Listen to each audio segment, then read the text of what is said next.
The Seventh Victim by Mary Burton. Narrated by Johanna Parker. Copyright 2013 by Mary Burton. This unabridged audiobook is published by arrangement with Zebra, an imprint of Kensington Publishing Corporation, and was produced in the year 2013 by Tantor Media Incorporated, which holds the copyright thereto. Prologue. Seattle, 7 years ago. The man crouched by the unconscious woman lying on the dewy grass by the highway and tilted her pale, still face toward the moon. He laid calloused fingertips over the pulse point on her throat. The thump, thump of her steady heartbeat drummed against his skin. Relief collided with excitement. Thank God, she wasn't dead. He'd hit her so hard hours ago that he'd feared there'd be no coaxing her awake, and he needed her to open her eyes, to see his face. Gently, the man stroked her blonde hair as a chilling, wet breeze blew over the lush landscape. Stars twinkled between thickening pockets of rain-soaked clouds, which hid a waning moon. 20 yards behind him, cars buzzed past on U.S. Route 10. "Wake up!" Several minutes passed as he patted her face, each touch growing increasingly harder. "Open your eyes. Look at me. You need to know what is about to happen." He needed fear, her terror. The woman's eyes moved under her lids, but they did not open. Damn, he'd hit her too hard. In the distance, cars rushed by. He should carry her deeper into the woods to avoid detection, but he was more worried about waking her up than discovery. He'd not anticipated heavy traffic. A horn honked. Shit. Frustrated, angry, and worried, he slapped the woman's face hard. This time her eyes fluttered open as she raised a trembling hand to the red-purple bruising on her pale cheek. The bluest of blue gazes stared up at him with sightless confusion. She did not see him. He struck her with his backhand. Her gaze cleared, and the fear he'd so craved blossomed and radiated. "Where am I?" The woman's dry throat and mouth had roughened her voice. "With me," he whispered. "Look at me. I hurt." Her flickering panic, like flint to tinder, ignited a fire in him that quickly raged bright and strong. Yes, this is what he needed. Her pain, her fear. Saliva pooled at the corners of his mouth. His heart raced. In one swift move, he straddled her and grabbed her slender neck in his strong hands. His erection throbbed painfully in jeans that scraped against the gauzy white dress straining over her belly. He had already taken her twice, and still he craved more sex. He tightened his hold around her slender neck. "Do you know who is going to kill you?" The woman could barely keep her vacant eyes open, but the pressures against her neck fueled a primal need to survive. Blindly, she dug her fingernails into his hands. She screamed, but the wind, paired with the rush of traffic, drowned out her cries. Yes, this is what he wanted. Fear. "Open your eyes. Look. See me." The first time he'd seen her, years ago, the beast in him had wanted to drag her into the woods. However, logic demanded caution, and so he'd tracked her every move, photographed her, kept a detailed accounting. Nothing violent, nothing alarming. Simple, easy, thrilling. It had gone on this way for years, until 2 nights ago when he'd scraped together his courage to implement what he'd planned for so long. She'd had too many drinks, celebrating, relaxed, unaware, and he had taken her easily. Memories of what he'd done replayed in his mind. He squeezed his thighs against her midsection, compressing her ribs and shoving the air from her lungs. She arched, kicked, and twisted her neck as more traffic roared past. A streak of lightning cut across the sky. Thunder rumbled, but he barely noticed, his focus fixed on the erotic play of energy between master and victim. "Look at me!" As the woman grasped his fingers encircling her neck, tears pooled in her unseeing eyes and trickled down the side of her cheeks. Her nails dug into his flesh as desperation oozed from her pores. He squeezed harder, his excitement growing as her fingernails clawed his hands. "Do you see me?" he said. All this planning would be fruitless if she didn't know who had brought her to death.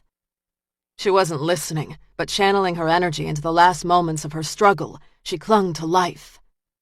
She kicked and arched, pushing her belly into his erection. A strangled cry croaked from her lips, but she did not have the air in her lungs to scream or the strength to break his hold. Her eyes closed. In mere moments, it would all be over. She would die, but she would never know who had dominated her in the last moments of her life. A car horn honked. The frantic shouts of men grew louder as the glare of approaching flashlights glared brighter. His capture loomed. Seconds separated him from ending her life. Seconds. Tick-tock. His grip slackened. What would be the point of her death if she didn't see her killer's face? Angry and frustrated, he released his grip and stumbled off her limp body and ran into the night, knowing one day he'd see her again. Chapter 1. Austin, Texas, Monday, May 20th, 6:45 a.m. Stop and smell the roses. Texas Ranger James Beck's captain had spoken those last glib words seconds after he'd put Beck on paid administrative leave 3 weeks ago. The words rattled in Beck's head as he parked his black Bronco at a murder scene located 20 miles south of Austin off Interstate 35's Access Road. The day's new sun glowed red over the haze of heat, rising over rolling, dusty western lands, blanketed with rocks, brush, and scrubby trees. On the road's shoulder sat a sidelined truck hauling lumber, a half-dozen county sheriff's cars, and a forensics van. Already, early morning commuter rubberneckers had snarled morning traffic. Oddly, the controlled chaos eased the tightness bunching the muscles in Beck's lower back. He was officially back in the saddle and free of the oppressive slower pace of a forced vacation. The seeds of Beck's trouble began 6 months ago when Misty Gray, a 10-year-old girl, had vanished. The last person to see Misty had been her mother's live-in boyfriend, Matt Dial, who reported to police that the girl had left to play with friends and then vanished. After 3 days and no sign of the child, local authorities had summoned the Texas Rangers, and Beck had been assigned to the case. The Rangers, often relegated to tales of the Old West, were in fact a modern, elite part of the Texas Department of Public Safety, known as DPS. 20 minutes into Beck's interview with Dial, he knew the construction worker was lying, but the more questions Beck fired, the faster Dial shot back denials. Finding Misty became Beck's personal mission, and he stayed on Dial long after media stories shifted from rescue to recovery. When Dial, who turned out to be the black sheep of a well-connected family, complained about Beck's dogged trailing, Beck's boss ordered the ranger to stand down until the political winds eased. Beck disobeyed, using personal time to trail Dial. 2 weeks went by before the out-of-work construction worker made a midnight run to a deserted farm. Beck, trailing close, watched Dial unlock an old shed and drag out a large plastic bag that could easily hold a child's body. Weapon drawn, Beck called out to Dial, who raised a .45 and fired.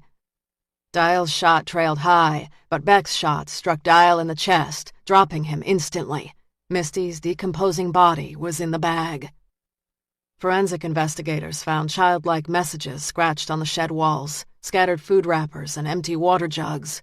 They theorized the girl had lasted 3 weeks in the shed before she died of dehydration. When Dial family attorneys attacked the child's character during the ensuing investigation, Beck's temper had blown. He'd spoken words a politically aware man would have avoided, and in the end, Beck's commander had saddled him with paid leave. "Enjoy the next 3 weeks. Lay low. Stop and smell the roses." Shit. Beck's downtime had been spent at his grandfather's garage, getting his hands dirty under the hood of a '67 Mustang. Never once had Beck been plagued by his own actions or his razor-sharp candor to the attorneys. When asked during mandatory counseling sessions if he had any misgivings about the shooting, he'd honestly said he had none. His regrets were for the little girl who'd suffered alone for 3 weeks, the little girl he didn't save. Beck rubbed a calloused hand over tense neck muscles as police lights bounced off the freshly waxed hood of his car and yellow crime scene tape brushed brittle brown grass skirting the access road. He grabbed his white Stetson, standard gear for a Texas Ranger, and got out of the car. His exile had officially ended. Gravel crunched under his polished cowboy boots, and bone-dry dirt dusted the hem of his khakis as he moved down the side of the access road past the truck and the line of cop cars. At 35, he moved with the quick stride of a younger man. When teased about his fast pace, he joked too many hits playing high school quarterback had left him edgy and ready to dodge. Beck nodded to the local deputies, paused to talk to some, shook hands with others. All offered best wishes and hearty welcomes. 100 feet off the road, he spotted fellow Texas Ranger Rick Santos. Tall and lean as gristle, Santos pulled off his own Stetson and wiped a red bandana over his damp brow. As the 30-something Santos glanced toward the morning sky, Beck could almost hear him curse the temperature, which was expected to kick up over 100 degrees. Texans often said the state had 2 seasons, winter and summer. The sun had etched lines around Santos's eyes, tanned his skin golden, and left blue-black highlights in already dark hair. Santos's uniform was similar to Beck's, though he favored string ties over Beck's traditional. Beck glanced toward the forensics van, which blocked the view of the body. The 5 a.m. call from Beck's captain in Austin hadn't supplied Beck with many case details. Female, young, and found midway between the 70-mile stretch between Austin and San Antonio.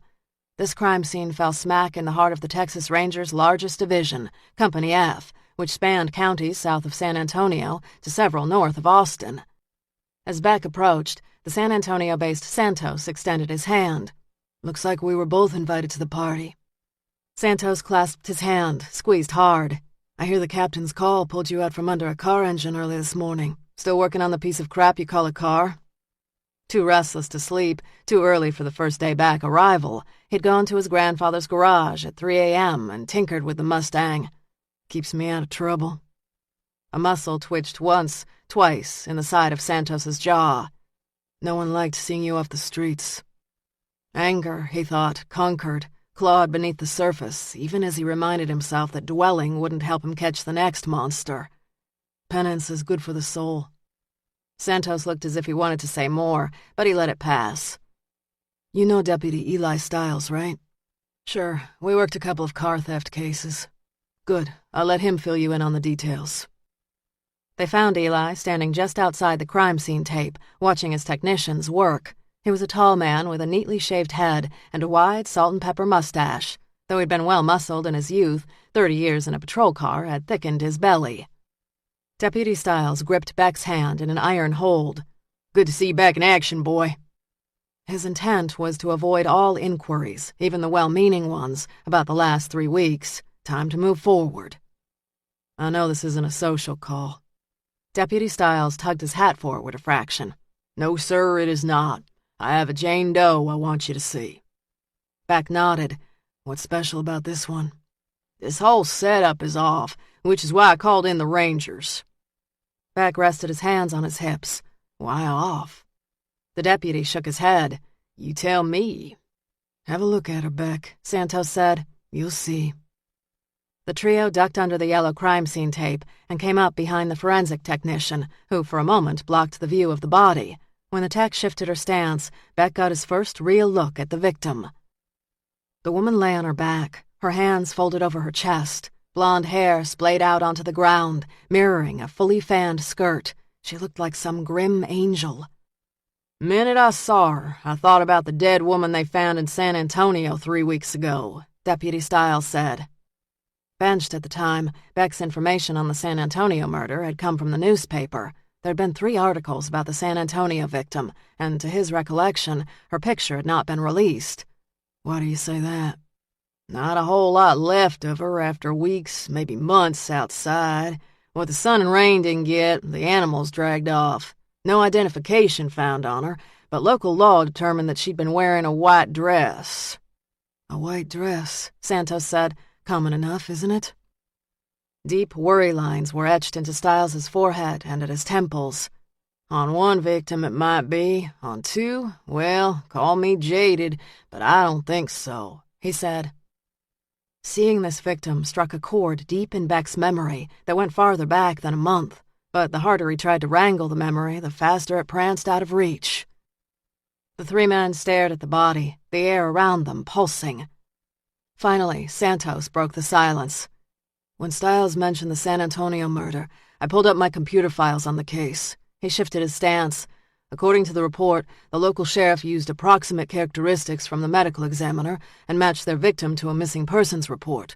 Long story short, her name was Lou Ellen Fisk, age 22. She lived just north of San Antonio. Deputy Stiles hooked his thumbs in his belt. Local boys figured the boyfriend killed her. Fisk and her man had had their share of fights. Santos nodded. He didn't much like the idea that she was graduating from college and moving to Chicago. They haven't pinned the murder on him, but the cops think it's a matter of time. He got an alibi? Beck said. Back of his buddies swore he was drinking with them most of the night. So what does Lou Ellen Fisk have to do with this victim? White dress, young, blonde, Stiles said.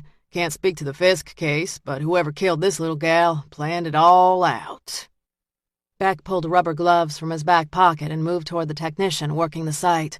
The cast of his shadow caught the technician's attention. She rose and turned, and he recognized her immediately. Melinda Ashburn. She'd worked the murder of Misty Gray. He'd watched her open the bag and tenderly examine and record what remained of the little girl's body. In her late 20s, Melinda wore dark sunglasses and a wide-brimmed hat that protected a stalk of red hair and pale, freckled skin. "Good to see you back, Sergeant Beck." "Good to be back. What did you find, ma'am?" "Still taking pictures and sketching. As you can see, she's got a good bit of bruising around her neck. My guess is strangulation." "Yes, ma'am, I do see that." The rising heat of the day beat down on Beck. The body had yet to take on the coiling smells of decay, but that would soon change. Nighttime temperatures had bumped close to 80, and faint, dark patches, the first signs of decomposition, had started to appear on her cheeks. Soon the body would bloat and then split. By sunset, she'd barely be recognizable. If left out here a couple of days, she'd quickly go the way of Lou Ellen Fisk. He crouched and studied the details. Neatly trimmed nails, delicate hands that didn't look like they'd seen hard labor, and smooth skin unmarked by the hard Texas sun. She can't be much more than 20. "That's my guess," Melinda said. "Any identification?" "None that I've found, but we'll roll her prints as soon as she gets to the medical examiner's office." Prints were no guarantee of identification. If she wasn't in the automated fingerprint system known as APHIS, they'd start digging through missing persons reports. Any signs of bruising or wounds on her face or arms? A warm wind skidded across the grass, teasing the hem of the victim's white skirt. Her almost peaceful features mocked what had to have been terrifying last minutes. Beck flexed his gloved fingers as he stared at the woman. Is she clenching something in her right hand? "I think so," Melinda said. "I'll be getting to it soon enough." "I don't want to rush your process, but when you open that hand, let me know what you find." Again, a vague memory pestered. Beck rose, thanked Melinda, and turned to Santos. A muscle in the back of Beck's neck tensed as it did when he grabbed for a memory out of his reach. "Why does this case feel familiar?" "Bugging the hell out of me, too," Santos said. Beck rested hands on hips as he mentally shuffled through old case files. Strangulation, white dresses, blonde females. And then the memory hit. Remember the Seattle murder 6 or 7 years ago? Santos rubbed his chin. "I do. I was still with DPS then. The press called him the Seattle Strangler." As mental gates opened, the memories flooded. 6 women were strangled, and all were wearing white. Each had a penny in her hand. The penny detail had never been released to the public, but Beck had heard about it through police channels. Santos nodded. Good memory. He caused a panic in Seattle. I read about it in some report, but when the case went cold, it was pushed to the back burner. The guy ever caught? From what I remember, no. His last victim survived. The killer went dark, and I heard all kinds of theories. He was jailed, died, moved on, lost his nerve. What happened to the last victim? Santos said. A passing motorist interrupted the attack. Beck dug deeper. The surviving victim claimed no memory of the assault. Santos glanced toward the victim splayed in the dirt. San Antonio victim's bones were bleached white and scattered by the animals. We don't know how she died, and the penny didn't turn up during the search. No one was looking for it. True, and if the killer left a penny, we had a hell of a storm last month that likely washed it away. As Santos turned to respond to a question from a DPS officer, Beck shoved out a breath and turned back toward the body.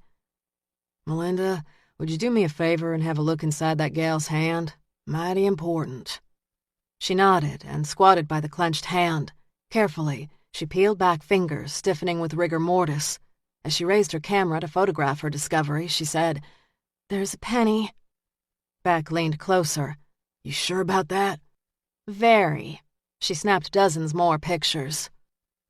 Beck called Santos over and pointed to the victim's hand. Santos took one look at the penny and swore. "This nut might have resurfaced in Texas? Or a copycat." Beck rubbed the back of his neck with his hand. He'd need all the information San Antonio had on the first victim and an identity on this victim quickly. "These cases could stir up a hornet's nest," Santos said. "I believe you are right." Melinda bagged the penny in a small zip-top evidence bag. "Beck, I'll pass it on to the medical examiner in Austin."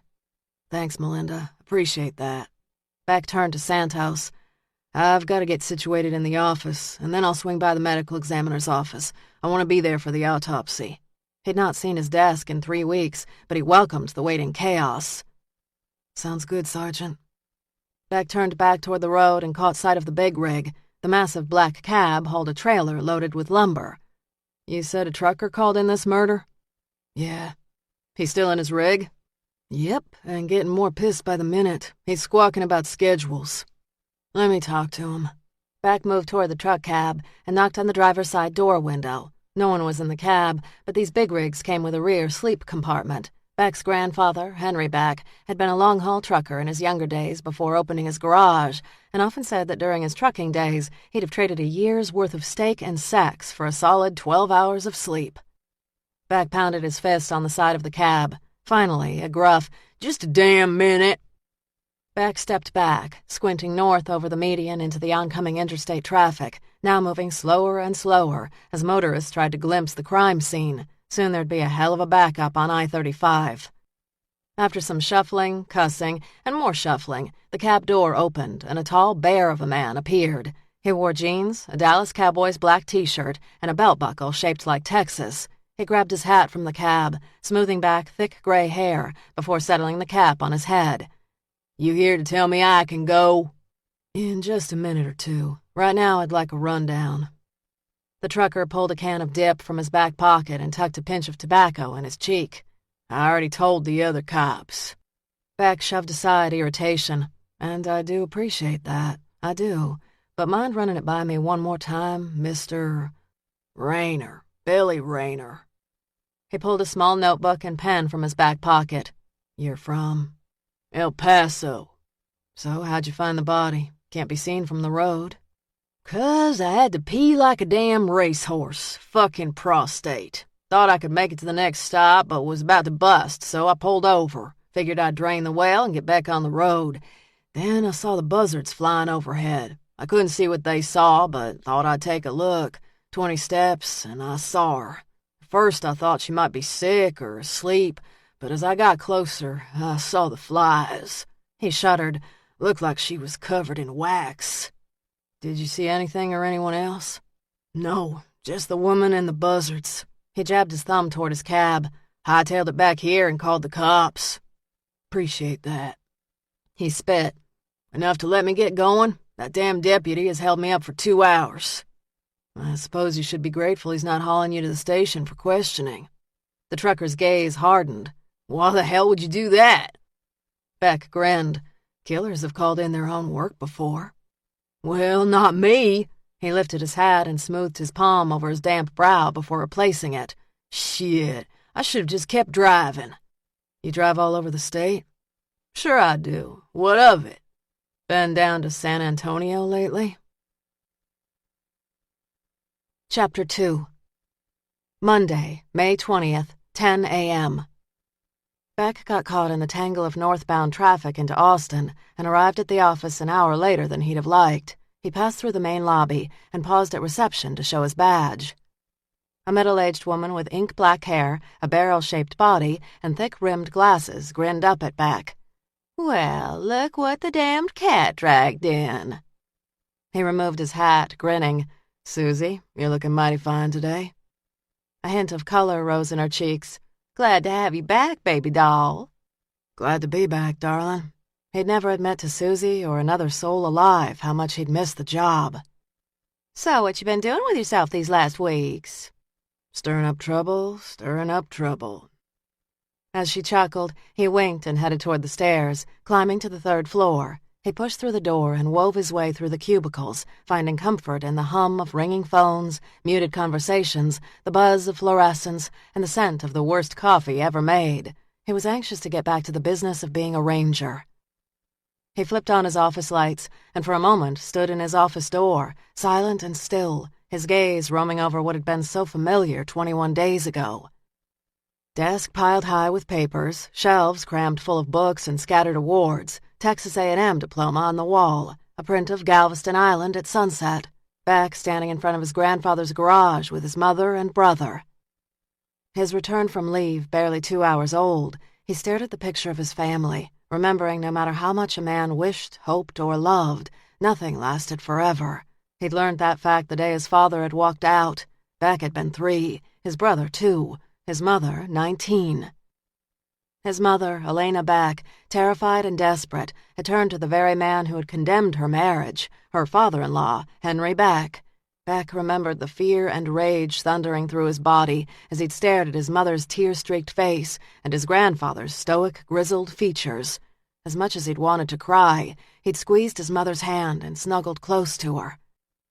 Beck shrugged off his suit jacket, carefully hung it up on a hanger dangling from the hook on his office door, and then placed his hat on the edge of his desk. A glance at his overflowing inbox told him a ranger's work went on regardless of his or anyone else's troubles. Flexing his fingers, he sat behind his desk and flipped on his computer. "I figured you'd slither back in here like a rattlesnake." The deep baritone belonged to Captain Ryder Penn. In his late 50s, the captain had been with the Rangers for over 25 years. Tall, lean, with tanned, sun-etched skin, Penn looked as if he'd been plucked out of the American West. At his 25th anniversary party, there'd been jokes circulating that Stephen F. Austin himself had recruited him. Jokes aside, Penn was a crackerjack investigator. Beck rose, kept his tone even. "Giving it my best effort. With luck, I'll slide back into the old routine without anyone noticing." Penn extended his hand to Beck. "Not likely." Beck accepted his hand and shook, burying the heated exchange they'd had when Penn pulled Beck off the job. "I just want to get back to work." Penn stepped back, casting his gaze over the inbox. "Hope you're willing to hit the ground running." "Fast as I can." Penn paused, as if wrangling with unspoken thoughts and maybe an apology. "Santos said you've seen the crime scene on I-35. The victim was a woman, dressed in white, blonde. She appears to have been strangled and posed. Sheriff Stiles suspects the victim is connected to one found in San Antonio about 4 weeks ago. There wasn't much left of the first victim after a month in the open, so it's too early to tell." Penn's gaze narrowed. "How did the first victim die?" "Cause of death was inconclusive." "So what's the connection?" "The first victim appeared to have been wearing a white dress." "A white dress." Penn shook his head. "Slim, and you've got a mighty full plate, Beck." This case had already sunk its teeth into him. "I'll make room. The medical examiner is going to be doing the autopsy this afternoon. I'd like to be there." Penn stared at him hard. "Sure, I'll give you this one. But look at your backlog before you dive in, and no more lone wolf shit." "Will do." Penn studied Beck an extra beat, and then left him alone with his overflowing inbox and an unshakable curiosity for 2 murders that might or might not be related. He spent the better part of the morning digging through his inbox and getting a handle on the active cases he'd been forced to put aside. Several hours passed before he tore away from his backlogged files to do an internet search. In the search engine, he typed, "strangulation, white dress, female." Several unrelated hits appeared, but halfway down the page, a reference to the Seattle case popped up. He clicked the link to an article that had been written 5 years after the last attack. The anniversary perspective outlined the history of the 6 murder victims, all young women who'd been strangled and dressed in white.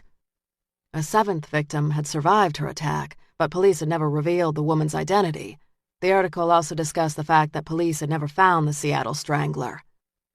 The hinges of his chair squeaked as he continued searching the Seattle Strangler case and reading through old online references to the case. 6 women dead, 1 survivor, a missing killer. Beck absently tapped his fingers on the keys to his computer and then checked his watch. Seattle would be 2 hours behind, making it about 12 p.m. West Coast time. He picked up his phone and dialed Seattle Police. When he was finally connected to the homicide department and got a Detective Steve Cannon on the phone, he introduced himself. "Well, sir," Beck explained, "we have 2 murders that remind me a bit of a few cases you had some years back." He recapped the details of what he knew about his 2 victims. Detective Cannon hesitated. "I've had calls like yours over the years, cops like you who think a strangled blonde woman is linked to the Seattle Strangler. Your victims have a penny in their hands?" A heavy silence radiated through the lines. "No one has ever mentioned the penny." Cannon hesitated. "We kept that detail close to the vest." Beck doodled a box around Seattle on his desk pad. "The guy was never caught." "No, he was not." Defensiveness sharpened the words. Beck understood that Cannon had to have been frustrated. No cop liked losing one of the bad guys. "Sounds like you were pretty involved in the case." "Spent a lot of hours working with my partner on it. I hated that we couldn't crack the case." "Your partner couldn't have been pleased." "Royally pissed, to put it mildly. Mike was real disappointed." "Mike?" "Mike Raines. He retired 6 years ago, opened his own detective agency here in Seattle. I can tell you that Raines just about drove himself insane trying to find the killer. Shit, we all did." Beck understood that kind of drive, that kind of obsession. He wrote Raines' detective agency on a yellow notepad and circled it. "What about the surviving victim? She's still in Seattle?" "I lost track of her, but I bet Raines might know her whereabouts. Like I said, he fixated on the case. He wanted this guy in the worst way." "Why'd this case get under his skin?" Cannon sighed. "You telling me you haven't had a case that got under your skin?" Beck shoved aside images of Misty Gray's dead body. "Point taken. Do you remember the name of the survivor?" Cannon exhaled. "That I do remember. Laura Church. We never released the name publicly to protect her privacy." The name meant nothing to him as he jotted it on the notepad. "I'll keep that in mind." He glanced at Raines' name, his inbox, and then his watch. "Thanks. I'd have said your guy wasn't the Seattle Strangler, if not for the penny. Shit, I can't believe he'd resurface after all this time." Cannon sounded weary. "Keep me posted?" "Will do, and if I have more questions, I'll give you a call." "I'd be mad if you didn't. It's been 7 years, but I still want this guy caught. I know Mike would feel the same." "I'll keep you in the loop." "Appreciate it." Beck hung up and checked his watch. The medical examiner's autopsy was scheduled in a couple more hours. Hopefully he'd know if he had a connection to Seattle or not. He glanced down at his pad, where he'd written Seattle Strangler, Laura Church. Beck's late afternoon skidded through a haze of case files, welcome backs, meetings, and phone calls. He was knee-deep in securing a warrant when Penn appeared in his doorway, cradling a mug of coffee. "Thought you'd be at the medical examiner's office now." Beck checked his watch. "Delays in the ME's office. Said he'd be starting the autopsy in a half hour or so." "And you still plan to observe?" "As soon as I get this warrant." "Let me worry about the warrant. You get to the ME's office." The uncharacteristic offer no doubt doubled as the only apology Beck would get from Penn on the Gray case. "I've just about got it." "I know, but go on and let me get it taken care of for you." Beck rose, noting the stiffness in his back. "I'll keep you posted." A wall of heat hit Beck as he moved out of the air conditioning of the ranger's offices and moved across the parking lot to his car. Even late in the day, heat thickened the interior, and the leather seats scorched his back as he slid behind the wheel and fired up the engine. Soon the air conditioning hummed, and he was on his way to the ME's office. Out of his car, heat rose off the asphalt as he crossed to the medical examiner's building. The thick smell of ammonia and death greeted him as he signed in and strode toward the medical examiner's office. A reed-thin man with a dark mustache stood behind a desk covered in stacks of files, journals, and papers. He wore scrubs and a surgical cap, which covered a stock of dark hair. "Heard you might be joining me." "Doc?" Dr. Hank Watterson was in his late 30s and had joined the medical examiner's office just months ago. From Colorado, he'd served in the Air Force after graduating from medical school. "Beck, Santos called. He'll be here in 10 minutes. Traffic delay." A ranger spent a good bit of his time in the car covering his territory and understood stalled traffic, storms, and a dozen other delays could slow him down. After more pleasantries, Beck donned a surgical gown and gloves and followed Watterson into the autopsy room. The victim lay on a stainless steel gurney. A white sheet covered her slight frame, except for the shock of blonde hair, which peeked out by her shoulder. I did a quick look at the body this morning. The bruising around her neck is consistent with strangulation, but I'll make the official call once I've done a full exam. Dr. Watterson's assistant, Fran, a slight woman with mousy brown hair, nodded to Beck as she clicked on the overhead light and double-checked the instruments. "Ready, Doc," she said. The doors pushed open, and Santos appeared, unruffled and ready to work. "Give me a minute and I'll be good to go." He removed his hat and, like Beck, donned surgical gear. Santos stood shoulder to shoulder with Beck as the doctor began the external examination of the body. She'd been a pretty little lady. Petite, delicate frame, high slash of cheekbones. She had no signs of drug use and sported a yellow rose on her right ankle. The doctor did a full set of x-rays, including her neck, which he put on the viewing screen. The hyoid, a horseshoe-shaped bone in the center of the neck, had been snapped. "She was strangled," Dr. Watterson said. "The snapped hyoid is consistent with strangulation." The internal exam showed no stress to internal organs. This woman had lived a clean life. What had attracted the killer? Her beauty and youth could have been factors, and her small stature would have made her an easier target. When Beck stepped out of the autopsy room 2 hours later, the digital clock read 7:02 p.m. His stomach growled, and he realized, except for a pack of nabs, he'd not eaten since a bagel at the garage. Coffee and a steak would tank up his reserves and keep him moving for hours. Dr. Watterson emerged from the exam room. "Here are her personal belongings." Beck and Santos tossed their scrubs in the hamper and took the plastic bag filled only with a white dress. The simple dress was made of white cotton and brushed. Lace trimmed a scooped collar and a hem long enough to brush her ankles. "There's no label," Beck said as he inspected the inside collar. "It looks handmade," Santos said. Beck rolled a length of lace between his calloused fingers. "I called Seattle this morning about their strangler case. Kind of premature? Maybe, but the killer took his time, and Seattle never caught their strangler." Santos shrugged stiff shoulders. "What do you know about the survivor?" "Only a name, Laura Church. The lead investigator has retired but is still in Seattle, a private detective now." "So you gonna call him?" "I want to dig more on our end, see if there are more connections." "What's that in the evidence bag?" Beck dug out a small plastic bag containing a penny. He studied the coin through the plastic. "The penny is dated 1943. A heavy patina suggests extensive circulation, but there's nothing remarkable about it." "So why put a penny in her hand? Why dress her in white, and why lay her on the side of the road? Crazy's got its own set of answers." Beck didn't have to wait long before he got identification on his Jane Doe. He'd been back at his desk less than an hour when a detective in Austin's Missing Persons division called. "Jim Beck," he said, cradling the phone under his chin. "Detective Walter Cass with Austin Police Missing Persons." Beck leaned forward in his chair. "Detective Cass, what can I do for you?" "I think I might have a hit on your Jane Doe." "Really?" "We started a file yesterday on a Gretchen Hart, age 22. She'd been a waitress at a diner near the university. Her boss got worried when she didn't show up to work 3 days ago.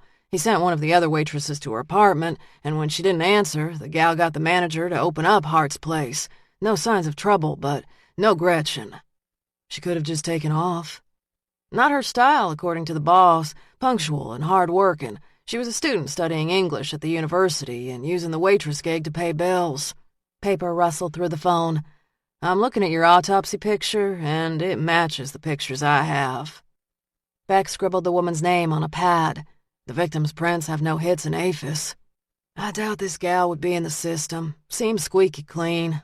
What happened to your victim?" "Strangled. Body found this morning on the side of I-35. Cass released a sigh. "Sorry to hear that."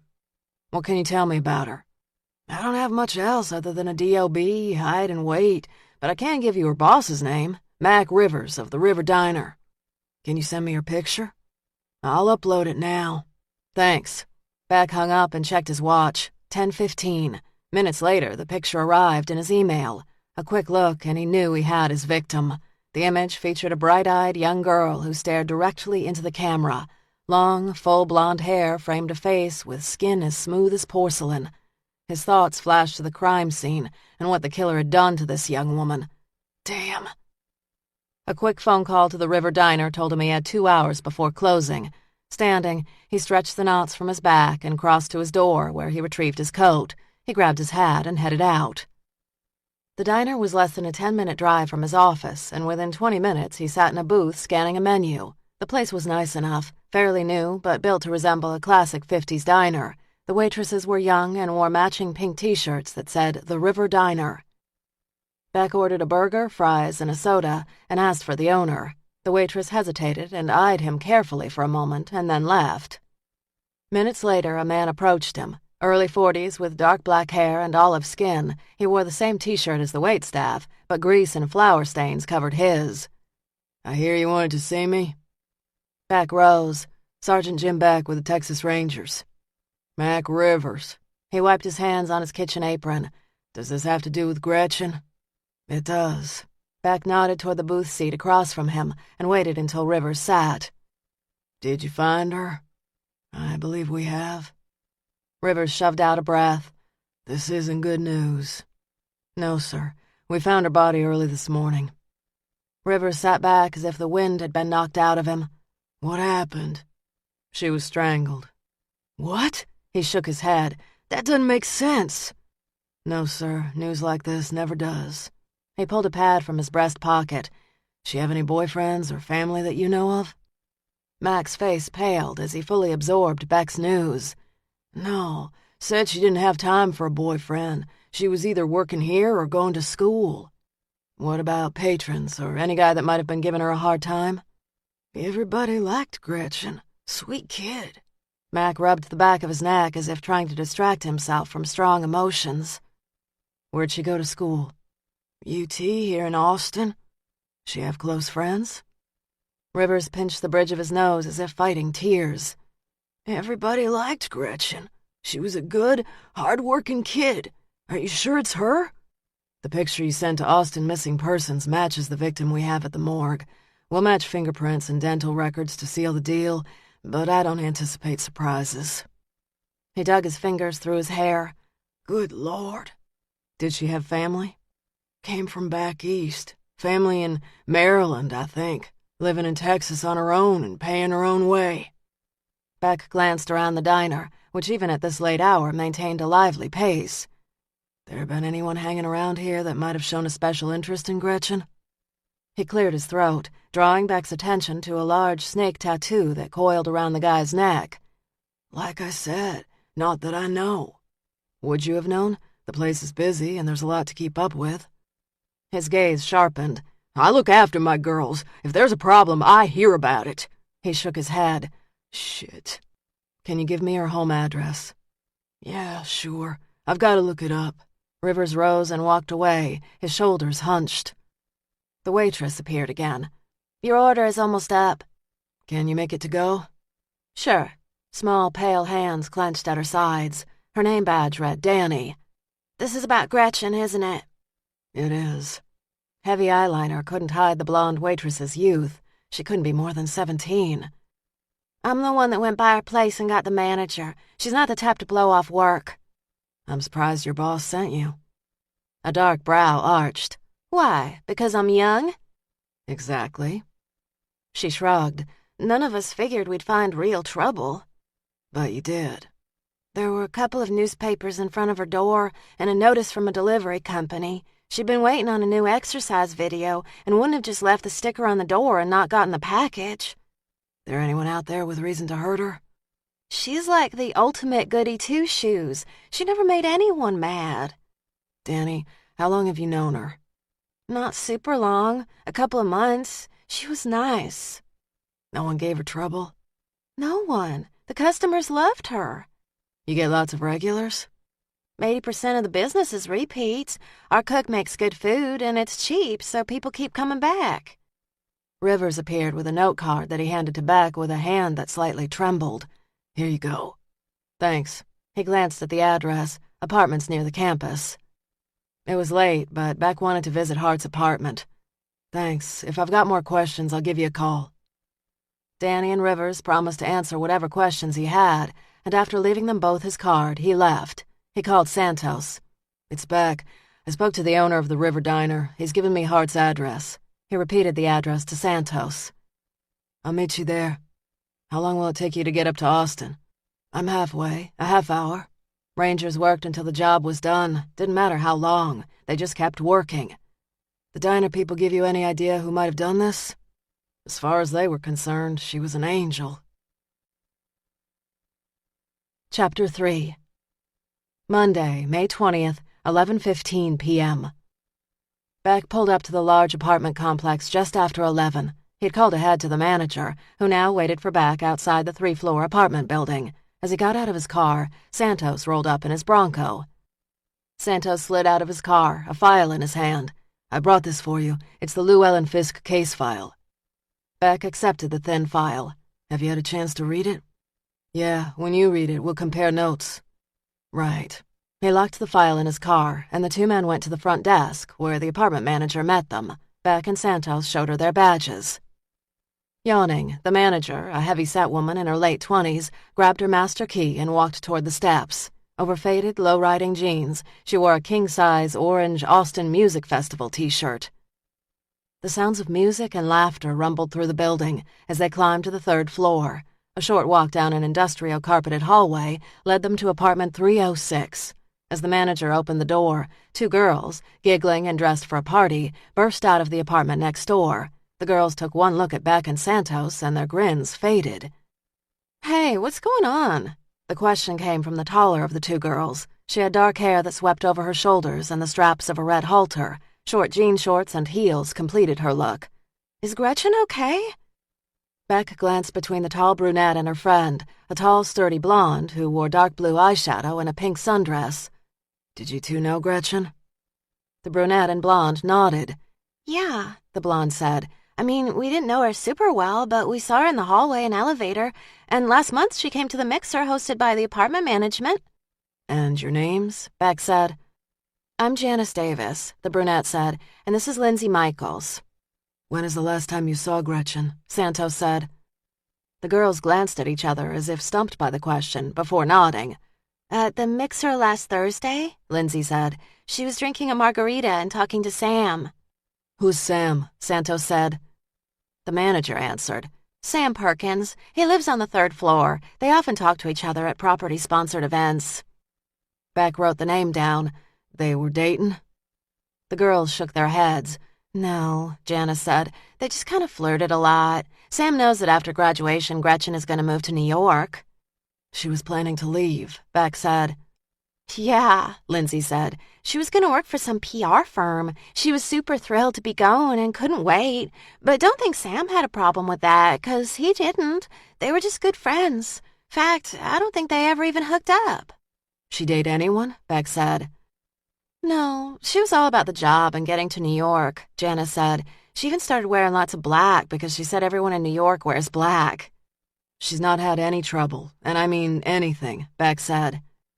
"No." Janice fingered a dangling silver earring. Lindsay chewed her bottom lip. "She got along with everyone." "Not everyone," Beck thought. "Thanks, ladies. We do appreciate your time." He took down their contact information and gave them his card, instructing them to contact him if anything new came to mind. Lindsay stared at Beck's card. "Texas Rangers. What happened to Gretchen?" "We're just asking questions right now. Nothing to report." The girls frowned, clearly worried by his presence, but neither pressed the issue, and they hurried down the hallway. When the manager opened the door, she stood back, all traces of annoyance replaced with curiosity and worry. "So what is going on?" Beck smiled. "Did she have a roommate?" "Each room is rented individually. The other gal in the apartment gave up her room in February when she dropped out of school. It being mid-semester, she was still on the hook for rent, so we've not bothered to re-rent it. I heard she was trying to sublease, but it never happened." "So Gretchen lived alone?" "For the last 10 weeks or so, yes." "I'm gonna need all of Gretchen's contact information. Parents, family, emergency contact." The manager didn't like having her question dodged, but she nodded. "Sure. Stop by the desk on your way out." "Appreciate it," Beck said. When the manager started to the elevator, each ranger pulled on rubber gloves. Beck snapped on the front entry light. The apartment was basic, but as college apartments went, it was suitable. The foyer opened into a small kitchen, which led into a small living room furnished with a leather sofa and a chair. A collection of boxes were stacked high in the corner of the living room by an old television. "Looks like she was getting ready to pack," Santos said. Beck glanced down at an open calendar on the counter. Notes were scribbled in the 31 blocks of May. He flipped to June and saw that the 4th was circled, and in bold red ink Gretchen had scribbled, "Move." She'd been weeks away from starting a new chapter in her life. Down a short hallway were 2 bedrooms on the left and a bathroom on the right. The first bedroom was stripped bare and furnished only with the stock bed and desk supplied by the apartment building. The next bedroom was a riot of purple bedding, pillows, and sheer curtains. Neatly laundered and folded clothes were piled high in a laundry basket by a desk that was covered with books and papers. Above the desk hung a collage picture frame with an assortment of black and white photos. Some shots appeared to have been taken in Austin, others at the beach, and others in New York. Gretchen was smiling in the mall. Beck rubbed the back of his neck as he stared at the neatly made bed and the high-heeled shoes lined up beneath it. She was organized. Hell of a sight better than my college dorm room. Beck had lived at Henry's when he'd gone to UT. It hadn't been the fun ride lots of his friends had had, but he'd never been able to justify the extra rent. Plus, being at home, he'd been able to work in the garage during his spare hours. "I'll have a check run on her financials. According to missing persons, she has no police record in Texas." Santos leaned into a picture of Gretchen hugging a woman who could have been her mother. "Kids seem to be doing everything right, played by the rules." Beck opened her closet. It was crammed full of clothes that came in every color but white. She doesn't seem partial to white. Santos glanced over his shoulder. The whole room is color. Beck captured a red coat sleeve between his fingertips. "Nice material. The dress we found her in was homemade." "So the killer put her in it?" "In Seattle, the killer did redress his victims." "You actually think we have the Seattle Strangler?" "Shit, I don't know." Fatigue hung heavily on his shoulders. He'd had 2 hours of sleep last night, and the adrenaline from this morning had waned. They spent the next hour searching the apartment, going through her mail, her notes, her school books, and even the kitchen drawers. No evidence suggested she'd been threatened, hassled, or stalked. "How the hell did she catch his attention?" Beck muttered. They'd have to dig and peel away the layers of her life before they could hope to find that answer. Most folks who stayed on the straight and narrow didn't find themselves murdered. Generally, it was the folks who strayed to the dark side, drugs, alcohol, or prostitution, who got tagged. But there were exceptions. And after 2 hours of mining information and finding nothing, he wondered if Gretchen Hart hadn't been one of those who just attracted the attention of a nut with his own twisted agenda. Gently, he closed the book of Gretchen and placed it on the shelf in his office. The slim, red book resembled several others he'd shelved, and like the others, was filled with a collection of notes, photos, musings, surveillance notes, and, of course, his dark plans. Keeping and creating the books for his girls was such a part of his process now, he didn't think he could just kill anyone without knowing them. His books created an intimacy, a connection, a bond. He'd been watching Gretchen since Christmas. He'd seen her crossing the university campus. It had been a cool, brisk day, and she'd been wearing a black turtleneck, jeans, and boots. She'd stopped for coffee, a non-fat latte. She'd been talking to a friend, laughing. Her eyes had danced with excitement, and she'd spoken of moving to New York. "I'm counting the days," she'd said. He'd kept his gaze on his newspaper, but he'd not seen a single word after she'd come into the shop. She had consumed him, overtaken him. And that exact day, he'd gone out and purchased one blank red leather-bound book and had her name engraved in gold raised lettering on the cover, Gretchen Hart. He skimmed his fingertips over the other books and settled on the thickest, the Book of Lara. He'd been keeping this book for 12 years. He'd kept so many notes on Lara that he'd had to buy another book, which he realized was now almost filled. She was the one that got away. After Seattle, he'd lost track of her. He'd felt lost, empty. But then circumstance had brought her back to him. The instant he'd seen her, he'd begun taking more notes on her. He dreamed of her, of having his fingers around her neck again. It would have been easy to kill her outright. She was his for the picking. But where was the fun in rushing? She wasn't going anywhere, and he had time. Carefully, he pulled the book from the shelf and thumbed through the full pages stuffed with pictures and more notes. He flipped to one of the first pages, dated June 1st, 12 years ago. When I saw her, I just about tripped over my own feet. She looked so sweet, so lovely, and so sad. I couldn't find the right words to speak when she said hello, so I fumbled a quick, awkward greeting. Immediately, a keen stirring inside me made me sit a little straighter. I stretched my arms as if awaking from a slumber. When I slept, it was not a restful time. I dreamed more than I had in years, and all my dreams focused completely on Laura.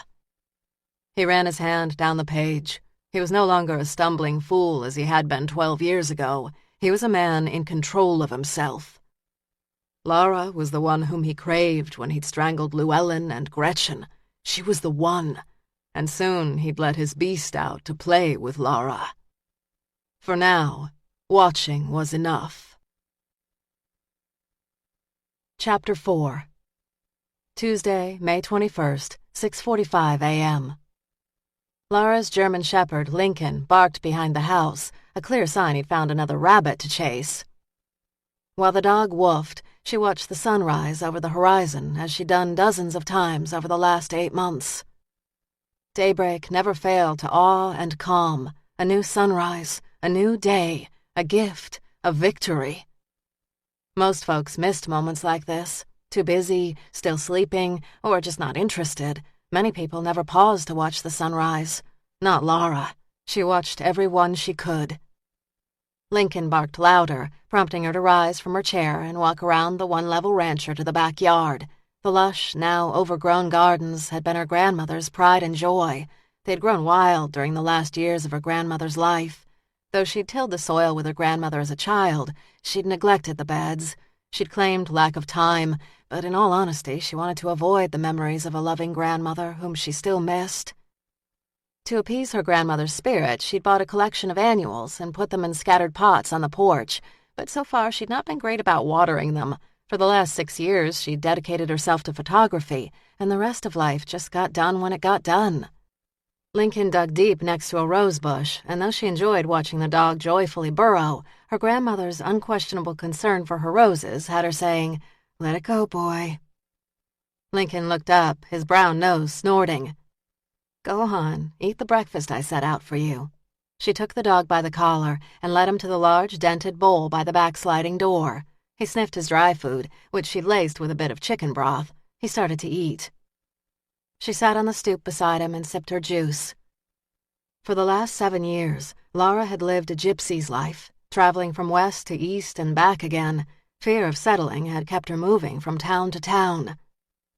And then, 8 months ago, her grandmother had passed in her sleep and had willed Laura her one-story limestone house set on 10 acres of wooded land accessible by a winding gravel road.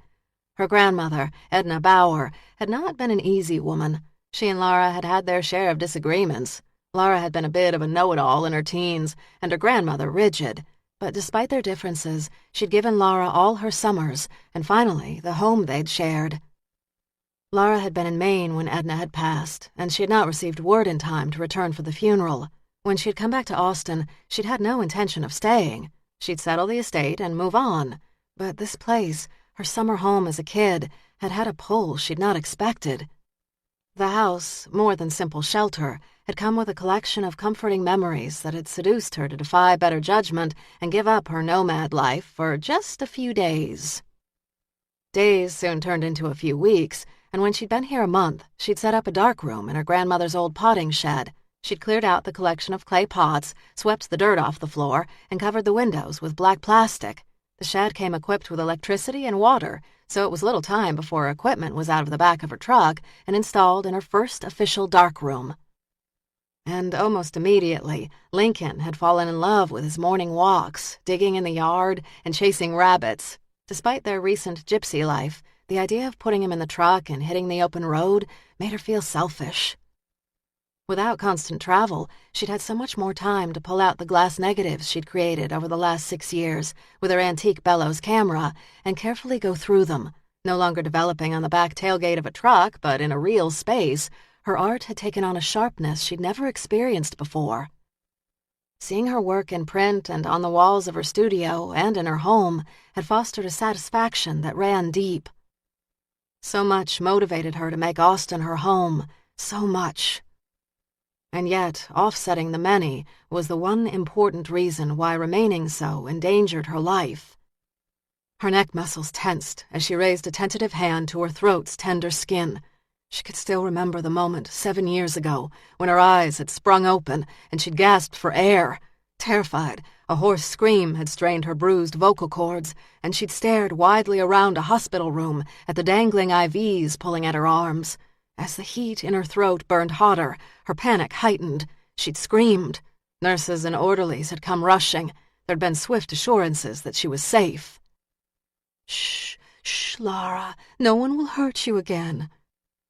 No one would hurt her again. What made matters worse was that she could not remember what had happened or what her attacker looked like. The horrific attack that had left her battered inside and out had been wiped from her memory. Doctors had said she'd suffered a concussion. Her memory of the 2 days leading up to the attack may or may not return. The nurses again assured her she was safe. But as the days passed and her memory didn't return, her anxiety swelled. "Just relax. Heal. It will come back to you." But the memories had not returned. There'd not even been nightmares to offer glimpses of her attacker. The police had been careful to keep her name from the press, which had been clamoring for an interview with the Seattle Strangler's lone survivor. Reporters had guessed at what might have happened to Lara. They'd done piece after piece on amnesia. Experts had said how lucky she was that she could not remember such an appalling attack. But she didn't feel the least bit lucky. She wanted to remember. She wanted to know who had raped, beaten, and strangled her so that she could look him in the eye when police slapped on cuffs. She wanted to see him locked away behind bars, his whole future taken away. Police had theorized her attacker would strike again, and when he did attack, they'd catch him, they said. But the Seattle Strangler had never struck again. He had vanished, leaving Lara to wonder if he was dead, in prison, or simply passing by her on the street. Realizing he could be so close and she'd never know it, it started to play on her mind. And as the days and weeks passed, she'd freaked out at the oddest sounds at night, the lingering look of a stranger, wrong numbers on her cell, or the odd email. No one could reason with her, not her grandmother, not her cousin, not even her friend from Texas who'd come to take care of her. None had the magic words to ease her fears. 2 months after the attack, she dyed her blonde hair brown, packed her bags, and left Seattle forever. The last 7 years had been a collection of odd jobs, endless new towns, and a sea of faces that all left her rattled and questioning. Through that entire time, the one constant had been her photography. It had been her home, her sanctuary, and it had kept her sane. Her grandmother's neighbor to the east had heard she might be staying and had offered her a job at the university teaching photography. He'd explained she'd be an adjunct and wouldn't make a fortune, but it was a start. Her gut had told her to keep her ties to a minimum. A real job meant roots, even responsibility. But she'd gone against grain and agreed to teach a class this semester. So these days, her time was split between her photography and the university classroom where she taught an intro class. The move to teaching had been happenstance, but so far it worked.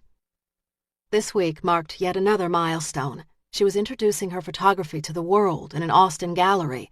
The show opened in 5 days, this Friday, and she was excited, not only for the show, but the future. Lincoln's barking pulled her back to the moment, and she glanced over her juice glass toward her 1-year-old German Shepherd. She'd found the large black and tan dog in an animal shelter when he was 8 weeks old. According to the shelter owner, the dog had been left behind because of a bent ear and a crooked tail.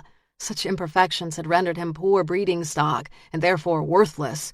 In her mind, the imperfections made him perfect. She'd taken him immediately, and they'd been inseparable ever since. Lincoln ran up to her and dropped a large stick at her feet. Wagging his tail, he barked. She picked up the stick and heaved it across the back lawn. Lincoln ran, pounced, and immediately brought the stick back to her. He could play this game for hours. She tossed the stick a second time. "Catch it quick, boy. We've got to get to our morning hike so I can get into town and check on the displays." Restlessness stirred in her bones as she finished off her juice. There were papers to be graded and prints to be made, but those were jobs for the heat of the day. Now she'd enjoy the precious, cool morning. She grabbed her grandmother's well-oiled rifle and locked up the house. Ready to go for a walk?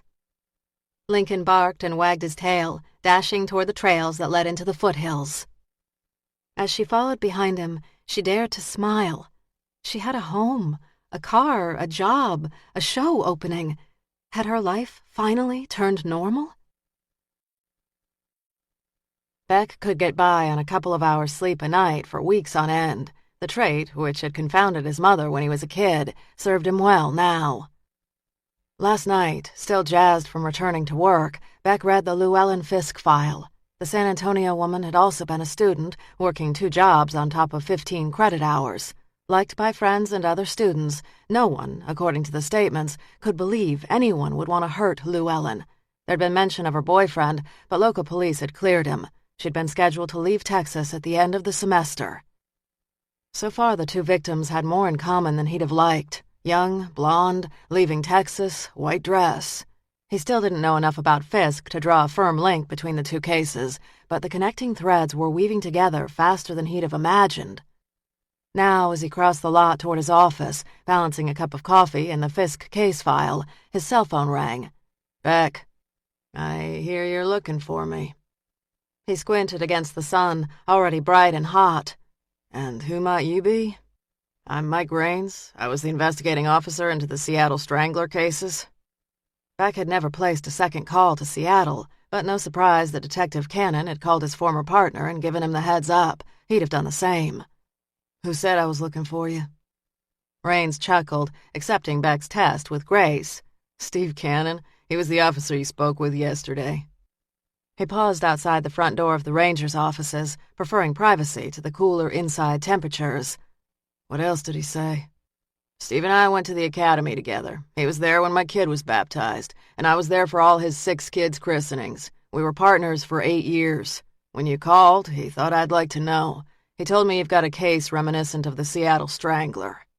"Right now, I can't say for certain what I have. There are a couple of red flags you need to watch out for." "Such as?"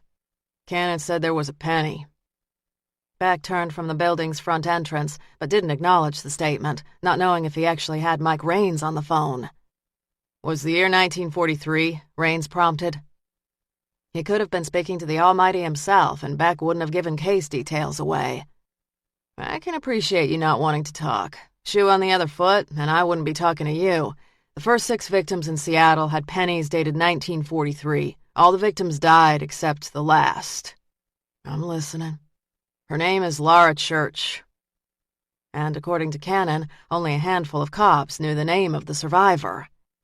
"I spent many a long hour trying to crack this case. More sleepless nights than I could count." He hesitated for a moment. "In the end, it was too much. I retired from the force." "Yes."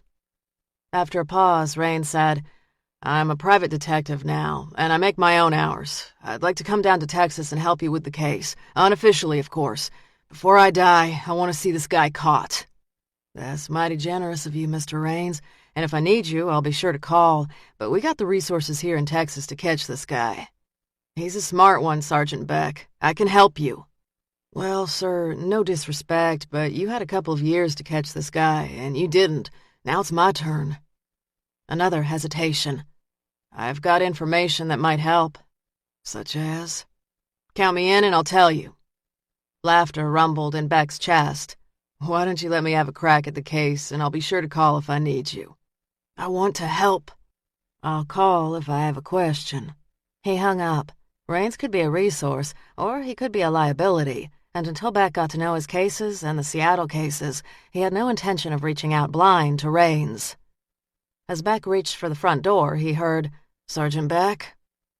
Beck turned to see a lean, muscular man walking toward him. The guy was in his mid-40s and had blonde, short-cropped hair, a strong jaw, and a straight-backed posture that suggested a stint in the Marines or Army. The man tucked a cell phone in his breast pocket before he extended his hand. "Sergeant Beck, I'm Mike Raines." Beck took his hand, not sure if he should smile or have the guy escorted to the nearest airport. "When did you arrive in Austin?" "A half hour ago. I booked the red-eye as soon as Cannon called me." Beck didn't like being hoodwinked. You might as well turn around and head on back to Seattle. I got this covered. Dark circles smudged the skin under his eyes. I'm here to stay until this killer is caught. He shook his head, annoyed that this guy was pushing. No, sir. I can help. You got information? Then give it to me. Otherwise, move along, or I'll find an officer to help you. A faint smile tipped the edge of Raines's mouth as if the threat amused him. Did you know the Strangler's lone survivor lives here in Austin? That caught Beck short. He'd given Lara Church more than one or two fleeting thoughts since he'd first heard her name, but had dreaded the search to find her. What? Raines grinned. That's right, she lives in town, has for the last 8 months. Beck's gaze narrowed. And how do you know that? I've kept tabs on her. She was my only witness, my only link to a killer, and I wasn't going to let her slip through my fingers. Where is she? Raines scowled. I want in on this case, Beck. I want this guy caught. He paused, letting the air hum with anger. I want him caught, too, but this is my case now. Raines muttered an oath. You've never had a case that dogged you or got under your skin? Misty gray. Beck didn't answer. So you do understand. Raines nodded. If you were me, Raines said, what would you do? A smile tugged at the edge of his lip. He'd have gone to the ends of the earth to catch Dial. I'd be here dogging your ass. Raines shoved out a breath. I don't want to get in the way, and I don't want credit. I want this guy caught. Then I'll go back to my life. Tell me where I can find Lara Church, Mr. Raines. She might have been your witness in Seattle, but in Austin, she's mine. He shoved his hands into his pockets and rattled change. Finally, he said, She lives outside of Austin, in a small place she inherited from her grandmother. He supplied the address. She wasn't much help after the killings in Seattle. She didn't remember her attack or her attacker. Beck set his coffee on a ledge, pulled a notebook from his pocket, and scribbled down the address. You think she was telling the truth? At first, no. I thought she was scared and might have even known her attacker. But as the weeks went on and she still had no memory, she agreed to hypnosis, hoping it would help. Did it help? No, we kept coming up empty-handed. I had an army of forensic psychologists who worked with her. Toward the end, she was pretty sick of dealing with cops and doctors. Beck checked his watch. He could clock in and be at Church's place within the hour. She's gonna have to deal with another cop. I'd tag along, but I think you'll get more out of her if you see her alone. She was pretty angry with me toward the end. I'm not good at letting go. Really? Never would have thought it. Beck shifted his stance toward Raines. Let me make myself clear, Mr. Raines. She is my witness now, and I want you to stay away from her. Raines smiled. I'll stay clear for now. You have my word. What does for now mean? You get the job done, and we won't have an issue. Beck didn't like threats, even sugar-coated ones. You don't lift a finger on this case, period, while you are in Texas. If you were to ask my former commanding officer, mother, or wife, they'd tell you I could be stubborn. I intend to place a call to your commander. He tucked his notebook in his side pocket. I would too. Like I said, you don't know me from Adam. He opened a small briefcase and removed a thick, weathered file. My case notes on the Strangler case. I'm giving you what I have because this guy needs to get caught. I don't give a shit about my ego anymore. The file, now pressed against the Fisk file, felt heavy in Beck's hand. Thanks. Raines smiled. I suspect we'll get to be good friends before this is over. He removed a card from his breast pocket. Call me anytime. I'm in town for a while. Beck glanced at the card made of a nice thick white stock. Embossed in black and gold was Raines Security, and below it a P.O. box and a phone number. Stay out of my case, Raines. The first call Beck made when he got to his desk was to Seattle. Cannon was not on duty this early, but after 15 minutes of introducing and reintroducing himself, he got Captain Ron Grayson.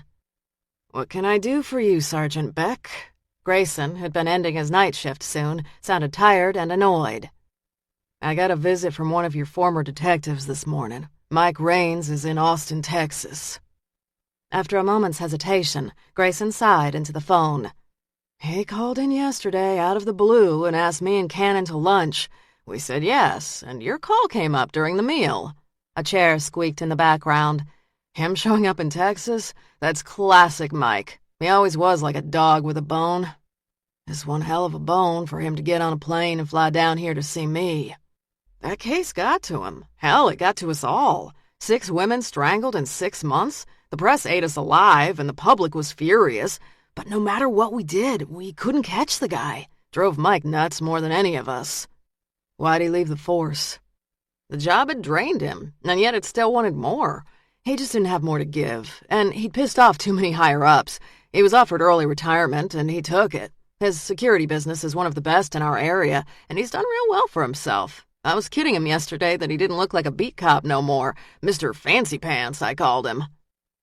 Beck tried to picture himself if he'd not cracked the Misty Gray case. Would he still be parked outside Dial's apartment? Yes. Would he have been driven to retire? He wants in on my case. He could be a resource. He was one hell of a cop. Is he going to be a problem for me? Is he going to start stirring shit up? Grayson chose his words carefully. He'll give you some rope, but if you don't deliver, he won't remain on the sidelines. If Raines had still been with Seattle police, Beck would have demanded Grayson bring his man home. But Raines was a private citizen, and until he broke a law, there wasn't much he could do. Beck thanked the man and hung up. He found his commanding officer and gave him the rundown. Go see this Laura Church, Captain Penn said. This Raines guy has given you a real nugget.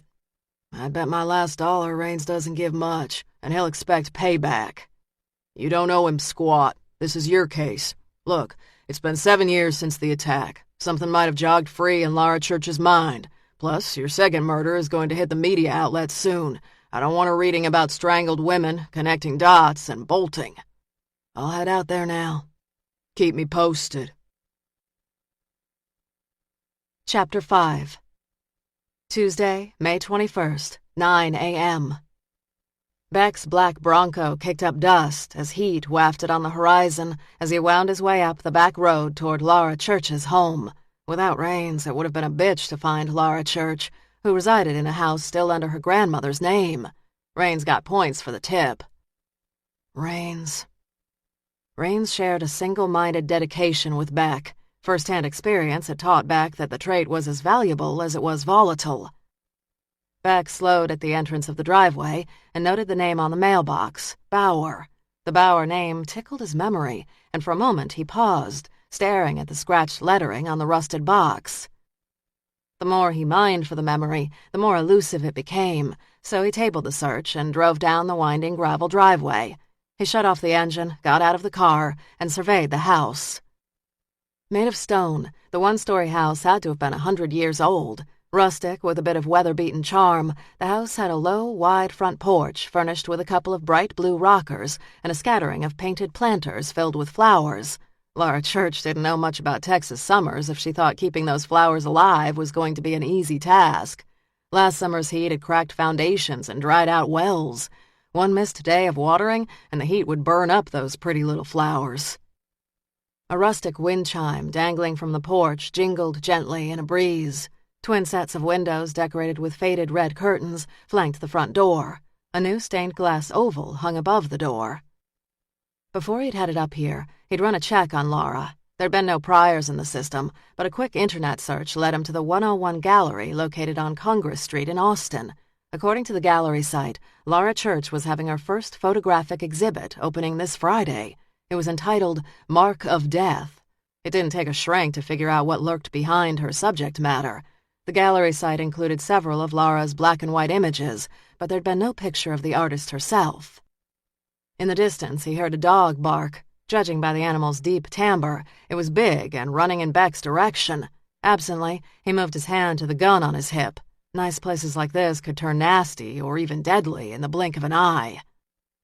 The dog's barking grew louder. Tightening his hand on the gun's grip, he scanned the wooded area around the cabin until his gaze settled on a path that cut into the woods. In a flash, a large black and tan shepherd emerged from the woods, its hair standing on end.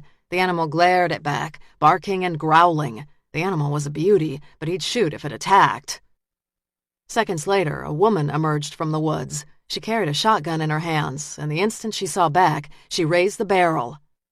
Beck didn't hesitate. He drew his gun and pointed it directly at the woman.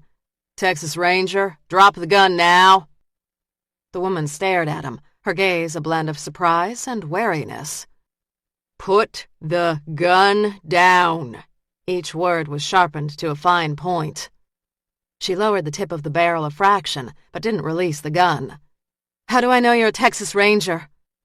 The Texas Ranger uniform was easily recognizable to anyone who'd been in Texas more than 5 minutes, but that discussion came after she released the weapon. "Put the gun down now!" He all but shouted the command over the dog's barking. "Now!"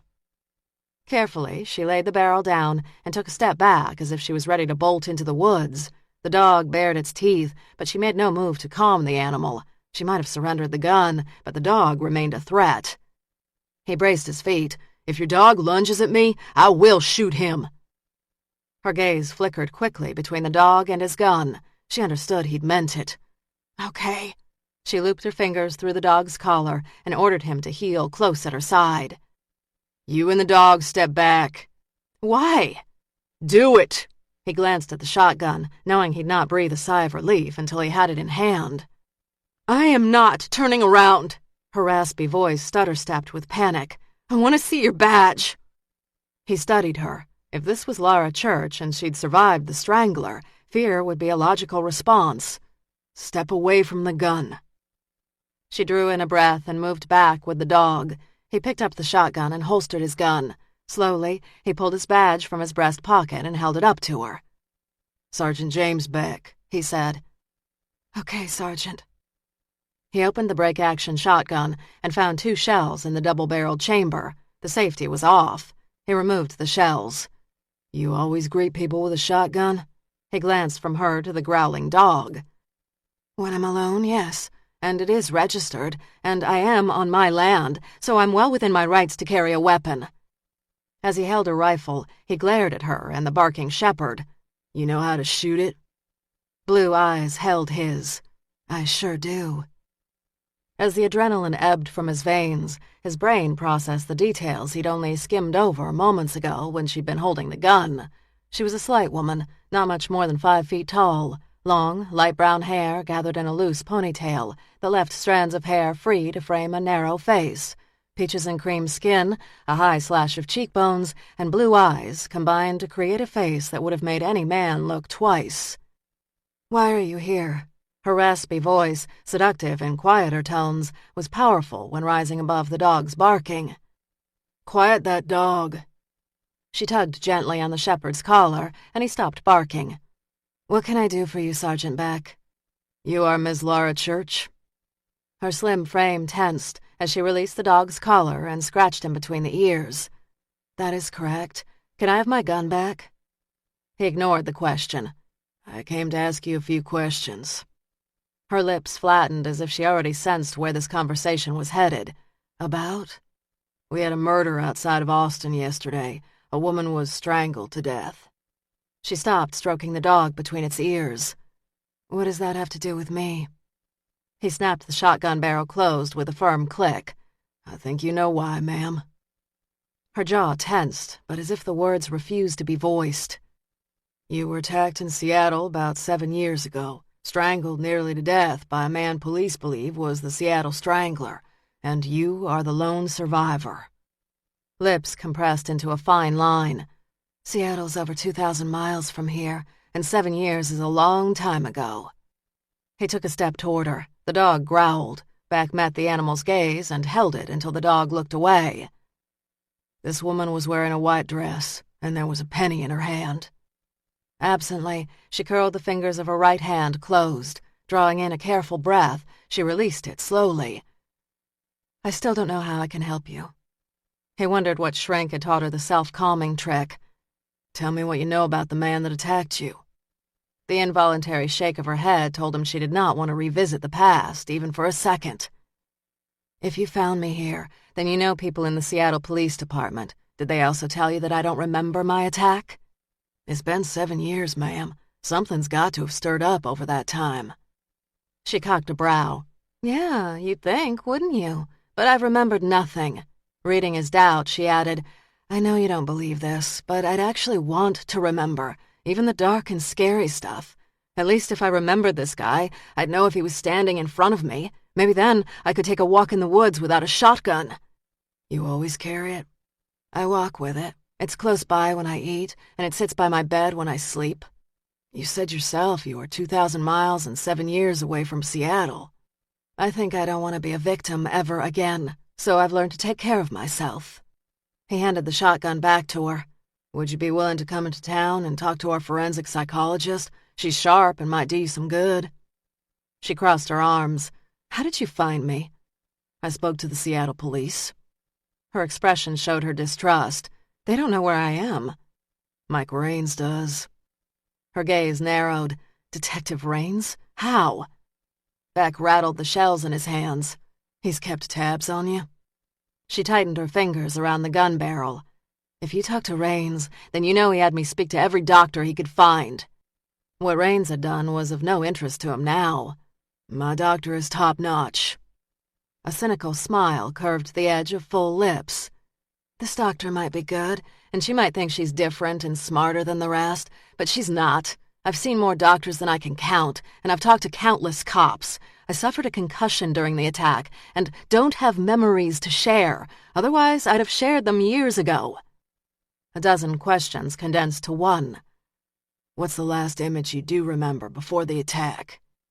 She slowly shook her head from side to side. I don't want to answer your questions. Now get off my property, Sergeant Beck. The abrasive clip in her voice thinned his patience. Deliberately, he kept his voice even and precise. I came all this way to see you. You've wasted a trip, Sergeant Beck. He managed a smile that didn't feel the least bit friendly. This visit was a courtesy because I did not want to put you out, ma'am, but I've come here for answers. Her hand tightened around the gun barrel. You have come to the wrong place. I can't give you what I don't have. I could detain you and drive you into Austin, where we could have a more formal chat. Cops, so predictable, she muttered as she rubbed her temple with her fingertips. You've no cause to take me anywhere. Ma'am, you are a material witness in an active murder case, and I have every right to take you into Austin.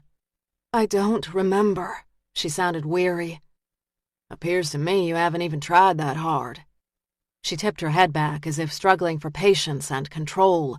If I had any detail, I would tell you. I really would, but I don't. It's in this morning's paper. I haven't had the chance to read it. Then I suppose you haven't read about the woman in San Antonio? The paper never said how she died. And at his questioning look, she added, I do read the papers, Sergeant.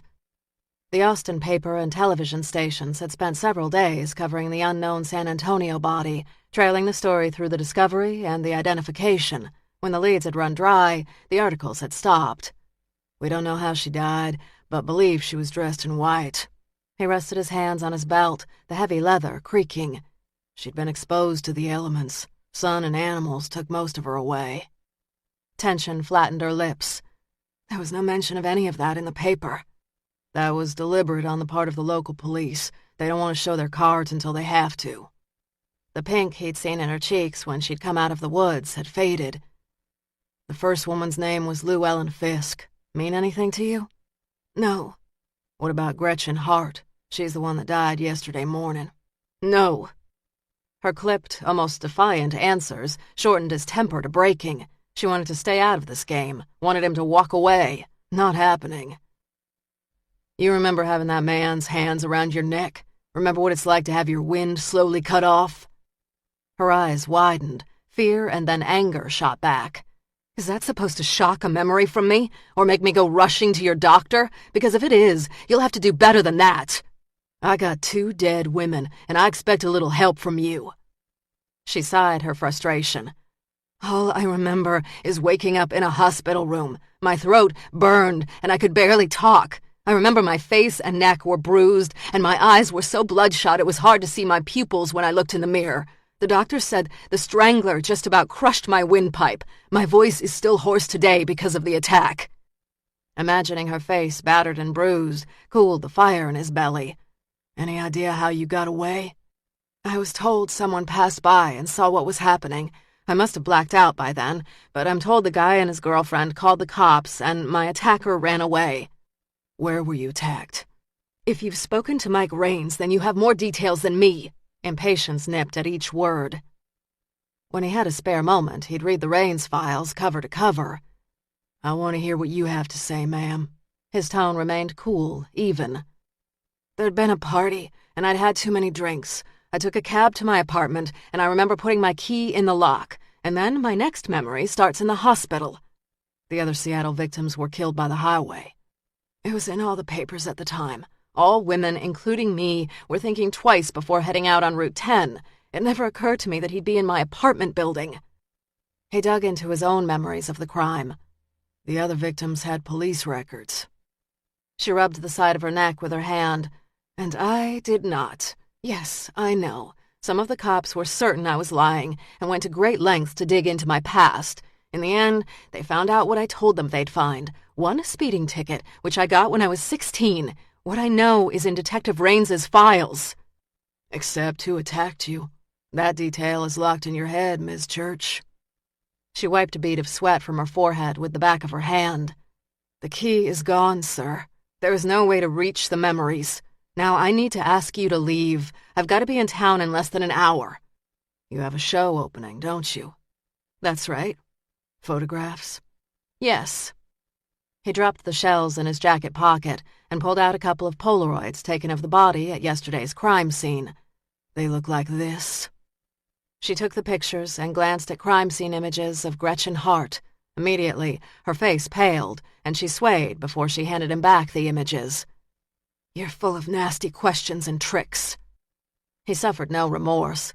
"Thought if you could see firsthand what I'm dealing with, you might be more open to helping me." "Get off my land, Ranger. I have no more to say to you." He slowly tucked the pictures back in his breast pocket. "I'll leave for now, Miss Church, but you're going to see me again. That I do promise you."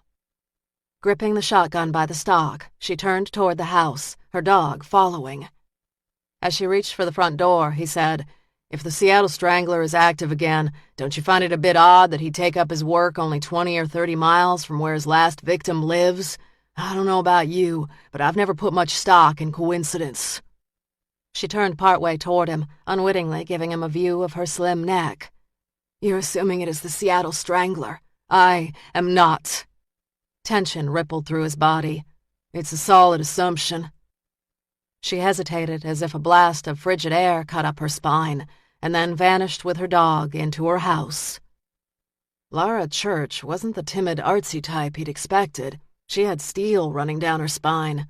Getting her help wouldn't be as easy as he'd hoped, but in the end, he would get it.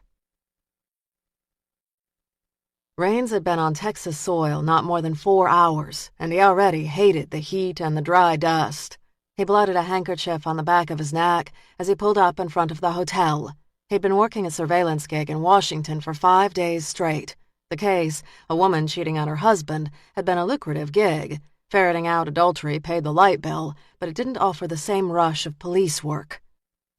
Raines glanced at his watch. It would take Beck several hours to check his story out and to track down Lara Church. That would give him time to scrounge up a gun dealer open to a cash sale and find a criminal attorney willing to defend. Sleep would have to come later. He crossed the parking lot quickly, hating the heat beating down on his back and head. He pushed through the front glass doors and moved to the front desk. A 20-something girl wearing a maroon vest, white shirt, and black skirt smiled up at him. "Welcome." The genuine energy behind the words softened his mood. "Thanks. Hoping you got a room to spare." "We sure do. How long will you be staying?" "Can't say, but at least a week." He fished out his wallet and credit card. She tapped in information into her computer keyboard, swiped his credit card, before handing over the card and room key. "I've got a nice room facing the pool. Top floor, quiet." He slid his credit card into his wallet. "I appreciate that." "And we offer breakfast every morning from 6 to 9. It's good, hearty fare." He smiled. "Stick to my ribs, as you Texans say." A faint blush rose in her cheeks. "That's right, sir. So where are you from, if you don't mind me asking?" "Seattle, Washington." "And what brings you to Austin?" "Just thought I'd have a look around." "Well, we've got any kind of brochure you'd ever need on the rack by the elevators. Lots to see in town." "What do you recommend?" "Well, if you don't mind a bit of a drive, the Alamo is a sight to see. It's down in San Antonio. Though if you're driving down I-35, don't go during rush hour. There's always backup." He winked. "I'll be sure to grab some brochures."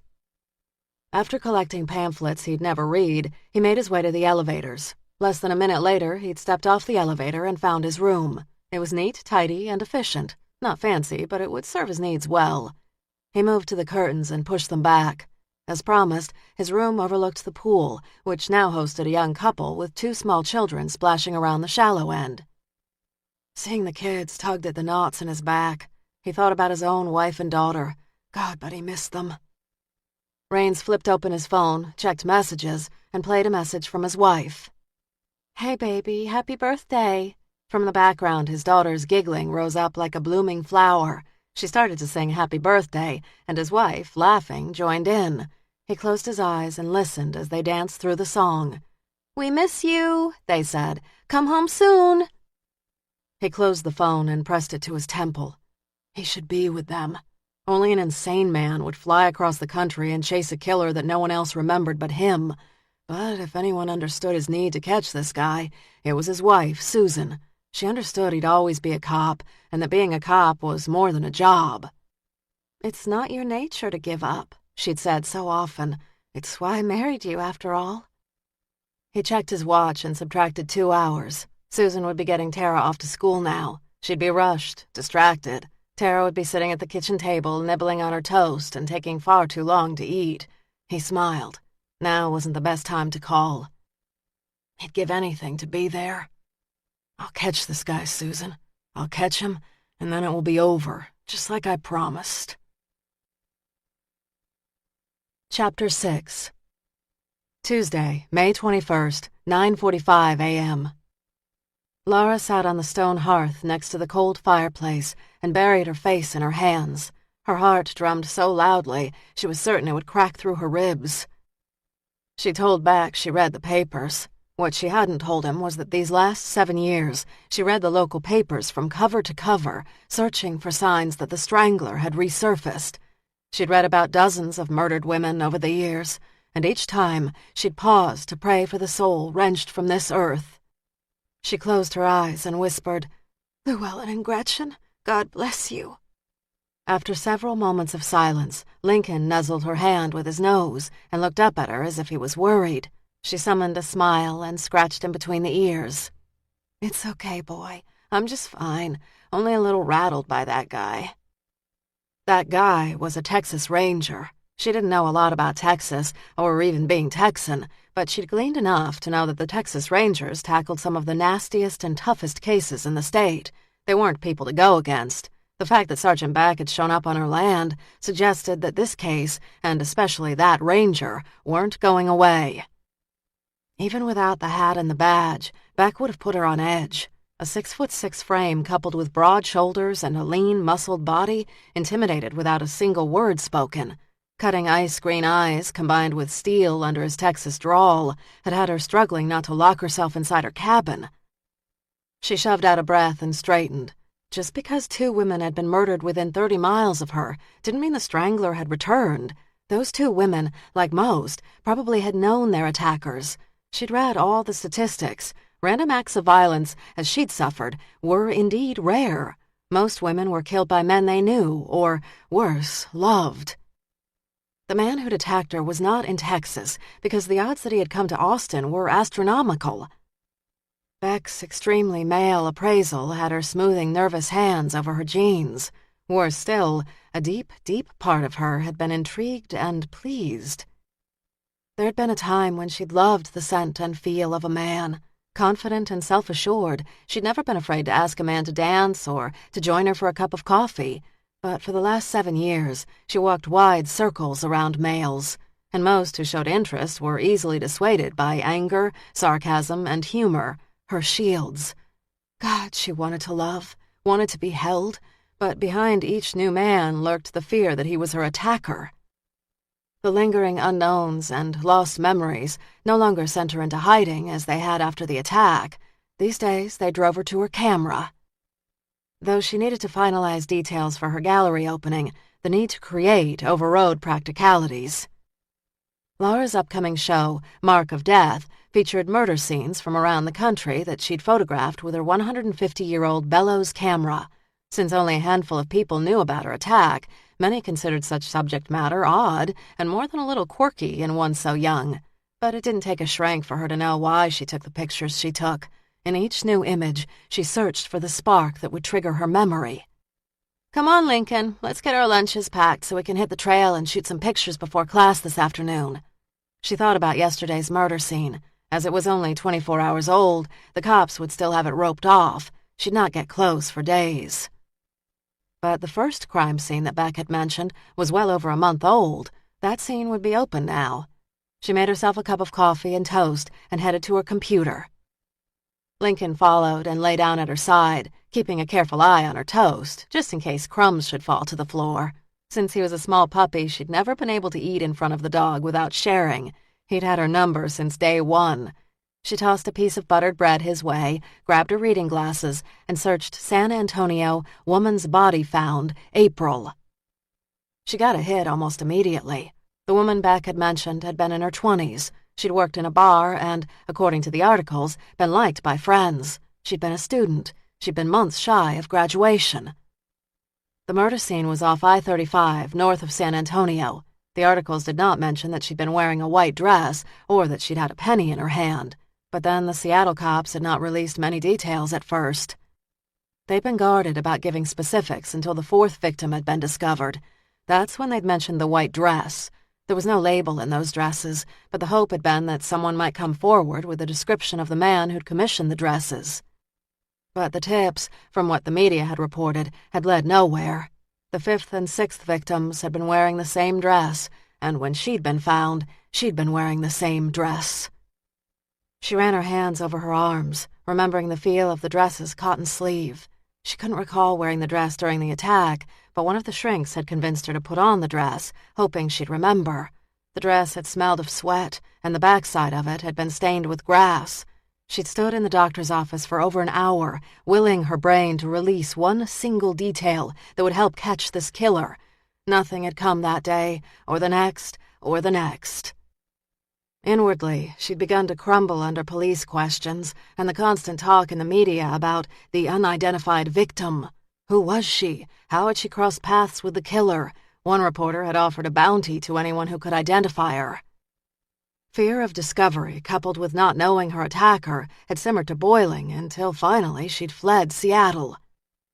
She'd not had a plan when she'd left the West Coast. All she'd wanted was to get away. And so she'd bounced around aimlessly for months, working odd jobs that kept her gas tank filled and food in her belly.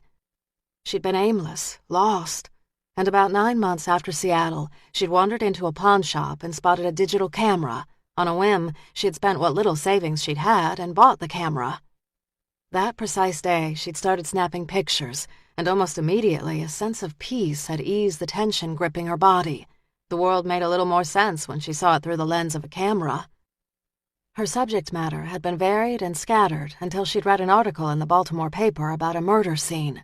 A woman had been stabbed near the Inner Harbor. Pulled by forces she could not articulate, she'd gone to the murder scene and started snapping pictures. Later, when she loaded the images onto her computer, she'd studied them so carefully, hoping to see just one element that would explain the violence that had claimed a woman's life. No answers had surfaced that night, or the next, but the need to keep shooting remained. Her cameras got fancier, more sophisticated, but none gave her the feel she needed. And then she visited a Chicago auction house selling old photographic equipment. The trip had been more of a curiosity than a mission, until she'd seen the 150-year-old Bellows camera. Instantly drawn to the camera, she'd bid high enough to win the camera and drain her savings. The digital camera had forgiven her amateur photographic skills, but the Bellows camera had no patience for novices. She'd found a photographer in Pennsylvania who taught her how to prepare her glass negatives, shoot her images, and develop the smoky, moody pictures that so suited her subject matter. Laura scribbled down the address of the murder scene and grabbed her keys. "Right in the car?" The dog perked up immediately and bounded out the front door to her black truck. He sat by the driver's side door, barking and wagging his tail, while she fired up the engine and the car's air conditioning. She loaded her camera equipment into the back of the truck, along with a cooler of water in the back seat.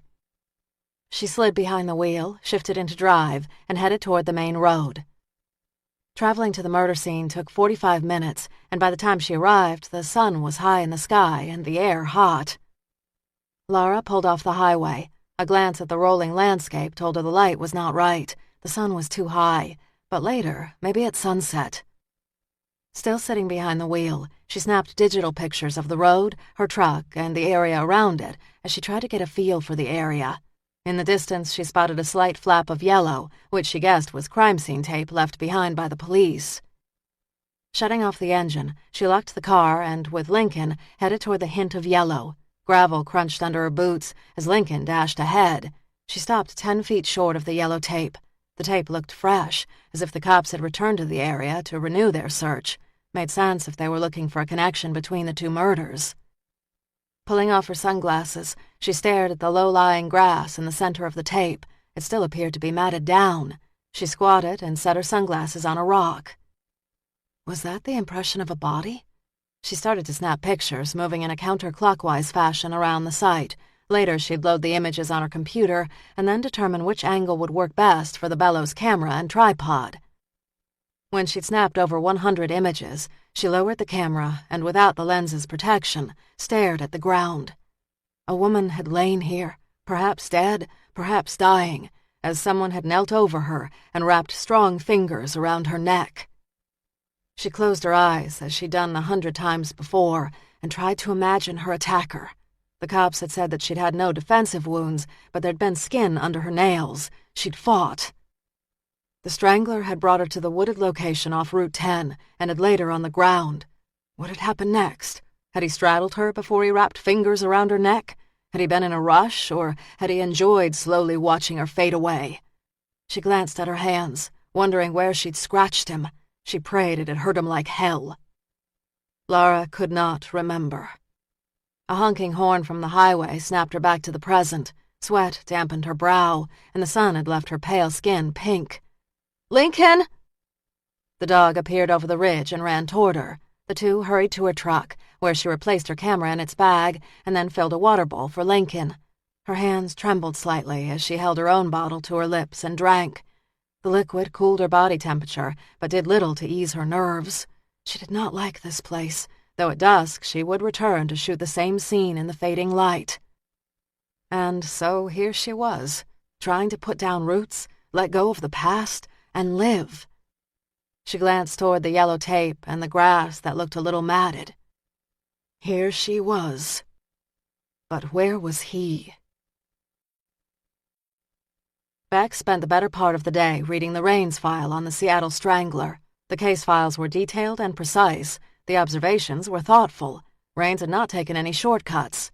There was no doubt that Raines had been one hell of a cop. As he'd sipped a fresh cup of coffee, he studied a 7-year-old picture of Laura that had been taken right after the attack. It was rough. Not only was her neck black and blue, but also her eyes were so bloodshot their vivid blue was lost. Notes indicated that an internal examination confirmed rape, though no semen had been found in or on her body. There was DNA under her fingernails, but the sample didn't match any known DNA on file. Anger twisting his gut, Beck closed his eyes and rubbed calloused fingers over a brow. He willed memories of the gun-toting Laura Church to elbow aside images of the sad, broken woman in these police photos. Seeing any woman hurt bothered him. Seeing Laura Church bruised and battered cut deep. His phone rang, pulling his thoughts back. "Beck." It was the officer at the front desk. "There's a guy named Raines out here to see you." Beck pinched the bridge of his nose. He did not have time for this guy.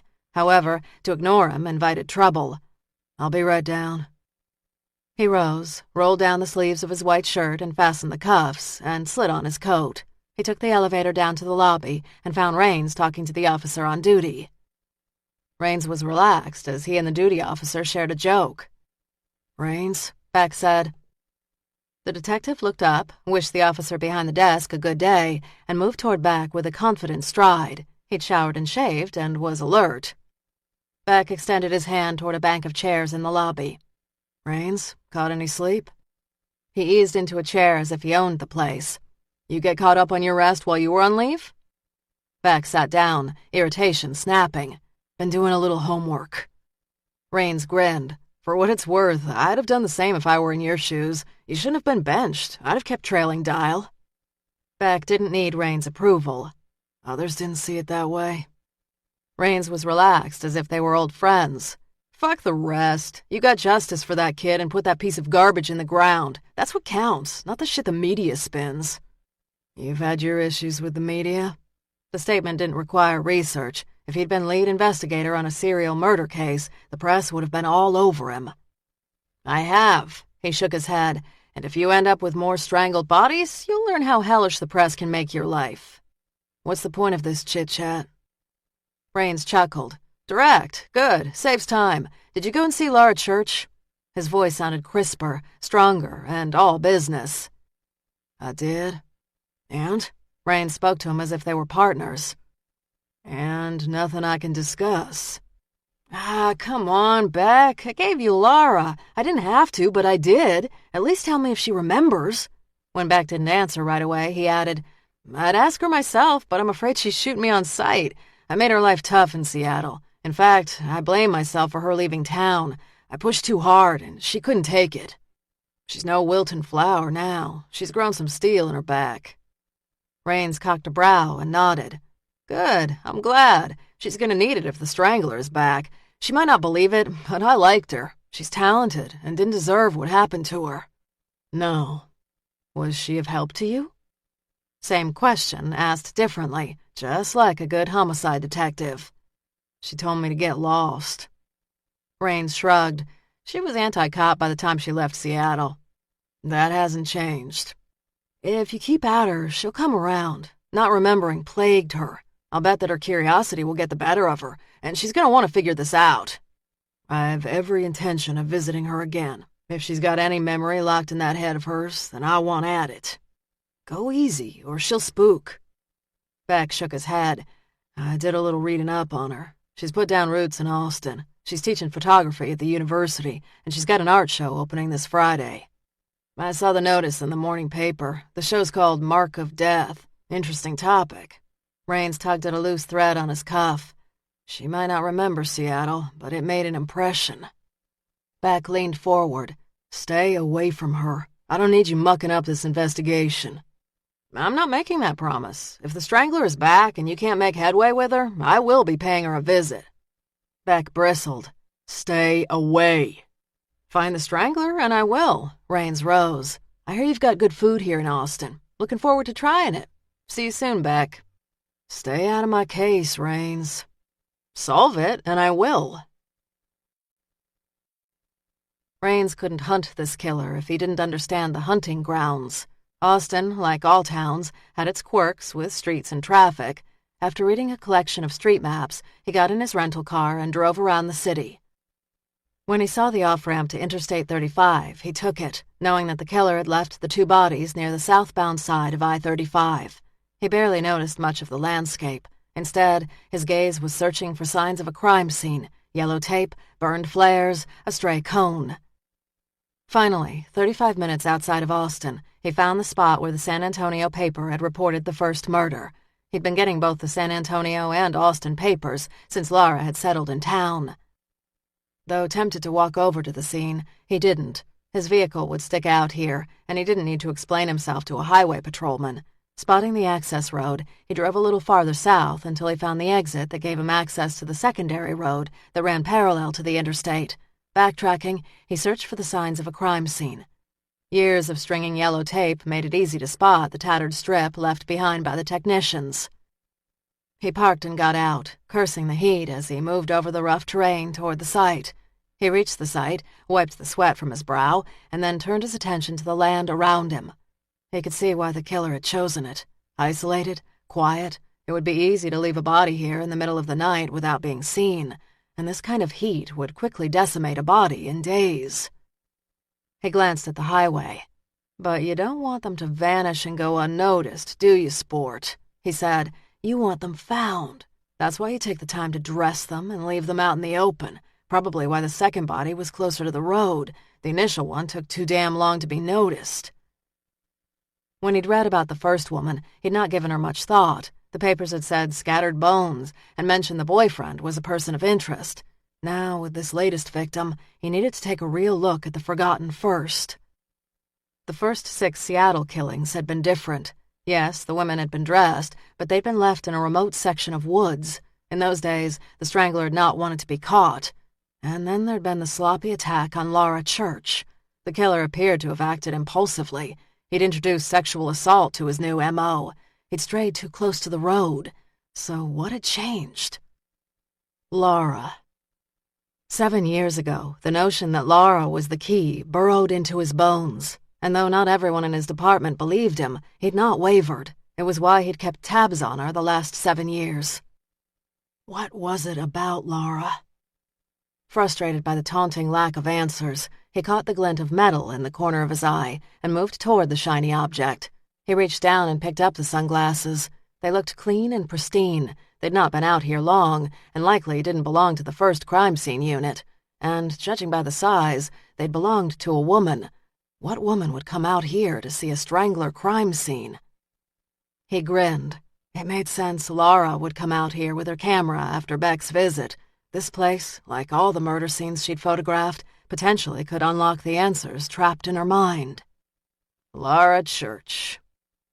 She still wanted to remember. Good. He pocketed the glasses, knowing he'd see her soon. The glaring sun prompted Laura to reach up on her head for her sunglasses. When she didn't feel them, she remembered setting them down by the crime scene, 20 miles back. Damn. She considered going back for the glasses, but she was already a half-hour late for her appointment at the gallery. She balanced the value of dime store glasses against the cost of gas and her lack of time. The glasses lost. Laura, with Lincoln in the front seat of her pickup truck, rode into Austin. Her show was opening in just a couple of days, and she'd promised the gallery owner and her cousin, Cassidy Roberts, that she'd swing by to discuss last-minute show essentials. Cassidy's 101 Gallery was located on South Congress Avenue in a bustling, albeit quirky, section of Austin. The 3-story brick building, rimmed by glass high-rises on neighboring streets, dated back to the 1930s. It had belonged to their grandmother, who'd snapped up land in the 70s when it was cheap and converted it into a dress shop. When her grandmother had gotten ill 2 years ago, she'd gifted the building to Cassidy. Her cousin had painted the brick building white with 3 red horizontal stripes and expanded the first-floor windows so that passers-by could see the art inside the studio. 101 Gallery blinked bright in blue neon above the main door. Laura parked in the small lot behind the building, and she and Lincoln made their way through the back entrance. Dwindling renovation dollars had left the back entrance area much as it had been when their grandmother was alive, with dim lighting, old cracked linoleum floors, and a rickety shelving system. "I can smell that mutt a mile off," Cassidy's clear, young voice shot down the hallway that led to the main gallery. "He doesn't smell." Laura dropped her car keys in her backpack. "You saw my truck pass in front of the gallery." Cassidy emerged from a small office. She wore a peasant blouse, a black ruffled skirt, and a thick belt that matched a pair of cowboy boots. Dark hair was swept into a top knot and held in place by hair sticks. No makeup enhanced her smooth olive skin and high cheekbones. Silver and turquoise bracelets jangled from her wrist. Cassidy tossed a wary glance at Lincoln, who settled on the cool wood floor. "God, he gets bigger every time I see him. Are you sure he's not part wolf?" Laura rubbed Lincoln between the ears. "He's just a big puppy." "With big fangs." Despite Cassidy's protests, she looked as if she had no problem with the dog. Though she groused about his smell and his hair, she never once said he wasn't welcome in her gallery. Cassidy had been 12 when her mother had died, and she'd gone to live with their grandmother. Laura, however, had only lived in the Austin home during the summers, a time when her own mother needed a break from the demands of motherhood. The start of her summers with Cassidy always began with tension, as each wondered how much the other had changed over the year. But by the end of summer, the girls cried when Laura's mother appeared and took Laura away. Cassidy studied Laura. "Looks like you got some sun today." "I did some preliminary shooting." "You should wear a hat. The Texas sun chews you up." Cassidy arched a brow just as their grandmother had. "Where did you shoot?" "A site off of I-35 north of San Antonio." "Odd choice." "I don't pick the places. They pick me." "Not another murder scene." The words rushed out in a sigh. "Yep." Cassidy was silent for a moment. "Don't get me wrong. I adore the pieces you've taken. But every time I look at them, I realize how dangerous it is for you to take those pictures. And the side of the highway can't be the most secure location." I'm always careful. Cassidy clasped her hands together. Please, for my sake, would you not take any major risks between now and the opening? I need my artist looking radiant and wonderful and not dead on the side of a highway. Logic demanded Laura lock her doors every night and carry a shotgun when she walked and was out in the field. However, deeply buried emotions overruled logic, at times sending her to tenuous places to take pictures. The irony was not lost on her. I'll be fine. Now show me what you have so far. Cassidy grabbed a ring of keys and unlocked the door that separated the front of the gallery from the back. Are you nervous about this show? A casual shrug hid a flurry of nerves. No, why would I be nervous? It is a big step.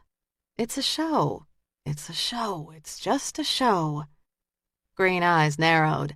Then why do I smell your unease? Laura smiled. Maybe you just smell Lincoln. Cassidy wasn't put off by the joke.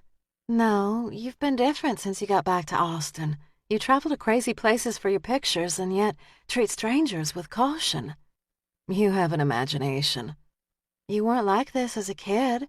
You were the brave one, the one never afraid to talk to anyone. I've grown up. You have an obsession with death. I do not, and that was the truth. I'm compelled to understand death and the mark it leaves behind, but I have no desire to meet up with it for at least another 50 or 60 years. Cassidy smiled, but didn't appear amused. Maybe the time has come to understand life. Laura arched a brow. You sound like a shrink. Maybe you need a shrink. The offhand comment struck a painful nerve, but she grinned. Don't all artists? Cassidy's head tilted as if she picked up the dark vibrations under the words. What happened to you? What do you mean? Like I said, you've changed since we were kids. Life is change. Cassidy shook her head. You're not going to tell me what happened. Cassidy, I'm here to look at the show, not talk about me. Cassidy opened the door to the gallery. Follow me. The front side of the building had been completely refurbished, the old linoleum replaced with polished wood floors, whitewashed walls, and bright lights. Relieved to be off the topic of Laura Church, she told Lincoln to stay in the back. Cassidy's boots clicked as she made her way down a side hallway. Many had questioned Cassidy's business sense when she announced she wanted to own an art gallery, but so far she was doing more than just keeping her head above water. She was also making a name for herself in art circles. This opening is going to be good for you, Laura. Your pieces are stunning, and you're going to end up on the map. On the map. She'd done her best to stay off the map for the last 7 years. Be nice to sell a piece or two and put some money away in the bank. The idea of not living hand to mouth is refreshing. With luck, we will both make money. There's so much I want to do with this place. You've done well for yourself, Cass. You've much to be proud of. She grinned. And everyone thought the former cheerleader would piss away her inheritance. I can only imagine what everyone says when my name comes up in conversation. Mimicking a Central Texas drawl, she added, Used to be so normal. Now wanders the country taking pictures of death scenes. Odd little lady. Both women laughed. Now I want you to close your eyes, Cassidy said before they rounded the corner into the main gallery. I want you to get the full effect when you see your work on the walls. Laura smiled even as butterflies chewed at her stomach. Do I need to close my eyes? Kind of dramatic, don't you think? This show is dramatic, she said, her tone growing serious. This show is going to put you on the map in the art world. How far on the map? I kind of like being the unknown. Right smack dab in the middle of the map. Now close your eyes. Laura grinned, but did as she was told. Cassidy took Laura by the hand. By the way, Cassidy said, get a manicure before Friday. Those photochemicals you use, which create such magic on film, make your hands look as if they belong to a sharecropper. Don't want customers distracted by the nails. I'm an artist, Laura said, opening one eye. People expect me to be quirky.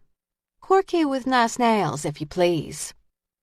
Laura glanced at her nails, darkened by photochemicals, and then slid her hands in her pockets.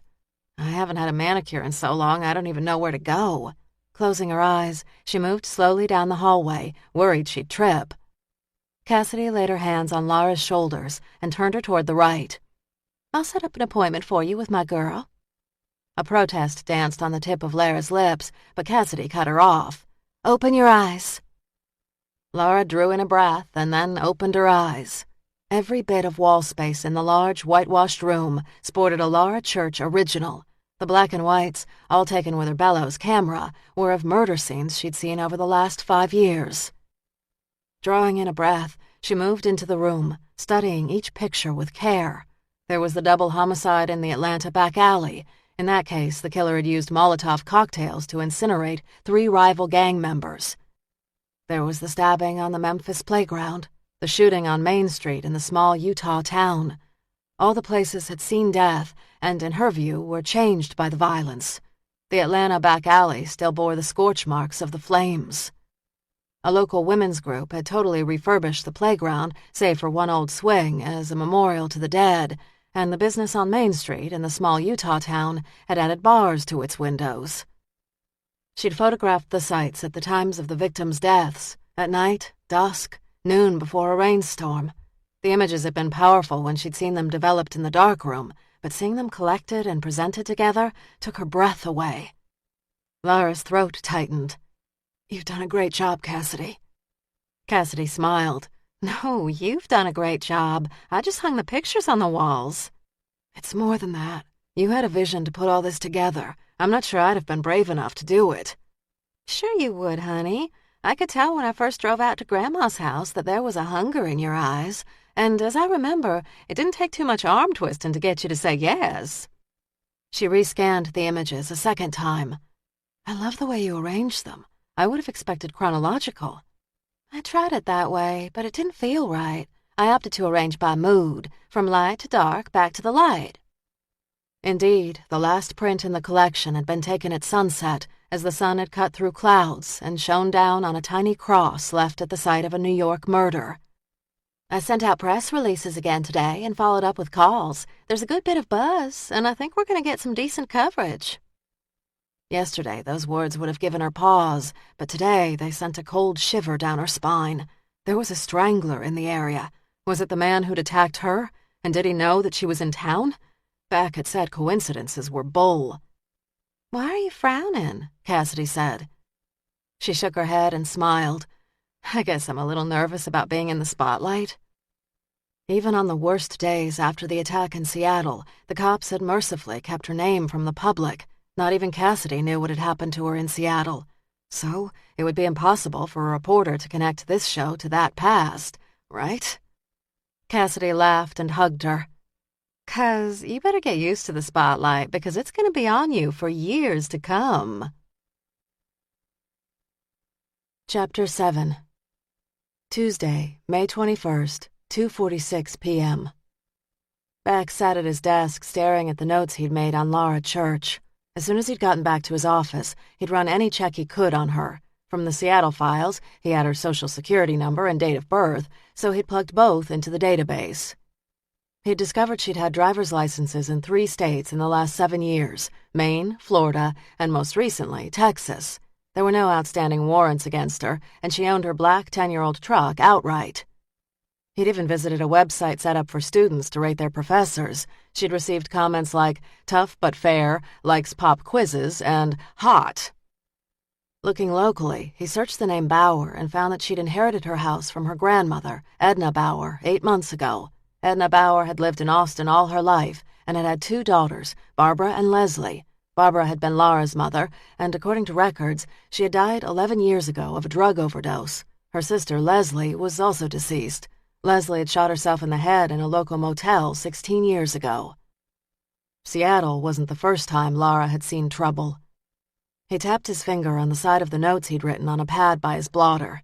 His phone buzzed, and he snapped it up. "Beck." "Sergeant," the receptionist said, "I've got Gretchen Hart's uncle on the phone, line 2. He pinched the bridge of his nose and nodded. "Thanks, Susie." After a moment's hesitation, he punched line 2.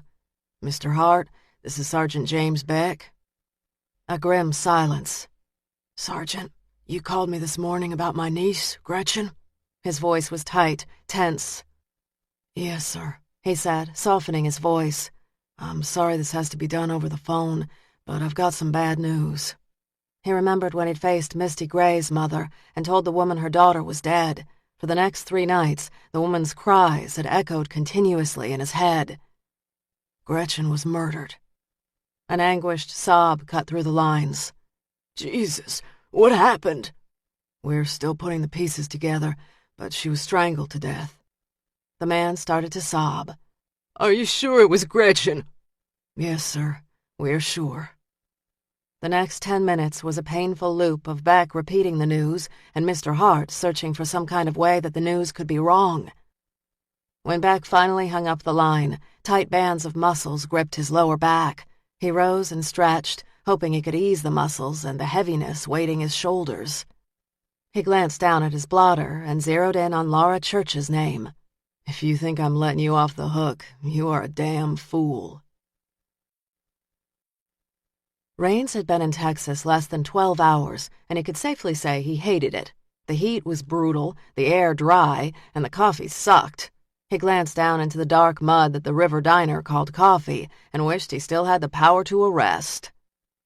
But he wasn't here for the coffee. He was here to find out what he could about the second victim, Gretchen Hart, whose identity had been released this afternoon. It wasn't lost on him that the 2 Texas victims had been students, like Laura had been. Setting the cup down on the cafe table, he leaned back in the metal chair and surveyed the busy diner located blocks from the university campus. College students huddled at tables, chattering to each other, talking on their cell phones, or listening to music. There was a lot of activity and noise, but he wondered how much they were truly getting done.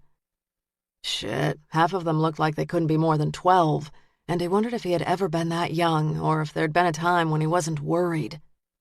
He'd known from a young age that he'd wanted to be a cop, and had been focused on getting a spot on the force. Initially, there'd been the entrance exam, and then the academy. He'd had to work his ass off for both, but the struggle had been worth it when the chief had pinned his first badge on his chest. He'd been settled in a patrol car less than 2 months when he'd realized a college degree would take him further on the force, so he'd set his sights on college and the homicide division. It had taken another 12 years of hard work, but he'd managed both. He checked his watch. According to the online class schedule, Laura Church was slated to hold her class from 7 to 9 today. Monday and Wednesday were lab days, and Thursday was another classroom day. God, how many times had he dragged himself into a night class after a 12-hour shift? He drunk gallons of coffee and eaten candy bars to juice up his system for the 90-minute classes. He'd made straight A's in college, and he was damn glad he had done the work. However, life had given him new goals, and another advanced degree no longer made the list. His number one goal now was to see Laura Church. He understood speaking to her wouldn't help matters, but it wouldn't hurt to get a visual.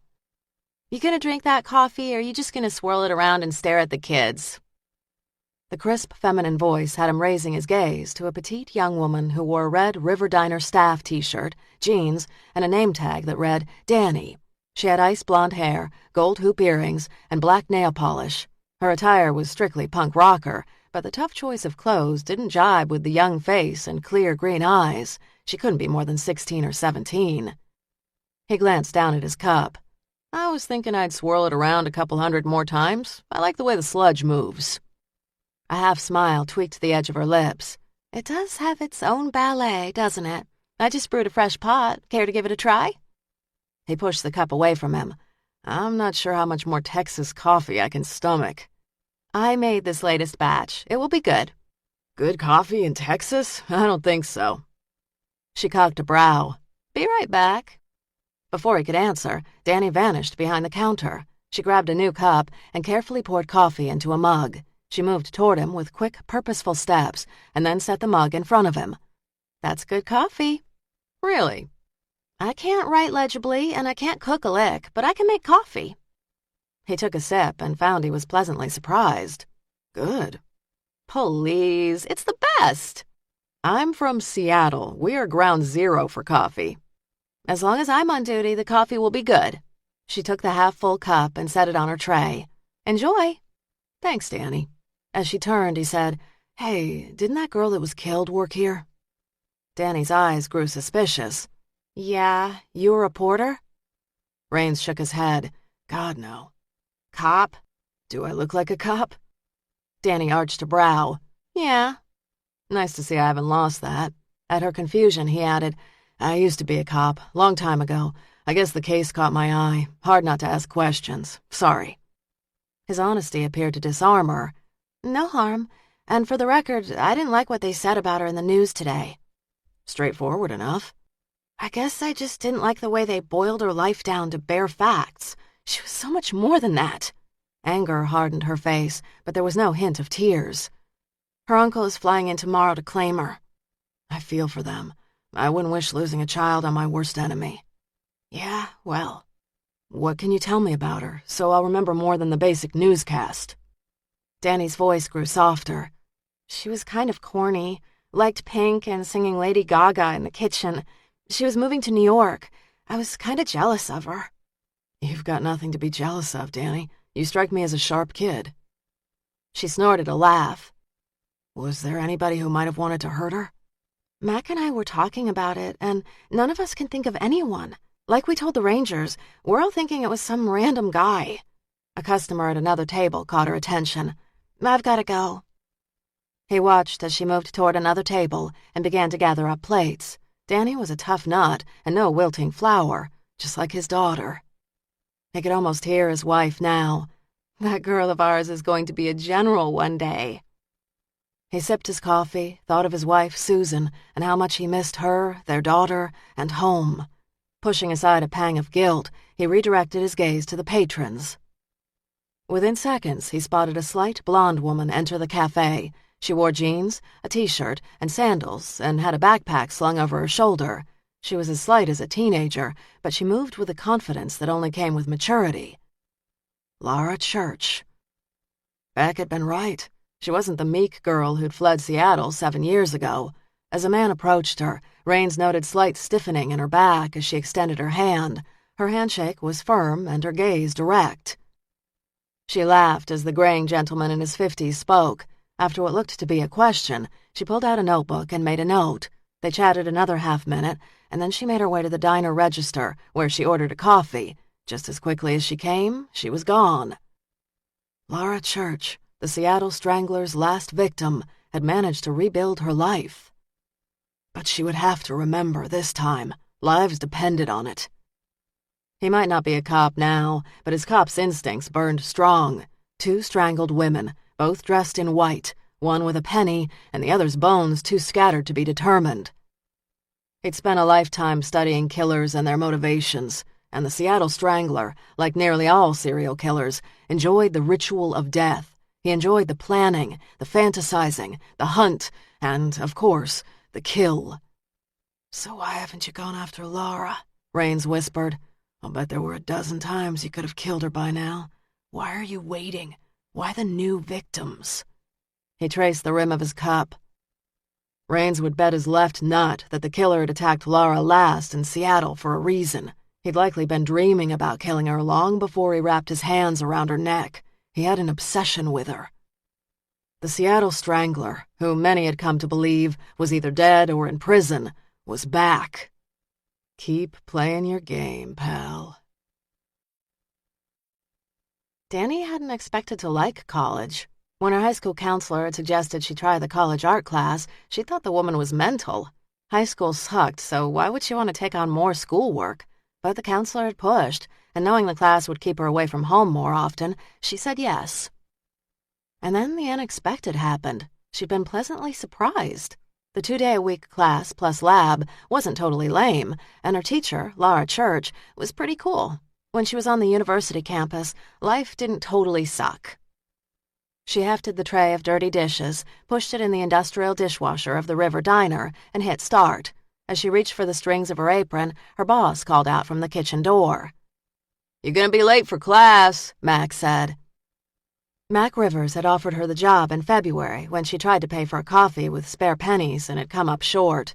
Mac liked to talk about high school and his days on the gridiron, and he wasn't so fond of the college crowd. Spoiled, ungrateful. He used those adjectives plus a host of others all the time. His life had peaked during high school, and the once muscled, lean body of a high school receiver had turned doughy and a little ugly.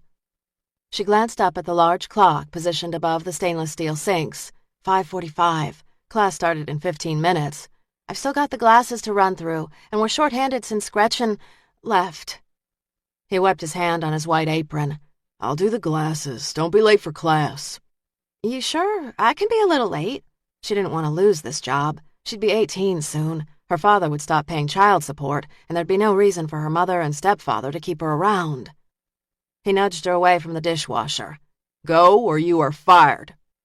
She grinned as she untied her apron and hung it up. You're the best. Chuckling, he loaded glasses into the next tray to go into the dishwasher. That's what I keep telling everyone. I'll be back tomorrow right after school. Can't wait. Danny grabbed her backpack from Mac's office, hoisted it on her shoulder, and hurried across campus toward the brick building that housed the art department. She'd not stopped to analyze why she liked the class. Likely it had more to do with its unstructured nature. Adjunct Professor Laura Church expected her students to work hard, but she had no desire to babysit. Art was subjective, she'd say, but it was also time-consuming and hard. If you put the work into her class, you'd do well. If not, your grade would suffer. Laura's speech had hardly put the fear of God in Danny. She'd seen enough shit in her life not to be intimidated by Laura Church. But in Laura, she'd seen another wounded soul, whom she happened to like. The photography classroom was large, with long, wide windows that allowed lots of sunlight. It was furnished with 10 big wooden work tables that each could seat 4 students. There were 25 students in the class, which often meant she could claim an entire table for herself. She liked working alone. Other than a couple of other kids, most were jerk-offs, jocks, cheerleaders, deadheads looking for that easy A from the school's greenest professor. So far, most of the kids were just getting by and would be hard-pressed to finish their portfolios in the next week and a half. Danny had had to pawn several bracelets to get the money for her digital camera, but she'd more than gotten her money's worth. She'd snapped thousands of pictures over the semester and was kind of pleased at the way her own portfolio was coming along. Who'd have thought Danny Smith, the kid who hated high school, would ever be thriving in college? The kids ambled into the classroom and took their seats. The jocks tended to stick together, and they always sat close to the cheerleaders' table. Everybody was always looking to score. At exactly 7 o'clock, Laura Church breezed into the classroom, a coffee in one hand, backpack on her shoulder, and her dog, Lincoln, in tow. Danny was pretty sure that dogs weren't allowed in the classroom, but Laura had not cared about rules. Lincoln stayed with her. Today in the darkroom, I'll be looking at edging and burning techniques. She set her coffee on her lectern and her backpack on the floor beside her. Lincoln stretched out and went to sleep. But before we head into the darkroom, I wanted to toss out a word of caution. I was having a look at the photos some of you downloaded to the class site, and I see you're having a little trouble with mood. Too much light, flat photos, washed-out images. Many of the photos will need to be redone, but I'm on hand as always to answer questions. A bit of sniggering from the cheerleaders had Laura tensing. You are all adults and can use your time this evening as you wish, but I'll expect you to upload your pictures to me by 8 tomorrow night. No photos means an F. And please, no photos taken earlier in the semester. This last portfolio is about applying what you've learned. A tall jock named Tim yawned and checked his watch. If you need to leave, Mr. Gregory, go right ahead, but I should remind you that you've got a lot of work to do. Tim winked at a cheerleader. Whatever. Your failing grade, not mine. The football jock leaned back in his chair, narrowed eyes glaring at Laura, who appeared unconcerned by his angry stare. Instead of backing down, she tossed out 1 or 2 more instructions and dismissed the group to the photo lab. Danny grinned, not sure if Laura's dismissal of Tim was super brave or just crazy. Beck arrived down in San Antonio just after 7, parked at the ranger offices, and climbed the steps to Santos's office. He found Santos at his desk, leaning forward and frowning over paperwork. That bad? Beck said. Santos glanced up and shrugged. I hate paperwork. Hate it. Beck laughed. What cop doesn't? You'd think it would get easier with time. He eased into the chair in front of Santos's desk. I had an interesting visitor, Beck said. He updated Santos on Raines's arrival and his own visit to Laura Church. Santos leaned back in his chair. What's Laura Church like? She's wound a little tight when she's approached by a stranger. She held a shotgun on me. Santos raised a brow. And? I convinced her to put it down. And you didn't arrest her? Having read her file, I'm not surprised by her reaction. The strangler left her in bad shape. He listed key details related to the 7-year-old attack. The Texas victims fit a profile that is more like Lara than the Seattle victims. Students ready to move out of state. Santos nodded. The killer's tastes changed. Seems so. He flexed his fingers. Did you go back to the first victim's site and look for the penny? We looked, took metal detectors, but we didn't find it. He tapped his index finger on his desk. But we got a lot of rain last month. Gully washers. Could have washed away. Send more officers out there. Work the area like an archaeological dig. I need to know if the first murder is connected to the second. Santos nodded. I'll have another team out there tomorrow. Good. So what is the deal with Rains? First stab, I'd say he's a lot like us. A cop with a case that got under his skin that he can't forget. He came a long way to follow up. How far would you go to track down a killer? A guy who kills women? Santos's expression turned pensive. Damn far. He's not the kind of guy that will sit and wait for my report.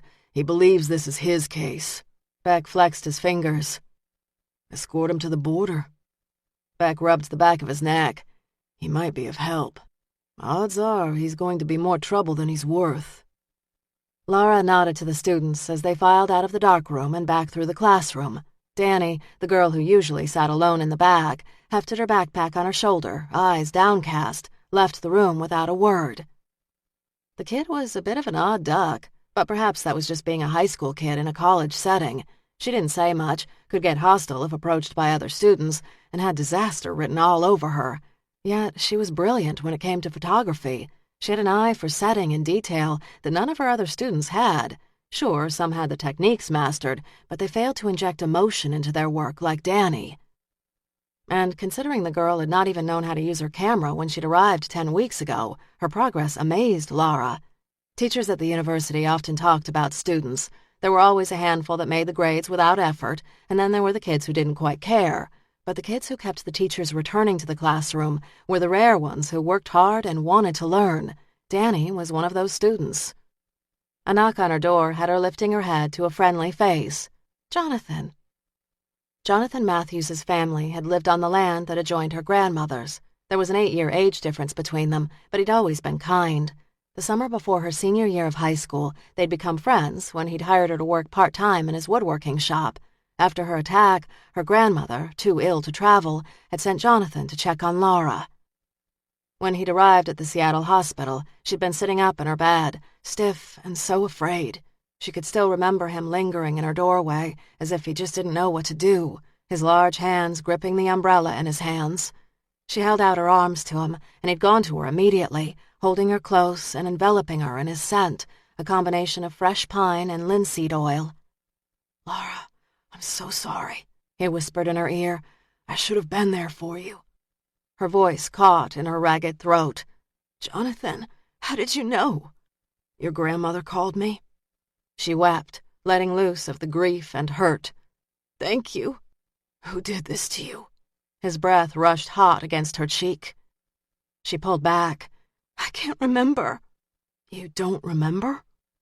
Tears streamed down her face as she shook her head. Nothing. He'd been patient and loving and attended to her every need, taking leave from work in his woodworking business for weeks. He told her over and over again that he'd protect her and care for her, but the specter of not knowing had lingered over her like Damocles' sword. After 8 weeks of police questions, sleepless nights, and jumping at every shadow, she'd left Jonathan and Seattle behind.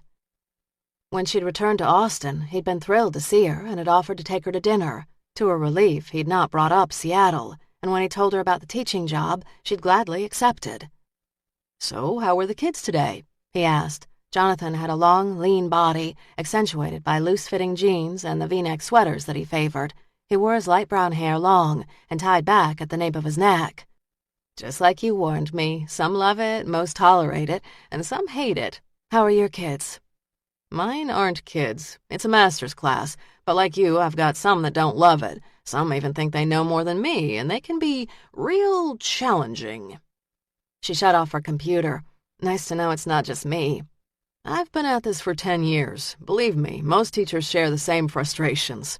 He shifted his stance from side to side. Any pieces you think will work for the student art show?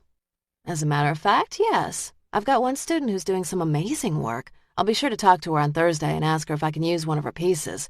What about you? A stunning cherry chest and an ornate desk. Both students outdid themselves. Great. The president of the university plans to attend the opening reception, and he's bringing board members. Rumors are again flying about budget cuts, so we've got to put on a show to hold on to what we have. You are going to submit a piece, aren't you? A faint smile tugged at the edge of her lips. Are you sure you want my work? Kinda dark. He laughed. Maybe avoid the murder scenes and use the images of the Alamo. The Alamo is always a hit in these parts. In recent months, she hadn't limited her work to just crime scenes, but had also started shooting pictures of battlegrounds where death had also left its mark. Though the Alamo was a scene of great bloodshed, it was also a source of pride for Texans. I'm not so lost in my art that I don't understand the practical side of life. I'll print and mount the Alamo series. You've come a long way. Really? In Seattle, you were all about career and goals and doing only what you thought was best. That was the first time he'd mentioned Seattle since she'd arrived in Austin. A taste of real life tempered me. He frowned. Laura, you've been back 8 months, and we've not talked about Seattle. She stiffened. I appreciate that you've not gone there. He dragged long fingers through his hair. Maybe we should talk about it. She shoved her laptop in her backpack. You were great to me while we were in Seattle. I wish I could have held my act together, but I don't want to talk about it. He nodded. Deal. Relief washed over her. He kissed her on the cheek. Friends? Yes, and you'll come to my opening this Friday? He winked. Wouldn't miss it for the world. It was past 10, and his coffee sat cold and virtually untouched as he leafed through the pages of the newspaper one more time. He'd started with the crime section and found a small article.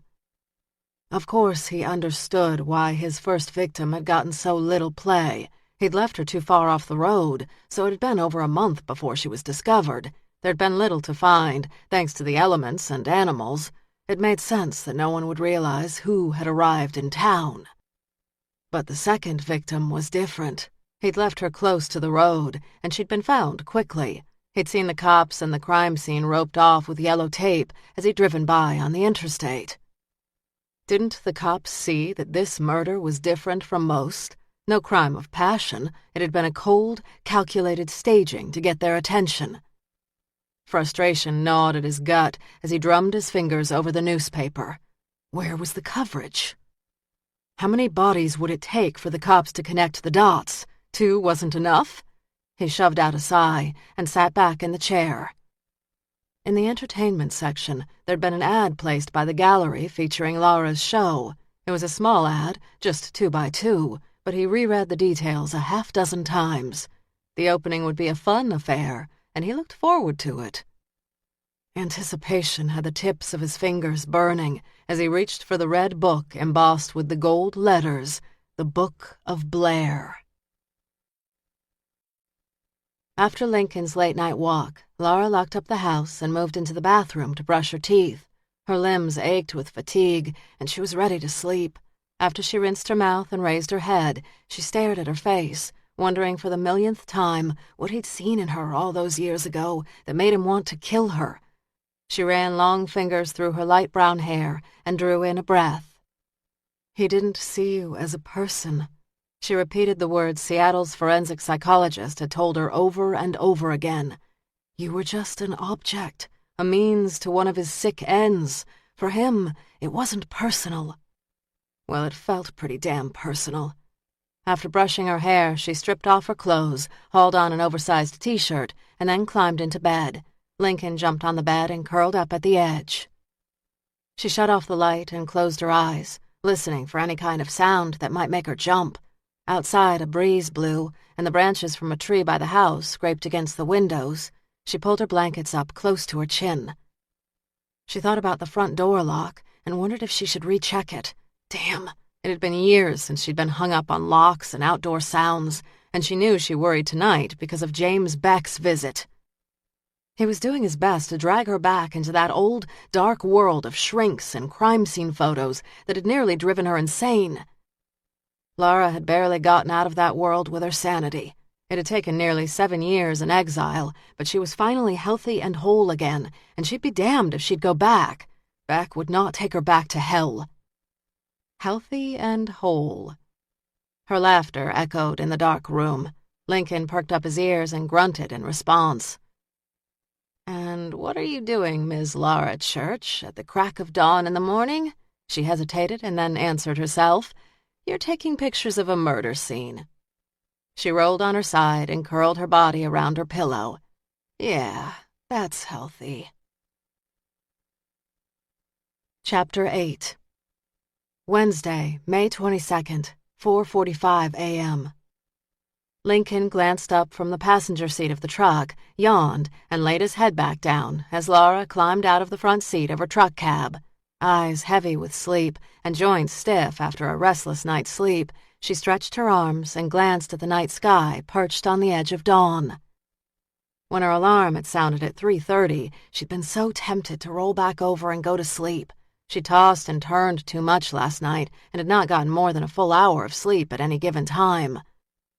But as much as she craved the warmth and security of her bed, she needed to get up and photograph this spot. Her art wasn't a job. It was a compulsion, a jealous mistress that required her attention and kept her from straying too long. She'd exited the interstate onto the access road and then, spotting a flat stretch, drove off the side road onto the dry, cracked land. The truck bumped and rocked as she crossed to the murder scene. She'd parked as close as she could to the site, knowing she'd have to move quickly to prepare her negatives and catch the rising sun. "Stay put, boy. See you in a bit." As the dog relaxed against the seat, she shut the cab door, moved to the back, and opened the lid of the camper top. Between the cobbled sections of clouds, stars winked clear and bright. The scent of rain hung in the air. Switching on her flashlight, she did one last inspection of her equipment and then studied the path ahead. 100 yards behind her, a truck blew past on the interstate, sending a rush of energy, air, and sound cutting through the quiet night. She hefted her large bellows camera on her shoulder and, with her flashlight in hand, followed the matted path until she spotted the billow of the yellow crime scene tape. She set up the tripod facing east and checked her watch. It was 5 a.m., and the sun would rise in about 45 minutes. Thunder rumbled in the distance. She hurried back to her truck and, from a wooden storage box, retrieved a 10x8 glass plate that she'd pre-cut and cleaned last night. After wiping down the plate one last time, she uncorked a glass bottle filled with the chemical collodion, poured the syrupy liquid on the glass, and gently tipped her wrist back and forth. The trick was to evenly coat the glass. The masters of this process, known as flowing the plate, strove for no streaks or runs, but she'd found the occasional imperfection added depth and interest to her final prints. When she'd coated the plate to her satisfaction, she poured the excess collodion back into the bottle and opened what looked like a black, slim file box. She slid the glass negative into the box, which was filled with silver nitrate, and waited 5 minutes. Tenting her work area under a large black blanket that blocked out all light, she removed the tacky, light-sensitive glass negative and loaded it into a plate holder. She hurried back to her camera, knowing her negative needed to be used while still damp. Under another black drape, she inserted the first negative into the camera just as the initial bits of light appeared on the horizon. Through the viewfinder, the image appeared upside down, but when she processed the negative, it would right itself. The sun inched up to the edge of the horizon, and she reached around and pulled the cap off the lens. She counted to 30 and then replaced the cap. With the morning heat already rising, she hurried back to her truck with the exposed negative, ducked under her blanket again, and poured developer evenly over the glass plate. As she counted to 15, she gently agitated the glass and watched for her image to appear. More thunder rumbled in the distance, and the rising winds whooshed over the tall, dry grass. When the image emerged, she poured water over it, halting the development process. She set the negative aside to dry and prepared a second.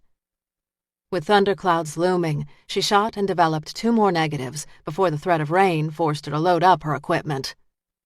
By 6:30, as the morning traffic on the interstate built, she was angling her camera gently into the back of the truck. The pleasure of her morning's work ended abruptly when flashing blue police lights reflected in her side mirror. Damn! She'd been through this before, cops spotting her at a crime scene and stopping to ask what she was doing. Logically, it made sense. What person in their right mind would do this? but logic didn't temper her irritation. The officer, in his mid-40s, short with dark hair, got out of his car and approached her, one hand on his gun. "Ma'am, what are you doing out here?" Turning, she kept her hands, palms open, at her side. "I'm a photographer. I was taking pictures of the sunrise. In the back of my truck, you'll see my camera and equipment." He moved to the back of the truck, touched her back tailgate with his palm, and glanced inside. "Are you alone?" "Yes, sir." Eyes narrowed, he pulled a flashlight from his belt and shined it inside. The light swept over the camera, the chemicals, and the box of negatives. "My name is Laura Church. I teach at the university, and I have an art show opening this Friday in Austin." He glanced at her, and then at the equipment. "What is there to photograph out here?" "I've been known to pick some random places at odd times." "What kind of camera is that?" "It's a bellows camera, the kind photographers used during the Civil War. Ansel Adams took his pictures out west with a bellows camera." She'd found the better she explained herself, the less time she would be detained. He stared at her as if he wasn't sure if she was crazy or just stupid. She could have told him maybe a little of both. "Can I see your driver's license and registration?" "Sure." She moved toward the front of the truck and paused. "I have a dog in the front seat. He's pretty big, but harmless." The officer nodded and held back as she moved to the front of the cab and grabbed her purse. She fished her driver's license out of her wallet and handed it to the officer. He glanced at the license. "Texas." "I just changed it to Texas from Florida a couple of weeks ago." She'd had the Florida license for 2 years, but hadn't lived in the state for over 2 years. After Florida, there'd been Vermont and then Maine. Out-of-date identification was another red flag she was careful to avoid. "I'll be right back. And do me a favor, get back in your truck." The order made her bristle. "Sure."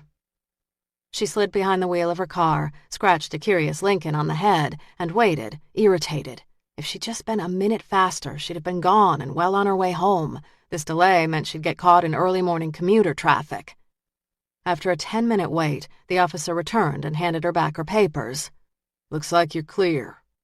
She swallowed a smart-ass response. "Right." "It's not safe out here by yourself, Miss Church. We've had trouble in this stretch of road." "I know. A woman was murdered, and I just photographed the spot where they found her body. I'll be more careful." "It's not about being careful. It's about staying away from places that leave you vulnerable." 7 years of careful had landed her in a half-living kind of existence. "Thanks. I'll keep that in mind." The drive back to her house took 45 minutes, and by the time she arrived, she'd driven through a heavy but brief thunderstorm. She let Lincoln out of the car, reached over the back seat to grab her box of negatives. A barking Lincoln waited for her on the front porch. Okay, I hear you. Breakfast, pronto." She set her negatives down on the dining room table, moved into the kitchen, and pulled out his bag of food, which she dumped into a bowl. She filled his water bowl with fresh water and then placed a chew stick by his bowl. Her stomach grumbled, but instead of taking the time to eat, she grabbed a piece of cheese from the refrigerator and her negatives. She'd eat a real meal later. She closed the shed door and moved to the table where she had her chemical trays and light source set up. As soon as Laura opened the box of glass negatives, she lost track of time. When she worked with the negatives and the images, the outside world melted away, along with worries and fears.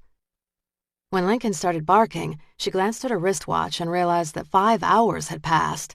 Knowing she had to wrap for the day, she still took one last glance at the images she'd created. She was pleased.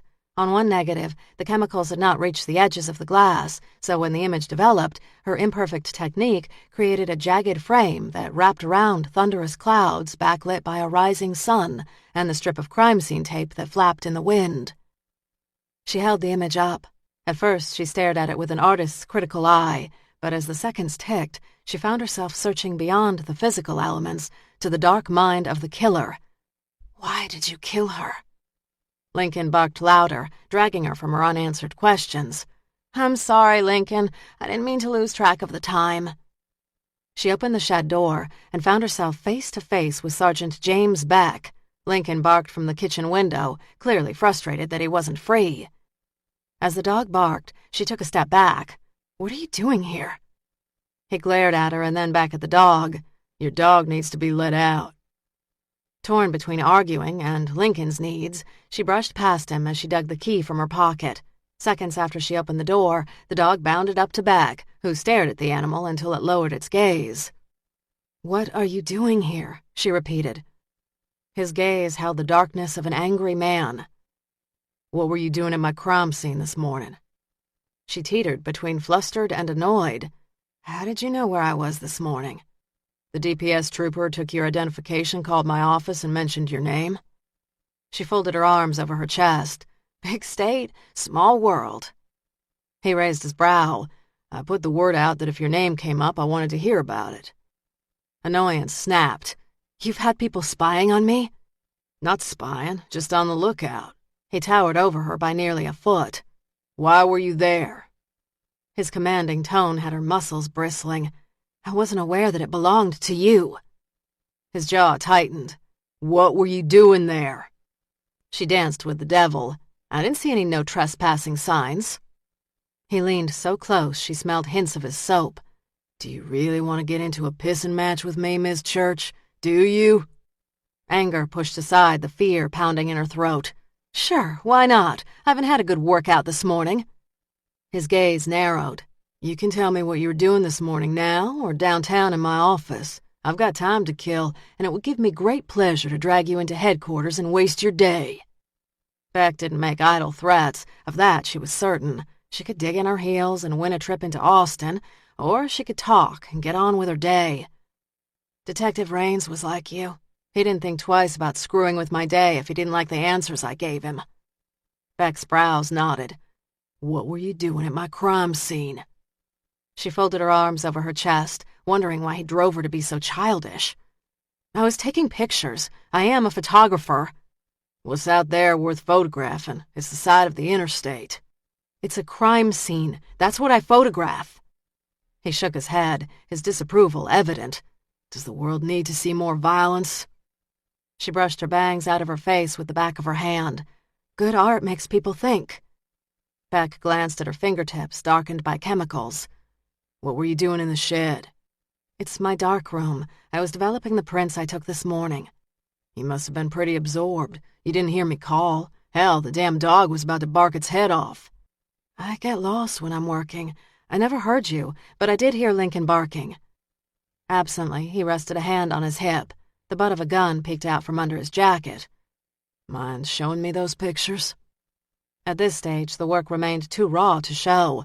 The idea that anyone, especially Beck, would scrutinize her work left her feeling vulnerable. "Come to my show on Friday. It will give you a good idea of what my work is about." His smile held no hint of humor or warmth. "I'm interested in the pictures you took at my crime scene. Today." My crime scene. He was a dog with a bone. "The work isn't finished." "I'll keep that in mind. Show me." An order, not a request. "Will you arrest me if I don't?" "Yes, ma'am." A promise, not a threat. Demanding a search warrant would likely translate into a lot of lost time for her. "Sure, follow me." She opened the shed's screened door. Lincoln scrambled past Beck to be by her side. Beck fell in step behind them. His purposeful steps sounded annoyed and angry against the cobblestone path. She pushed open the door to her dark room. The heavy smell of chemicals hung in the air. Above the developing table hung a clothesline where a half-dozen prints hung. "You painted the walls black," he said. "Better for the negatives." She clicked on the overhead light and moved toward the work table where the prints dangled. The chemical scents grew more cloying the deeper she moved into the room. If she didn't keep the AC window unit running, the smell could leave her lightheaded. She gestured toward the pictures. "See? Just photographs." He pulled off his hat, leaned in, and with a narrowed gaze, studied the prints. "They look old." This close, the restrained power of his body made her skin tingle. "I use a bellows camera. It's well over 100 years old." He kept his gaze on the photographs. "Why do murder scenes interest you so much?" "Probably because I almost had my own personal murder scene." 7 years ago. She shifted her stance. "You're not the first person to tell me to get over it. I know I should be back to normal after all this time, but, well, I don't think that I am." His intense gaze soaked up the image's details. "Why'd you shoot at sunrise?" "I don't know. Normally I shoot at sunset." "The end of a day. The end of a life." "Yeah, But you chose sunrise. The beginning of a day, the beginning of life. Yeah, someone like you, a survivor, should go out of your way to avoid murder and violence. Someone like you should take color pictures of flowers and clouds, kittens and puppies. A laugh startled from her. You think? Those subjects don't feel exactly real to me. As he straightened, his gaze settled on her. It's because you can't remember your attacker. She cocked her head. You think you've got me all figured out. You're not so complicated. You were attacked, nearly died, and you're using your camera to jog your memory. Annoyed, she brushed a stray hair out of her eyes. Fill in the memory and I'll be all better? You cannot cure a problem that you do not acknowledge, Miss Church. She cocked a slim brow. Is that my 5-cent shrink evaluation? Common sense, Miss Church. Until you can put all the pieces together, you aren't going to feel whole. Silence, as heavy as death itself, settled before she broke it. I don't want your advice, Sergeant. Stay away from my crime scenes, and I'll keep my thoughts to myself. She wasn't sure if she could stay away. When she didn't answer, he said, Like it or not, you are involved in this case. I'm not involved in this case. I am not. The words rang hollow. When it comes to my case, your opinion doesn't mean much. He flicked the edge of a dangling print with his finger. I don't want you close to any evidence.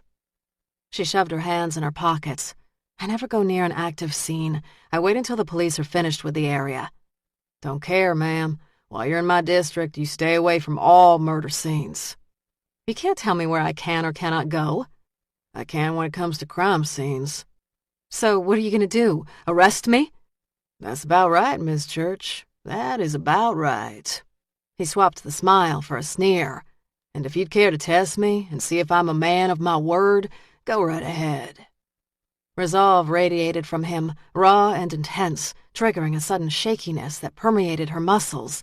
She attributed the unsteadiness to her early morning wake-up call, an empty belly, and too much time in the dark room. Fine, I've been warned. If that's all, you can leave now. He took another step toward her, close enough to bump, but not violate her personal space. Miss Church, we have not seen the last of each other. I bet you we have. Grinning, he replaced his hat. I'll take that bet. Chapter 9. Wednesday, May 22nd, 1 p.m. Laura drove into Austin shortly after Beck left. She told herself she was not skittish or restless because of Beck. Her sudden lack of concentration and frayed, restless nerves were rooted in hunger, not Beck. She just needed to eat, and then she'd be fine. She had no groceries in the house, and she hadn't eaten a real meal in 24 hours. Lab wasn't until 4, so she had time to treat herself to a hot meal at the River Diner near campus. When she sat at the cafe's corner table, her stomach grumbled, and she was suddenly anxious to eat. As she glanced at the menu, she noticed her nails remained chipped and stained from work. Cassidy had called her this morning and told her she'd scheduled an appointment for Friday morning. Laura studied her chewed and chemically darkened fingernails. She used to care about makeup, manicured nails, and pretty clothes when she lived in Seattle. She'd been in fashion, and appearance mattered. Clothing stores, shoes, and accessories had driven her days. It had been her eye for structure and assembling quirky combinations that had won her the job with the Seattle-based fashion company Forward. She'd gone for an interview with the company's marketing department, not sincerely believing she had a shot at the job, but the director had liked her mix of vintage and modern and suggested a second interview. A week before the holiday break, she'd been offered a job to start after graduation. It was entry-level and paid little, but it had been a first huge step toward the rest of her life. Her life had all been blue skies in those days. Danger and death were reserved for movies and novels. She'd been such a different person then. "What can I get you, Miss Church?" Danny said. Laura glanced up at her student. "Danny, I didn't know you worked here." "Almost 4 months now." "Aren't you supposed to be in school this morning?" "I get out at 11 on Wednesdays. That gives me time to work the lunch rush here." "When do you graduate?" "A couple of weeks." "And what's after that?" She shrugged. "I'll know when I get there." Patrons at other tables were already vying for Danny's attention, and the diner's owner was watching them. As Laura stared at Danny, she saw her younger self and couldn't help but remember her high school days. Transient, uncertain, lonely. She'd make a point to talk to the kid more in the coming days and see if she could find out more. "What's the vegetarian special today?" Danny shook her head. "If you weren't in Austin, you'd get laughed out of any self-respecting Texas eatery." Lara grinned. "You might be right. Does that mean there's no special today?" "Nope. Mac has done a black beans and rice. He's also stuffed zucchini with white beans, and it's decent." "I'll have the beans and rice, a side of bread, and a tossed salad." "That's a lot of food." "I've been working in the darkroom and haven't had time to stop and eat. I didn't realize I was starving until about an hour ago." "Well, I'll get that bread and salad right up." "Thanks." Danny returned minutes later with a side of hot bread and a garden salad with dressing on the side.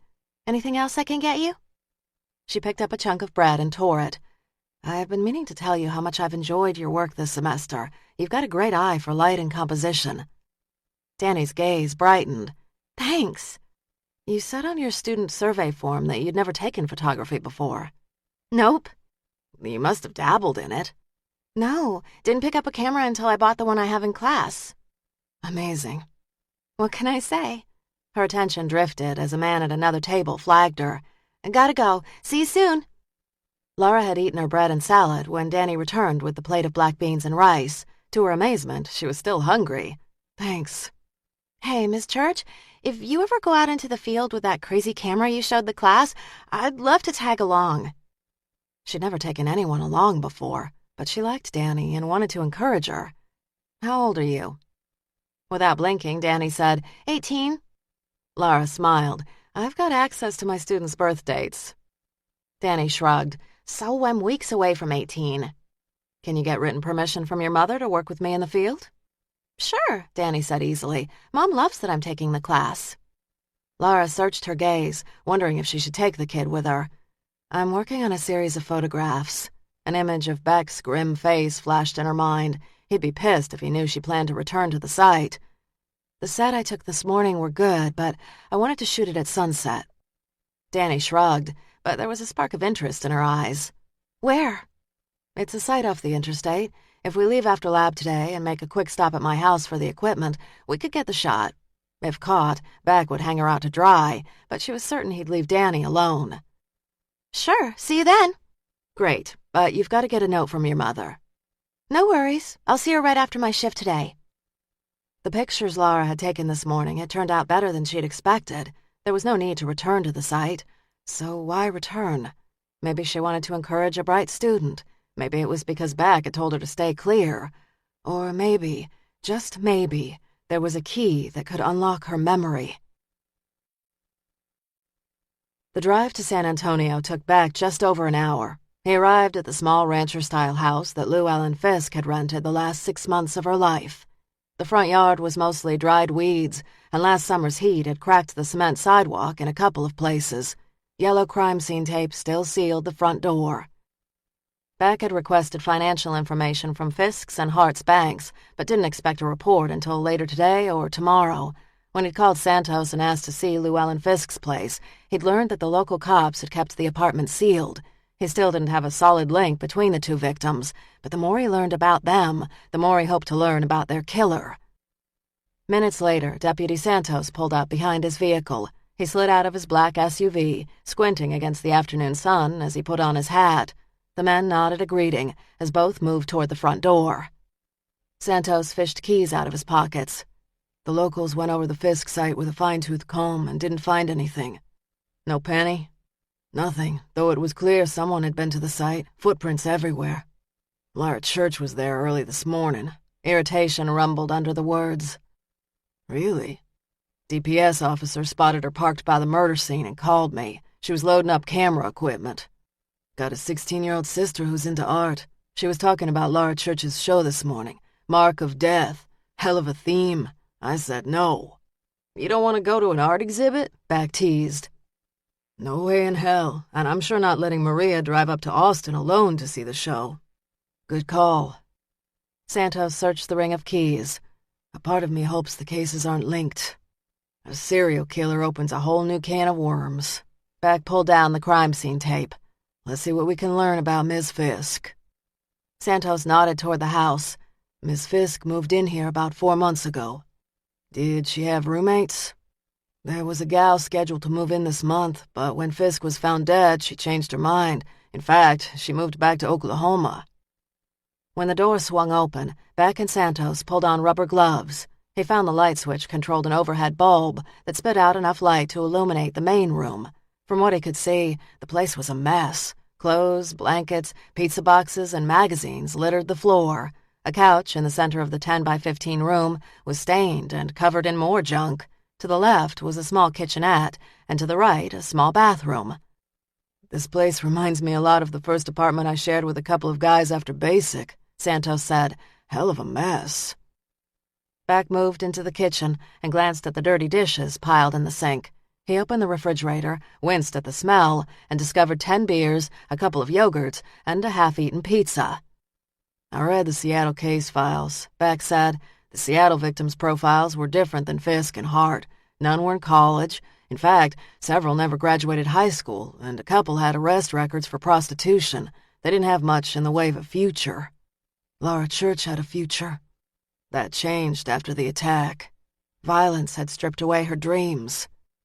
Beck turned his attention to a round table covered with papers and bills.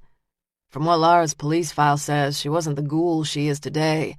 Before her attack, she wasn't obsessed with death. She was in fashion design and had plans to work with a Seattle design firm. After the attack, she gave up fashion and turned to photography, left the Pacific Northwest for good. Understandable? He picked up an envelope marked overdue. Raines's initial notes theorized Laura faked amnesia. Later, his notes are less sure. What do you think? I don't know. She's done a good job over the last 7 years of running. She's been all but invisible. Running from shadows or a real man? She says shadows. Beck frowned. Now she's coming back into the spotlight and there are more murders. That can't be a coincidence. Beck forged through the papers on the table. They looked like a collection of worksheets from class. She was taking a biology class. Santos nodded as he checked his notes scribbled on a pad. She was also taking accounting, had an A in both classes. Both her teachers considered her a solid student. Buried under the papers was a laptop. Beck opened it and hit the power button. Seconds later, the screen popped up. The screensaver was a photo snapped of Llewellyn and several other smiling young girls. Crystal blue skies, fall leaves covering the university grounds, the girls wearing sweatshirts. She was Laura Church at the time of her attack.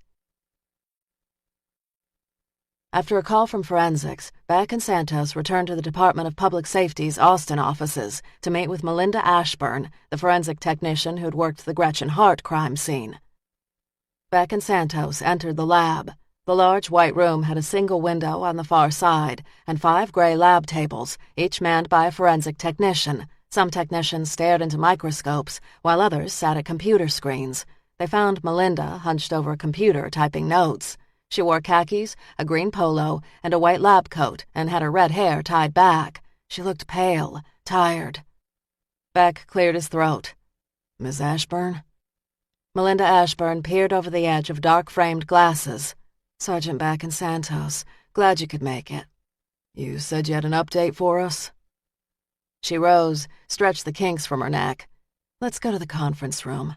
She snatched a file from her workstation and led the 2 rangers down the hall to a small meeting room.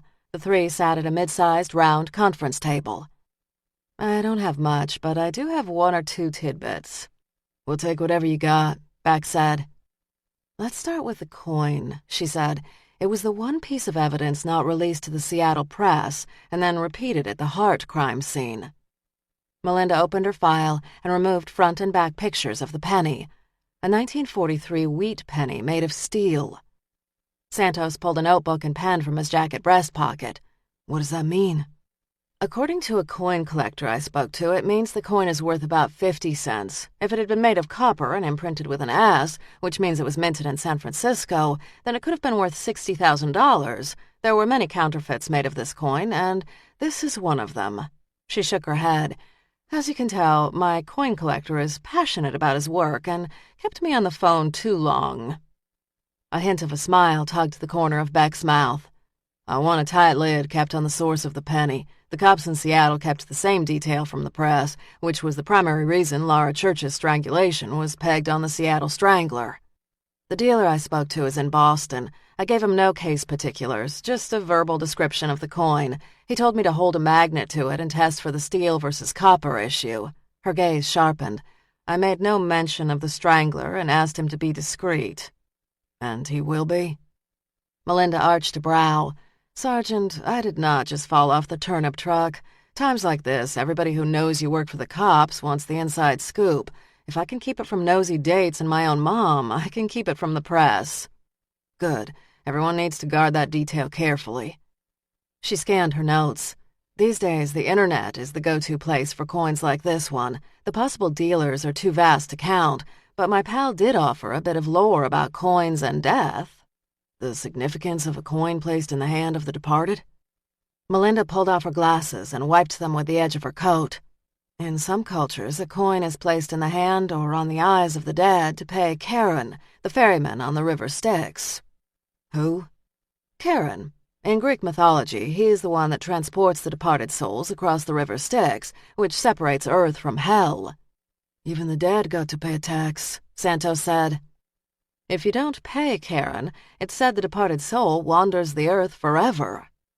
Beck stared at the photo of the penny. So placing the coins on the body is a sign of kindness? Yes, I would say so. The killer cared for the well-being of the dead person's soul. Beck rubbed the back of his neck. Hell of a way to show that he cares. Beck drew in a breath. Melinda, what else do you have? She glanced at her notes. No traces of blood, no defensive wounds. The dress isn't remarkable. It appears handmade. It's cotton with machine-made lace. It hit the victim below the knees and fit her well, as if made for her. I went over it millimeter by millimeter. I pulled blonde hair samples that belonged to the victim and a couple of dark hair samples that could belong to the killer. I'm testing DNA, but it will take weeks to get results. Seattle pulled DNA from Laura. A match would tell us if the Strangler came south. Beck rarely had the puzzle pieces of a crime fit together so neatly. What about DNA under her nail beds or vaginal area? None in either location. She didn't fight, and he wore a condom when he raped her. She scanned her notes.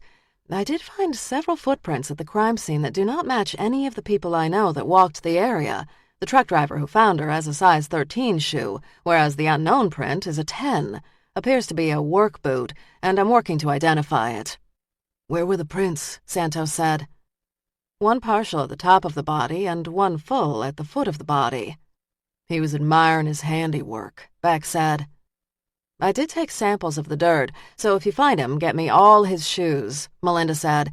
I can analyze his boots, and if there are any trace soil samples on it, I can put him at the scene. That's the trick, isn't it? Finding the killer. During lab, while the students worked at stations equipped with enlargers, Laura moved behind them, offering advice and words of encouragement. Burn in, edge, exposure. This was her chance not to just talk about theories, but to put them into action. In the classroom, awkwardness and discomfort still shadowed her, but in the darkroom, all doubts vanished.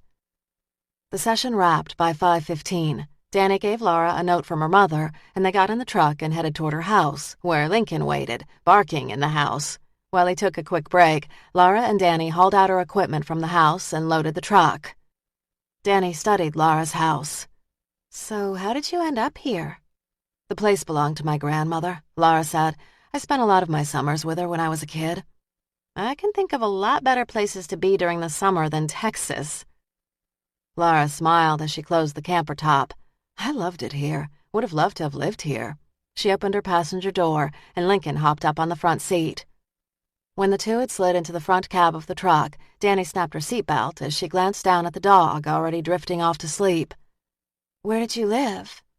All over. My mother got married several times when I was a kid, so we were either moving in with a new stepfather or running away from one. Danny fiddled with the silver and bead bangles dangling from her wrist. We moved here for my stepfather. Laura backed up the truck and drove down the gravel driveway toward the road. How's that going? He's a douche, but he's manageable. The faintest hitch in her voice caught Laura's attention. Has he hurt you? Danny's exaggerated laugh rang false. "No, he's just a blowhard." Lara sensed a retreat in the girl and suspected if she pushed, she'd sever whatever fragile communication the two might build. "You've got my number if you ever need anything." "Please, I'm fine." Danny shifted her gaze out the passenger side door. "So what are we taking a picture of?" Lara glanced at the sleeping dog between them. "A crime scene. My work lately focuses on crime and death and the land." Danny nodded. "You don't look like the dark and scary type." Lara smiled. "Really?" Absently, Danny scratched Lincoln's head. "Yeah, I see you photographing babies and puppies." Lara laughed. "I've gotten a lot of that lately." "No worries. We all have the dark and creepy best left in the past." Lara glanced at the girl again, tempted to ask questions, but having been on the receiving end of too many personal questions, she understood curiosity could breed anger. Why did he choose you? What did you do to attract him? If you'd been a little smarter, do you think it would have happened? "So you aren't from Texas, are you?" Lara already knew the answer. The silver bracelets jangled on Danny's wrist as she smoothed her hand over her faded jeans. "Did the accent give me away?" "Or lack thereof." "I'm from the Washington, D.C. area. I moved here about a year ago when my mom married my stepdad." "Long way from family and friends." She shrugged. "I Skype my friends when I can." "What about family?" Lara glanced in the rearview mirror and noticed a car coming up behind her fast. She moved to the right lane. "Dad works a lot. He's good for the monthly child support payment, and he bought me my car, but that's about it." As the speeding car passed, Lara mulled Danny's statement. "I didn't know my dad growing up. Mom never would talk about him." Danny's gaze shifted to Lara and lingered a moment before she said, "I think my dad was a little relieved when Mom told him she and I were moving to Texas. We never got along great. I guess I drive him nuts." "You're a teenager. I think it's written in your job description to drive your parents nuts. That doesn't mean he doesn't love you." A heavy silence hung between them as Danny stared ahead, her fingers still rubbing Lincoln's head. Lara liked the kid and wanted her to feel like they could talk, but Lara's people skills were rusty at best. "So you move around a lot?" Danny said. "Yeah, you'd think after a childhood of being on the move I'd find a place to settle, but I've been a Rolling Stone since college." Shifting the focus back on Lara, relaxed the lines furrowing the kid's forehead. "Should I ask why?" "I just couldn't stay still." Danny grinned. "And maybe one day you'll tell me why, and I'll share my sordid story." She hesitated. "Or maybe we won't." Lara tightened her grip on the steering wheel. "Being closed off is safe, but it can be lonely." "I've always opted for safe." Lara nodded. "Me too." Traffic slowed, and they didn't reach the right mile marker until about 6:45. Lara checked her watch. "We've got a half hour before sunset. We're gonna have to hustle to set up in time." "I am here to serve." The two got out of the car. Danny hauled the developing table, and Lara carried the camera along with the chemicals in a backpack. As they approached the scene, Lara noticed that fresh yellow tape had been strung. The cops had been back to this location today. Was it because she'd been here today, or were they searching for new evidence? "A crime scene, Lara?" Danny said. "Where's the art?" "I know it's different. I shoot crime scenes." She blew a stray strand of hair from her eyes. Danny stilled. "You shoot what?" Her truthful answers put most on edge. "I shoot places where people have been murdered." Interest, not fear, sparked in Danny's gaze. "So did someone get murdered here?" "A woman, just over that rise, about a month ago." Danny glanced around as if trying to find the spot. "How did she die?" "Strangled." She shook her head. "What a way to go." "Yeah, it's bad." She offered a smile to Danny. "Are you still up for helping? If you feel weird about it, I understand." "It takes a lot to rattle me, Ms. Church," Danny said. "This is low on my weirdo meter."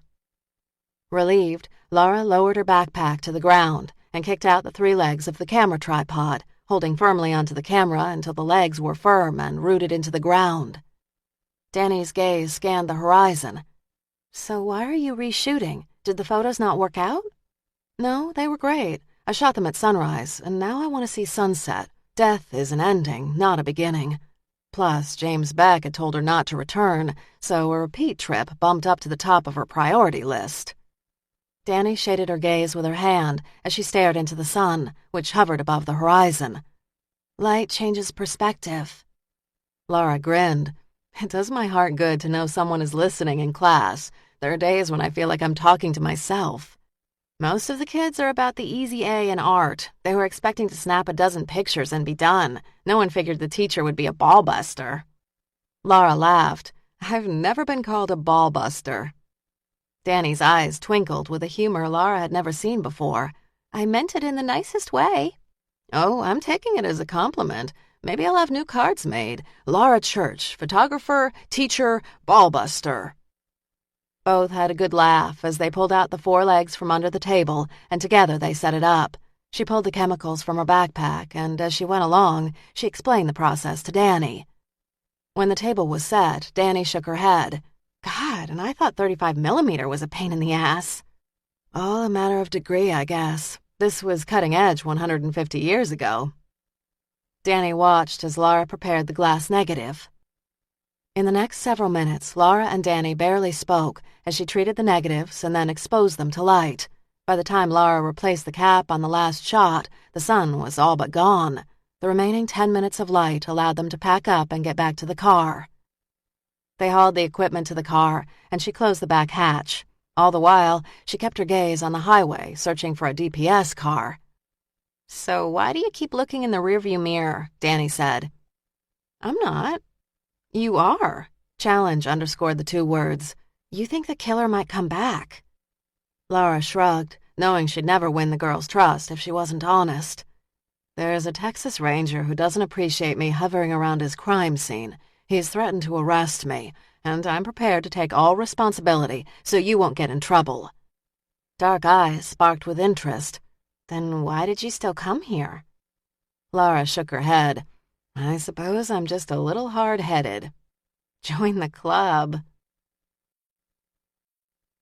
Patsy Cline's Crazy crooned from a CD player, greeting Beck as he walked into the service bay of his grandfather's garage just after 8. The place smelled of oil and gasoline, 2 scents that reminded him of home. He'd been working all afternoon and planned to return to the office after this quick visit to check in on his grandfather, Henry, who he found under the engine of a late-model red Honda, cussing as he struggled to release a stubborn bolt. Tall, as wiry as rawhide, Henry Beck had skin leathered and lined by the sun, and a stalk of white hair still as thick as Beck's. His gray coveralls were covered in grease stains no amount of washing could erase. When Beck had been a kid, Henry had been a force larger than life. Big, bold, strong as an ox, and loyal to his grandsons, Henry could have tackled any challenge, Beck believed. In those days, hell, even 5 years ago, Henry would have loosened that bolt without breaking a sweat.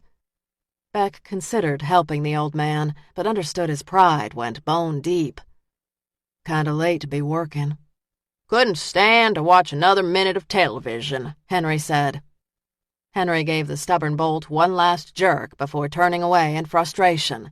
He swiped the sweat from his brow with the back of his hand.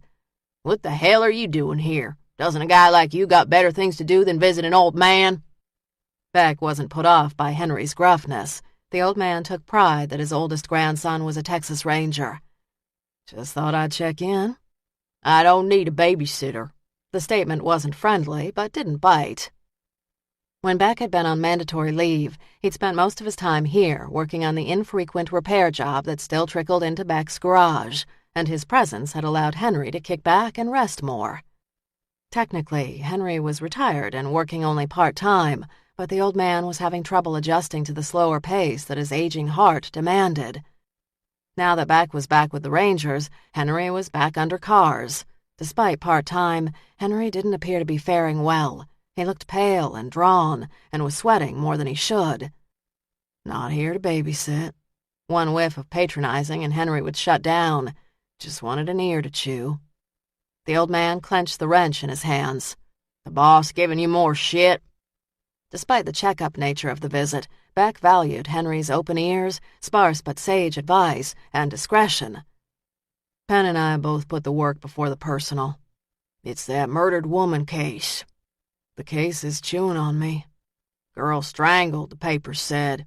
Henry, for as long as Beck could remember, had read the paper from cover to cover every day. Beck sat on a stool by the workbench, hitched the heel of his boot on a rung, and removed his hat. There might be a second victim, but we haven't made a solid connection yet. Henry set his wrench on the bench. Instinctively, he understood Beck had more to say, so he waited. Beck's hat dangled from his forefinger as he toyed with a concha on his leather hatband. Got a woman who survived a brutal attack a while back. I think it's the same killer. She says she doesn't remember her attacker. Henry wiped grease from his hands with an old rag. And you don't believe her? Says she wants to, but can't. Can't or won't. I think whatever's locked in her head is so bad she just can't bring herself to retrieve it. They got fancy doctors to help with that. She says she's seen 'em all. Nobody helped. Challenge glistened from gray eyes. Since when do you take no for an answer? Beck smiled. Since never. Chapter 10. Friday, May 24th, 10 a.m. Most women relaxed when they walked into a beauty salon. It was their time to sit back and enjoy. But for reasons Laura could not explain, the shop set her nerves on edge. She wasn't sure if it was the smell of the polishes, the searching eyes of the technicians, or the simple fact that this was a reminder of a world she'd left behind. In Seattle, she'd adored being fussed over. She'd worried about her hair, her makeup, and her nails. She had looked good in those days, and known men always gave her a second look, which had stoked her feminine pride. Maybe that was at the heart of her unease today. She didn't want to be noticed by anyone, especially men, and primping would make her more noticeable.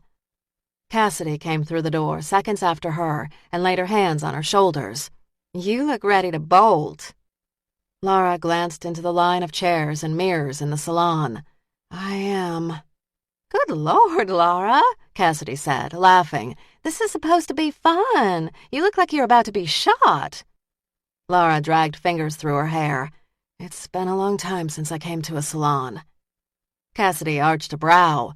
My point exactly? You need a clean-up before tonight. Laura huffed out a breath. It's not about me. It's about the art. Cassidy laughed as she rolled her eyes. You are the art. You are the brand. You need to be someone that people remember. Please, you make me sound like a pair of jeans or a car. Marketing is marketing. Cassidy spoke to a red-headed receptionist wearing cat glasses and a sleek, asymmetrical haircut, and turned back to Laura. They'll take us in 5 minutes. When Laura opened her mouth to argue, Cassidy shook her head. Baby, just shut up and let the ladies here do their magic. Magic? Wooden bracelets jangled on Cassidy's wrist as she adjusted her purse on her shoulder. You know photography, and these girls know color and cut, and they are artists. Laura glanced toward the exit. Will there be time for me to visit my studio before the show opening tonight? No. If you go to that studio, you will pull out the nasty chemicals and mess up all the good work we're doing here today. She grabbed a strand of Laura's hair.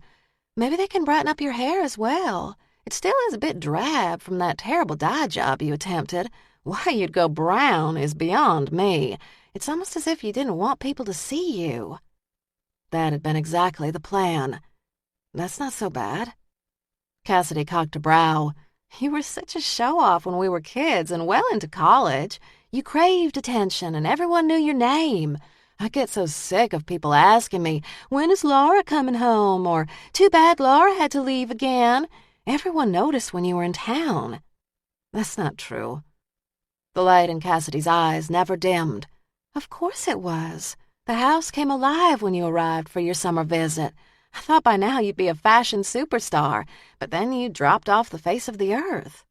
I started traveling and taking pictures, which was true. Cassidy caught the attention of her stylist and smiled. I've never understood why. What changed? And do not tell me nothing. The truth danced on the tip of her tongue, but she couldn't find the right words. We're here now. My show is about to open. Does it matter? Cassidy softened her voice. Yeah, it matters. I always thought something pretty drastic must have happened to you. Laura glanced around at the receptionist, who was trying to get their attention. It doesn't matter anymore. Cassidy frowned. It does if it's still driving your life. It's not. It is not. The conviction behind the words almost convinced Laura that she was just fine. Cassidy hesitated. Was it about your mom dying? I know when my mom died, I didn't feel like myself for a long time. That was a little different. You were 12 when your mom died. To the shock of everyone, Cassidy's mom had committed suicide, and I've long forgiven my mother for the demons that drove her to uproot us almost yearly. Before Mom died, I used to be so jealous of you and all the cool places you lived, San Francisco, New York, Chicago, and then I was jealous because I couldn't get out of Austin and away from the sadness. Laura glanced at her chipped nails. San Francisco was a one-room efficiency that always smelled of garbage. The Chicago place was on the south side, full of warring gangs, and New York, I think, was a motel room. If anyone should be jealous, it was me who was envious of you and your mother. The light in Cassidy's gaze dimmed for a moment. Your mother left you for summers. My mother shot herself in the head and left me forever. For a moment, neither woman spoke before Laura broke the silence. How did this get so serious? Cassidy arched a brow. Memory lane is not the smooth ride, is it? Laura shrugged. The past is a done deal. It's over. Time to move on. Cassidy leaned in closer and lowered her voice. How can you move on when you're not at peace with the past? Unease nibbled at the back of her neck. What makes you think I'm not? Cassidy dug her BlackBerry out of her purse. I know you. I know when you're happy and when you're not. A dozen summers burned your moods into my brain.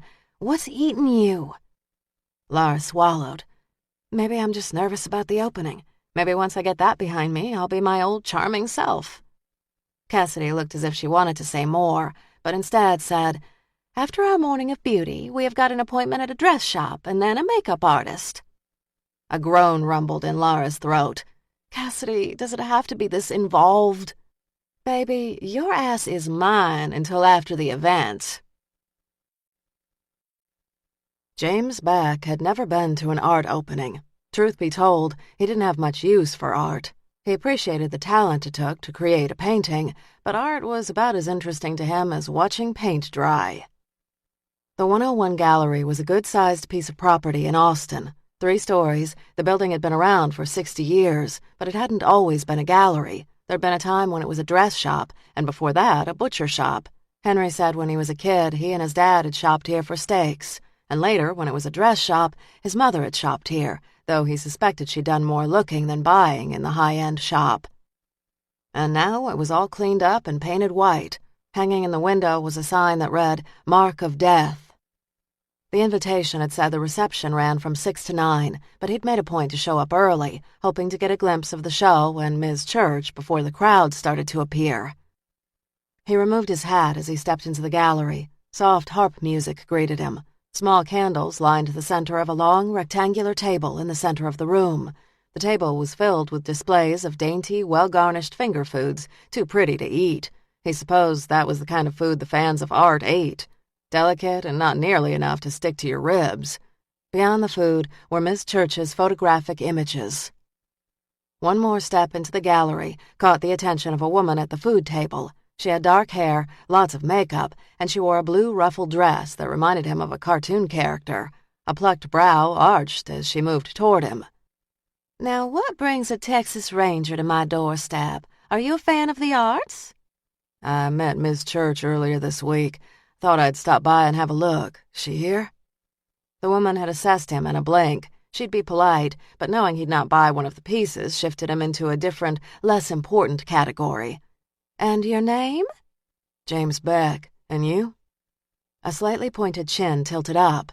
Cassidy Roberts. This is my gallery. I don't plan to stay too long. Mind telling me where Miss Church can be found? Though formed as a question, the word sounded like an order. Ms. Roberts studied him, as if considering whether tangling with him was worth the trouble. She's in the back of the gallery getting herself centered before the show. Centered wasn't the kind of word a gun-toting woman used. Thank you, ma'am. As he started to move past her, she blocked his path. This is not the best time. She's got to be on tonight, all smiles, if you know what I mean. It would be nice if she's not distracted in any way. I've got no intention of distracting her. Though, in fact, that was exactly his plan. He wanted her to know he'd not forgotten about her or his need for her to remember. Her gaze narrowed. See that you don't. When he entered the back room, he was looking for a jean-clad gal who was wearing a worn t-shirt and had her hair twisted on top of her head. Instead, he found a woman who could have stepped off a fashion magazine page. Laura's hair, restored to natural blonde, was down, gently curled, and skimming the middle of her back. She wore heels that added several inches to her height and a sleek black dress that hugged her curves, which had been almost hidden days earlier with loose jeans and a boxy t-shirt. 4 slim gold bracelets dangled from her right wrist. Damn. Miss Church. She turned, and immediately her quizzical look became suspicious. Ranger Beck, what brings you here? His gaze held hers. Thought I'd come by and have a look. She arched a brow. Why? You interest me. He moved close to her, knowing his height would invade the space around her. He'd half expected her to take a step back, but she held her ground in her high heels. I'm fairly unexciting. I'd never say that. He caught the scent of a perfume, a bit too spicy, but he liked the dress and hair. Show me what you got. Gold bracelets jangled from her wrists, and he suspected the bling and the whole look had been Ms. Roberts's doing. What? Your pictures. Show me what you got. She glanced past him, half hoping there'd be someone else to rescue her, but an empty studio was the reason he'd come early. He'd wanted her to himself. Sure. Those high heels gave her legs a long, lean look that he liked. They also caused her hips to sway just a bit back and forth when she walked. Perfume aside, he gave Ms. Roberts big points for the new Ms. Church. Laura stopped at the first black and white photograph. It was an interior shot of an old warehouse, and like the pictures he'd seen in the darkroom, these images had sharp detail, high contrast, and frayed edges that added a moodiness to the piece. This was taken in the Washington, D.C. area. This is a warehouse that overlooks the Potomac. I was able to get to the top floor, where the body was found, and take this image. The chalk outline of the body remained, as did a couple of discarded plastic evidence bags. A full moon shone through a large window and caught the lingering flecks of dust dancing in the air. He spotted holes in the ground. I remember that case. The killer thought his victims were witches. He staked their bodies to the floor. I'm surprised you'd know. Virginia is a couple of thousand miles away. I remember the worst cases, like Seattle. She didn't speak for a moment, and then moved to another scene. This one, she explained, had been taken in Boston. He didn't know the section of town, but it didn't take a local to recognize Twilight in a back alley. He traced the rim of his hat with his fingertip. You've been to some dangerous places. Do you always go alone? Sometimes. I had a friend who worked with me at the art store go with me to this site. Even I know when to take precautions. Even when she was dressed down, no man would miss the fact that Laura Church was a beautiful woman with a stunning figure. He hated the idea of her going to any of these murder scenes alone, or with some work acquaintance. Not smart, Miss Church. Not smart at all. Her smile looked brittle. I suppose you've got your opinions, and I've got mine.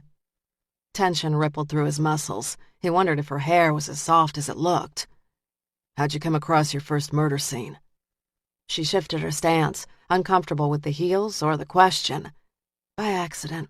I was in a small town in Utah, and there'd been a brawl. A man was killed. The yellow tape caught my eye, and I stopped. Before I realized it, I snapped a picture with my cell phone camera. That night in the motel, I was fascinated by the image. It had secrets to tell. He leaned closer. The scene needed to talk to you? Yeah. Fire flashed in her eyes. Sounds crazy, I know that. But after Seattle, I didn't care so much about people's opinions. Why? After touching death, life's smaller details can be petty. That he did understand. So just like that, you became a photographer. More like a waitress who worked the odd shifts so I could shoot when the light was right. I moved around, studied with different people. Where'd you get the old camera? An auction in Chicago. I didn't know what to do with it and had to travel to a photo shop in Pennsylvania to get a photographer to show me how it worked. And now you have a show, and you're teaching. That's right. He leaned into a photo taken on a sandy bank by a river. Want to know what I think? Her gaze trailed his. I suspect you'll tell me either way. I think your memories are stowed away in a dark, shadowy corner of your mind. She shook her head. You think too much.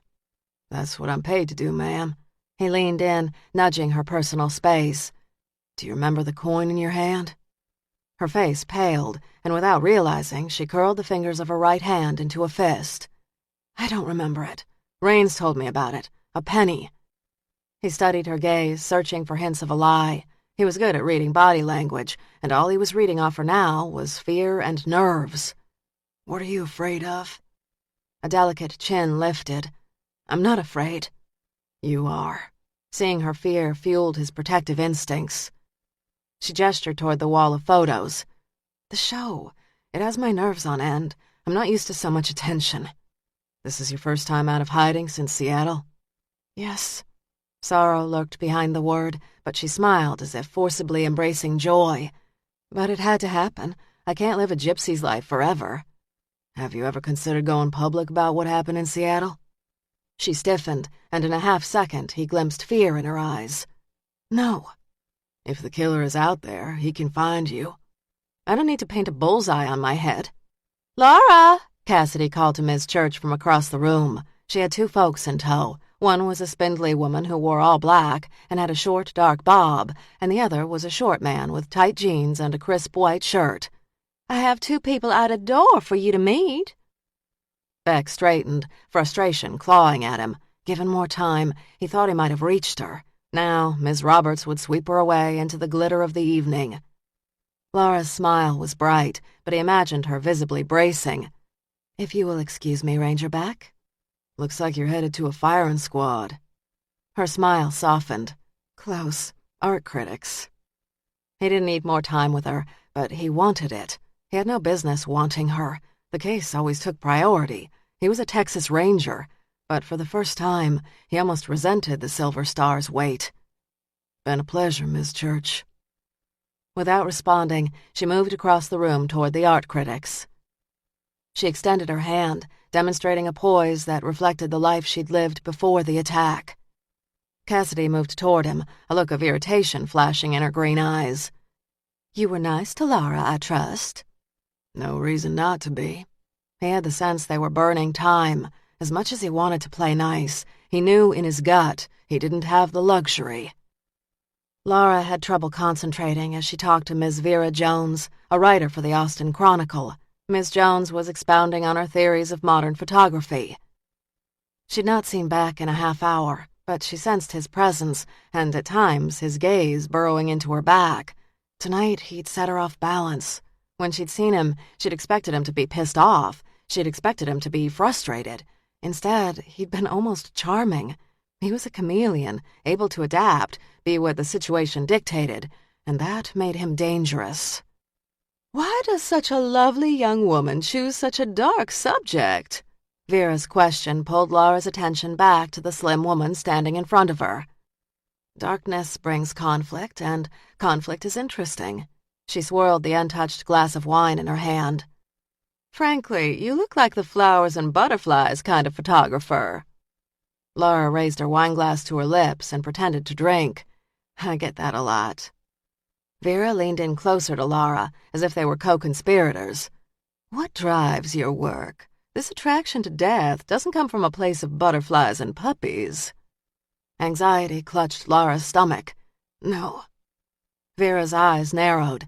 Then where? What drives your art? Later, she'd wonder over and over what prompted her candid answer. Beck's presence? Guilt? Need? Anger? She'd never peg what prompted her to say, I was attacked 7 years ago. I survived, but it left its mark. Vera's expression softened, but her eyes gleamed with excitement. What happened? I was nearly strangled to death. Several women before me were killed by this man, but I survived. She'd never spoken the words out loud, and there was a freedom that came with the truth. Here in Austin? No, Seattle, 7 years ago. Vera's eyes gleamed. I remember reading about the case. What did they call him? Ah, the Seattle Strangler. She nodded, her body now numb. Yes. That case got national attention. It did. I never heard your name mentioned. I was the 7th victim, the one that survived. The police never released my name. Vera sipped her wine, and Laura could almost hear gears turning in her brain. There was a woman strangled in Austin recently. Her throat tightened. I know. Vera's attention was finally honed. That's got to make you uncomfortable. It makes me very sad. Vera glanced around the room. I would think death scenes wouldn't interest you. She swirled her wineglass, staring at the golden depths. There are gaps I don't remember.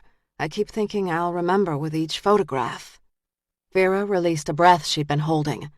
Remarkable. Fascinating.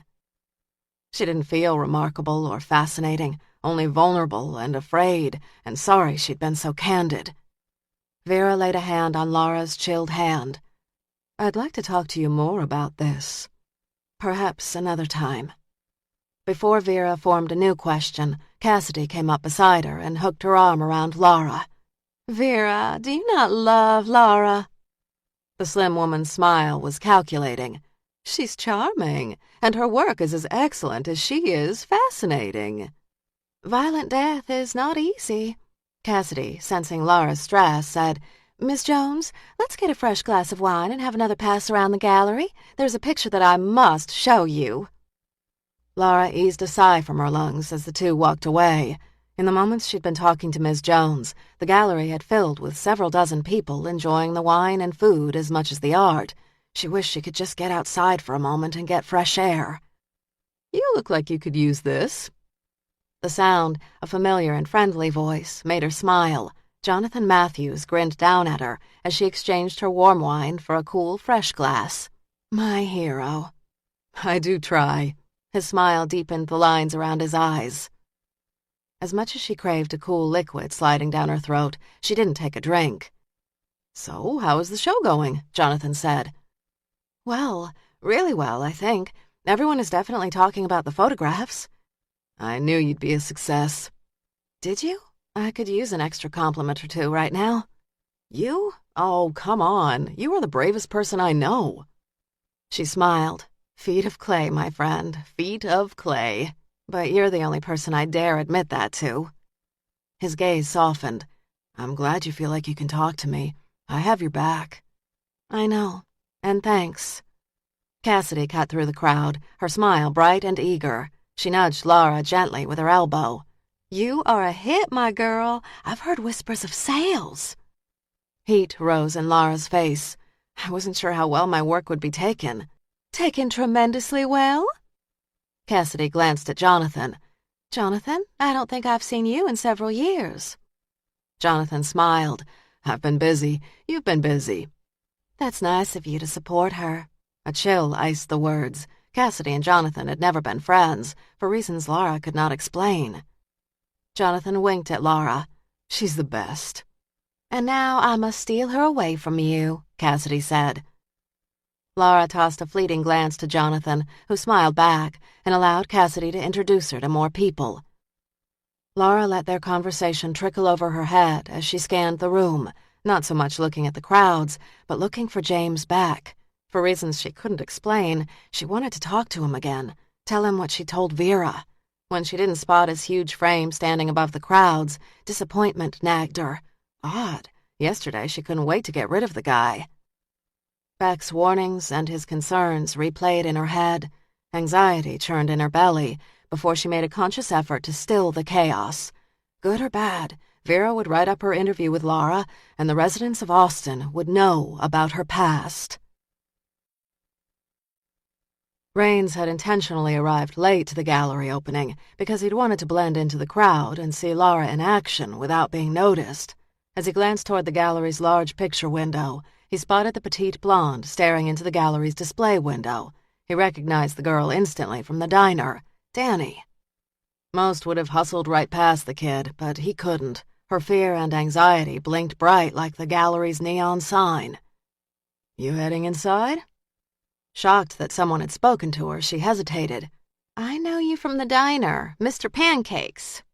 My friends call me Mike Raines, but for you, kid, I'd answer to Mr. Pancakes. A smile teased tense lips. Raines suits you better. And you're Danny, right? Good memory. I do try. He glanced through the window at the nicely dressed people milling around the framed photographs. So, are you going inside? I'm considering it. Her black shirt and jeans made her blonde hair and pale skin look almost translucent. What's to consider? It looks like a great party. Her chin lifted a fraction, as she did her best to look disinterested, when he would have guessed she was actually the opposite. It looks a little stuffy. For whatever reason, he liked the girl. She'd been friendly to him from the moment she'd poured him fresh coffee. She was in her late teens at most, and her attempt to look so self-assured made him wonder what had toughened her veneer. I'm about to head inside. Why don't you come with me? She arched a brow. Are you hitting on me? His laugh was genuine and clear. You're young enough to be my kid. She folded slim arms over her chest, her eyebrow arched. And your point is? He shook his head, genuinely amused. Kid, he said, adding emphasis to the word. I want to look at some art and have a beer. Underage kids are not on the menu. I'm not underage. If you're not now, you were last week. His laughter eased her anxiety, and he stayed clear of her personal space, knowing a violation would fortify her defenses. She pushed back her hair with an agitated hand. Her fingernails were painted black. So why do you want to see this exhibit? No offense, but you don't look like the artsy type. I'm not, but I know the artist, and I'm just being supportive. You know Laura Church? He slid his hands into his pockets. From the days we both lived in Seattle. And you? I'm one of her students. I'll bet she's a good teacher.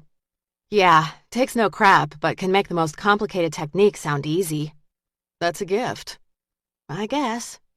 He held out his hand. Danny, you got a last name? She glanced down at his hand and then took it. Danny Rome. Her grip was firm, but he released her hand quickly. She was looking for an excuse to bolt, and he didn't want to be the one to give it to her. So, are you coming inside, Ms. Danny Rome, or are you going to stand out here and dream and wish? She straightened. Dreaming and wishing are for saps. I couldn't agree more, and you don't strike me as a sap. So what do you say? You want to come inside with me? Okay, Mike Raines. Let's go inside. That a girl. He opened the door for her and waited until she passed before he followed. Let's hit the bar. Easier to break the ice with a drink in hand. Sounds like a plan. He followed behind her and, though tempted to place his hand in the small of her back and guide her, he did not. At the bar, he glanced down at her. What would you like, Miss Danny Rome? Beer. The bartender raised a brow. Mike grinned. She meant to say soda. I get the beer. The bartender nodded. Right away. Color rose in her face, but she didn't speak. You still act like a cop. Mike leaned toward Danny. I'll take that as a compliment. The bartender popped the top on a beer and handed it to Mike. Both with drinks in hand, they faced the crowd. Danny took a long sip. Thanks. Sure.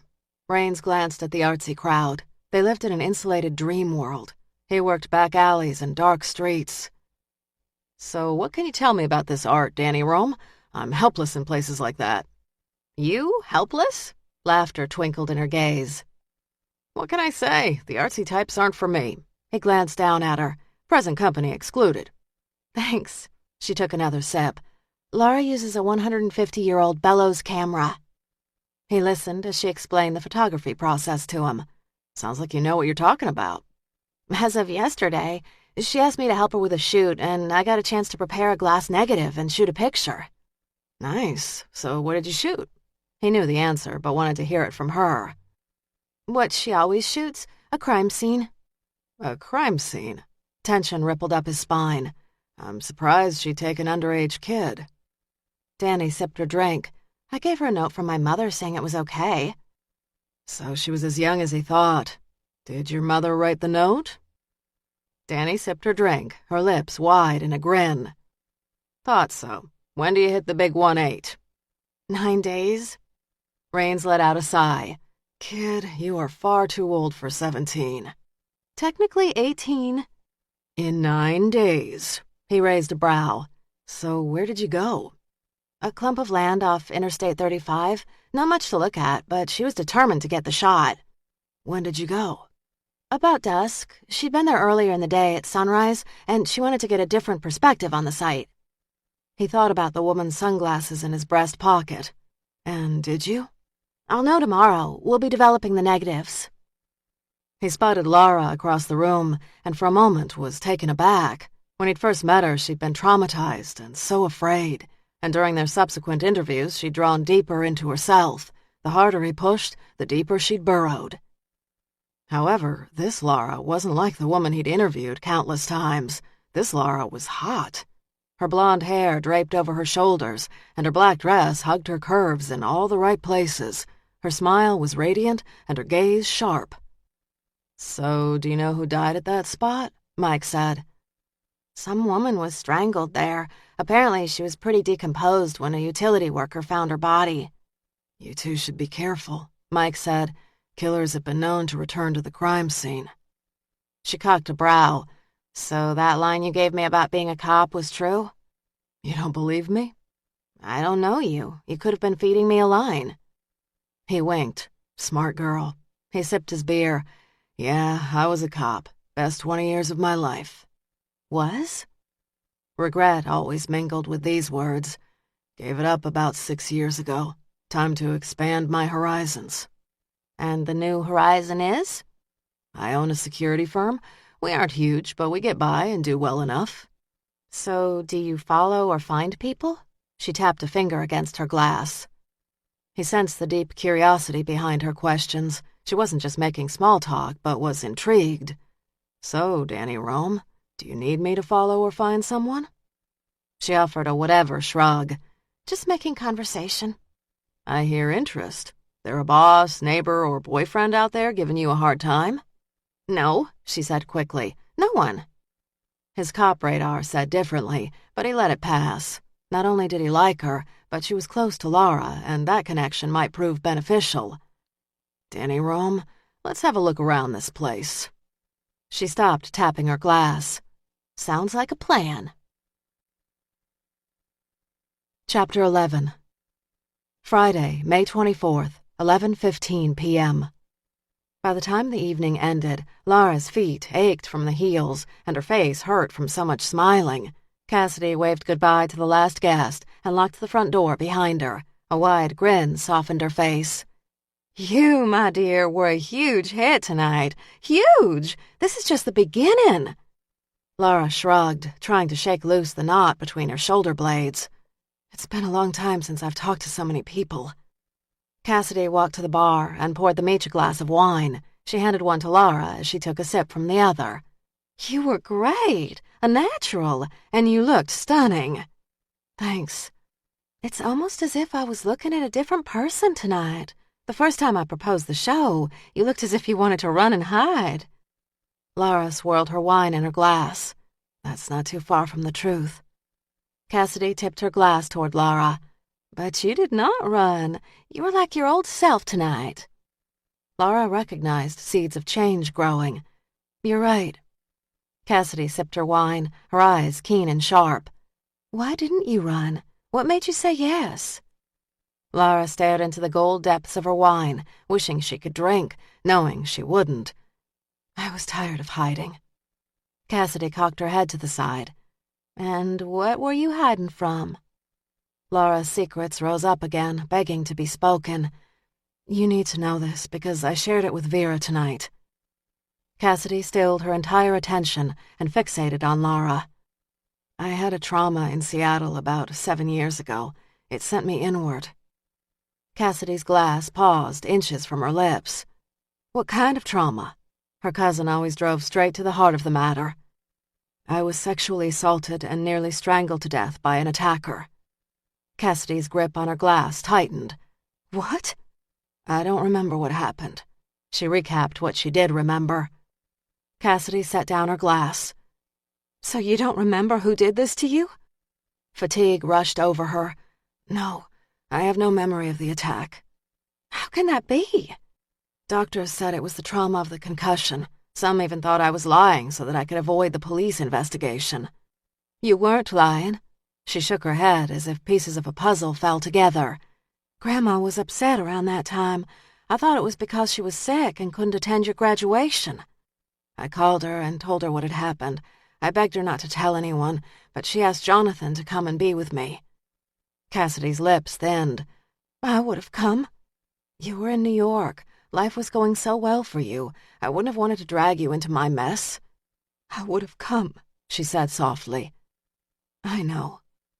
After a heavy silence, Cassidy said, Jonathan always liked you. He was great after the attack, and so good to me, but I couldn't stand being in a town where my attacker lived. I've been on the move until 8 months ago. And that explains why you take pictures of so many crime scenes.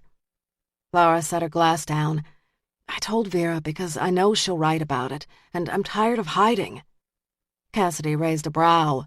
Oh, she will. It will be an eye-catcher for her readers when it runs in Sunday's paper. That kind of news could take the exhibit national. That wasn't my intent.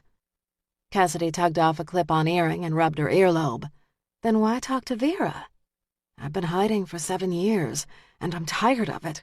I want my life back. Cassidy nodded with approval. Well, after that article hits, you will have a different, and I hope a very lucrative life. She took one last sip and set her glass down. You want to stay the night here? No, I'm fine. But do you need help cleaning up? Cassidy laughed. Laura, you must be more of a diva. Artists do not clean up. A chuckle rumbled in her throat. I'll remember that when I'm walking Lincoln and bagging his business. No, I do not need help. I was offering a bed so you don't have the long drive home. I can't leave Lincoln. The wolf will survive a night. Likely, but I'd worry. I'd better get home. If you must. Cassidy hugged Laura. I'm proud of you. Tonight was a big step for you. An understatement. Laura thanked Cassidy again and then headed outside. The night air was cool and crisp, and a welcome break from the day's heat and the gallery crowds. Her heels clicked on the sidewalk as she crossed the street to the parking lot where her truck remained. She dug her keys out of her purse and shoved the key in the lock. You had an impressive crowd there tonight. Beck's rough voice startled her. She turned, surprised to see him stepping out of the shadows. What are you doing here? Working late at the office. Thought I'd swing by and see how the show was going. It's over. I can see that. He moved closer, his steps purposeful. You should have had your keys in your hand when you came out of the gallery. The street is well lit, and this is a good part of town. A wry smile lifted the edge of his mouth. You, more than anyone, should know that the safe part of town is never really safe. She bristled, annoyed because he was right. Is this some kind of safety lecture?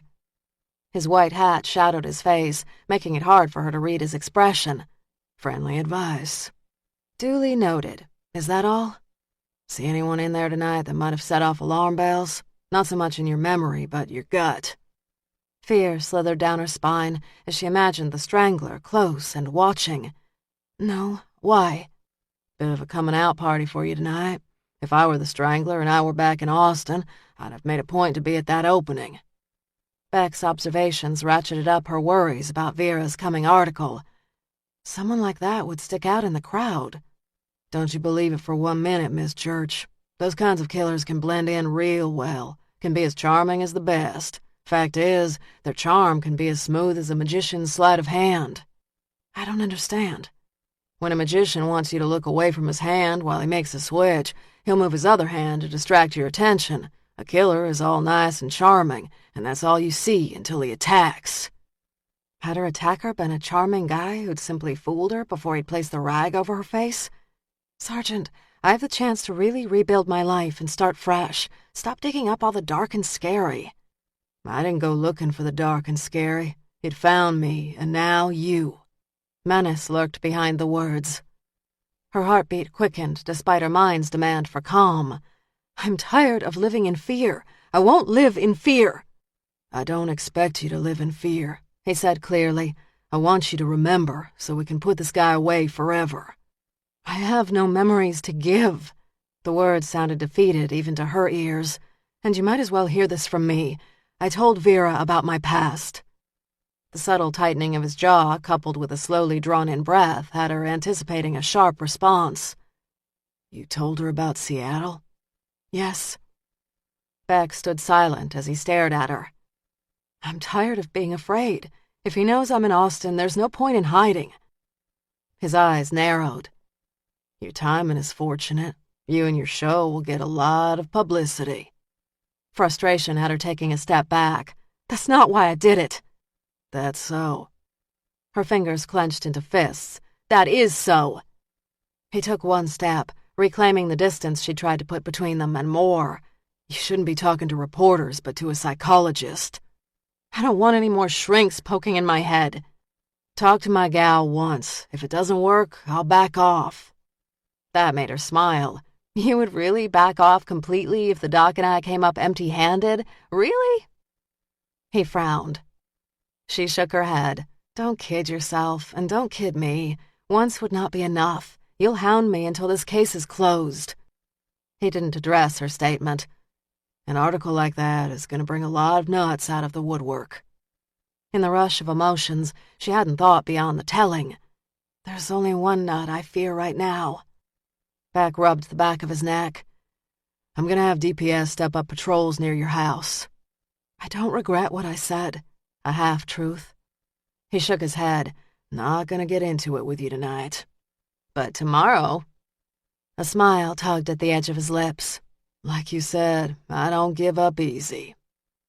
Stunned by his clear-cut honesty, she got into her car and started the engine. He waited, watching as she backed out of her space and drove down the block. At the stop sign, she paused and glanced in her rearview mirror to find Beck watching her. Her life wasn't going to come close to normal until Sergeant Beck had his killer. Blair Silver was irritated. She lit up a cigarette and slid into the front seat of her Bronco just before midnight. She was bone-tired, and she'd spent the better part of her Friday night studying. With exams just over a week away, she'd been studying non-stop for 3 days so she could pass her econ exam. Her grade hovered between a C and a D, and she needed a C to graduate and leave Austin. On top of school pressures, her mom had called 3 times today, nagging her about AA meetings. Blair had been polite the first time her mother had called, promising that she'd attend and that, yes, she was still clean and sober, 490 days sober. She told her mother to stop worrying, but her mother had called a second time while Blair had been in the middle of a class. Her phone had vibrated loudly and caught the attention of the teacher. A call back to her mom had been a replay of the earlier conversation. "Are you going to AA? Are you all right?" "Yes." "Are you sure?" Shit. She loved her mother, was trying to be patient, but the woman was smothering her. Smoke swirled around her head as she pulled in a long drag, held the smoke in her lungs for a moment, and then slowly released it. "I am going to pass econ, and Mom is going to chill. I can do this. I can do this."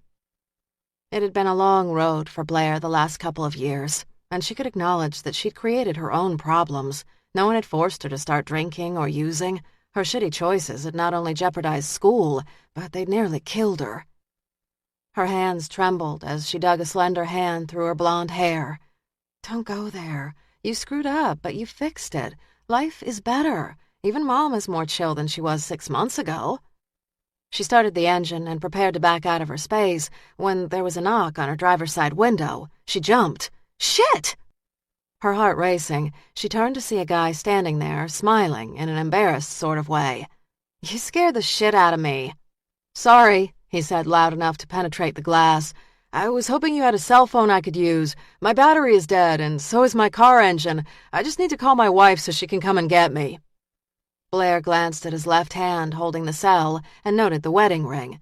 He had an easy smile, looked nice enough, and she could have sworn she'd seen him on campus. Sure, why not? Holding her cigarette between her teeth, she fished her phone off the bottom of her purse and then lowered her window halfway and handed it to him. "Here you go." "I won't be more than a couple of seconds, and the call is local." "Sure, whatever." She drew on her cigarette and watched as he dialed, waited as the phone rang. "Hey, baby, it's me," he said, turning away. "The car is doing that thing again. It won't start." He nodded, listened. Yeah, I'm near the Econ building, but just pick me up at the River Diner. He grinned. Thanks, baby. He ended the call. Hey, thanks a lot. You saved me from a long walk. She accepted the phone. Sure, no worries. So your wife is on her way? Yeah, it'll take her about an hour, so I'm gonna hoof it over to the cafe. Hey, thanks again. I'm Bill, by the way. Blair. Aren't you in Roger's econ class? Yeah. He can be tough. How's it going? She smiled. He's killing me. He's littered the halls of the econ building with lots of failed students. She stubbed her cigarette in the ashtray. Ugh, don't say that. I need to pass so I can graduate. You look like a smart cookie. Let's hope. He shoved his hands in his pockets. Well, take care, Blair, and I'll be pulling for you in a passing grade. Thanks, Bill. She put the car in reverse and started to back up as he walked across the parking lot. A part of her wanted to give the guy a lift, and another chided her for being reckless. Yeah, she'd seen him around campus, but that didn't mean much. He could be trouble. But he'd been nice. He'd called his wife baby, and he wasn't asking for favors. If he'd wanted to cause trouble, he'd have stirred it up by now. She pulled up beside him and rolled down the passenger window. Hey, isn't the River Diner about a mile or two from here? He slowed his pace. Thereabouts. That's a long walk. Good for me. Builds character. She stopped. Hop in. I'll give you a lift. He shook his head. That's nice, but you don't have to. Okay, he had to be a nice guy. He didn't pounce on her offer like a crazed guy would. No, really, I'm going that way, and it'll save you a few steps. He cocked his head. Sure? Yes. She unlocked the automatic door locks. He opened the door and slid into the seat. Inside the car, he appeared much bigger. His smile didn't fade, but this close he had an odd vibe. 1 mile or two, and he'd be out of her life for good. The River Diner, next stop. Bill grinned the devil's grin, and before she could blink, he pulled a long butcher knife from his pocket and poked it in her side hard enough to make her flinch. I have a better idea. What the hell? She said. He poked the knife tip harder into her side. I've been watching you. He inhaled the remains of her cigarette smoke. Light me up one. When she didn't move, the knife tip cut through her blouse and into her side. Tears of fear burned her eyes as she frantically dug the cigarettes out of her bag, lit one, and handed it to him. He inhaled deeply. Start driving. Where? A place where we won't be disturbed or rushed. 5 hours later, Blair huddled naked in the corner of the dank, dark room and stared at the man who'd held and brutalized her for hours. When he'd first brought her here, she'd feared he'd rape her. And then, after she'd lain under him, she'd sensed deep in her bones that she'd never leave this room alive. He held up a simple white dress trimmed with a hint of lace at the cuffs and collar. I want you to put this on. She pushed back a lock of hair, wincing when she touched the bruise on her cheekbone. Though craving the protection of clothing, she understood his offer had nothing to do with kindness. Mustering strength and defiance, she lifted her chin a fraction. Why? A smile twitched the edge of his mouth. I can make you hurt more. Blair's chin dipped and quivered. The things he'd done to her. She'd not known pain could be so intense. You don't want me to make you hurt more, do you? No. He held out the dress. She accepted it. Without rising, she lifted the garment over her head and slid it on. Oddly, it felt soft and warm against her skin. Carefully, she tugged the hem over her naked legs, craving coverage. I won't tell. I won't. He nodded. I know you won't tell, Blair. I know. Fresh tears filled her eyes. Then you'll let me go? He held out his hand to her and waited for her to accept it. Wrapping gentle fingers around her hand, he pulled her into a standing position. She winced as she straightened, trying to ignore the pain, and clung to the hope that he just might let her go. His hand trailed up her arm, over the cotton sleeve, and rested in the hollow of her throat. Your heart is beating so fast. I'm scared. You've no reason to be scared, Blair. The worst is over. His other hand joined the first at the base of her throat. You remind me so much of her. A fighter. I like that. Her? His warm, rough fingers closed around her windpipe, and he started to squeeze. She clutched his fingers, trying to pry them free, but they were as fixed as iron. Her heart beat faster as her body demanded air. Her fingers dug into his hands as she stared into dark eyes filled with such hate and anger. Soon, spots formed in front of her eyes, and her eyelids closed as her body's systems shut down. Her knees crumpled, increasing the tension on her neck. As the last tethers to the world frayed and snapped, he said, "You remind me of Laura." Blair's body weighed heavily in his arms as he carried her across the grasslands. Little moonlight lit the way, but he didn't need it. He knew every rock, crevice, and blade of grass in this area.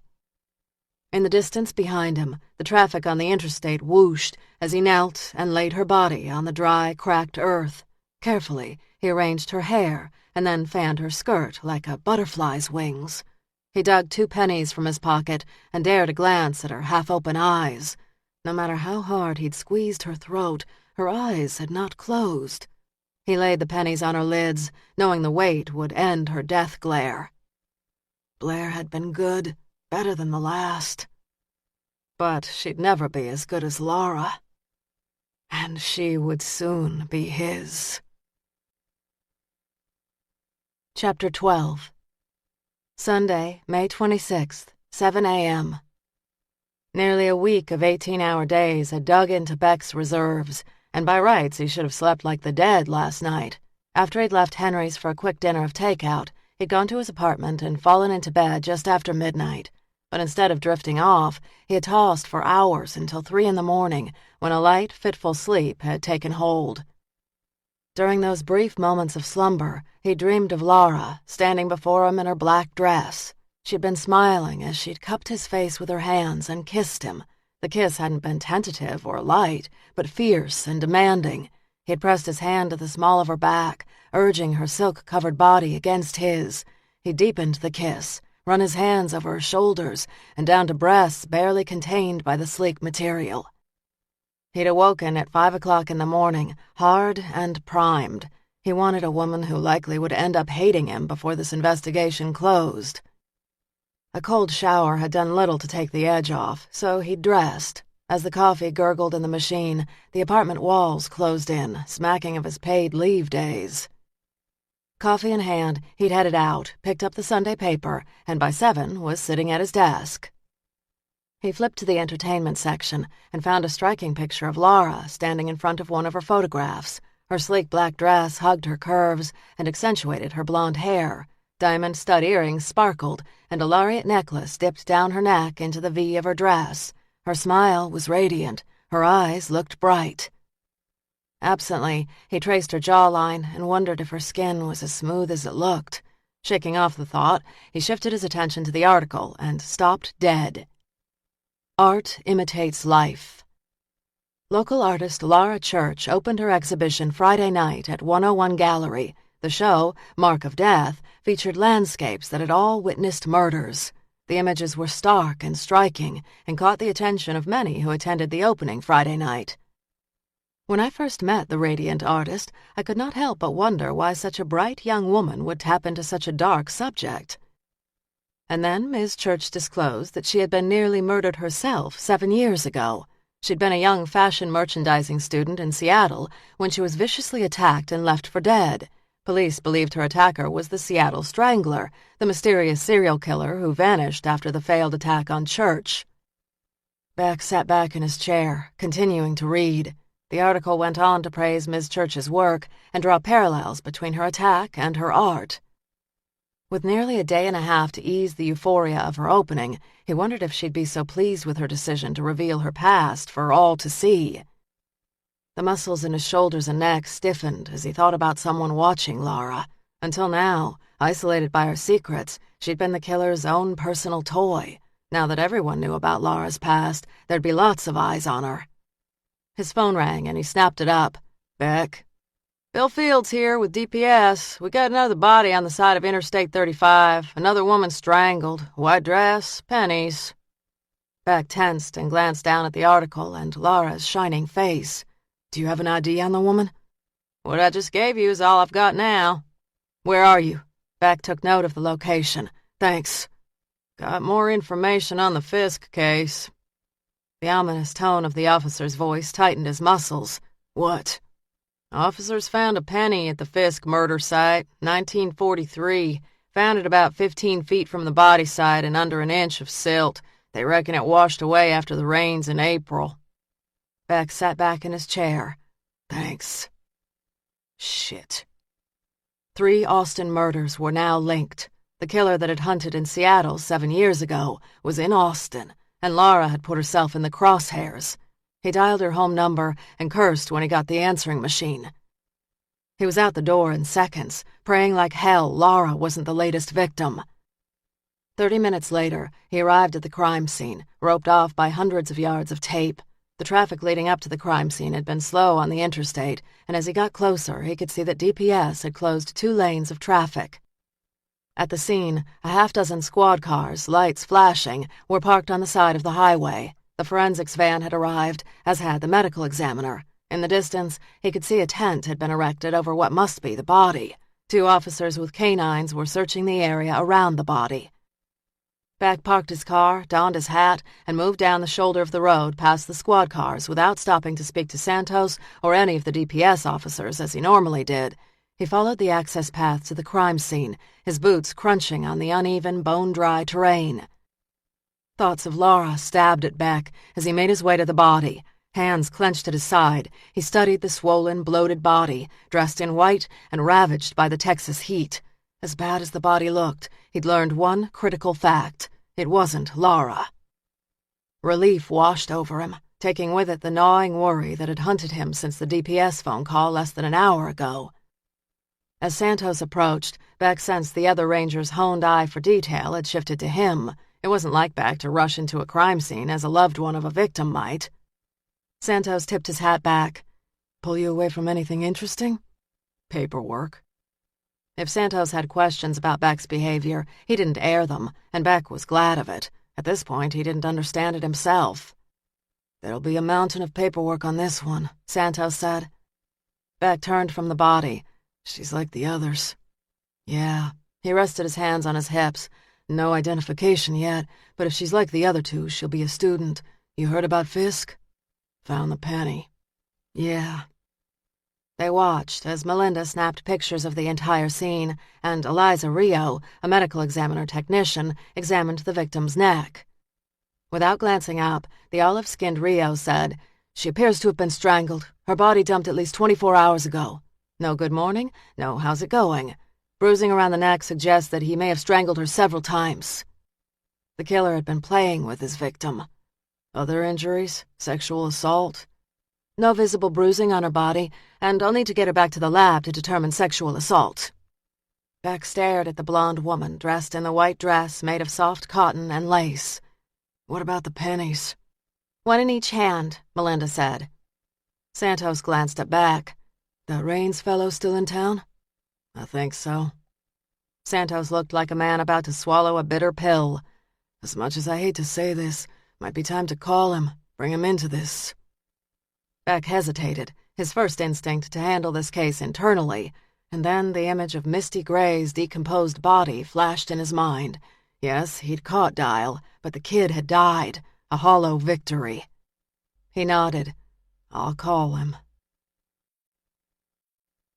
Raines read the article on Laura Church 3 times.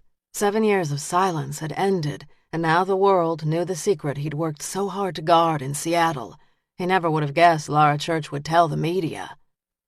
He sat back and sipped his coffee. Its bitter taste said that Danny wasn't working today. He liked seeing Danny. She was a good kid, and he was a creature of habit. When he found a restaurant, a clothing item, even a style of car, he stuck with it. His wife joked often enough that they'd go on vacation to get away from it all, and within 24 hours he'd create a brand new rut. Mix things up, for God's sake, his wife would say to him. This article on Laura was certainly going to change the dynamics. No more hiding, no more running. Time to remember, Laura. An unknown waitress brought him a stack of pancakes and a fresh pot of coffee. Thanks. She refilled his cup. Hope you like the coffee. Danny says you like a fresh cup, not too bitter. He smiled, gratified the kid had remembered him. He held up his cup. Thanks, to both of you. As he sipped the still-too-bitter coffee, his phone rang. He recognized the number instantly. Ranger James Beck. Wiping his hands, he wondered if Beck had seen the article as he picked up the phone. Ranger Beck. Detective Raines. Do you have a minute this morning? Liking the sound of detective, he relaxed back in the booth. For what? To visit a crime scene? Raines pulled off his glasses. Another woman? Why don't you meet me? He rattled off directions and exits. Do you know where that is? This nightmare scenario was playing out as he'd predicted, but he experienced no joy. That's close to the first two sites. Correct. Raines checked his watch. I'm leaving now. Where are you? The River Diner, Austin. See you in 20 minutes. If not sooner. Raines paid his tab and hurried out to his car. Excitement pumped through his veins. For 7 years, he'd waited for the Strangler to make a move, but the killer had remained dormant, and now the son of a bitch had at least 2 and possibly 3 killings to his credit in this area. He didn't care why the killer had awoken after 7 years of slumber. Theories about the killer being hurt, jailed, or dead never meant much to him. All that mattered was that he was active again. Keep it up, you son of a bitch. Keep it up, and I will nail your ass. Maneuvering out of town proved to be more frustrating than he'd expected, but he soon found access to the interstate, and within minutes parked behind a parade of cop cars with flashing lights. He moved toward a uniform. I'm Mike Raines. Sergeant James Beck called me. May I see your ID? For 20 years, he had been the insider. The Seattle cops had looked on him with respect. When he entered a crime scene, people got out of his way. Now, he was nobody, accountable to a uniform who looked 12 years old. Raines shoved aside irritation and pulled out his Seattle driver's license, conscious of the fact that it didn't carry the weight of a badge.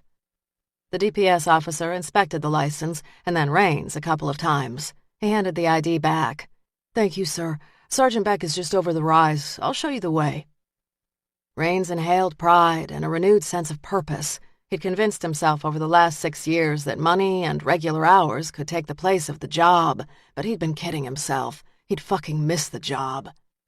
Not necessary. I see Sergeant Beck. Should I follow the path marked by the tape? Yes, sir. Sir, he liked that.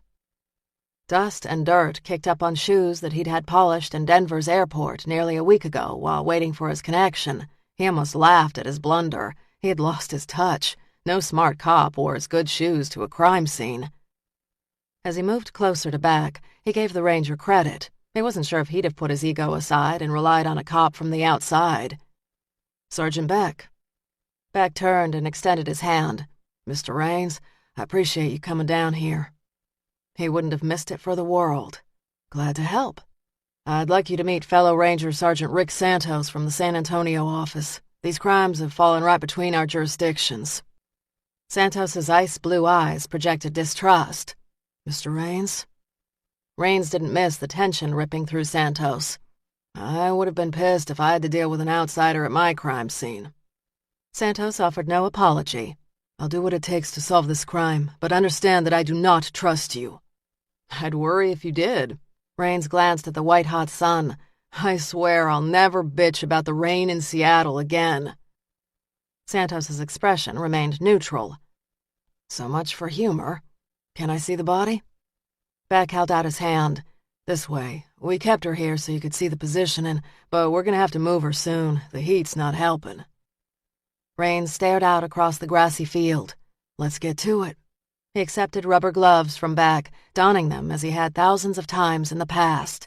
Death's sick, sweet scent trailed out toward him even before he reached the body. Automatically, he blocked out the stench. The woman lay on her back, her hands crossed over her chest. She wore a white dress and no shoes, and her blonde hair was strewn out on the ground behind her. There were blue and purple fingerprint marks around her neck. Take away this damn heat, and I could be back in Seattle at one of my old crime scenes. He squatted by the body. The skin under the victim's arms and the back of her legs had darkened. Once the heart stopped pumping, the blood settled to the lowest points of the body. In her case, it would be the back side of her body. You have any theories on your killer? Beck said. You've read my files. He studied the marks on the woman's neck. I did, twice, but I'm looking for the ideas you had in your head but never wrote down. All cops had theories that they weren't willing to make a matter of record. I wrote down all my theories until Laura Church was attacked. After her attack and survival, I suspected a shift in the killer. Elaborate, Santos said. She was not only raped, Rain said, but she was beaten, and she survived. No other victim was assaulted or left alive. Killers change, Santos said. I know, they have stressors just like we do, but this guy was 100% consistent. He didn't rape the first 6 women, and he didn't make a mistake. Suddenly, he rapes and nearly gets caught. I'd have said he was a copycat if not for the penny. Laura could have been his target all along, Beck said. The first 6 could have been a warm-up. That was my thought. I kept thinking this guy must know her, but I couldn't prove it, and of course she couldn't remember. What about the men in her life? A hard edge sharpened Beck's words. I checked them all out. Her boss at the department store where she worked was clean, as was her landlord. Her professors, the men she dated casually, all had alibis the night of her attack. Tell me about the men she dated, Beck said. As you know from the files, there were 3. I leaned on them hard, but all 3 had alibis for Laura's attack and the first 6 murders. He glanced toward the highway and then at the body. He's playing his game all over again, practicing and playing with others before he goes after Laura. Tension clawed at the muscles in Beck's back. He's playing before he strikes. It's my theory. Rain stood. You behind Laura talking to the press? Santos's gaze shifted to Beck. No, Beck said. She did that all on her own. Gotta give her credit, Rain said, nodding his approval. She's not hiding this time, taking the bull by the horns, so to speak. Beck shook his head, wishing he'd never suggested she go public. Chapter 13. Sunday, May 26th, 4 p.m. Beck, Santos, and Rains spent the afternoon in the autopsy room with the medical examiner. The exam had been eerily similar to the last. Bruising around the neck, signs of sexual assault. When the exam had concluded, the 3 had tossed their scrub gowns in a hamper and convened in Dr. Watterson's office. The doctor kept his space neat and organized. Books on the shelves were in alphabetical order, and the stacks on the desk were precise. Dr. Watterson was obsessive about all the details of an autopsy and his life. The medical examiner eased into a chair behind his desk. Santos and Rains took the seats on the opposite side of the desk, while Beck remained standing by the door. Rains removed a clean handkerchief from his coat pocket and dabbed the sweat on his forehead. These killings are more violent than Seattle. Time has made them more brutal. For a moment, the air hung heavy with tension.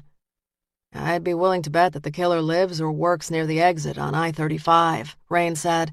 I always thought he knew that stretch of Route 10 in Washington well. Why do you say that? The doctor said. Most of us are creatures of habit, and we stick to the same routines. Beck had stuck to what he'd known in the Misty Gray case. Long hours and dogged determination had added up to failure. Santos stared at the tip of his scuffed cowboy boot. Insane habits make sense to the insane.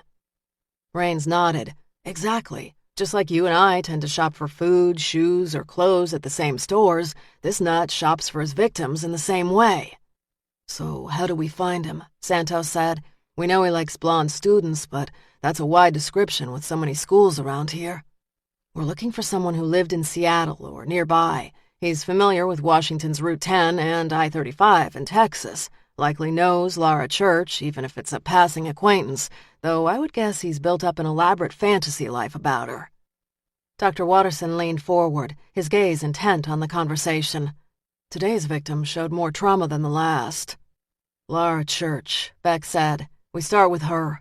Rains gave us a good history on her life in Seattle, but I want to know what she did between then and now. I also want to know about the summer she spent in town when she lived with her grandmother. I kept tabs on her over the years, Rains said. I can give you my logs. You kept tabs on her for 7 years? Beck said. Rains remained relaxed, as if his brand of intensity was normal. I tracked her through her social, DMV, and the one credit card she carried. Did you follow her? Rains nodded. Not always, but I checked in on her from time to time. I also monitored crime stats wherever she lived. No strangler-like cases until Austin. Beck studied the former detective, wondering if he was capable of such obsession. Your notes would be helpful. He shifted his attention to Santos. Can you dig into her past in Texas? Her grandmother's name is Bauer. Be glad to. You had her talk to Dr. Granger? Dr. Watterson said. She won't consider it, Beck said. She saw an army of shrinks in Seattle.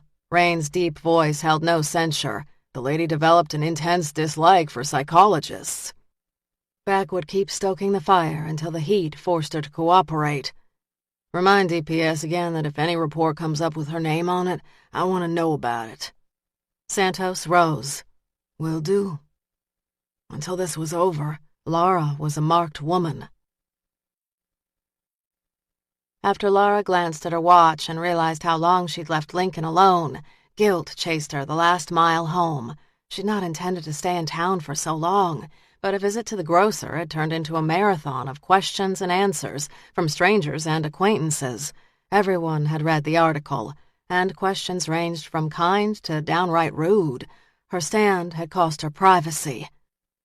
She'd only read the article through once. Vera had quoted her several times, and clearly she'd done some digging on the Seattle cases, but Laura had no desire to read it again or to dissect her past. Hopefully, her 15 minutes of fame would pass quickly. Gravel crunched under the tires of her car as she pulled in front of the house. Keys jangling in her hand, she got out, expecting to hear Lincoln's welcoming bark. The dog had a deep woof that could carry for miles. But Lincoln didn't greet her with his barks. Instead, there was only silence, coupled with the hissing and rattling of her truck engine as it cooled. Worry rippled up her back, tightening around the back of her head. Back in this morning's story forgotten, she hurried up the front steps and fumbled with her keys. In her haste, she dropped the keys. "Lincoln, I got chew sticks at the store." She scraped the keys off the porch floor, found her house key, and shoved it in the lock. The lock turned, and the front door swung open. "Lincoln, where are you, boy?" An eerie stillness confronted her the instant she stepped into the house. Immediately, anxiety prickled her skin. Everything was in its place, and yet everything was wrong. Clutching her keys, she shouted, "Lincoln!" As the silence grew louder and louder, her worry simmered hotter and hotter.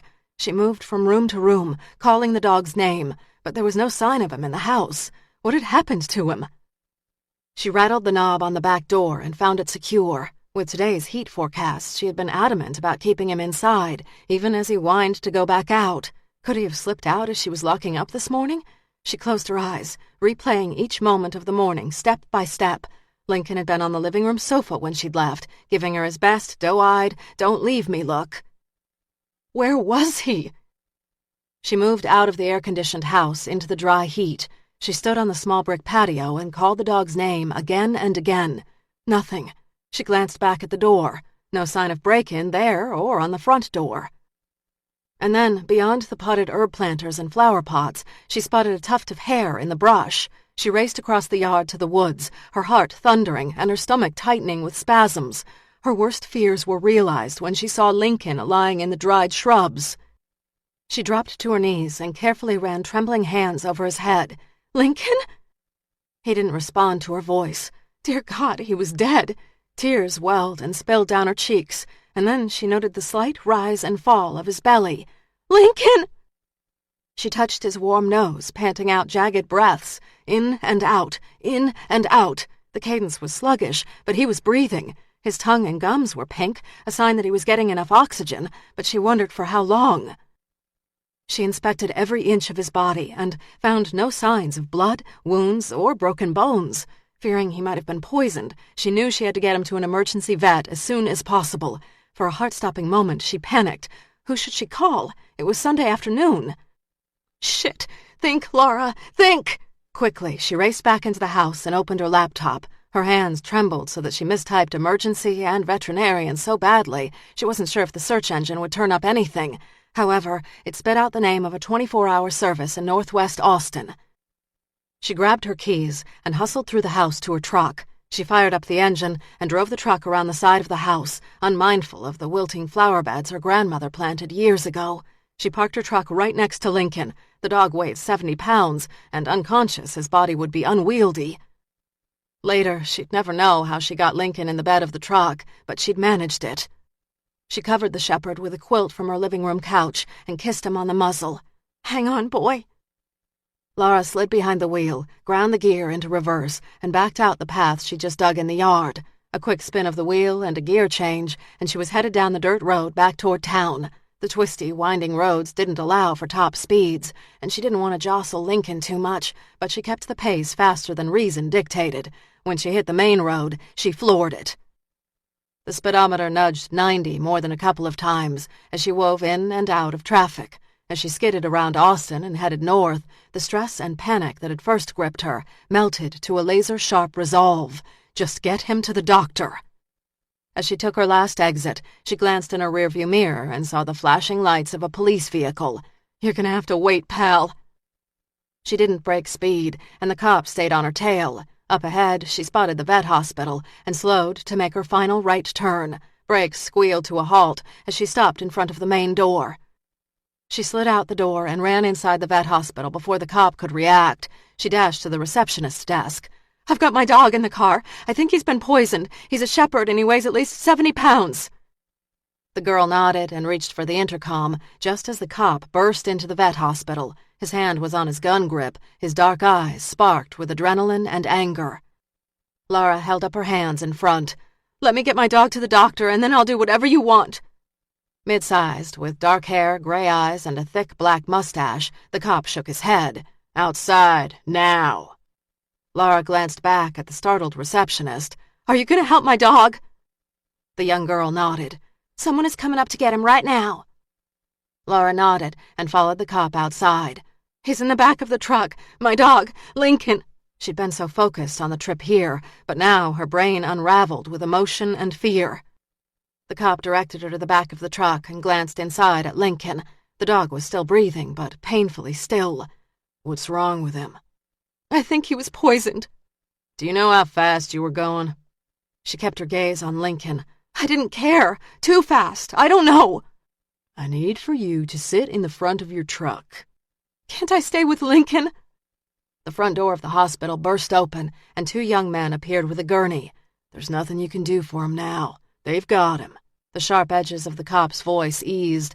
"I need to see your driver's license." She slid behind the wheel and dug her wallet out of her purse. She handed it to the officer and watched in the rearview mirror as the technicians loaded Lincoln onto the gurney and took him inside. Laura leaned her head against the steering wheel. Tears rolled down her cheeks. "Ma'am, Ms. Church," the officer said. Surprised to hear her name, she sat up and swiped the tears from her cheeks. "Yes?" The name Brown glistened from a gold nameplate on his chest. "I'm writing you a ticket for going 89 in a 70. That's a mile short of reckless driving, and I'm not going to cite you for failure to pull over when I flashed my lights. I got a couple of dogs myself, and, well, I get it." "Thanks." She watched as he scribbled information on his form and turned it around for her to sign. Her signature was shaky at best. He handed her back her driver's license, insurance card, and a copy of the ticket. "Any idea who might have poisoned your dog?" The image of him lying in the backyard flashed and tore at her. "No, none." He hooked his fingers into his gun belt. "Think it might have anything to do with the article written about you this morning?" She stiffened. "Has everyone read that?" "By now, I'd say just about." She'd accepted that she'd catch heat for the article, but it had never occurred to her that Lincoln might be a target. "I don't know." He nodded. "Go ahead and park your truck. I suspect they'll have paperwork inside." "Thanks." Minutes later, she sat alone in the tiled waiting room, filling out papers fastened to a clipboard. The receptionist had assured her that Lincoln was being looked after and that a technician was caring for him. While she waited, another family rushed in a small mixed breed hit by a car, and another couple brought in an old cat that was seizing. The animals were taken in the back, and the distressed owners were left to wait with her. When the front door to the hospital opened the third time, she didn't even bother to glance up, but kept her focus on the papers. "Laura?" Beck's deep baritone voice startled her. She found him standing there, his hat in his hand. Stiffening, she rose. "Sergeant, what are you doing here?" "DPS tells me you racked up one hell of a speeding ticket." Worry for Lincoln kept her temper in check. You're keeping an eye on me. That's right. He nodded toward the chair as he removed his hat. Have a seat. You look wrung out. I'd rather stand. Nervous energy snapped and popped under her skin. Sit. Another order. If she'd had an ounce of fight, she'd have stood her ground, but she had no attitude to rally. She sat down, and he took the seat beside her. His hat balanced on long, lean, calloused hands. Want to tell me what happened? She tipped back her head, willing fresh tears to stop. Don't be nice to me. I'm not up for mind games right now. His gaze roamed over her from head to toe. I don't have an angle. A bitter smile twisted her lips, even as she fought back tears. Of course you do. I want to know. Despite genuine empathy underscoring the words, this visit wasn't about her. It was about the case, always the case. For reasons she couldn't explain, that hurt. She centered the papers on her clipboard, hoping her thoughts would do the same. I don't know what happened. I came home and found him in the backyard. He wasn't moving. She scribbled her name, but the ink went dry. Shaking the pen, she resisted more tears. Beck removed a pen from his pocket and handed it to her. Without looking up, she nodded her thanks, but didn't speak as she filled in the vitals. His presence gave her an odd, quiet strength that softened the edges of her nerves. Only when she'd finished the forms and turned the clipboard back into the receptionist did he speak. Did you leave him outside? She shook her head. That's the thing. I left him on the couch in my house. I clearly remember that. You're sure? That part of my memory is crystal clear. And you locked the house? Yes, I'm obsessive about security for obvious reasons. Whoever got to Lincoln broke into my house and got to him. The staff door opened, and a young woman in surgical scrubs said, Lincoln? Laura rose. Yes, how is he? Beck stood, his head at least 12 inches above her. The woman at the door was small. Dark hair brushed her shoulders, and she wore rimless glasses and no makeup. I'm Dr. O'Neill, and he's doing just fine. He's starting to wake up now. Laura studied the woman's face for any signs of stress or deception. Finding none, the ribbons of fear binding her chest eased. Wake up? You can come back and see him. Laura hurried to follow. She didn't invite Beck back, but he followed as if he had every right to be there. The doctor pushed through a swinging door, which led to an exam room. Lincoln lay on the stainless table. His eyes were half open, and he was panting a little. An IV ran from his front leg to a clear bag. When she lowered her face to his and spoke his name, his tail thumped awkwardly against the table. I think he was drugged, not poisoned, Dr. O'Neill said. Drugged with what? Beck said. I don't know, but because he's such a big dog, he was able to metabolize the drug. If he'd been 10 pounds lighter, it might have been too much for him. She stroked Lincoln's head. Is he going to be all right? I believe he'll be just fine. The heat did not do him any favors, but I'm pushing liquids now. I'd like to hold on to him for a couple of hours and make sure he's fully awake and hydrated, but he should be good to go. And when you get him home, let him drink lots of water. He'll want it. A wave of relief washed over her, and the tears she'd been holding back spilled down her cheeks. Thanks, Dr. O'Neill.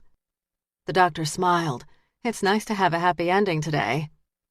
She swiped away the tear, mindful of Beck's gaze on her. Can I stay with him? The doctor frowned. I'd like to put him in a crate. He'll be safer and can wake up at his own pace. Okay, I can wait out front, and when he's ready, I'll take him home. Dr. O'Neill glanced at Beck. It's going to be a couple of hours. Maybe you'd like to run an errand. I'll wait, Laura said. Beck shook his head. We'll go out and have an early dinner. Laura stiffened. I'm not leaving. Beck met the doctor's concerned gaze. Doc, is Miss Church going to do Lincoln a bit of good sitting here making herself sick with worry? Not a bit of good. Get some fresh air, Miss Church. We'll take good care of your baby. Laura finally conceded and allowed Beck to lead her outside. The heat of the day proved a welcome relief to the chill in her bones. Not sure what to do, Laura glanced around.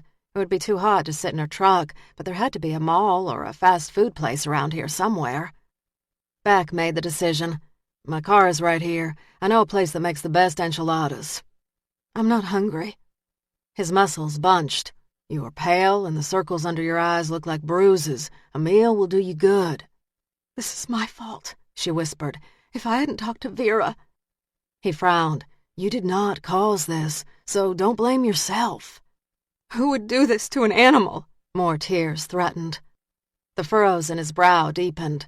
"I just hope I can get my hands on him." Gratitude washed over her. "Thanks."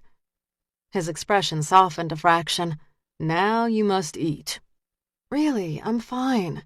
The rush of adrenaline had ebbed, leaving a clear path for exhaustion to take over. He cupped her elbow in his hand and walked with her toward a black SUV. "When's the last time you ate?"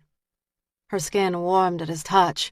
"I ate lunch yesterday, but then I went into the dark room and I meant to eat again but forgot. And then I went into town and bought groceries." She thought about the bags on the floorboard of her truck and the cold items she stowed in the cooler. "God, my groceries are still in the truck. Even in the cooler, the cold items won't last." He opened the passenger side door to his car. "Wait here and give me your keys." She complied and slumped back. Her mind raced as she replayed the scene over and over. Who could have done this? Beck returned, startling her. He opened the driver's side door to his car and slid into the seat. "The vet has a refrigerator and they're stowing your cold goods." "Thanks." "And you need food." He started the engine and they were blending into traffic. His car reminded her more of a command center with its computer between their seats, a printer, maps jammed in the side door, and a GPS that he quickly shut off when it started issuing orders. The restaurant he chose was a small adobe-style place on the side of the road. If she'd been driving, she'd have gone right past it, never dreaming that it would be a place to eat. Beck parked his SUV in front of the restaurant and got out. She quickly unfastened her seatbelt and got out, not expecting him to open her door. He met her at her side of the car and closed her door. "It's not much to look at, but the food is good." She'd always liked Mexican food, but it wasn't until she moved to Texas as an adult that she'd experienced authentic Mexican fare. They moved out of the heat into 70-degree temps and up to a counter that had no menu posted. A young, wiry boy behind the register grinned at Beck. "Mama is going to be sorry that she missed you. She says you don't come by enough." "I got no good excuses for your mama, but I'll be sure to do better." Beck nodded. "Manny, this is Laura, and she's mighty hungry." The boy nodded. "Should I get your usual ×2?" "Perfect." "I'll take the usual without meat," Laura said. Beck raised an amused eyebrow. "You don't eat meat?"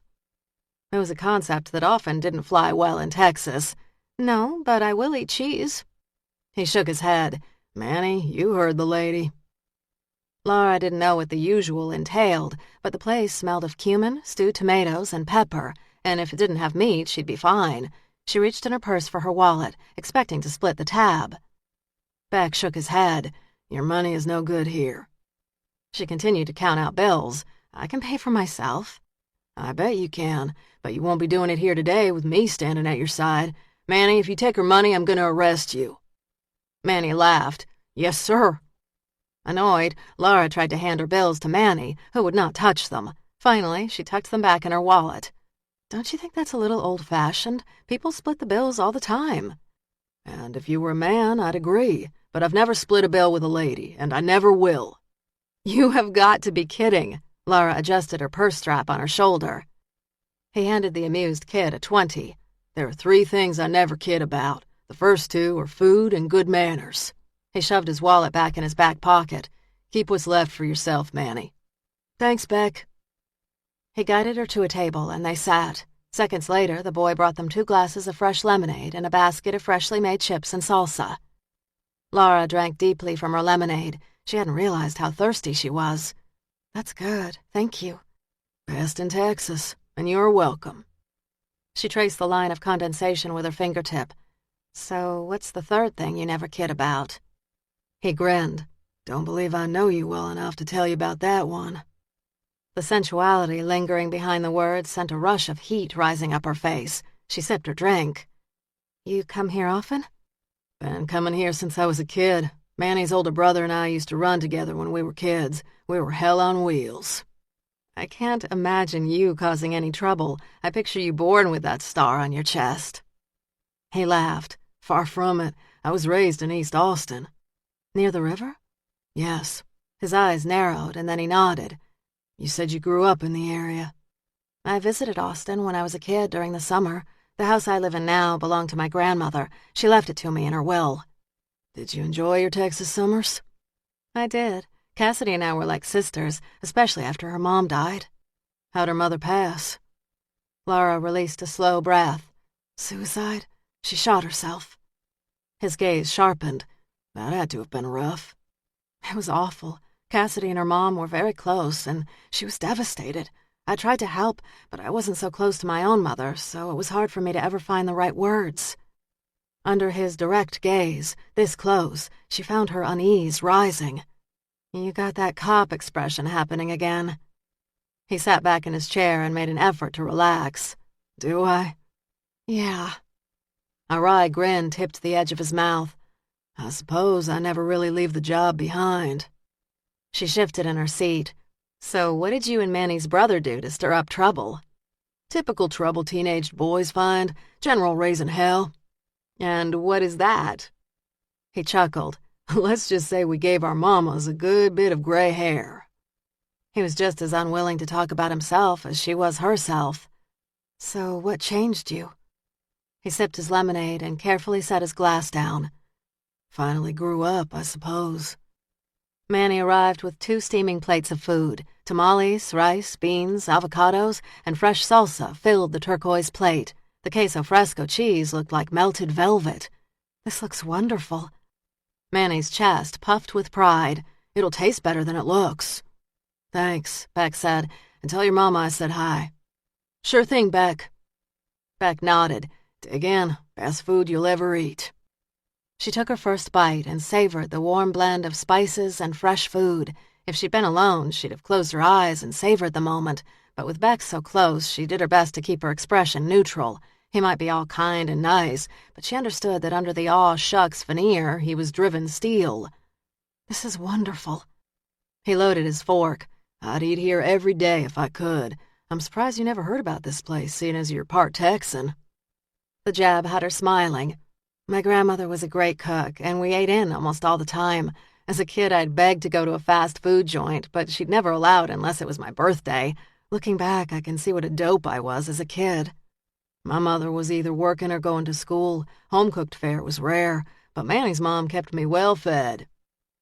The glimpse into his past tweaked her curiosity. Though tempted to dig deeper, she resisted. As nice as he might appear, he wasn't her friend. They ate in silence for a time. The food was good and eased some of her tension. She was far hungrier than she'd realized and found her senses and nerves stabilizing with a full belly. So is the house the reason you came back to Austin? Beck said. Pretty much. She wiped her hands with a yellow paper napkin. He sat back in his seat and regarded her closely. You like it here? I did. She frowned. I'd honestly thought the past was done and I could truly start living again. I shouldn't have stirred up old news. A silence settled between them. There's a Dr. Joe Granger who consults with DPS and the Rangers. She's good, Laura. She could help you remember. She shook her head. There are no memories. You need to talk to her. His clipped tone told her he didn't like hearing no. Tough. She wasn't playing his game just because he could play nice. All I need to do is get my dog. Can we go now? He reached for his hat, but the furrow in his brow deepened. I'll ride out with you to your cabin and have a look around. Someone got into your place, and I'd sure like to know how. If it were just her, she'd have told him not to bother, but she couldn't risk someone else hurting Lincoln again. Okay.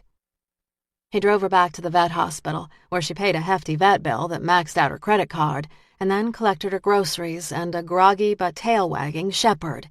He walked out to her truck like a sailor who'd had too many cheap whiskeys on shore leave. With a boost from Beck, the dog hopped into the front seat of her truck, licked her on the hand, and promptly fell back to sleep. Beck touched the tip of his hat. Lead the way, Miss Church. Okay. She slid behind the wheel, patted Lincoln on the head, and headed back south. She barely remembered the harried ride north just hours ago. It had passed in a blink. The return trip took forever, likely because she was so conscious of Beck's black SUV trailing behind her, moving in and out of traffic as she did.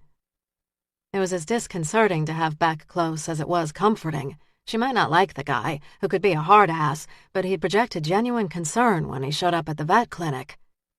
You can stop right there, Laura Church. She tightened her hands on the wheel. He is all about this case. You are a means to an end, so do not read into this what is not there. The sound of her voice had Lincoln raising his head and yawning. She patted him on the head. We're almost home. A half-hour later, she parked in front of her cabin. By this time, Lincoln was awake, snorting and raising his head as she parked. Seeing home, he wagged his tail and barked. She hurried around to the passenger side as Beck's SUV parked behind her. She opened the door and the shepherd jumped down. He wobbled a step or two and then took off toward the edge of the woods, where he promptly raised his leg and peed. As the dog sniffed and rooted through the woods, she moved to the front door. Beck cut her off. Before you open that door, take a moment to look around the place and see if anything is out of place. She turned, key in hand, to find him standing at the base of the porch, his hand resting casually on his gun, the brim of his white hat angled just a bit. What should I look for? Whatever doesn't fit or feel right. Come on down here and just look. She moved back down the stairs as he eased back a step. Her gaze traveled over her home. No broken windows, no overturned pots, no marks. It's the same. His sunglasses tossed back her reflection. Do you keep a spare key hidden around here? I do. He frowned. Show me. Around the side of the house, at the back patio, she lifted an urn filled with withered flowers and removed a key. It's right where I left it. Anybody know about that key? The rough edge had returned to his voice. She dropped the key in his outstretched palm. No, I never told anybody. A look filled with disapproval settled as he turned the key over in his hand. How long has it been there? I don't know. My grandmother used to keep a key there. She held the gold key in her hands. This key is new. I had the locks replaced when I moved in. Why take the time to put in new locks when you leave a key outside? Color warmed her cheeks. Because if I get locked out, which has been known to happen, I have no one to call, and seeing as Lincoln doesn't have pockets, I thought it wise to keep a key hidden. He rested his hands on his hips. Not smart. You're right, not so smart, but a necessary evil. Pocket that key now. His fingers brushed hers when he handed the key to her. She clenched her fist over it. What if I get locked out? Then call me. I'll get you inside. He said it as if he meant it. I'm not calling you if I get locked out. That's crazy. He leaned forward a fraction. What's crazy about it? If you live in Austin, then it means you're a good half-hour away. He grinned. This is Texas, Miss Church. A half hour is just around the block for us. Dependence was a slippery slope, and dependence on a man who'd already stated his murder investigation trumped her wishes was foolish. Still nothing. He looked around as if the matter had been decided. Let's have a look inside. It would have been nice to brush him off, but if someone had gotten into her house before, they could have returned while she was at the hospital. She unlocked the back door, but he moved in front of her and entered the house first. A flick of his thumb and the lights clicked on. His right hand rested on his gun. She followed. The cool interior was a welcome change from the heat, but it did little to soothe the tightness in her belly. He pocketed his sunglasses and let his gaze scan the room. As he searched for predators, she spotted a shirt she'd tossed on the floor, a nightgown she'd discarded when she dressed in the middle of the room yesterday morning, and a half-dozen cups filled with varying levels of tea. She started to collect the cups and put them in the kitchen sink. He checked windows, tested the front door lock with his hand, and then strolled down the hallway toward her bedroom. Images of her unmade bed had her wishing she cared more about house chores. As Beck moved through the house, he moved slowly, taking in every detail of the home's interior. A stack of magazines on a dusty coffee table, a casually tossed jean jacket on a cloth couch covered with a flowered quilt, hiking shoes covered in dust and mud. The walls had once been covered in photos, but the images were gone, leaving behind their shadowy outline on the wall. Why take the pictures down, Laura? Her name sounded rougher when he spoke it. Old family pictures of my mother and my aunt. They'd been smiling, young, and happy. That's so bad? The images were painful. My mother and aunt looked so much alike and yet were total opposites. How so? My mother was the difficult, moody one, according to my grandmother, while my aunt was the light of her life. My aunt adored Cassidy. And in the end, my aunt killed herself. My grandmother said once she always feared my mother would take her life, never Aunt Leslie. Your mother ever consider leaving you in Texas full-time? My grandmother asked her every year if she would. They often argued over it, but Mom always took me with her in September. She shrugged. I always wondered why Mom just didn't leave me in Texas. Motherly devotion wasn't her driving force. Maybe it was pride, or maybe it was as simple as grandmother wanted me. Beck didn't press her for details as he took a second glance at the shadowed outlines and then moved down the hallway. When he reappeared minutes later, he said, "All the windows are locked and secure, and there are no signs of a break-in, which is all the more reason for you to not hide that key outside anymore. Better, do you have someone in town you can bunk with for a while?" "Not really." "What about that art lady?" "Cassidy? She hates dogs, and I don't want to impose." They got along well enough, and Cassidy would have taken her in, but asking her cousin for help went against the grain.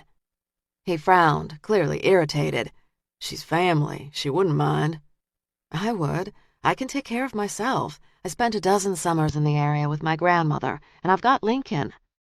Frustrated by... As the story pauses, let your thoughts do the same. Enjoy this quiet space accompanied by music. This audiobook is our gift to you.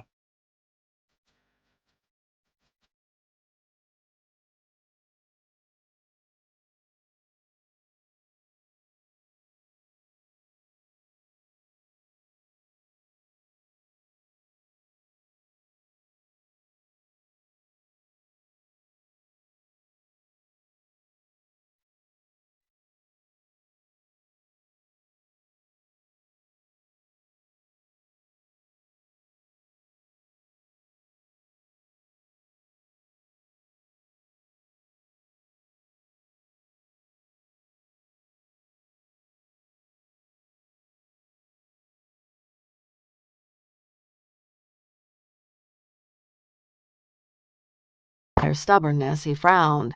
"A dozen summers. That's a lot of time in the area." 4 months out of the year I was here between ages 6 and 18. "How were your summers here?" "For the most part, fine." He arched a brow. "For the most part?" "The first week I'd miss my mom, and then I'd start to get used to the place again, and then I'd have to leave. I hated leaving." "Where'd you and your mother live?"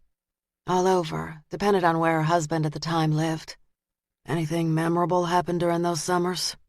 "Memorable how?" "Anything that sticks to mind?" "Nothing out of the ordinary. Cassidy and I were either here at the house or helping our grandmother in town at her shop. It was a good time." She frowned. "Do you think someone from my past is the killer?" "I don't know. I do know someone knew about that key and drugged your dog." Shock and adrenaline gave way to anger. Maybe some nut who read the morning paper broke into the house. Maybe the article did unsettle someone. Maybe the article and Lincoln are unrelated, but I'd bet my last dollar that the two are connected.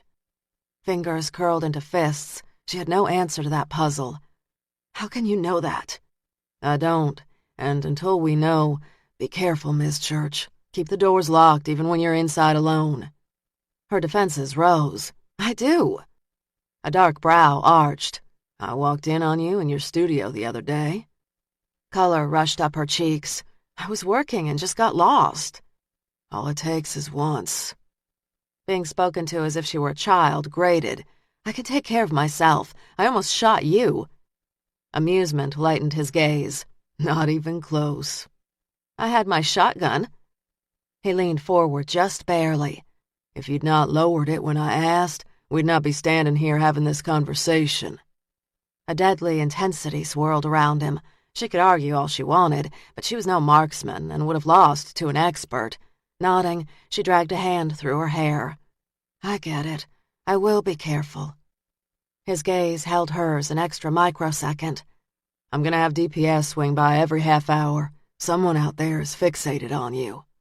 "That doesn't mean it's the Strangler." She spoke the words, hoping he'd agree. It could just be about the article. He touched the brim of his hat. "Don't you bet on it for a minute. Not for a minute." Chapter 14. Monday, May 27th, 8 a.m. In the early hours of Monday, the third victim's fingerprints scored a hit in the AFIS. The victim's name was Blair Silver, age 23 years old. She'd been arrested 2 years ago for possession of cocaine.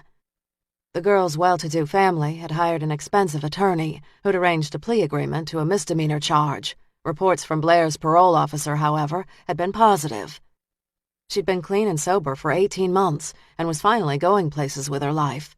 Beck tracked down the girl's mother and arranged a meeting at their home.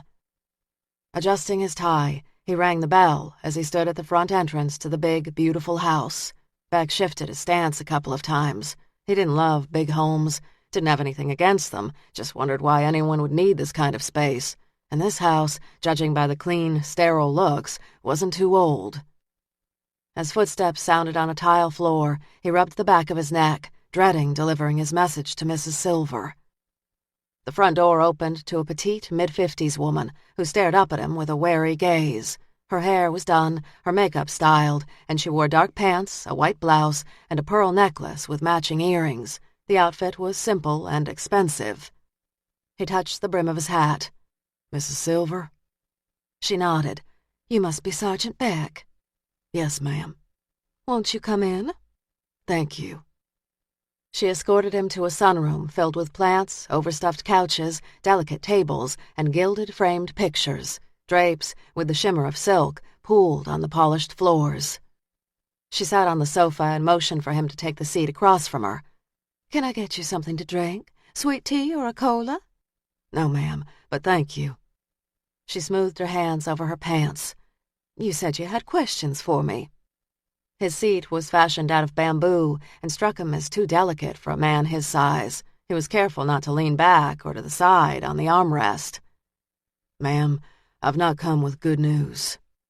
Her lips flattened into a grim line. "It's about my daughter, isn't it?" "Yes, ma'am. No easy way to say this. We found her body yesterday." Mrs. Silver lifted her chin and curled manicured fingers into fists. "I've been waiting for a visit like this for a long time." "Ma'am?"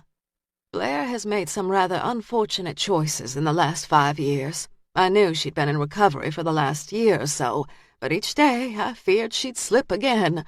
I kept telling her that her wild lifestyle would come to a bad end, but she refused to worry." She drummed manicured hands on her pants leg. "We fought on Friday." "That when you talked to her last?" "Yes, it was after 11. She drew in a breath. "Can you tell me how she died?" "She was strangled." The older woman's face pinched with surprise for just a brief moment, and then the expression vanished before she met his gaze again. "Strangled? I was certain you were going to tell me it was a drug overdose or an accident." "No, ma'am." Mrs. Silver sat so straight he thought her spine would snap. "Where was she found?" "Near the interstate." Every death notice was different, many times unexpected reactions. Tears, anger, denial, frustration. He usually got some kind of response, but Mrs. Silver was completely flat. It was almost as if she'd not actually heard him. He watched her closely. "Ma'am, can you tell me if Blair had boyfriends or acquaintances that might have done her harm?" "Truthfully, I don't know any of her friends anymore. The set of friends she had a couple of years ago were not good people, but she kept swearing to me she'd changed and her friends had changed. I just couldn't allow myself to hope. I called her often, was always checking up on her." He couldn't imagine not dogging a child who was headed toward trouble. "She listed your address as her permanent address." "Well, I suppose you could say it was her last permanent address. She's been moving around a lot for the last couple of years." "What was she studying at the university?" "English, history, economics of late. She could have done anything. She was brilliant, but she chose to have a good time rather than apply herself. She was about to graduate, but just barely." "Mrs. Silver, I've got 2 other victims who might have been killed by the same man." Her eyes widened as she struggled with unwanted emotions. "Her death didn't have anything to do with her drinking or the drugs?" "I don't think so." She swallowed. "I don't know what to say." "I'm trying to retrace her last days." "I wish I could help, but Blair and I didn't communicate well. I called. We were polite, but our conversations had little depth and generally ended with us shouting at each other." "When was the last time she lived here?" "She spent a night here about 3 months ago." Mrs. Silver leaned forward and from a silver box removed a cigarette and lighter. She lit the tip and inhaled deeply. It wasn't a good visit. We fought. I was worried she'd start drinking again, and she was furious that I didn't trust her. Could I have a look at her room? Certainly. Stiffly, she snubbed out her cigarette and rose. Follow me. He sensed beneath the ice sadness and regret swirled in a destructive twister. Thank you. Mrs. Silver led back up a cream-colored carpeted staircase that wound by walls sporting neatly framed watercolors. In his grandfather's house, the carpets had been worn and threadbare, and the walls filled with pictures of Beck, his brother, and his father as a child. There were images of Beck swinging a bat and posing with the football team. It was a chaotic mishmash of pictures, and he still found it warm and welcoming, especially compared to the elegant sterility of the Silver house. Mrs. Silver led him down a center hallway toward a door on the back left. She opened the door and stepped back as if entering hurt. Spend as much time as you'd like in the room. I'll be downstairs waiting. Thank you, ma'am. There's a computer in her room. She didn't take it with her, but the last time she was here, she spent time on it. Thank you. He waited until she turned to leave before entering the room. Painted in a pale pink, the room was dominated by a large canopy bed with a white eyelet coverlet. Twin nightstands sported crystal lamps, and a chaise sat by a large bay window. It was the perfect little girl's room. He sat down at a delicate, girly-looking desk, hoping it would support his 6'6" frame. The chair groaned a protest, but held steady. He pressed the computer's power button. The screensaver was a collage of pictures taken of Blair and her friends over the last couple of years. In most of the images, she was grinning, her arm wrapped casually around someone's neck, a drink and cigarette in the other. In several, Blair's hair was dark brown. In others, she had dyed a streak purple, and finally she'd switched to blonde, the color that had caught the killer's attention. She wore deeply cut blouses and heavy makeup. Lots of gold bangles dangled from her neck and wrists. He shifted his attention to the men in the photos, wondering if any of them stood out. Many sported the ruddy cheeks and goofy expressions of a drunk, and most appeared to be college age. 7 years ago, they'd have been in middle or high schools. Nothing caught his attention. He opened her emails. 212 messages appeared. Most were ads for clothes, shoes, some even for an online university. Only a few appeared to be from actual people, but that wasn't surprising. Kids Blair's age communicated via text or cell. Email, Santos's youngest sister had once said, was for old people. The majority of personal emails were from men, and their messages dealt with setting up a meeting. Nothing specific was discussed, and Blair's outgoing box showed no responses on her computer.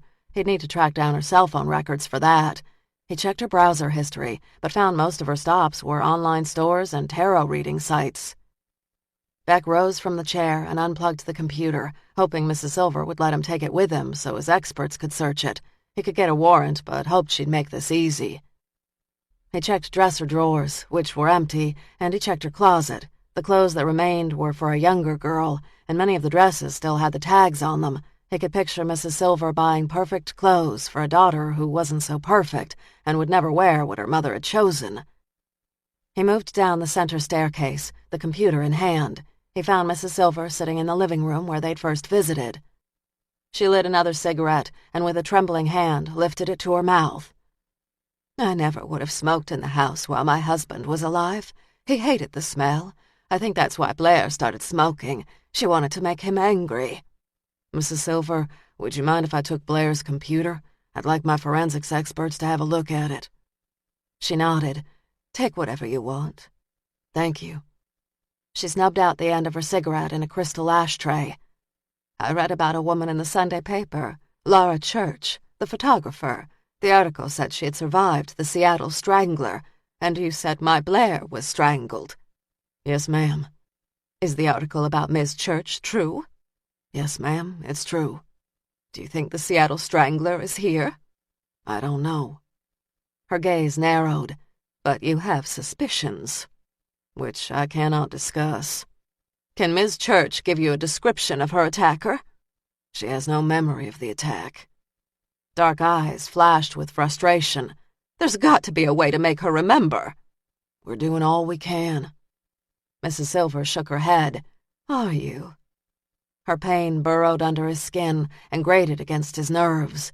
"Yes, ma'am, we are. I made a lot of mistakes with Blair. Warning signs I shouldn't have ignored years ago. I should have trusted that she wanted to get sober, but I didn't.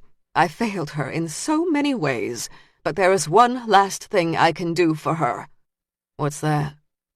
Gray eyes hardened. "Make sure you find her killer." "I'm giving it my best." "You damn well better, Sergeant. You damn well better." Mrs. Silver walked to the front door, each step controlled and brittle.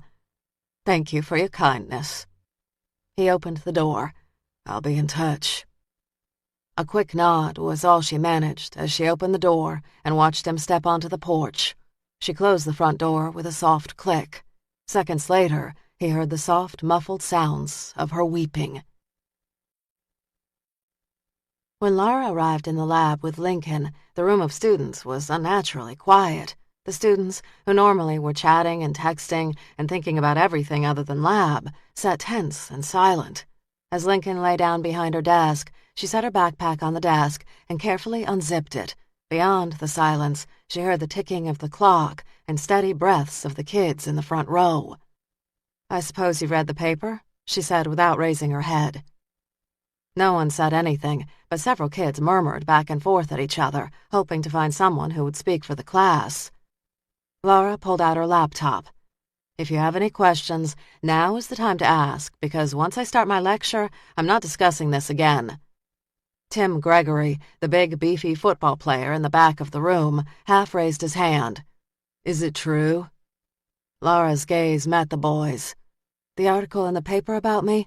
Yes, it's true." Annie, a girl who always wore athletic shorts, white tees, and a scrunchie in her long black hair, sat taller. "So, like, you were strangled once?" "Yes, I was." More murmurs rippled across the room. Tim's smile looked more uncomfortable than jovial. "This dude killed 6 women before you?" "That's right." Her gaze skimmed the astonished faces to Danny, who stared with wide-eyed understanding. "So, how did you get so lucky?" Annie said. Lucky. Laura had never thought that luck would have a double-edged sword. "I don't know." "Yeah, but aren't you afraid?" Annie said. Laura laid her hands on her desk. "Honestly, at this point, I'm more afraid that the majority of you are going to fail my class this semester." That caused several kids to sit forward in their seats. "I've tried to treat you as adults, but frankly, most of you are more worried about the next party than you are about this class." Indignation welled, jostling aside the lingering fear of a man she could not remember. "If you think it's an easy A, you are going to be sadly mistaken. Most are going to have to hustle hard just to get a C, and for some, I know you need that C to remain on the roster for the fall sports teams." Tim grumbled. "Coach said I shouldn't worry about snapping pictures when I should be doing strength conditioning." She smiled. "Coach is wrong if you want to pass, Mr. Gregory." He groaned. "That's not right. I worked hard for my spot on that team." "You're not working hard in my class, Mr. Gregory, and that is all I care about." He opened his mouth to protest. She raised her hand to silence him. "I don't want to hear your excuses. Do your work or fail." "The coach says art is just fluff." "It's fluff that'll get you kicked off the team." "You'll lose your job," he countered. She grinned at his attempt to threaten. "Mr. Gregory, I was nearly strangled to death 7 years ago. Do you think losing a job scares me?"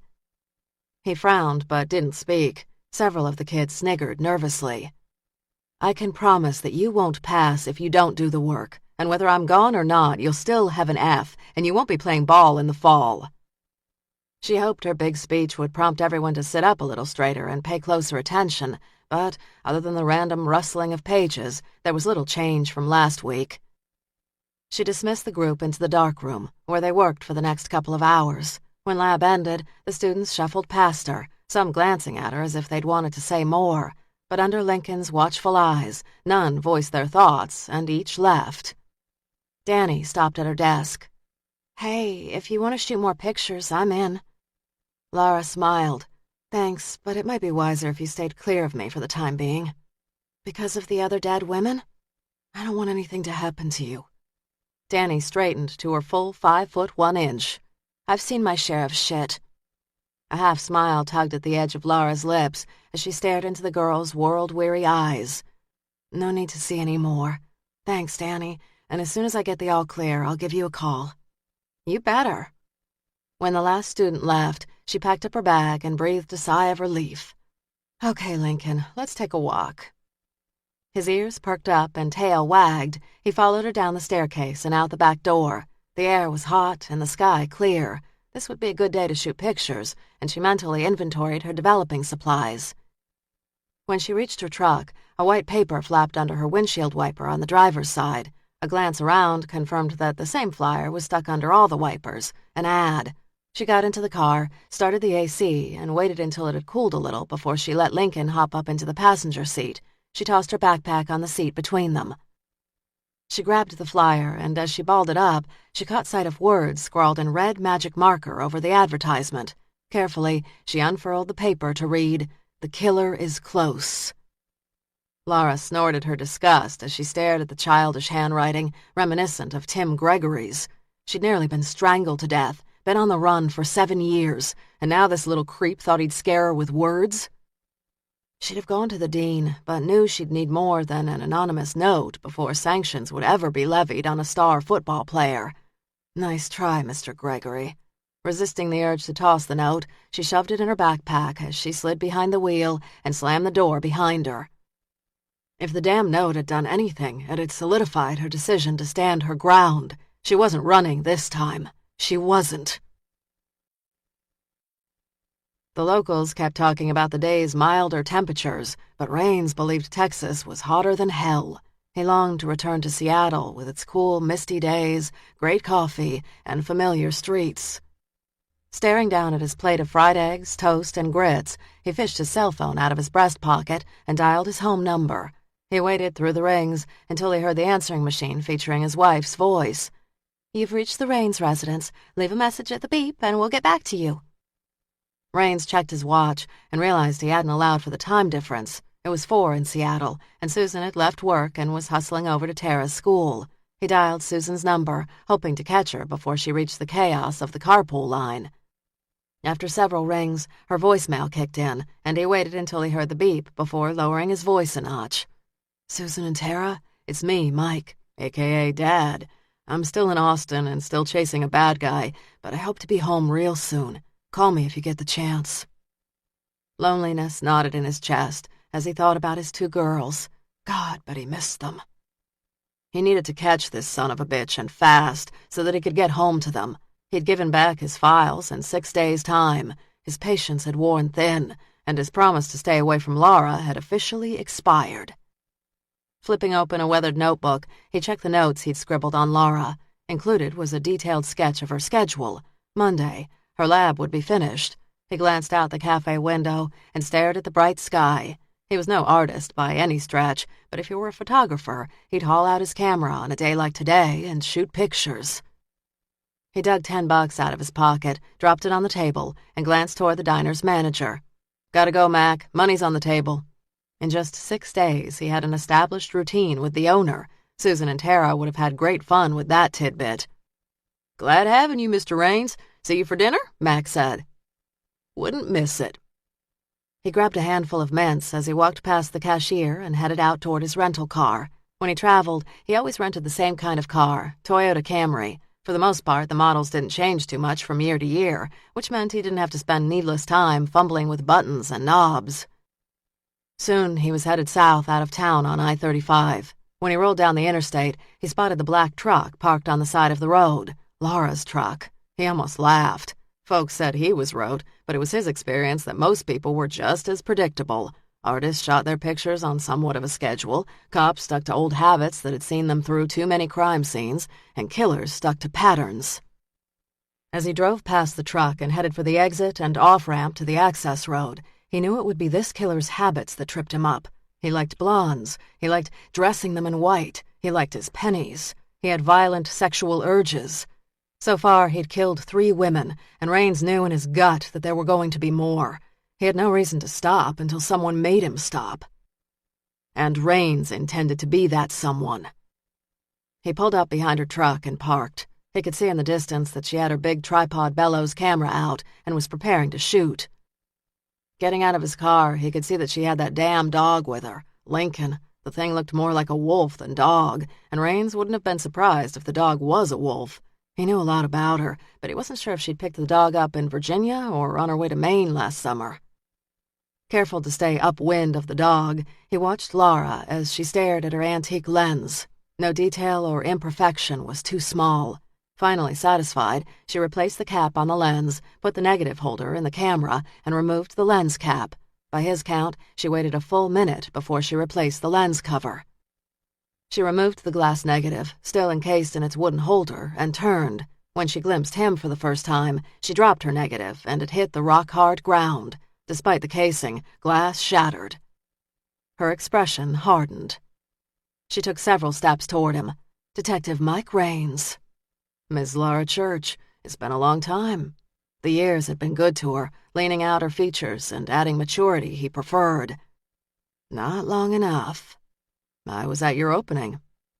The dog picked up on her edgy tone, and his ears slid back on his head as he stared at Raines. I didn't see you. He certainly didn't expect a grand welcome, but he also wasn't up for a fight either. Might want to keep a hold on that dog. Why? I think I would enjoy watching him eat you up. I'd hate to shoot him. Her gaze turned murderous. You'd shoot my dog? If he came after me, yes. He shoved out his frustration in a breath as he slid his hands into his pockets. Look, I didn't come here to stir up trouble.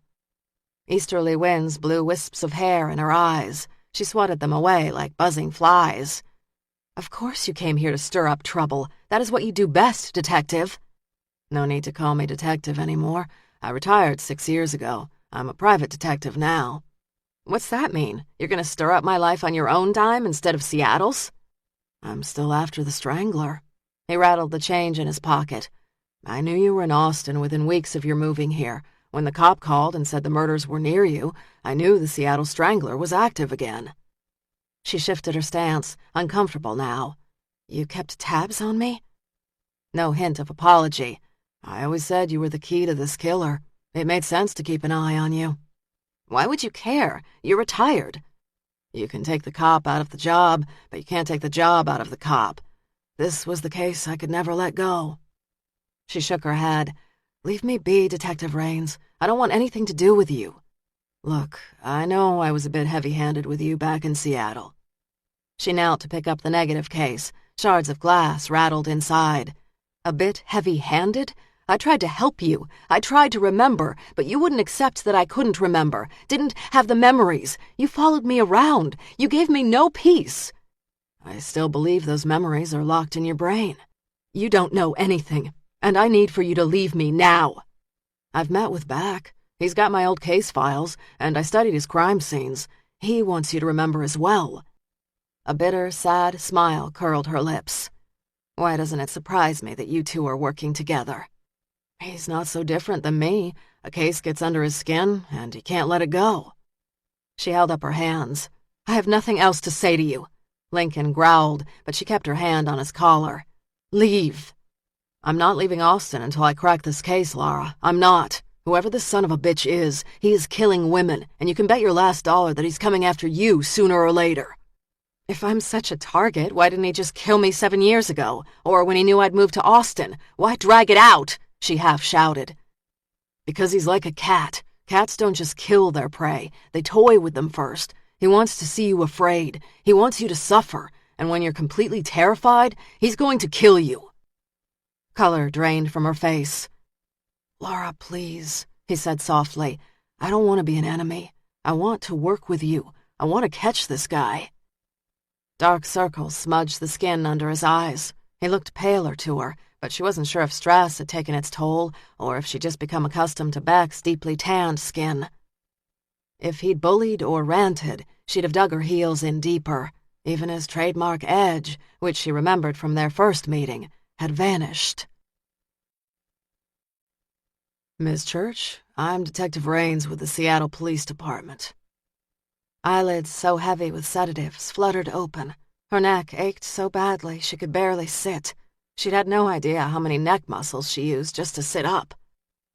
Raines's black jacket and turtleneck, combined with slicked-back blonde hair, made the lines of his face all the sharper. Dark eyes, void of compassion, glared at her as if she'd committed a crime. She moistened her lips and stared at him. A metal chair scraped across the floor as he pulled it closer to the bed. He sat and leaned close, the scent of his soap mingled with stale cigarettes. "I've spoken to the doctors, and they told me you don't remember, but there has to be some detail about this John you remember."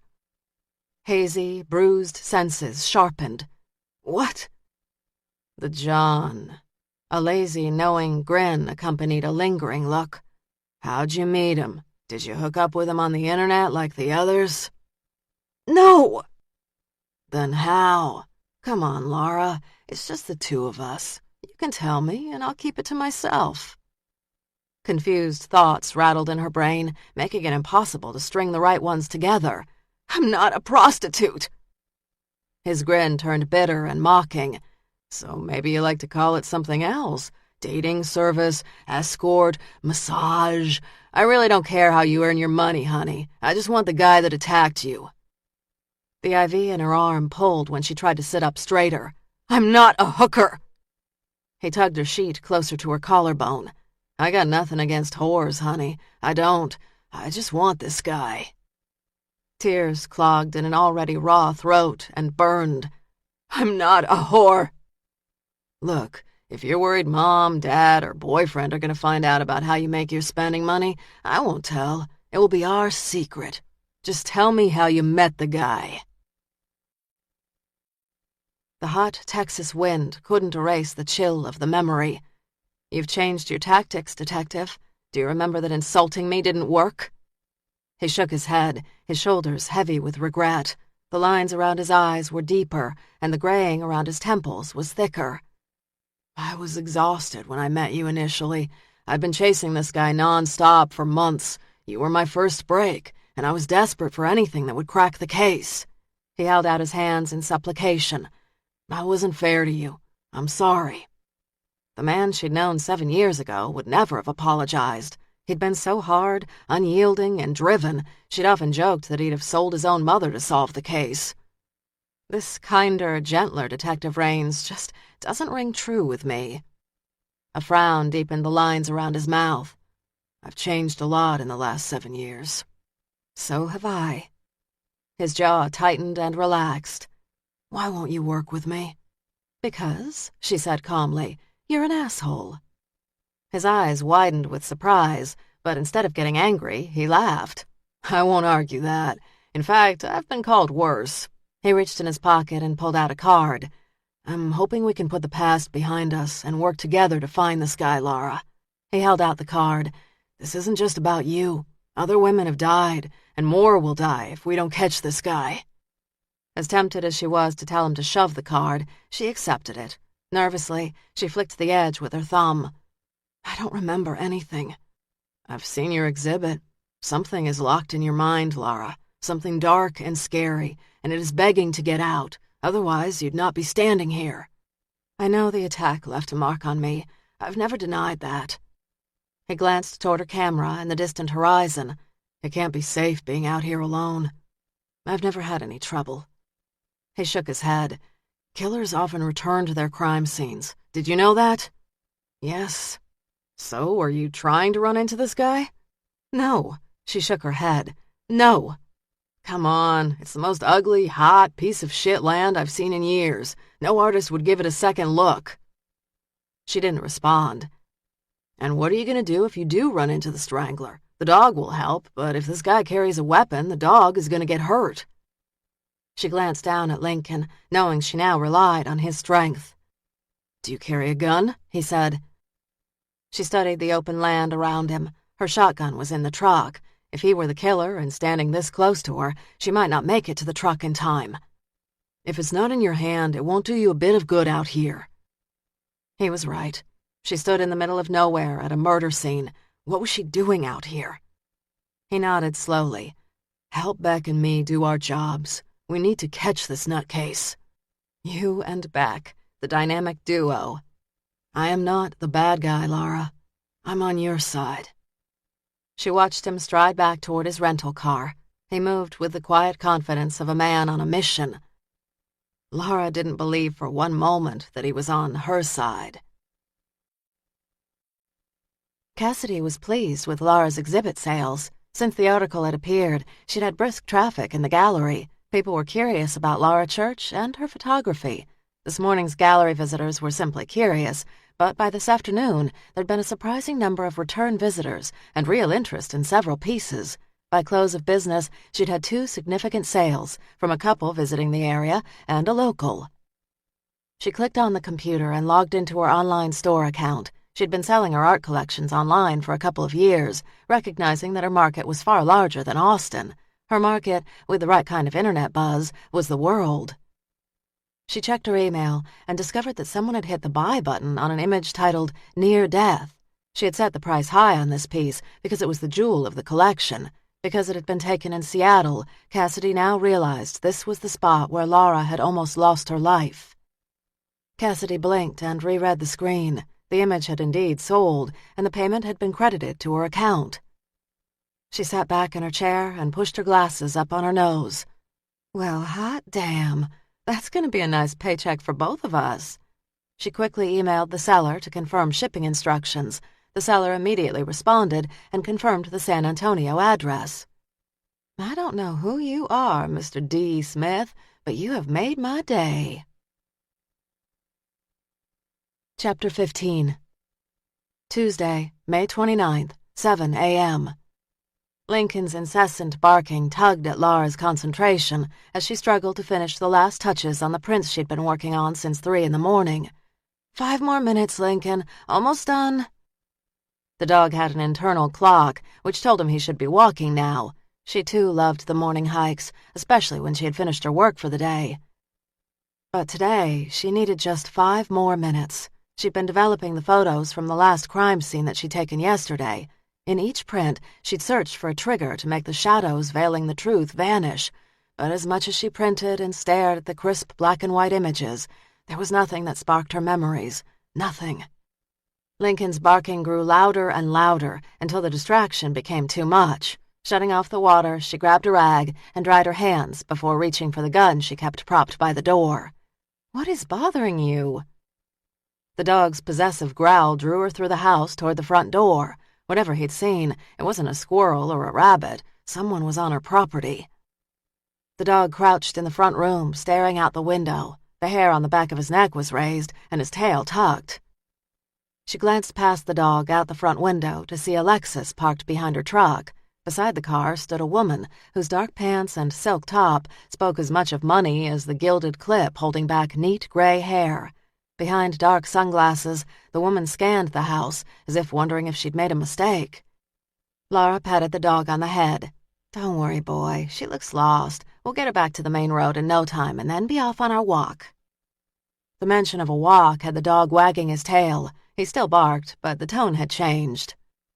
Lara unlocked the front door and through the screened door said, "Can I help you?" The woman shifted her gaze to Lara. "I hope so." She slid her hands into the back pockets of her jeans. "Did you take a wrong turn? It happens when folks are looking for some of the smaller towns in hill country." Lincoln muscled against Lara's legs and pawed at the front door. Lara tugged on the dog's collar, knowing she didn't dare let him out. The woman, unmindful of Lincoln, approached with crisp, purposeful steps. "I'm looking for Lara Church." Lara's smile faded. Few knew she lived out here, as the house title and phone remained under her grandmother's name. "Why are you looking for her?" The woman pulled off her glasses and stared at Lara with red-rimmed eyes. "You are Miss Church. You don't look like you did in the Sunday entertainment picture, but then I suppose an artist dresses differently for an opening." Tension burned up her back. "Who are you?"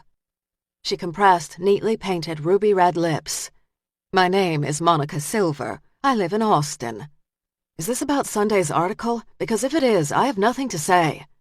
"It's not about the article. It's about my daughter, Blair Silver." "I don't understand."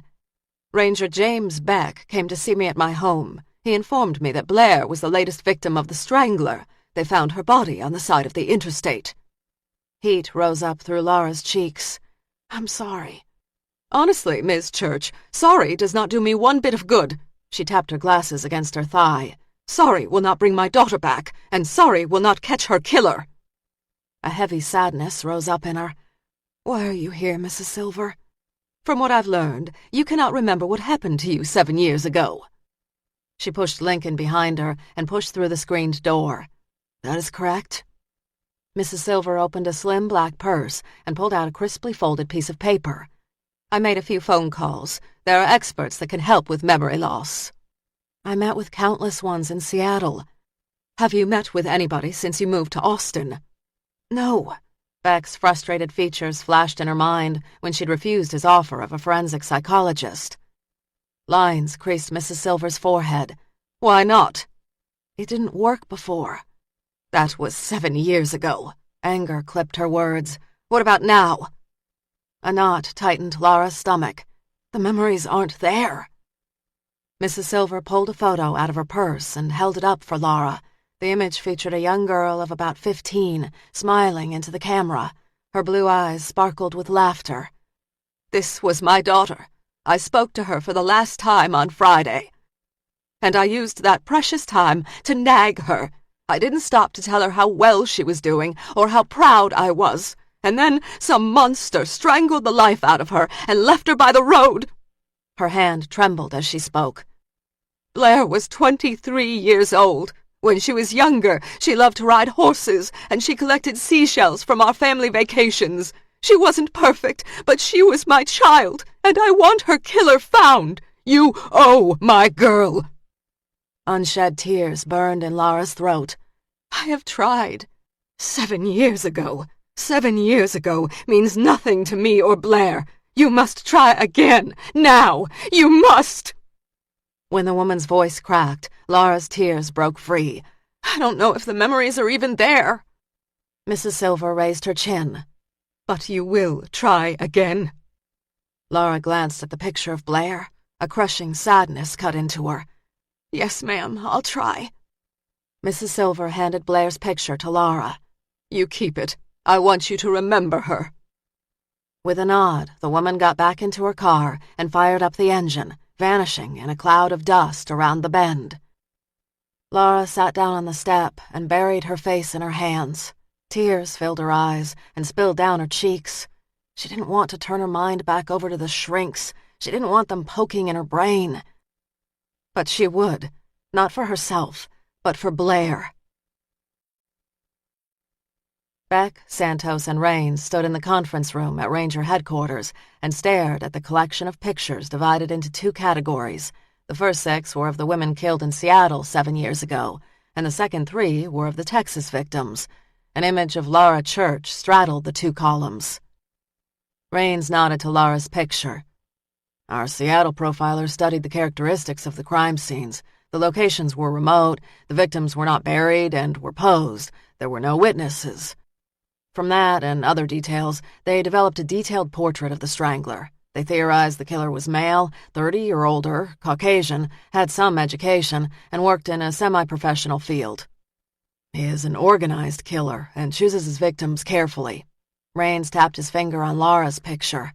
"However, something drastic changed when he attacked Laura." There'd been studies done on serial killers and the dark motives that drove them, but each killer, like each person, had quirks and life experiences that changed them. Cops had bad days that affected their work routines. They had fender benders, their wives got sick or angry, or their bosses read them the riot act. Killers were no different, and just as susceptible to life's ups and downs. "We can assume whatever changed when he attacked Laura became a permanent part of his ritual." Beck circled his finger around the local dump zone. "He's also moving closer to Laura. First he was 20 miles away, then he was 12 miles away, and now only 10 miles away. He wants her to know he's coming." Raines twisted his wedding band around his ring finger. "He wants her to notice him." Beck rested his hands on his hips. Knowing a lunatic stalked Laura dug at him not only as a cop, but also as a man. From the instant he'd met Laura, the urge to protect her had been fierce. "Santos, did you find any cold cases that might have linked to Laura?" Santos glanced at his notes. "Laura spent 12 summers in Austin. During those years, there were murders and violent crimes, but none associated with Laura or her grandmother, Edna Bauer, except for the suicide of her aunt, Leslie. Any details? Beck said. One single gunshot to the head. She checked herself into a local Austin motel and half an hour later shot herself. Medical examiner ruled suicide and the case was closed. Any notes left?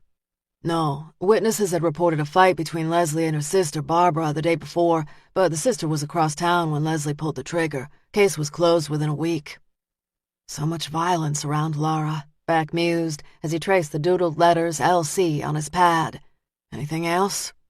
There was nothing else in the criminal files, so I tracked down a couple of DPS officers who worked the I-35 area during those years. No murders fit, but there was a string of animal slayings during those years. Not during the summer, but in September and October. Beck leaned forward, right after she left Austin. The animals started off small, cats, dogs. Several were found at a time, which was why a report was filed. But as the years went on, the animals got bigger. Horses, cattle, all were cut up badly with a knife.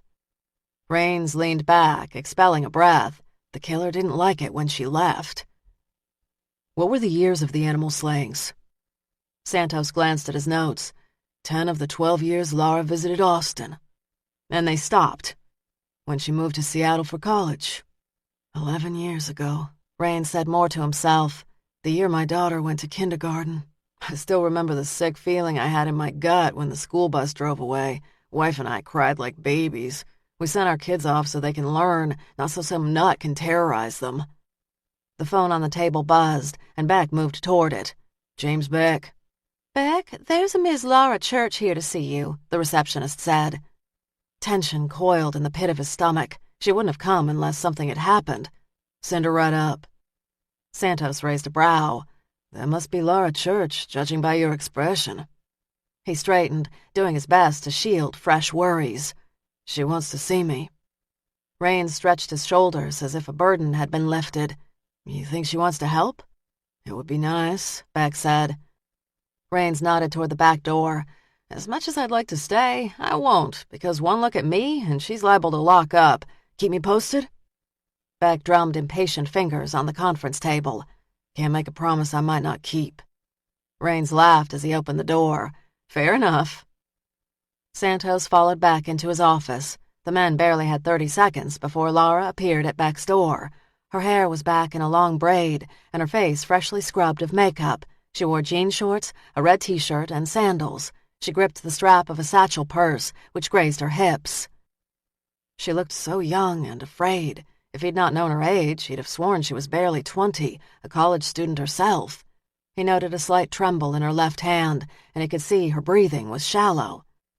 Beck, the man, wanted to pull her into his arms and tell her everything would be fine. Beck, the cop, kept his expression neutral. Miss Church, this is Ranger Santos. We're working with him on the recent murders along I-35. She glanced toward Santos and nodded. Ranger? He nodded. Ma'am. Her gaze shifted quickly back to Beck. Do you mind if we speak alone? Does this have to do with the cases? She swallowed. Yes. Then, as tempted as I am to send Santos away, I can't. We're working this case together. Her jaw tightened, and for an instant he thought she'd bolt. I came here to talk to you, Ranger. This isn't easy for me. I know that, Miss Church, but I need all eyes and ears on this case. I can't afford to miss any detail. He pulled out a chair for her. Why don't you have a seat and we'll talk? It'll be casual, and there'll be no pressure.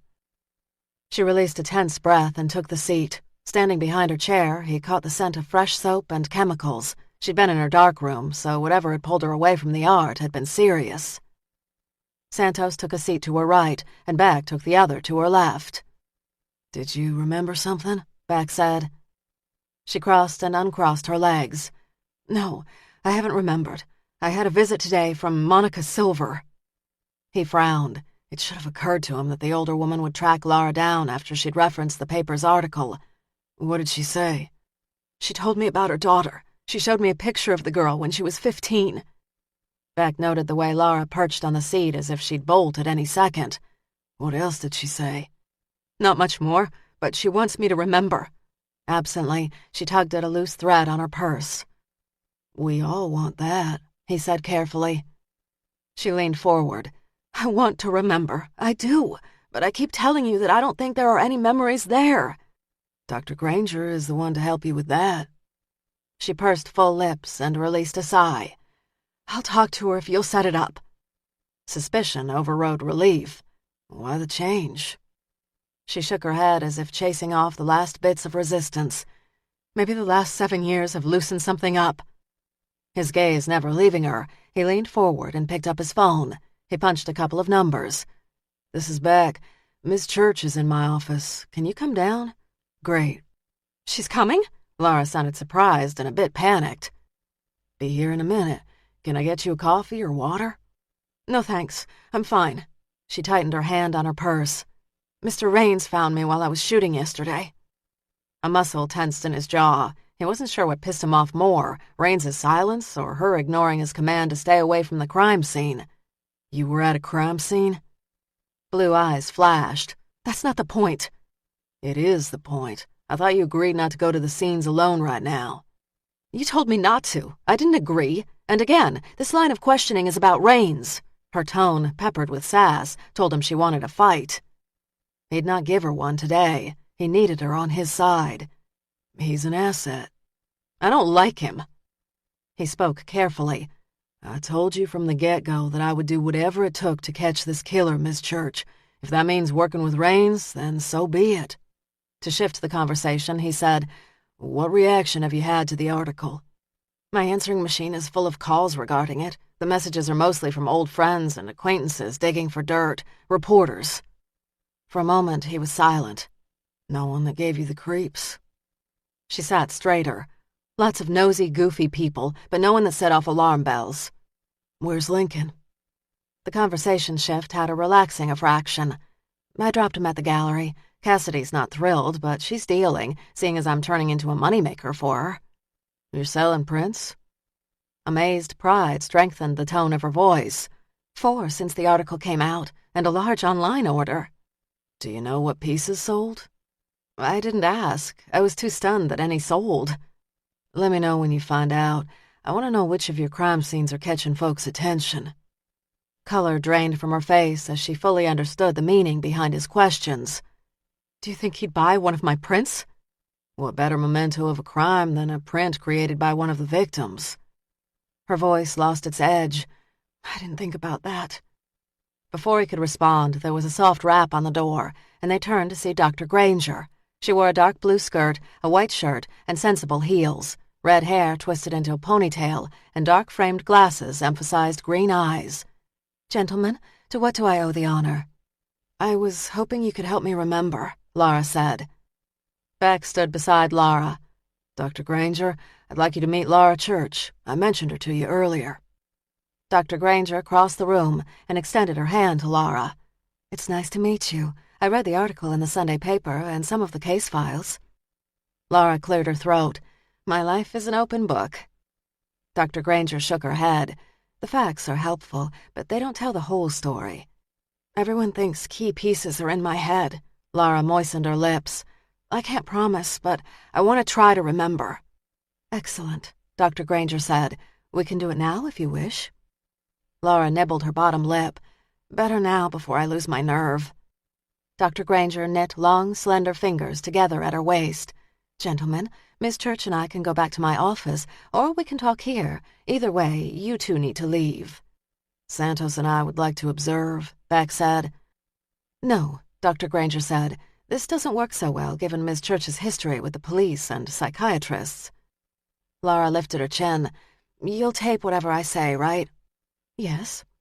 Then they'll hear it anyway. They might as well stay. Like I said, my life is an open book. We'll sit back and out of the way, Beck said, making an effort to soften his tone. Sit anywhere. She sounded resigned, beaten even. Santos and Beck moved to seats at the end of the conference table behind her. Dr. Granger took the seat next to Laura. You've done this before. Laura nodded. Yes, and I remember the drill. She closed her eyes. I'm to breathe deeply and clear my head. That's right, Laura. Just close your eyes and try to relax. Dr. Granger's voice took on a relaxing quality that had her muscles easing. I just want you to let your mind float back to a time when you were truly happy, with no worries in the world." At first, Lara could not relax her shoulders, and the more she told herself to relax, the tenser she became. "Don't try so hard," Dr. Granger said. "May I call you Lara?" "Sure." Dr. Granger laid a steady hand on Lara. "Lara, just think about a happy moment." Eyes closed, she shifted in her seat. She took several deep breaths. Her muscles eased, and her fisted fingers unfurled. "Where are you?" Dr. Granger said. "I'm in Austin. I'm visiting my grandmother, and I'm hiking in the hills with Rex." "Who's Rex?" "He's my grandmother's dog." "What kind of day is it?" "It's warm, but not hot. There's a breeze, and the sky is crystal clear." "Is it just you and Rex?" "No, I'm with my friend Johnny. Grandmother doesn't let me hike alone. There was some trouble in the area last fall, and she worries." "What kind of troubles?" "She wouldn't tell me, only said to be careful." Beck scribbled down the dog's name, Rex, his mind turning to the animal slayings, and he also wrote down the name Johnny. "Okay, let's not worry about the troubles. Walk along the trail with Johnny and Rex. Enjoy the day. Let your mind float and relax. You are safe, perfectly safe." Lara released a sigh and smiled. "Now I want you to go back to Seattle. What does your last apartment look like?" "It's small, a portion of a larger house. It has high ceilings and a fireplace that works. I loved that apartment." "And what do you do for a living?" "I'm an intern to a clothing buyer." "Are you good?" "I'm very good. I've just been offered a full-time position in Seattle, and I've decided to stay." "You weren't going to stay?" "If I didn't get the job, I'd promised Grandma I'd come back to Austin and work in her shop." "Sounds like life was good." Lara's smile was soft and relaxed in a way he'd never seen before. "It was excellent." "When you left your job that final day, where were you going?" "Out to drink with friends. We were celebrating my job." "And where did you go?" "The marketplace downtown." "Were they happy for you?" She smiled.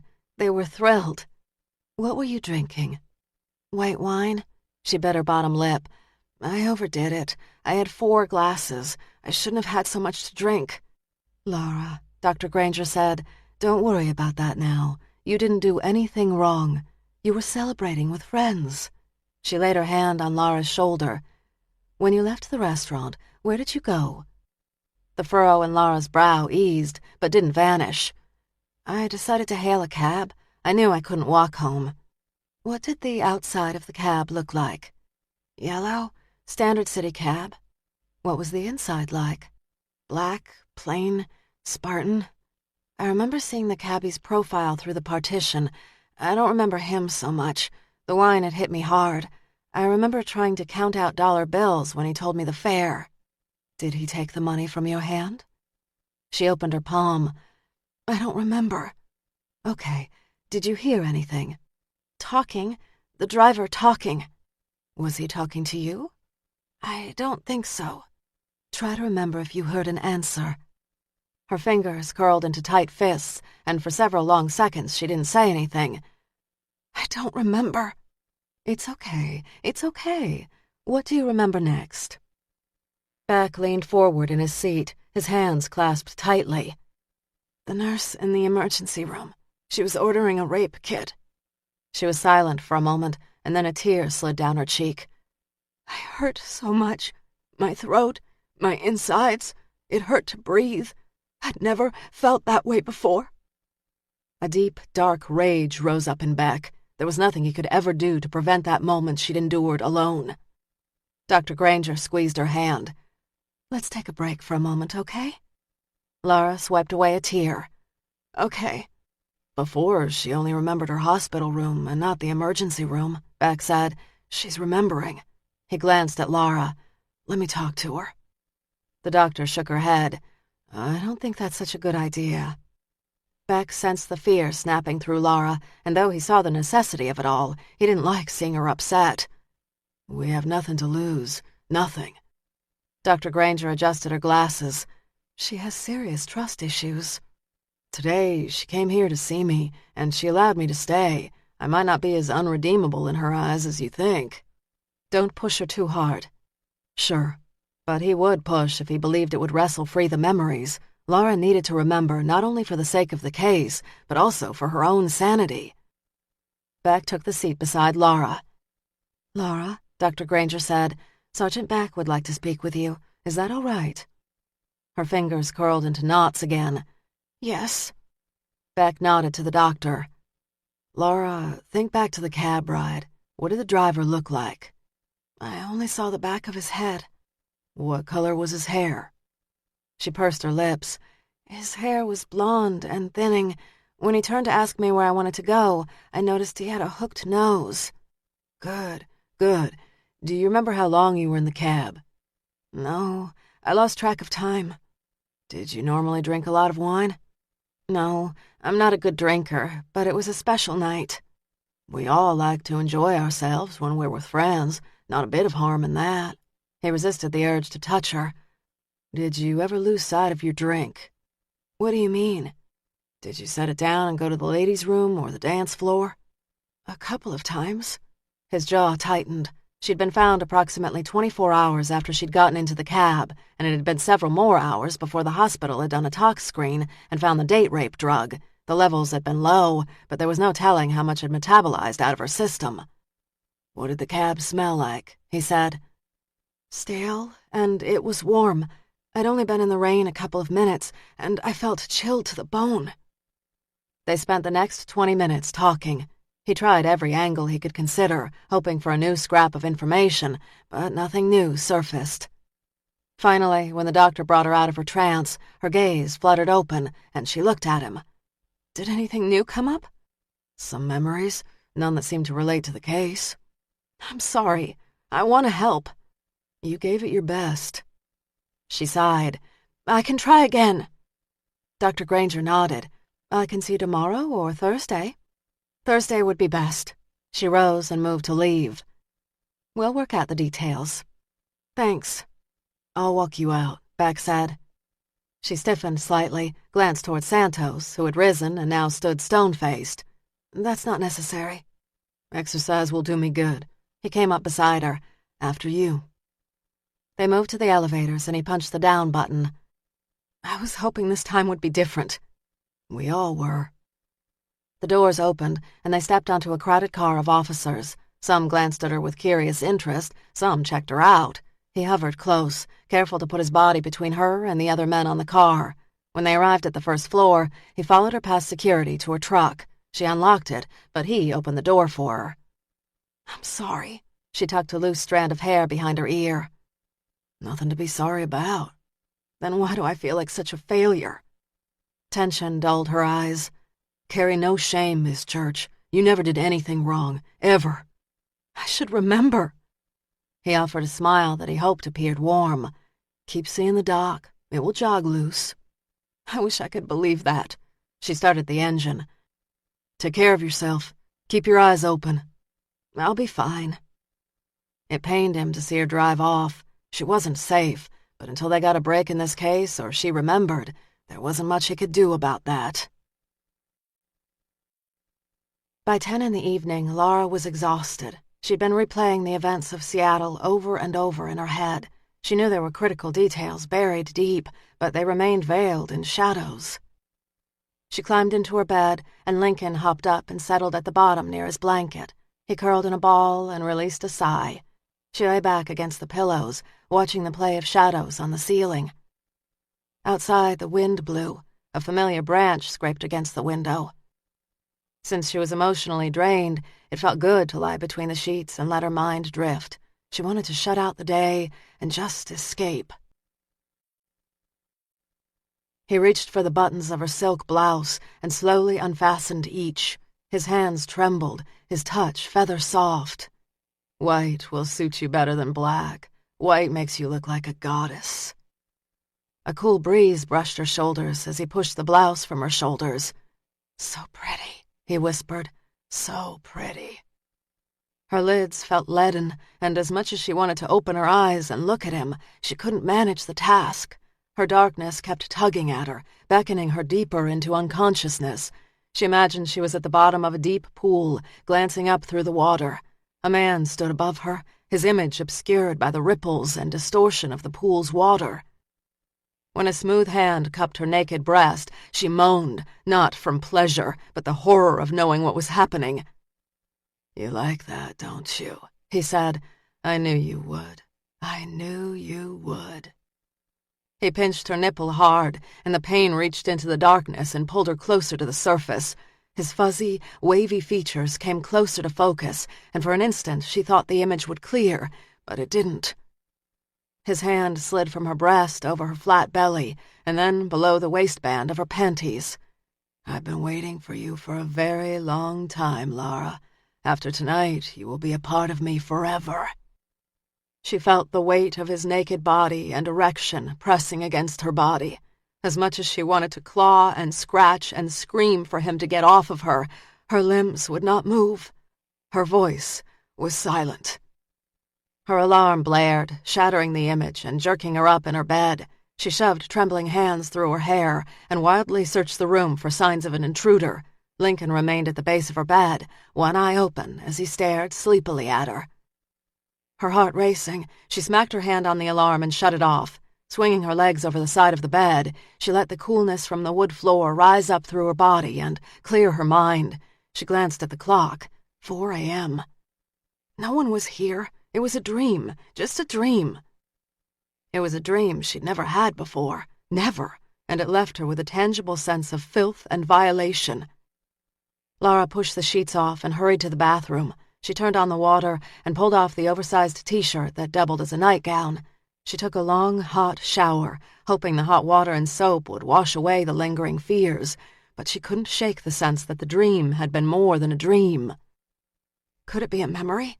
Had today's session wrestled free something deep from the shadows of her mind?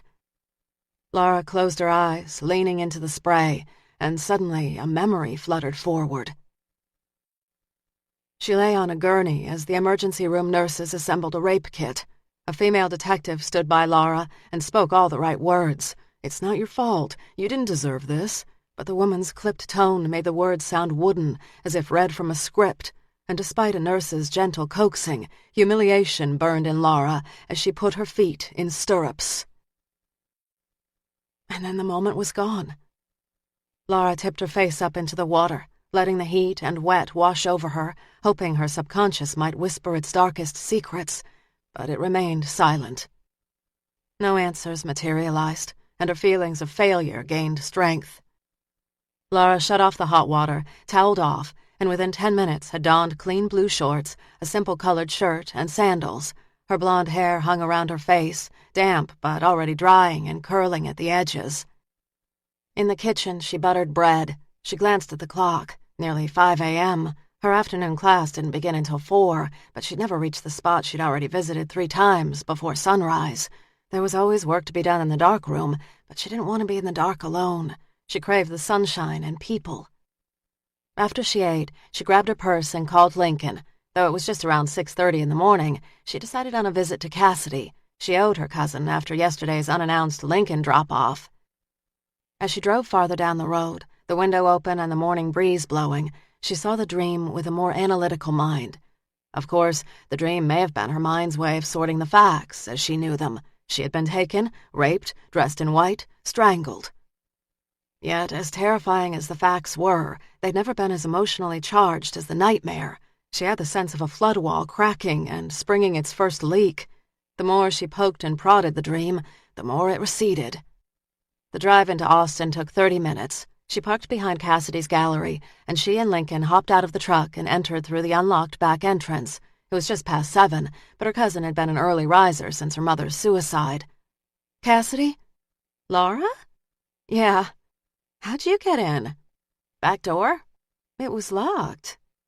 Cassidy rounded the corner, frowning. She wore a peasant skirt and blouse, a big chunky silver belt, and brown cowboy boots. Dark hair was swept up into a ponytail that was meant to look casual, but had likely taken her an hour. "I thought I locked it last night." She inspected the undamaged lock. "Shit, that's not smart of me to leave it unlocked." "You've got to be careful." Cassidy nodded as she tossed one last look at the lock. Yeah. Sighing, she rubbed Lincoln on the head. Hey, Cujo, come to dump more dog hair in my apartment? Lara smiled. He's not staying. The hound is growing on me. Reminds me somewhat of Rex. Grandma's dog? Cassidy's expression softened. Big old goofy hound. Lara smiled at the memory of Rex begging for scraps of table food. It had been impossible to deny him when he looked at her with such doleful eyes. What happened to Rex? The nostalgia vanished. He ran off right after you left to go back with your mom. I think we were about 14. I offered to go looking for him, but Grandma said no. Sadness tugged at her. She patted Lincoln on the head and smiled. I remember asking about him when I called Grandma, but she'd always change the subject. Lincoln sat and then settled on the floor as if he now lived here. Cassidy studied the dog, her expression not so stern. He's taken over. Lara laughed. He does that. The two walked toward the front of the gallery. So you tell me you had some sales? Cassidy waggled her brows. No, darling, we had 4 sales. Big sales. Come and see. Excitement bubbled inside Lara. It had been a long time since she'd felt the thrill of victory. The last time she'd felt this good, she'd been in Seattle, and she'd been offered the buyer's job. For a flash, worry tempered the excitement, and then she shrugged it off. She followed Cassidy to the front of the studio. Each time she walked into the gallery and saw her photos on the walls, pride surged. Her life had been in shambles, but she'd rebuilt it. So, which sold? Cassidy crooked her finger. Come and see the blank space on the wall and the sold sign in place of your picture. They moved through the gallery, past the black and white images. The first blank space had belonged to the piece she'd taken in Maine. The waves crashed against the rocky shore, spraying water over the rocks in an almost joyful way. The beautiful rugged coast had been the scene of the double homicide, but to look at the print, you'd never know violence had marked the land. The next to sell was a scene in Virginia. The body of a young woman had been found along the banks of the Potomac River. Again, to the unknowing eye, it was the image of the rising sun and sailboats on meandering waters. These were the 2 nice sales, but the big kahuna is the picture you took in Seattle. Lara didn't need to see the picture to imagine it. She had been the victim of this crime. Police had found her along the twisty road that fed into the distant mountains. It had taken Lara 6 years to get up the nerve to return to Seattle and shoot. She'd started trembling the instant she'd crossed into Washington State. At the scene, she'd sat in her car for almost an hour before she'd found the courage to get out and set up her equipment. Her hands had quaked so badly, the collodion hadn't entirely reached the edges of glass, so the negative had an uneven edge that instead of detracting had enhanced the dark, moody quality. She'd glared at the scene countless times before the show opened, willing it to talk to her. Who did this to me? Who? But it had remained as stubbornly silent as her mind. Isn't this the one you said was the jewel and you priced it the highest? Lara said. Cassidy managed to smile. I know when a piece is going to sell for a good price.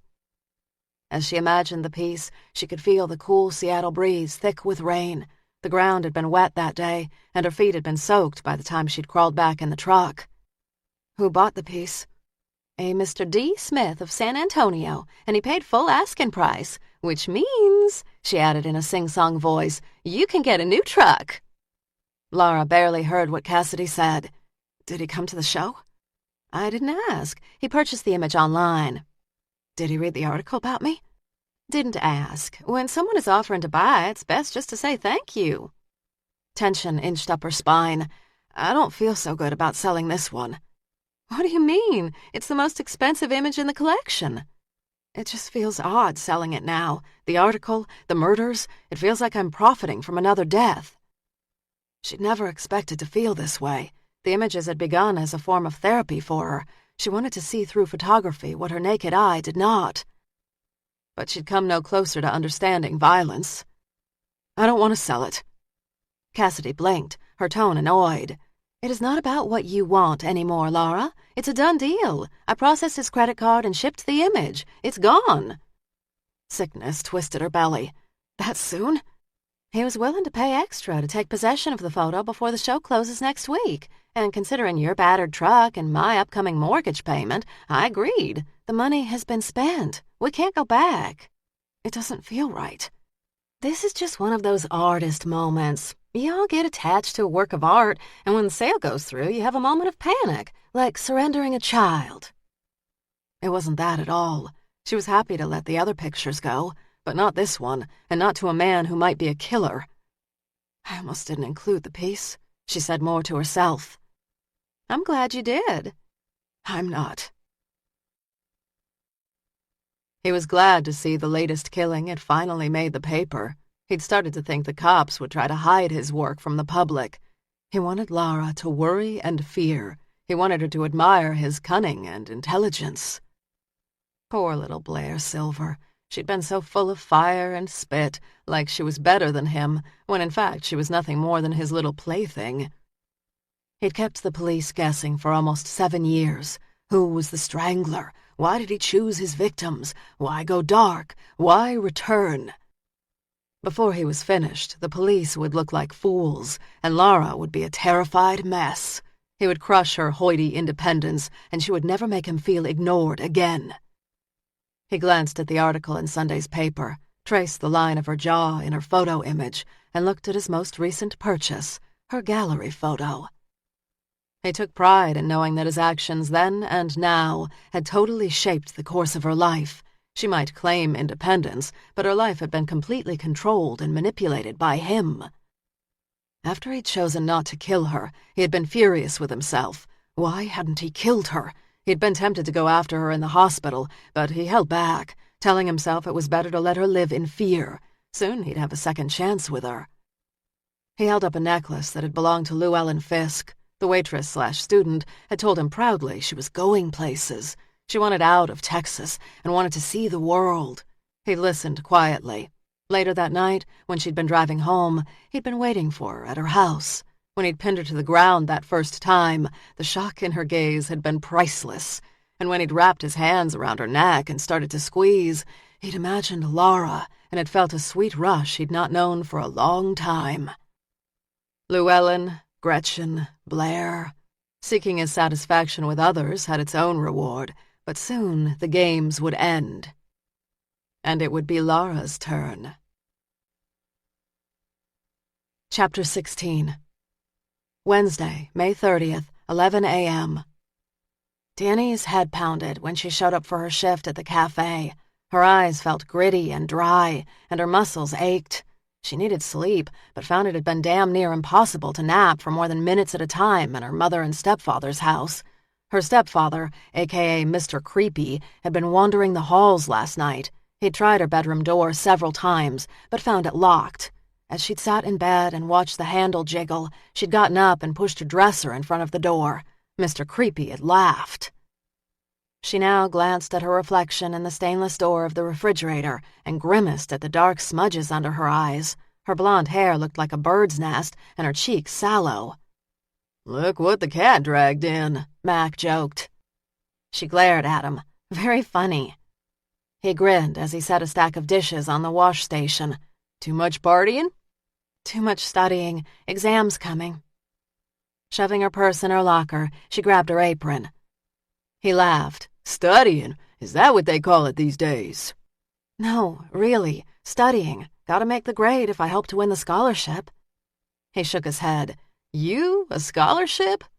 "Yeah, I'm going places." His grin faded. "What's so wrong with here?" She rolled her eyes. "Everything." His lips flattening into a grim line, he carefully and deliberately wiped his hands on his apron. "So what are you going to study in college?" "Whatever gets me out of Texas." He sniffed. "Texas ain't so bad. It's been good to me." She didn't answer, not trusting her surly mood. Mac loved Texas, his old football days, and anything to do with the past. "Yeah." Feeling his glare on her, she stepped out onto the restaurant floor 1 minute late. The next half hour was a buzz of people, food orders, and dishes. All the while, her head pounded in the back of her skull, making her wish she'd taken 5 aspirins instead of 2. When she spotted Mike Raines, the strain in her back eased a fraction. He had quickly established himself as a welcome regular. Not only did he tip well, but also he was nice, always wishing her a good day on the way out. Too bad they didn't make more guys like Mike. Coffee pot in hand, she moved up to his table, her smile now genuine and not forced. So, can I get you the regular? He glanced up from his paper over readers. His gaze skimmed over her, and he frowned. What happened to you? Danny shrugged her stiff shoulders. What do you mean? He set down his paper and removed his glasses. You look like you've been hit by a truck. You sick? Not sick, just need a good night's sleep. Lines furrowed his brow. Why aren't you sleeping? His voice carried a paternal hint that made her yearn for better. That's kind of personal, don't you think? I like you. I'm concerned. So why aren't you sleeping? Danny shrugged, trying to make light of a situation that grew more serious daily. It's not that big a deal. I disagree. He leaned toward her. What gives, Danny? Look, she said, dropping her voice a notch. It's not that big a deal. I was just up late studying, which had been true for part of the night. Behind the intensity radiated genuine concern. Spill it. Her guidance counselor had been asking the same question for weeks, but now she wanted to answer. My stepfather is a douche, but he's nothing I can't handle. Is he hurting you? All the lightness evaporated, and what remained distilled to menace. Her fears and worries rushed to the front of her mind and begged to be told, and then she caught herself. No, nothing like that. He's just being an ass. She glanced toward Mac, who was staring at her, always staring. Look, we better drop this, or I'm going to lose this job, which I need. So, can I get you the pancakes? He leaned back in the booth, making a visible effort to relax. Pancakes sound good. As she moved into the kitchen, embarrassment burned her cheeks. She'd nearly told a total stranger a nasty truth. She tried to tell her mother once, but she'd called Danny dramatic and selfish. Since then, she'd never told anybody about her new stepfather. When Raines's order was up, she was half tempted to get another waitress to deliver it. She didn't want to see pity or sadness in his eyes, when before there had only been easy laughter. He was one of the few people she enjoyed. Man up, girl, she muttered as she stared at the steaming plate of pancakes. She grabbed the order, thrust back her shoulders, and pushed through the swinging doors. He sat at his table, just like always, reading his paper. She liked the half glasses perched on his nose. They had a way of softening the sharp edges of his face. As she approached, he pulled off his glasses and laid them carefully on his paper before leaning back. She set the pancakes in front of him. Here you go. Can I get you anything else? No, I'm all set, Danny. As she turned to go, he said, Wait. He pulled a card from his jacket pocket and handed it to her. My cell number is on the card. I can be reached at any time. She stared at the white card with its simple embossed black lettering, Raines Investigations. Maybe if she could summon enough pride, she could just make him forget that she'd ever spoken about her stepfather. Why would I need to call you? He pushed the card toward her. Take it. As she stood there, frozen, he cut into his pancakes. Irritation and anger nipped at her heels. I take care of myself, Raines. Take the card, Danny. His pancake-loaded fork hung mid-air, inches from his mouth. Take it. She scraped the card off the table and shoved it in her pocket. I can take care of myself. He smiled. I've no doubt. The card is just in case. Laura was grateful when class was over today. Spring fever had struck, and no one was interested in listening to a review on technique when the sun shone outside. Mr. Gregory hadn't shown, and the cheerleaders looked as if they needed a nap. Even Danny had appeared quiet and distracted. She'd wanted to talk to Danny after lab, but she'd made a quick excuse about work and hustled out of the darkroom. Laura packed up her backpack, and she and Lincoln left the building. The semester would be over soon, and she was looking forward to spending more time in her own darkroom. She arrived at her truck and noticed a slip of paper under her windshield. Her body tensing, she tugged the paper free and glanced at the words. The killer is close. Her heart jackhammered against her ribs as she stared at the handwritten note that reminded her again of Mr. Gregory's beefy hands gripping a pencil. Crumpling the page, she cursed.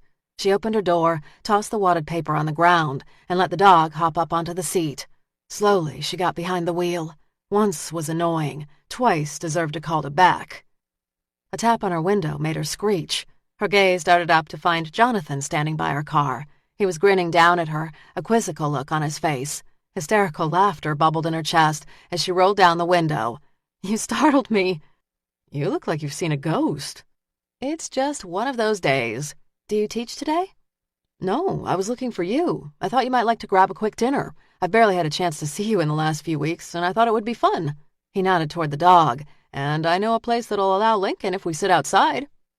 A hot meal was a welcome thought, and she could use a friendly face. Sounds good.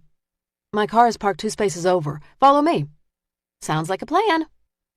15 minutes later, they pulled up in front of a small restaurant that had a lovely outside garden. As promised, Jonathan had a table on reserve outside where Lincoln could sit. She settled into her seat and savored the day's heat. It wasn't blistering hot, but warm, a welcome relief from the university's chilling air conditioning. They have great vegetarian fare here, he said as they opened the menu. Her stomach grumbled. I am starving. Good. They scanned the menu and placed their orders, and when their drinks arrived, Jonathan leaned back in his chair. So, have you sold any pieces from your show? She sipped her sweet tea. 4, as a matter of fact. Brown eyes warmed with pride. Well, good for you. I knew you'd be a success. Well, that makes one of us. I was convinced I'd be hauling all the pieces home and stashing them in the back room.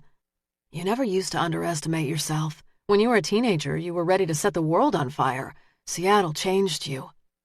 She rarely referenced her life in Seattle or the days her grandmother had sent Johnny to take care of her.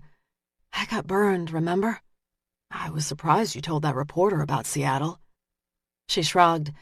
I am starting to feel like my old self. About time the wounds healed.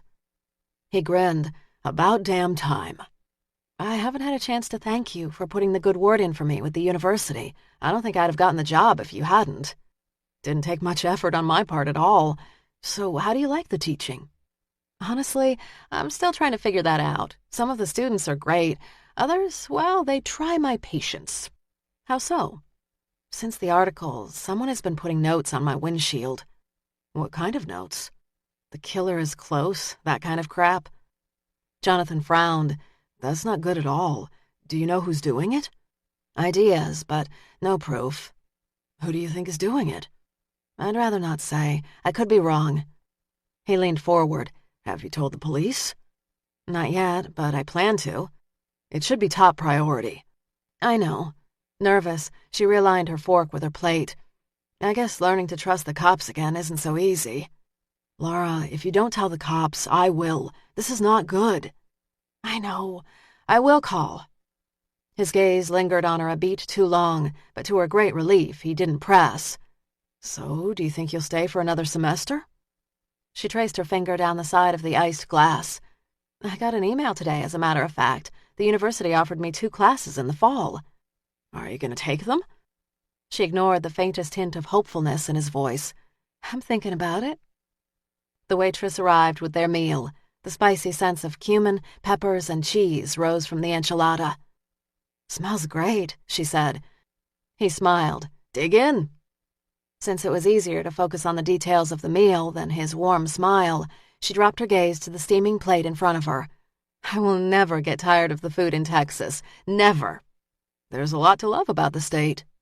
So how has the custom furniture building business been going these days?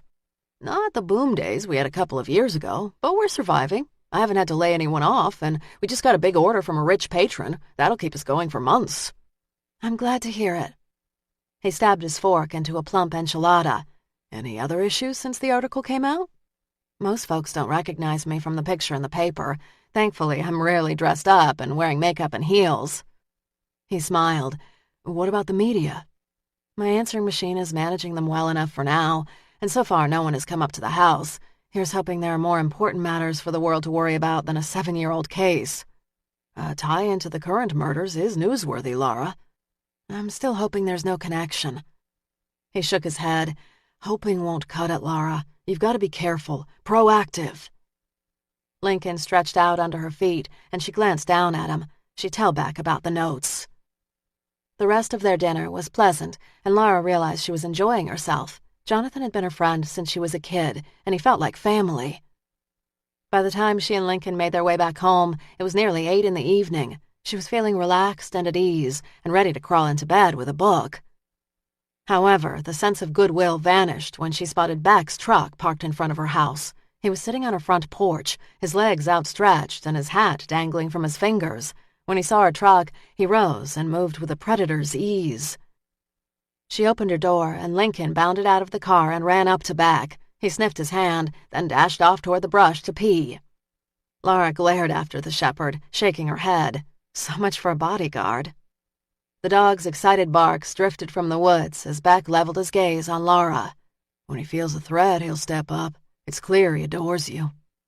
From the bottom step, she had to crane her neck to meet his gaze. What brings you out here, Sergeant Beck? Came to make sure you were doing okay. You don't answer your phone much, and your message machine is full. The article. Do you have a cell phone? Yes. He pulled out his own phone. What's the number? She rattled off the number as she climbed up the stairs past him to the front door and unlocked it. Did you come out here just to get my number? Dr. Granger called the house several times. When she didn't get you, she called me. Of course, he'd come about business. That made sense. So why care? Hence your visit. She'd like to see you tomorrow at 1. That works. I canceled class tomorrow so the kids could have extra time to work in the photo lab. She twisted the key in the lock. He stood close behind her. She said she'd make any time work. Just show up. Okay. Memories of last night's dream drifted to the forefront of her mind. I had a weird dream last night. I've never had it before. The dimming sun cast shadows across his face, deepening the lines and hard planes. About Seattle? I think so. She opened the door and flipped on the light. Come in if you like.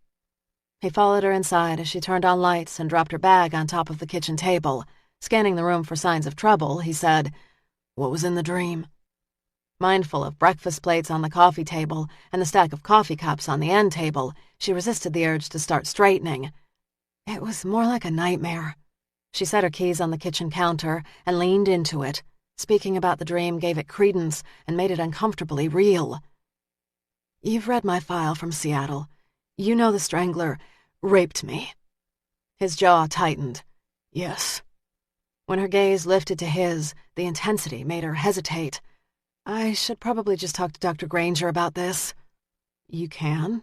He spoke carefully, as if coaxing a wild horse toward the corral. Or you can tell me. It just feels odd.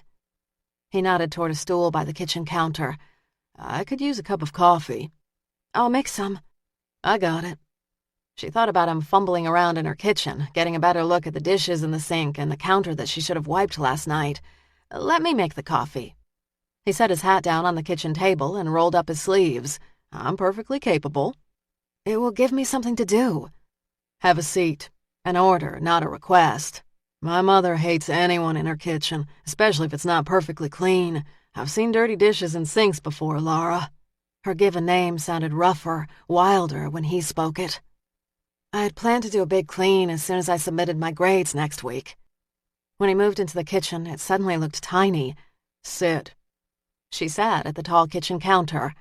The coffee is in the tin next to the machine. The one marked coffee? He teased. Yeah, and the filters are in the tin next to it.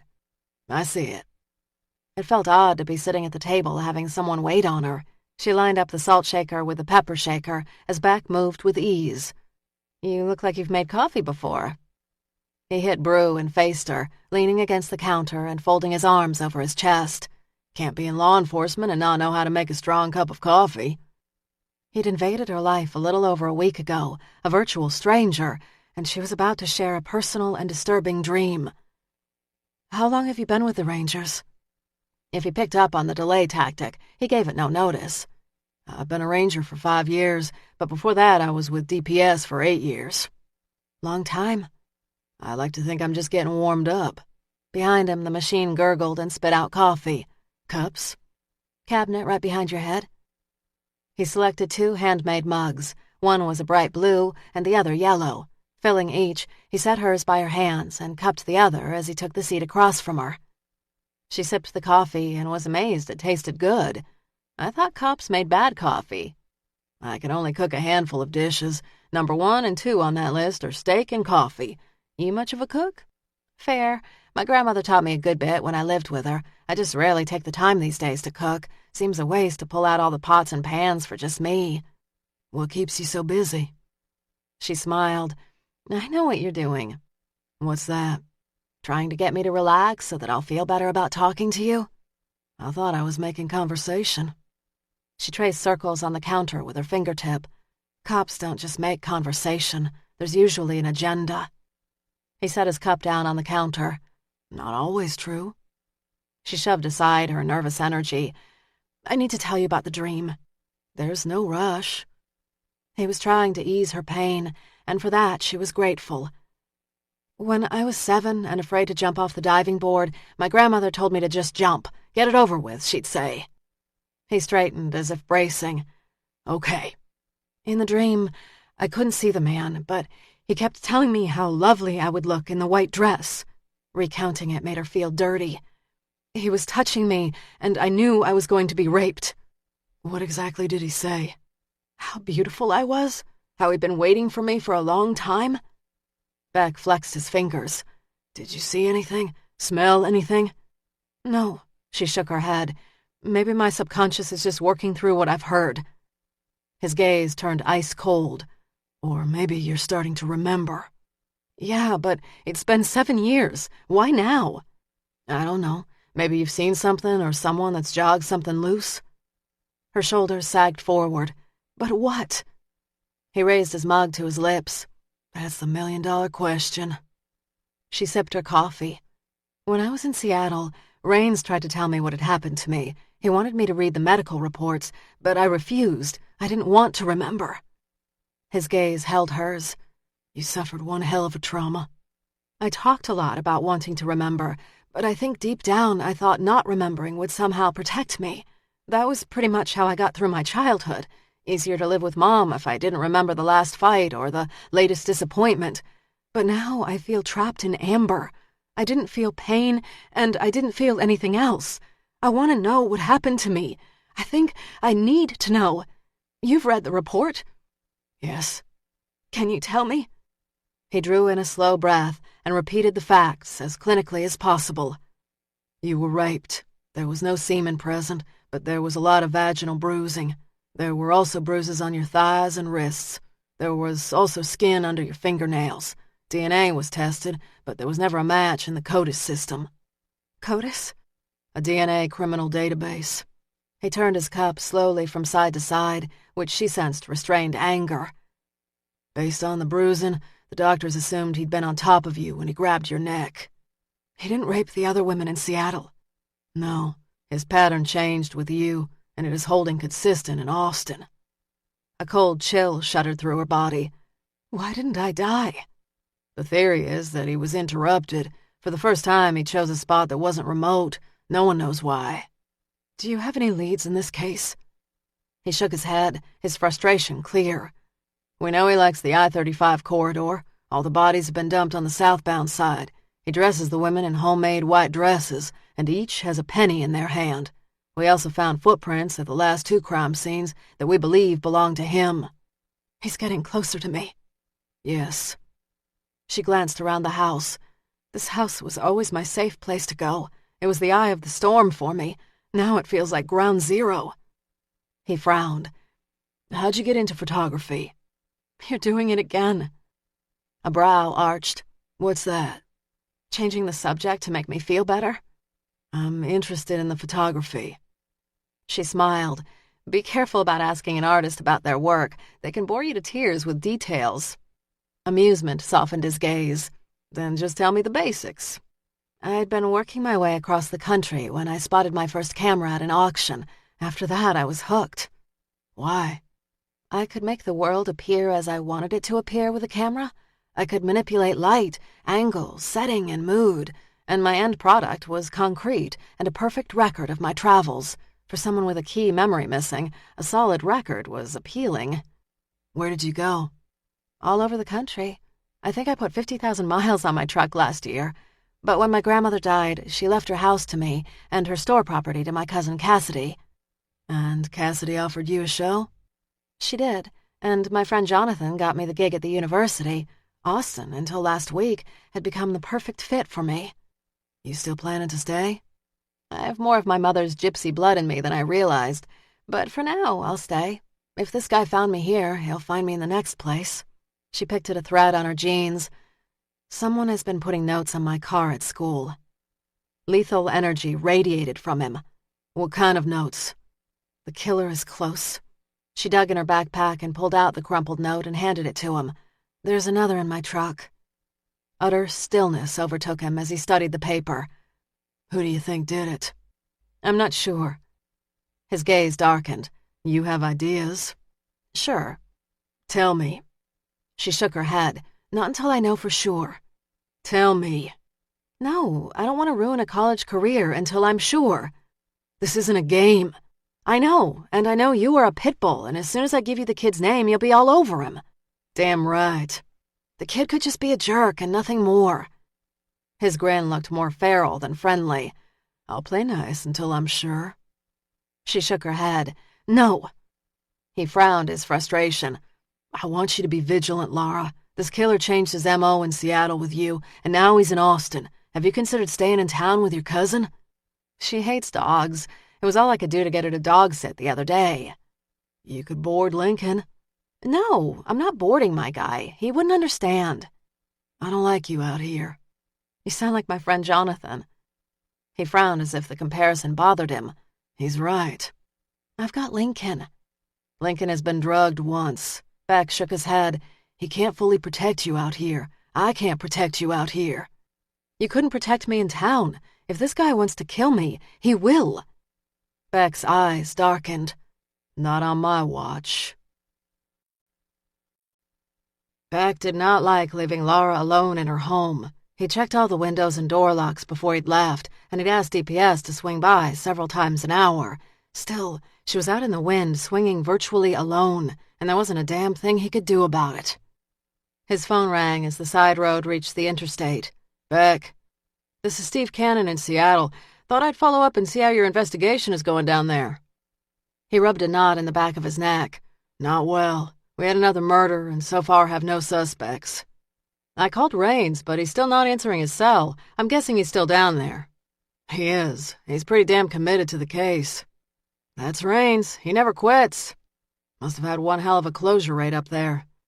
It was good. After his wife and daughter died, it became great. Beck hesitated. His wife and daughter are dead?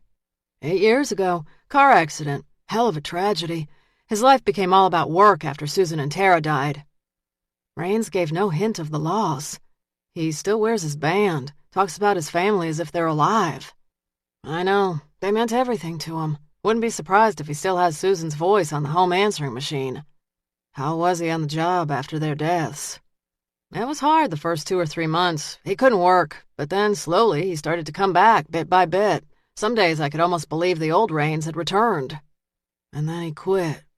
It tore at him that he couldn't close the Strangler cases. The brass put a lot of pressure on him. He never said what happened in the last meeting with the chief, but he gave up police work. Said it was time to start making real dough so he could retire to Fiji.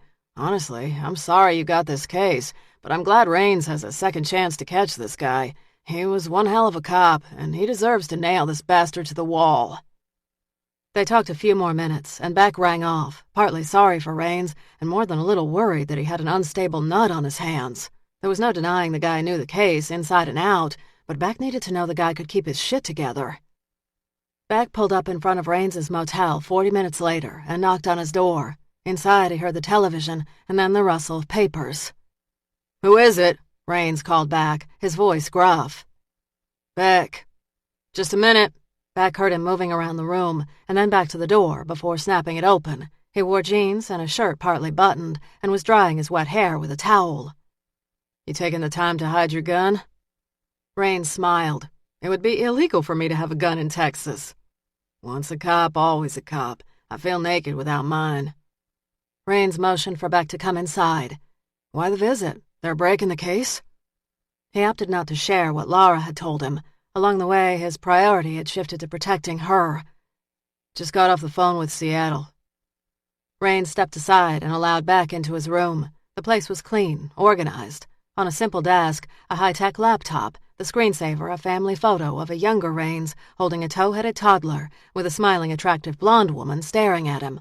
On the wall above the desk, a map of Austin covered in yellow and blue sticky notes. "I'm not surprised you're working the case from your room."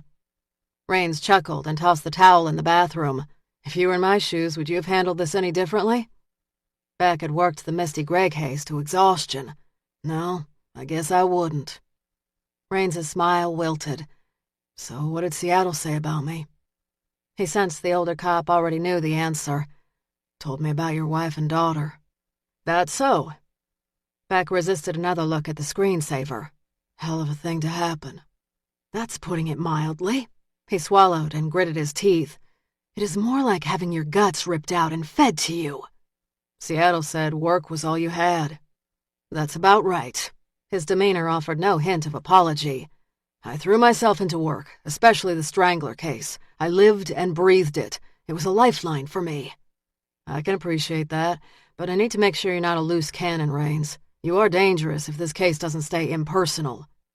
He shook his head. "The case has been personal for me for 7 years. A change of cities or job titles does not change that. I'm going to do whatever it takes to catch this guy. You break any of my laws, and I'm going to arrest you." Raines held his gaze. "Then I guess I better mind my manners, or at least not get caught." Beck studied the guy, searching for any whiff of trouble. He wanted to like this guy, wanted to see him close this case, but he didn't need a vigilante on the loose. "Keep your nose clean. If you step out of line, I'll lock you up." Raines ran long fingers through his wet hair and smiled. "You're the boss, cowboy." It was after 10 at night when he followed her car onto the interstate. He had been watching her for days. He knew where she lived, where she worked, her favorite grocery store, her favorite hairdresser. Tonight, while she'd been in the bar, in a matter of seconds, he'd punctured her back passenger side tire and attached a cell phone jammer to the inside of her wheel well. The battery in the jammer was good for several hours, so he knew she'd not be able to place calls from her car. The real unknown was the tire. He'd made the hole small, knowing she'd be on the road by 9:30 because she had an early Pilates class on Thursdays. The air would leak slowly at first, and the damage wouldn't be noticeable until much later. Of course, she could stay in the bar longer or choose a different, more populated route home. In either case, his plan would be ruined. But it was the risk, the idea that he could fail, that added a thrill to the chase. What was a hunt, after all, if there was no risk? Right on schedule, she sauntered out of the bar and got into her car. By his reckoning, she'd be well outside Austin city limits when her tire went flat. He turned up his radio, listening to his favorite Lynyrd Skynyrd song on the radio. He tapped his hand on the steering wheel in time to the music and started to whistle. This was going to be a good night. Yes, sir, a good night. He was careful to stay a couple of car lengths behind her as she worked her way out of town. Several times she hit her brakes for no apparent reason. He worried that she suspected that something was wrong with her car, but each time rationalized away what she did not want to believe. He smiled when he saw her raise her phone to her ear. No cell phone service. She had a problem, a very big problem. He followed her for 15 minutes down I-35, and by the time she approached an exit, the tires started to noticeably wobble. She inched over to the side of the road and took the exit, finding herself on a deserted side road. Perfect. He slowed, put on his blinker, and parked behind her. He waited a beat, let the fear settle in deep.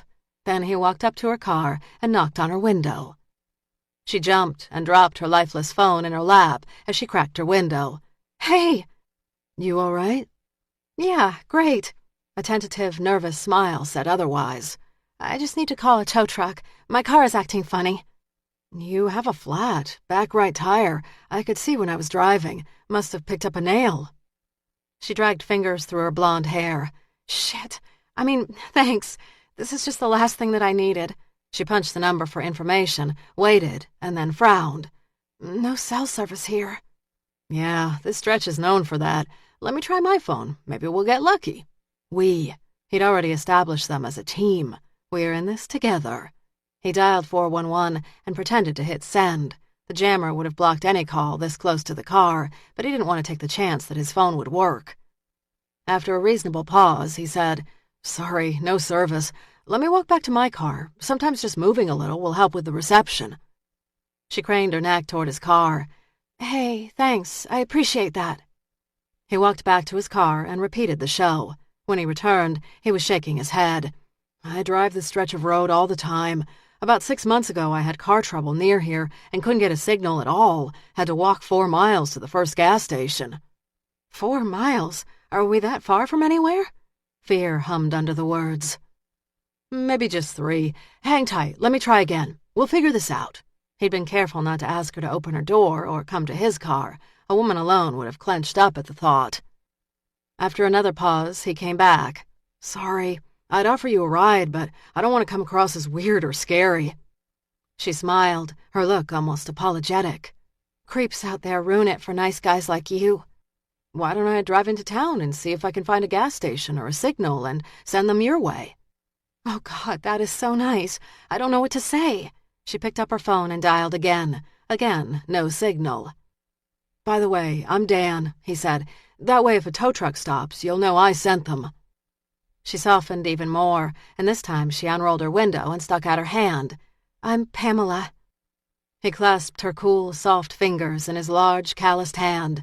How simple would it be to yank her forward, grab her throat, and strangle her until she passed out? Nice to meet you, Pamela. She smiled. He released her hand. He wanted her to open the door. He wanted her to trust him, just like the others had trusted him. Be sure to keep your doors locked out here while I'm gone. All kinds of odd folks out here. She nibbled her bottom lip. How long do you think you'll be gone? If the gas station I have in mind is open, just 20 or 30 minutes. He checked his watch, but at this time of night it's anyone's guess. Don't worry, if they're closed, I'll keep looking. I won't leave you stranded, Pamela. She glanced down the deserted road, the worry lines in her brow deepening. Would you mind if I tagged along with you, Dan? He kept his emotions in reserve. I'm glad to take you, Pamela, but you don't know me. This was part of the game. Denying what they wanted made them want it all the more. She offered him a sure and steady smile. I know people, Dan, and you seem okay to me. I mean, if you were a creep, you'd have dragged me out of the window when I shook your hand. He took a step back and put his hands in his pockets. He understood what an innocent man should look like. You're the boss, Pamela. She rolled up her window, shut off the engine of her car, and grabbed her keys and purse. Without a second thought, she opened her car door. He grinned, trying not to let the adrenaline of the hunt make him twitch. He was getting good at this. Now that he was more skilled, he could take his time and savor the hunt. She locked her car and smiled. After you, Dan. He moved toward his car, relishing the idea that she was following him to her death. He reached for his car door, opened it as she approached. As she was about to get into the car headlights appeared around the bend. He tensed, ducking his head ever so slightly so the passing motorist wouldn't be able to describe him if ever questioned. But the motorist did not pass. Instead, he pulled up behind his car and shone bright lights on him, Pamela, and their 2 cars. The guy got out, but hovered by his car so that the headlights and the darkness obscured his face and body. There a problem here? Dan cleared his throat. If he was clever, he could fool this one and still keep his prey. Her car broke down. I'm giving her a ride to the station. You try to call a truck? The man said. Pamela moved toward the light a step farther away from him. No cell service out here. Really? I've got bars. Let me give it a try. The man dialed, and seconds later he was on the phone with a gas station and ordering a tow truck. Got a truck on the way, he said cheerfully. Oh, that is wonderful, Pamela said. She moved farther away from him. With each step, he could feel her slipping away.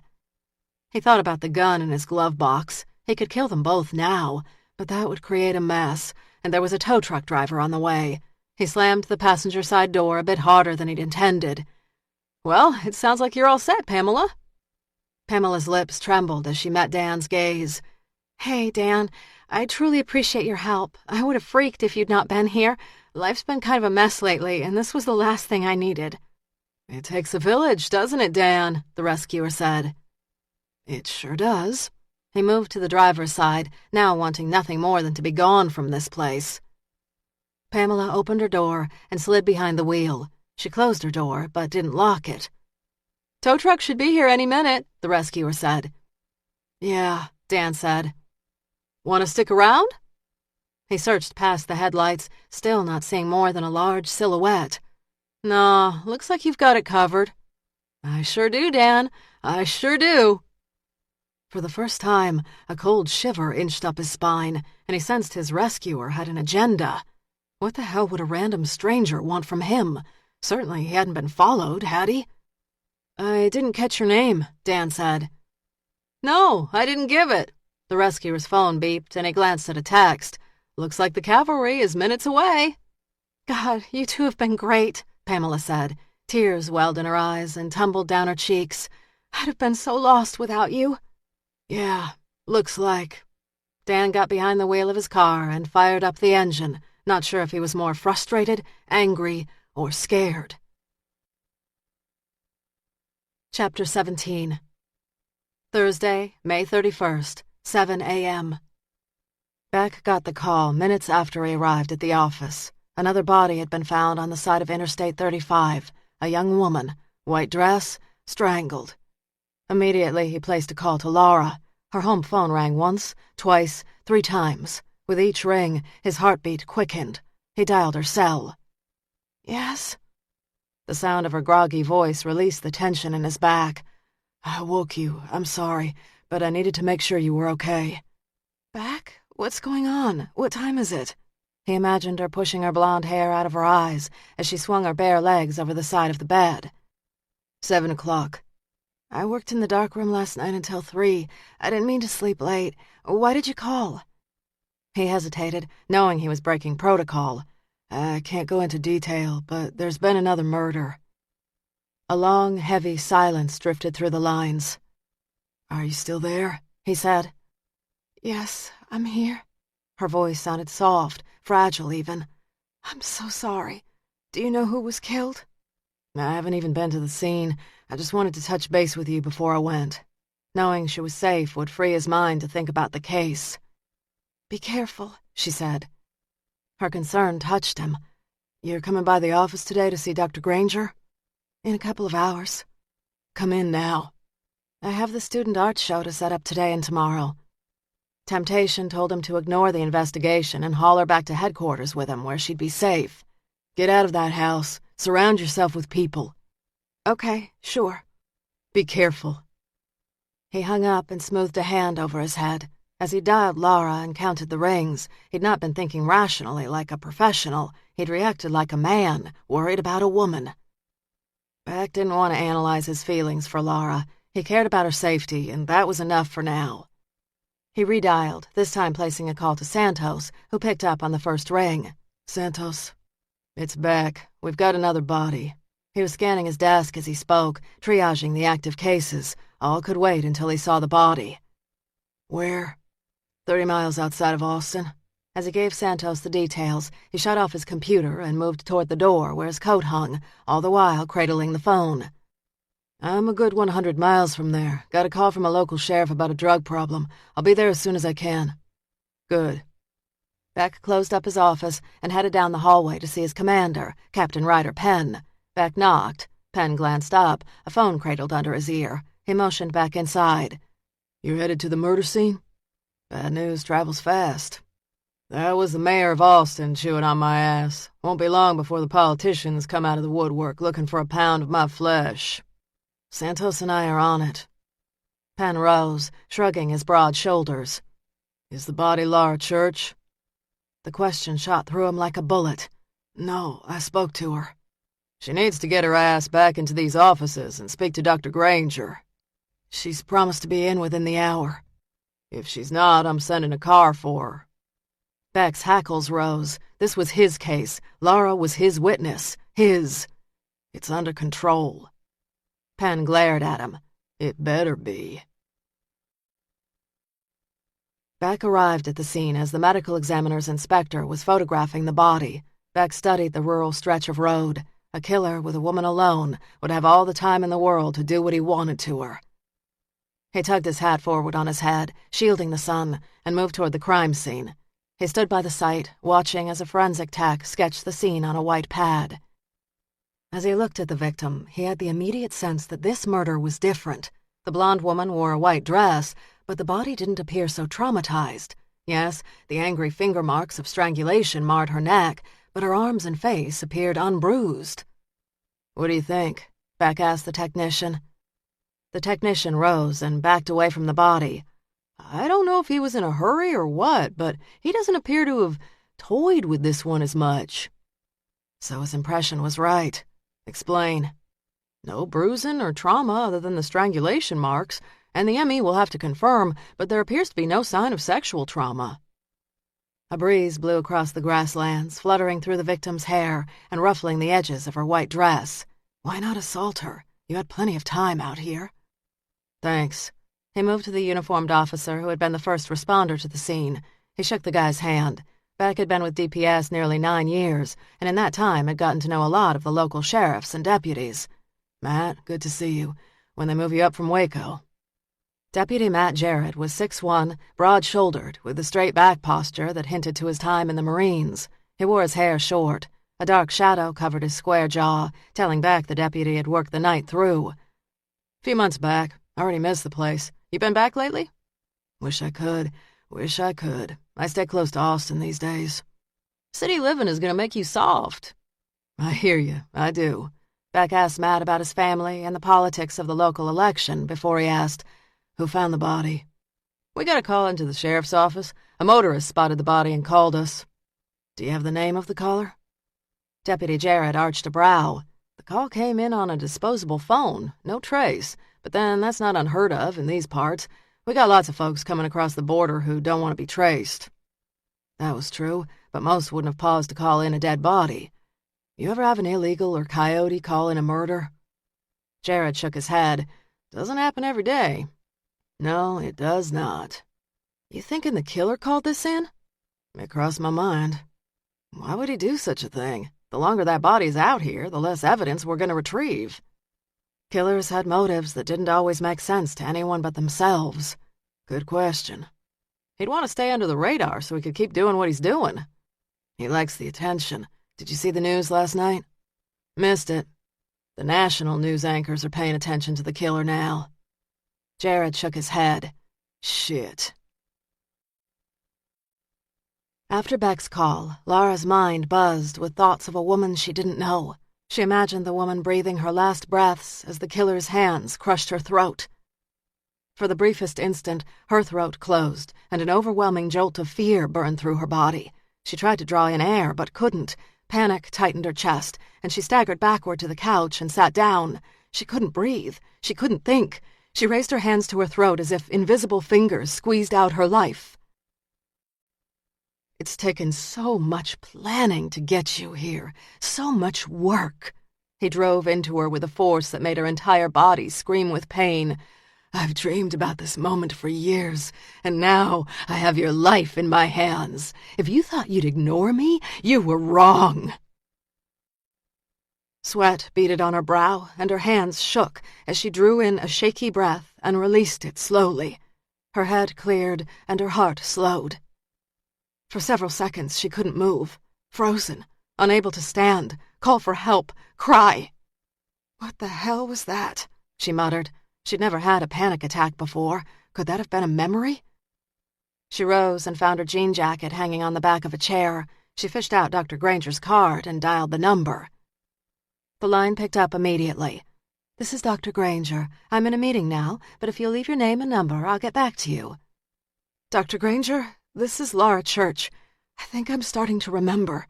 I'm headed toward your office now. She left her cell number and then carefully hung up the phone. 7 years of wanting these memories, and now they were cracking through the blocks in her mind, and she was terrified. Danny entered her mother and stepfather's house just after 9. Her hope was that they were still sleeping off last night's bender. If she was super quiet, she could grab and pack enough to last her several days. Last night, they'd both had too much to drink and had started fighting early. When she'd pulled up in the driveway, she heard the shouting and the crashing of dishes. She'd not wanted to go into the house, and so had pulled down the street and slept in her car. She'd considered asking Raines for help, and had gone so far as to call his phone and let it ring once, before losing her nerve and hanging up. He'd offered assistance, but it had been her experience that most people truly didn't want to help. Carefully, she cracked open the back door and snuck through the polished kitchen down the back hallway to her room. She gently opened her dresser drawers and pulled out a pair of jeans, t-shirts, and extra underwear. She also grabbed the $100 she'd hidden under a mattress. As she moved back through the house, she could hear her stepfather's steady snoring coming from the living room. She returned to the kitchen and opened the stainless steel fridge. It was all but empty except for a 6-pack of beer, a jar of mayonnaise, stale Chinese food from 3 nights ago, and a jar of peanut butter. She snagged the peanut butter and turned to a bread basket, knowing the bread was only days old. She took the softest pieces from the center of the loaf, dug a knife out of a drawer, and smeared peanut butter on the bread. Her stomach grumbled at the smell of the peanut butter. She was about to take a bite when she heard footsteps in the living room. Shit. She tossed the sandwich and grabbed her knapsack. Her hand was on the back door when she heard her stepfather. "Where the hell were you last night?" Roger Hale wasn't a tall man, but what he lacked in height he made up from girth. He had wide shoulders, muscled, tattooed arms and legs that looked like tree trunks. His white, sleeveless t-shirt was stained with hot sauce, and his jeans hovered below a beer belly on narrow hips. Her spine stiffened as she turned to face him. "I was out." "Your mother and I were worried." Bloodshot eyes glared. "You two were fighting." Her hatred for the guy goaded her to snipe. "It didn't seem like you missed me." He hiked up his pants. "Maybe we were arguing over your bony ass and all the trouble you caused us."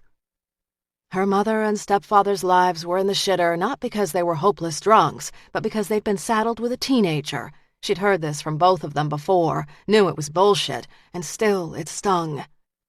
"I guess as long as my real daddy keeps sending the child support payments, which pay for your beer, you're gonna have to deal with me. Wouldn't look good to the social workers or courts if they found out you were pissing away my money." "Don't you get smart with me, girl." He moved toward her, raising his hand as he did. She'd been hit by that hand before, and remembered the bone-rattling smack that had knocked her to the floor. But as strong as he was, she was smaller and quicker. When he lunged for her, she ducked out the back door and ran down the steps toward her car. He stumbled and stubbed his toe on the threshold. "You worthless little bitch! Get back in this house!" She shot him the bird as she ran. The momentary sense of accomplishment quickly faded as her trembling fingers fumbled with the door lock. She tossed her clothes in the car, dug in her pocket for her keys, and hit the auto door lock just as her stepfather pounded a meaty fist into the car window. "Open this fucking door, bitch!"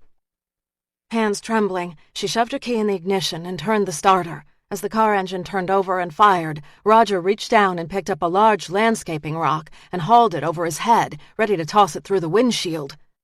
She gripped the wheel, her heart ramming against her chest as she put the car in reverse. She knew he was a mean drunk, but she'd never figured him for a psychopathic killer. Shit! In that instant, another car screeched up the driveway. The driver's quick jerk of the steering wheel and sudden brake landed the car beside hers. Her stepfather's attention shifted, and his angry glare hardened. To her surprise, Raines got out of the car. Without a glance toward her, Raines moved toward her stepfather, gun drawn, with deliberate slowness that suggested trouble. "Raines, what are you doing?" she shouted. He didn't break stride or turn. "Stay in your car, Danny. We'll talk after I've had a chat with this gentleman." Her stepfather clung to the rock, but lowered it a fraction. "What the fuck do you think you're doing, pal?" "I'm here to tell you to leave that kid alone." A smile curled the edge of his lips. "Or what? You'll call the cops? I ain't left a mark on her." "Looks like you were about to." "About to don't hold shit in a court of law." Raines pointed his .45 at her stepfather's head. "Didn't catch that." Her stepfather's grin vanished. "Wait a minute." "Raines," Danny said, "you cannot just shoot the guy in his backyard." Raines grinned. "Why not? It's easy enough to do." The look on her stepfather's face was priceless. Fear, hysteria, anger, all blinked in an instant. "You can't just kill me." Raines shook his head. "I sure can, and I promise you if you come near Danny again, I will kill you." The old man's gaze narrowed. "What is she to you?" "She's a friend." The old man spit. "You mean she's your whore?" Danny had heard the word from her stepfather often enough, so it only made her flinch a little. Raines, however, moved several steps forward, the tip of the gun moving closer to her stepfather. "Apologize to Danny." "I ain't fucking apologizing." When Raines spoke, his tone was calm and chilling. "I don't have to kill you with the first shot. I can start with your kneecaps." The old man paled. "Why do you care about her? She's just a damn kid." "I have not heard that apology yet." Her stepfather looked as if he were chewing on barbed wire when he said, "Sorry, Danny." She had to admit it felt good to see the bastard squirm. I'm sorry, I didn't catch that. Raines lowered the barrel of his gun to her stepfather's foot. "You heard the lady. She didn't hear you." "I'm sorry!" "You get that one, Danny?" Raines said. I did, thanks. "Now get back in your house," Raines said to the stepfather. "And if I hear or see anything regarding this kid that makes me worry, I'm not giving you a warning. I'm going to kill you." Her stepfather swallowed and ran back in the house. When he was out of sight, Raines holstered his gun at the base of his back. Danny dragged long fingers through her hair and rolled down her window. "Man, you still got some moves." A smile twitched at the corner of his mouth as he glanced one last time in the stepfather's direction. "I like to think so." "He's gonna be pissed." Exhilaration mingled with fear. "And I bet he calls the cops." "No doubt." Raines looked down at her. "Where the hell did you come from, by the way? You were like a freaking ninja blowing in like that." "I saw your missed call on my phone last night. I came as soon as I could." "I didn't tell you where I lived." "Finding people is what I do." He glowered at the house with its perfect and neat exterior. "Is there somewhere else you can stay?" "I've got my car. I've also got $100. That'll do. Just 3 days until graduation and my 18th birthday. I'll be coming into some money then." "You're going to spend the next 10 days in a car?" "Sure, I've done it before." Raines shook his head. "I'm staying at the Foothills Hotel. It's not fancy, but it's clean." She blinked. "What, stay with you?" "God, no." Genuine amusement softened his expression. "We drive each other insane. I'll get you your own room." "And then I would be in your debt. Sorry, cowboy, no can do." "My business does well, and I don't have anyone to spend my money on. Might as well be you." "And still, I would be in debt to you." "No, you would not, and you will take the room." "Or what?"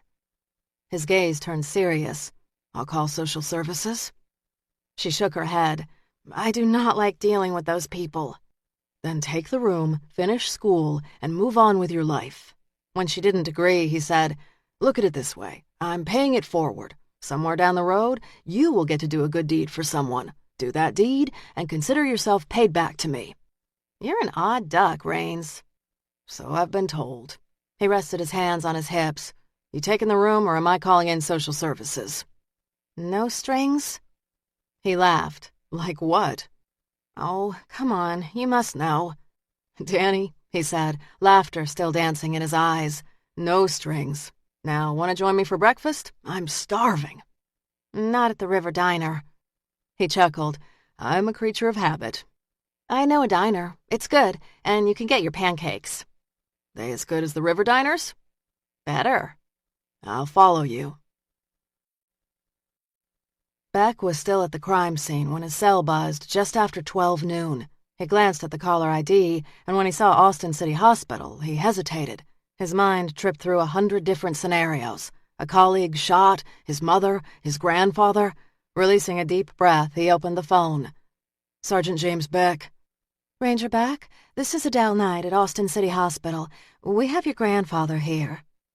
He sat back in his patrol car, letting his gaze drift beyond the crime scene.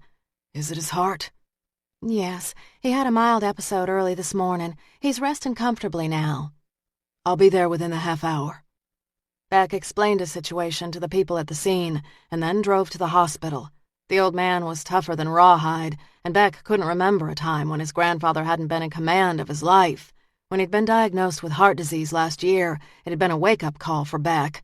The old man wouldn't live forever. But another decade or two will do. When he arrived 20 minutes later at the emergency room, he found the nurse's station. He recognized the woman at the station, Jessie Parker. She'd worked with his mother at the hospital for at least a decade. Dressed in green scrubs, blonde hair pulled into a topknot, and glasses perched on her nose, she smiled at him. "Beck." "Jessie, I hear my grandfather's here." She tucked a pencil in her topknot. "He is. Been raising a fuss with the nurses." "How's he doing?" "It was a serious attack, but he's hanging tough. He's in room 12, down the hall, 5th room on the right." A cold knot clenched his gut. "Is Mom with him?"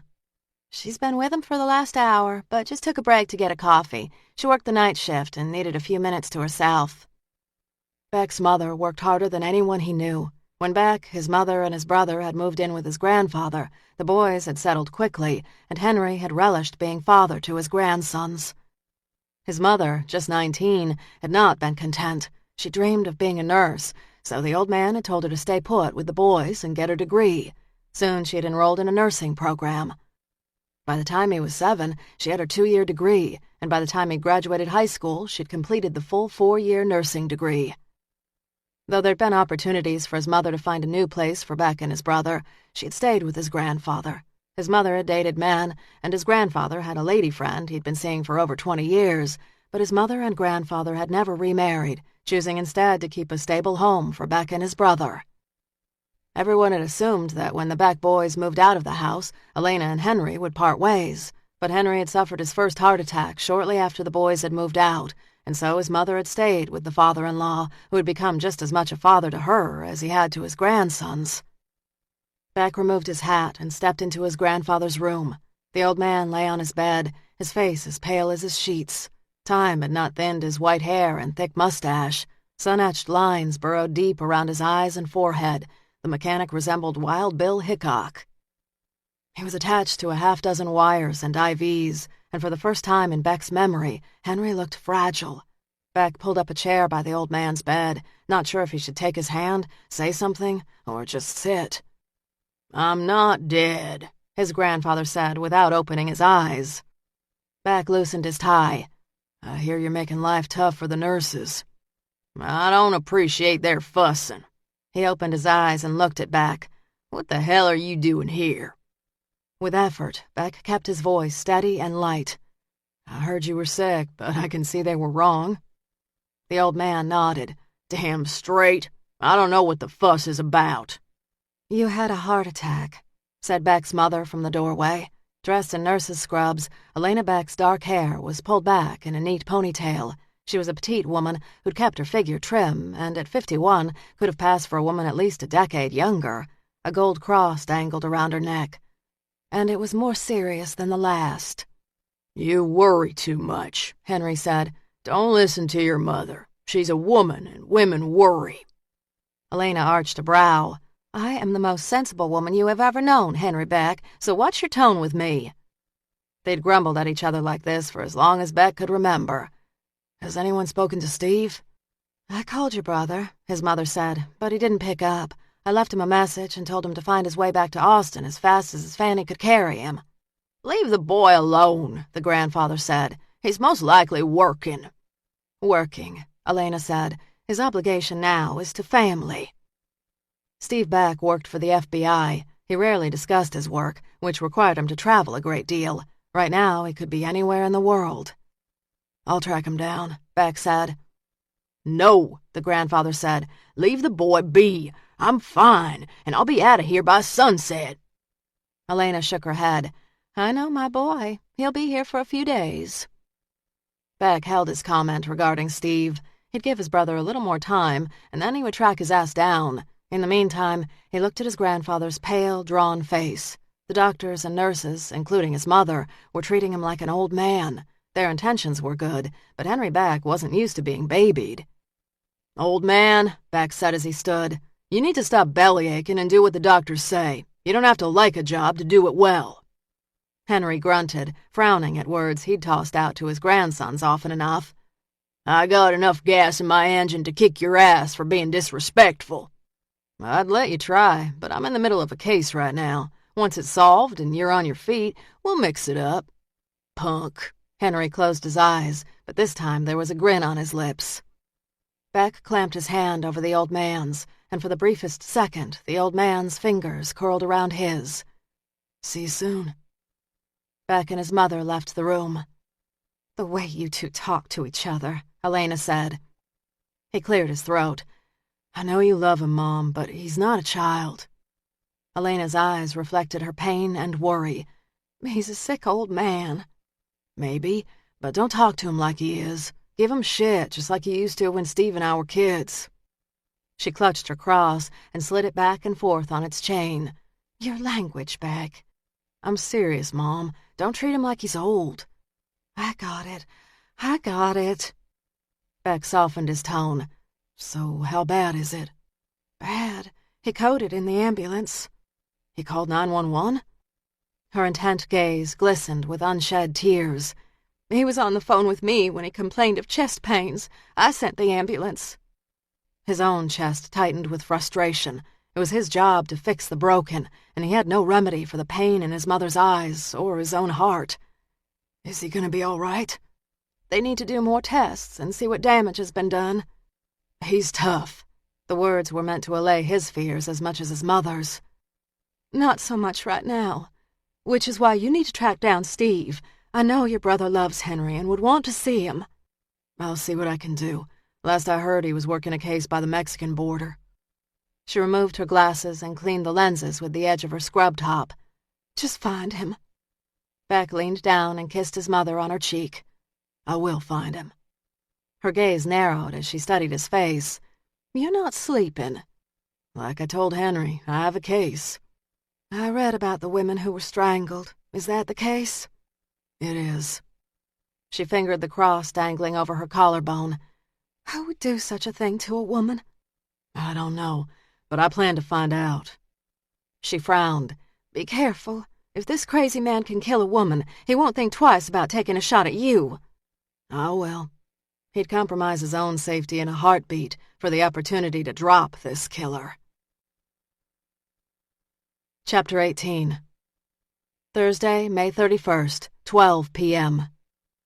By the time Laura drove into town, her nerves had calmed and the panic had all but gone away. She'd called Dr. Granger and confirmed their 1 o'clock appointment. With an hour to kill, she'd swung by the school to check on the students at today's open lab, being held in lieu of a final class. There were a half-dozen kids milling around the classroom attached to the lab, and more in the darkroom. She counted 7 students, and to her disappointment, Danny was not present. Danny had never missed a class or a chance to work in the darkroom. The kid was always early. Work done, good, engaged questions, and now she was MIA. Remembering Danny's drawn features yesterday, Laura quickly scanned her student list for Danny's cell number. She dialed. It rang once and went straight to voicemail. This is Danny. When the tone beeps, you know the drill. Danny, this is Laura Church. Just checking to make sure you're okay. Call me. She's a kid, Laura reasoned, bound to skip a class now that classes were wrapping in her high school.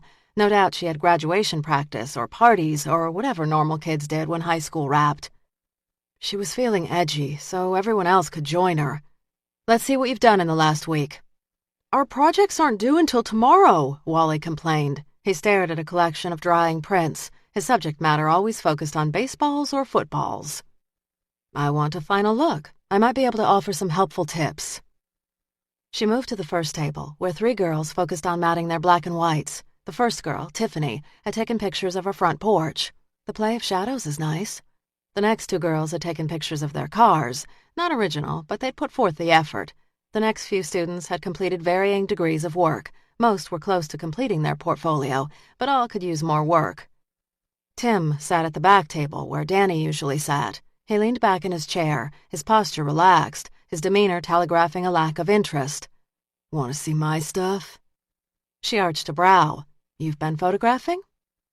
He grinned. Yeah, working like a dog.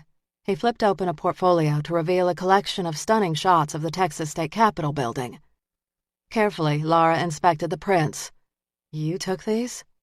Sure did. She lifted her gaze to him. I got the impression you hadn't done much. He leaned forward, the front legs of his chair hitting the floor. Told you, it's easy to snap a few pics. Snap a few pics? Wasn't that hard. He leaned forward. I mean, come on, it's photography. Whoever took these is a talented photographer. Why, thank you. I'm having a hard time believing you took these. Believe it? She shook her head as she gazed again at the portfolio. What? I don't believe you took these. Well, I did. His voice, peppered with defiance and anger, raised a notch. I'd like to see the negatives. I don't got them with me. Then get them. I'd like to watch you develop one of them. Tim glanced around the room at the other students, who were all staring at him now. He was a hothead, but smart enough to understand that confronting a teacher publicly wasn't wise. He shrugged. Whatever. She studied him an extra beat and then shook her head. How about tomorrow? Sure. She lingered another 20 minutes, answering questions and making suggestions, and then she and Lincoln headed out so she could make her 1 o'clock with Dr. Granger. As she got to her truck, she tossed her bag in the seat and turned it on so the AC would cool the interior. Lincoln jumped in the front seat and went to sleep. She happened to glance back and realized that her back tire was flat. Oh, you have got to be kidding me. Really? She strode to the tire, squatted, and spotted the knife that had been driven into the tire. Tim or one of his buddies came to mind. Damn. Laura rubbed the back of her neck and rose. She shrugged off her jean jacket and reached for the metal box mounted to the back of her truck bed. She spun the dial of the combination lock and opened it, yanking out a jack and wheel wrench. If 7 years on the road had taught her any lessons, it was how to take care of herself and her car. She changed several tires over the years, and though she didn't enjoy the task, she could do it. She moved to the cab and shut off the engine. Sorry, Lincoln. Let's get out and sit in the shade while I change the tire. He yawned and jumped out of the truck and sauntered to a bit of shade. She pushed up her sleeves, popped off the hubcap, and placed her wheel wrench on the first lug nut, loosening it half a turn. When she'd loosened all the nuts, a fine bead of sweat pooled down her back, and she could feel her temper ratcheting up. She slipped the jack under the frame, stood, and pumped the jack with her foot. The car rose slowly. Looks like hot work. Tim's gleeful voice was right behind her. Tough break. Slowly, she turned around. He stood there sipping on a cold soda, grinning. A pragmatic tone hid her anger. Did you do this? He shrugged. Why would I do that? Anger burned behind the ice. Because you're an immature kid? His brow nodded. You deserve every bit of grief you get. Why? Because I care about doing a good job and I don't have use for slacker kids? Lincoln picked up on the tone of her voice and rose. His hackles lifted and he growled. And if your dog comes near me, Tim said, I'll jab a knife in his throat.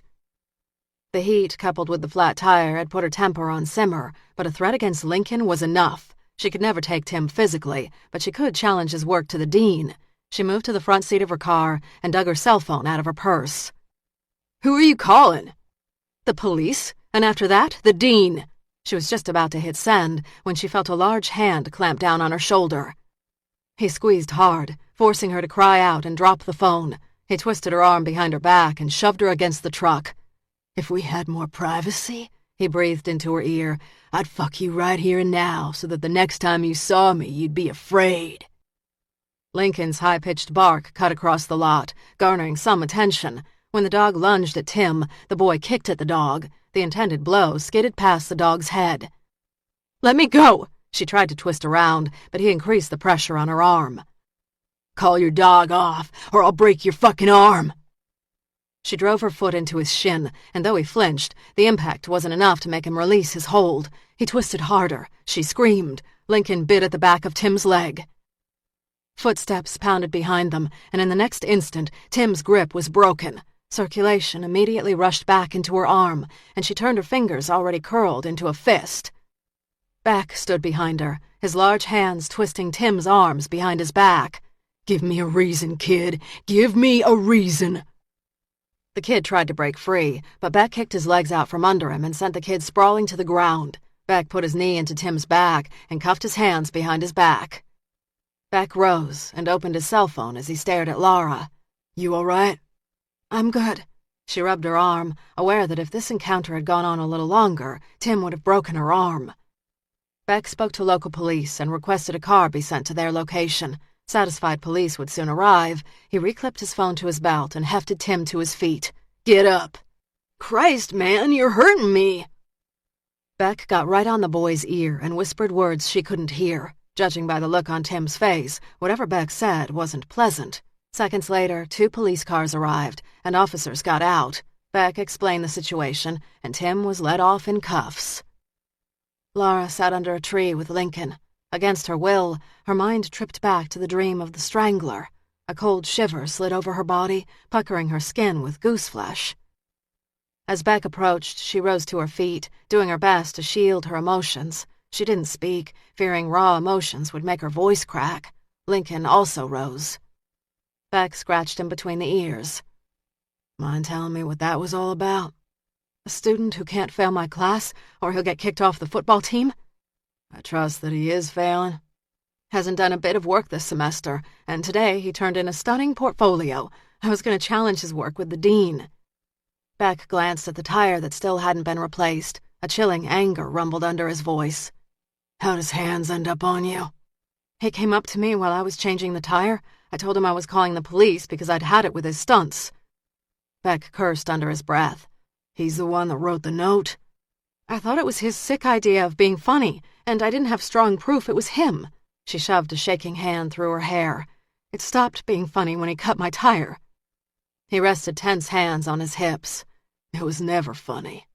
Come to think of it, I haven't laughed much. She sighed. Now, if you'll excuse me, I've got a tire to change.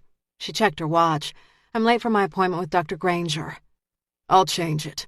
A firm, hard statement. I am perfectly capable. I've changed enough tires in my day. He shook his head, clearly annoyed by her stubbornness. I'll bet you have, but no woman is going to change a tire while I watch. You don't have to stick around and watch. He rolled up his sleeves. You've not known me that long, so I'll let that comment pass. Fractured nerves pushed her toward rebellion. Meaning? He enunciated each word. I don't walk away from a job that's unfinished. Her smile held no humor.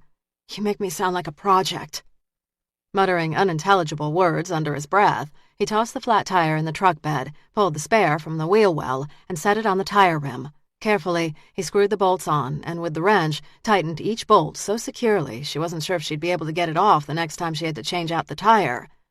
He lowered the jack and put it, the flat tire, and the wrench in the back of the truck. Good as new. Thanks. She couldn't begrudge him the kindness. Anytime. He loomed over her, tall, so strong. His scent mingled with the heat, swirling around her and making it tough for her to think. I have a rag in the back of the truck so you can clean the grease from your hands. He glanced at his blackened fingertips. Thanks. She reached over the side of the bed and, stretching, flipped open the back hatch to retrieve wipes. She pulled several from the box and held them out to him. That should do the job. His fingers brushed hers, calloused, rough. You seem pretty self-contained. Carefully, she curled her tingling fingers into a fist at her side. I learned to be, traveling around so much. A frown deepened the lines around his eyes. It couldn't have been safe for you on the road. I never thought much about safety at first. I was too busy running. When did you start worrying? What changed your mind? My truck broke down in Tulsa. It was night and raining. I got out of the car and opened the hood, hoping and praying I'd see what was wrong. As the rain pelted, I tried to think back to when I first bought the truck. The former owner had warned me about loose battery wires. In desperation, I checked the battery wires, made sure they were tight, and got back behind the wheel. She'd been sick with worry. It started on the first try. You were lucky. A sigh escaped pursed lips. I should have put more planning into my road trips. I made a point to learn about what made my truck tick and to travel by day. With deliberate care, he wiped the grease from his hands until no traces remained. A scowl added ferocity as he tossed the soiled wipe in a nearby trash can. A woman alone on the open road is trouble waiting to happen. I saved myself before. A hard, lingering gaze held her. You were lucky. I was smart and skilled. He flexed his fingers. All the trouble you can dream up doesn't compare to the suffering lurking and waiting on the open road. You make it sound like we're in the Middle Ages. The grease from his hand was gone, but he wiped it again as if trying to erase a hard memory. Remember, I was a DPS officer for nearly a decade on the Texas roads. Laura didn't ask for war stories. The day's heat sent droplets of sweat between her breasts. She imagined Beck's fingers following the same path. She cleared her throat and shifted the conversation. Have you identified the other victim? No. One of my students didn't show today. I'm worried about her. I know she drives I-35 a good bit. Her name is Danny Rome. What does she look like? She's blonde, petite, dark eyes, just shy of 18. It wasn't her. The victim was blonde, but she was older and tall. Like the others. Like me. Danny's just a kid, 17 and finishing up high school. She's smart and great, but I get a bad vibe. Home must not be so good for her. I can ask around. Color rose in her face. The kid just missed one class. That's hardly a cause to call the cops in. But you have a feeling. Let me give it some time. I'll call her if I haven't heard. He stood so close she could feel the heat and energy from his body. She wanted to lean into that strength and absorb what she could. She didn't. His gaze lingered, darkening. He wasn't accustomed to being put off. Okay. I have to hurry to Dr. Granger's. She checked her watch. In fact, I'm late. I'd like to tag along, listen in. Sure, why not? Maybe you'll hear something when I start babbling. The corner of his mouth hitched a notch. You don't babble. You know those crazy stage shows that involve people being hypnotized? Humor acted as a relief valve. I've seen a couple. I picture myself barking like a dog or standing straight like a tree. The shadows behind his gaze lifted. You did just fine the last time. And you'll tell me if I act like a fool? Of course. Despite the stern tone, she sensed teasing. Her guard dropped. I just don't like giving over control. So I've noticed. That made her laugh. I didn't used to be so controlling. I used to be pretty fun-loving. I'd say you still are. How can you tell? Just a hunch. The warmth behind the words soothed as it unsettled. She was part of the job for him, and she'd be wise to remember that. Let's get going. Sure. She and Lincoln got in her car, and they drove across town to Dr. Granger's office. Beck was behind her the entire way, the sentinel, the guardian. She felt protected. It would be easy to forget she was an asset, a witness, and embrace the sensation she'd known rarely in her life. When she got out of her car with Lincoln, Beck was there to guide her to the front entrance. He opened the door for her, and for a moment she hesitated. It had been a long time since anyone had opened a door for her. She walked into the offices with Lincoln, and the security guard glanced sharply at her, but after Beck waved him off, he stayed silent. The ride in the elevator felt like it lasted forever. With just her, the dog, and Beck, there was barely enough room to move or breathe. Beck had a way of sucking in all the space's air and energy, a human tornado, powerful, huge, potentially destructive. The doors opened to a carpeted hallway, and they moved to glass doors that opened to a reception area. A quiet brunette with dark-rimmed glasses greeted them, and soon Laura was sitting in Dr. Granger's office with a promise from the receptionist that the doctor would arrive soon. Lincoln settled down on the floor and closed his eyes. As Beck sat next to Laura, his cell phone rang. He glanced at the number. I've got to take this. Sure. She smiled and moved to a bookshelf, hoping to give him a measure of privacy. He moved toward the window and faced the city skyline. Though his voice was low and controlled, she could not mistake his words. So far, he's fine, but the doctors are worried, Steve. Mom wants you home to see him just in case. There was silence as Beck listened to the other man on the line. Tension deepened the lines around his mouth with each passing second, and she couldn't help but wonder who Steve was or what had happened. When he closed the phone and faced her, she saw a menace that took her breath away. This was the face of a hunter, a warrior. Everything all right? She said. His gaze shifted to her deliberately. Yes. So tired of her own problems, she shifted her attention to his. That's the worst lie I've ever heard. I can handle it. So it is a problem. He exhaled. It's family. She laughed. Translation? Problem. Not always. Maybe in your family, not mine. I don't remember a Christmas, Easter, or Thanksgiving that wasn't pure hell in the church home. Grasping the sadness woven under the lightly spoken words, he frowned. It wasn't like that in our home. Who's Steve? My brother. Sounds like you have an issue with Steve? Since when did you get so interested in my life? Since mine hit the skids a couple of weeks ago. Easier to worry over what Steve has done to piss you off than wonder if I'll be able to remember the man that tried to kill me before he kills another woman. Beck's face softened. Steve is an FBI agent. He travels a lot for work and is hard to get. He rarely gets home these days. Our grandfather is sick, and I've told Steve he needs to come home. And he doesn't want to? He wants to, but he says he can't. He's in the middle of a big case. Where's your dad? Died on the oil rigs about 20 years ago. I'm sorry. Hard to feel sympathy for a man I barely knew. If not for pictures in Henry's house, I couldn't tell you what he looked like. Do you look like him? I look like Henry. Steve looks like Dad and has his wanderlust as well. And so you became the super responsible one who keeps the family together. Mom and Henry did that until 5 or 6 years ago when Henry had his first heart attack. When he got sick, I did step in and help with the family business. Which is? Beck's garage. That explains how you changed the tires so easily. I've had my head in one engine or another since I was 3. Questions initiated as a diversion from her troubles had morphed into genuine interest. Why the Rangers?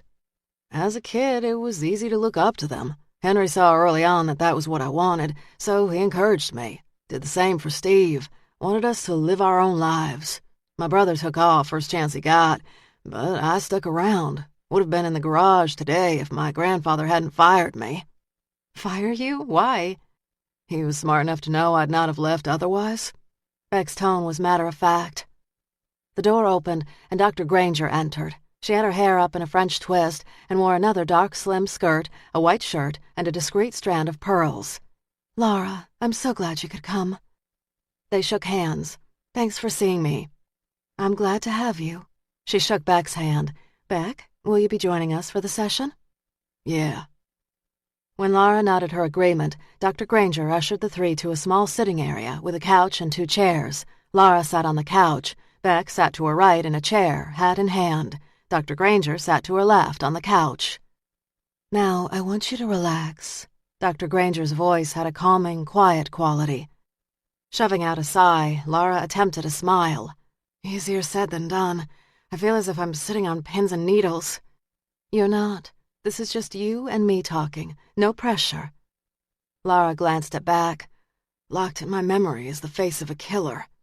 Let's not worry about that now, okay? Beck said. Let's just worry about relaxing and listening to the sound of Dr. Granger's voice. The doctor smiled. Ask any of the Rangers, and they'll tell you I have a voice that can put anyone to sleep. Laura smiled. Okay. Close your eyes. Laura closed her eyes and rested her hands on her thighs. She started to breathe deeply and release the worry and fear. That's exactly right, Dr. Granger said. Just relax. She shifted her weight on the couch so that she was closer to Laura.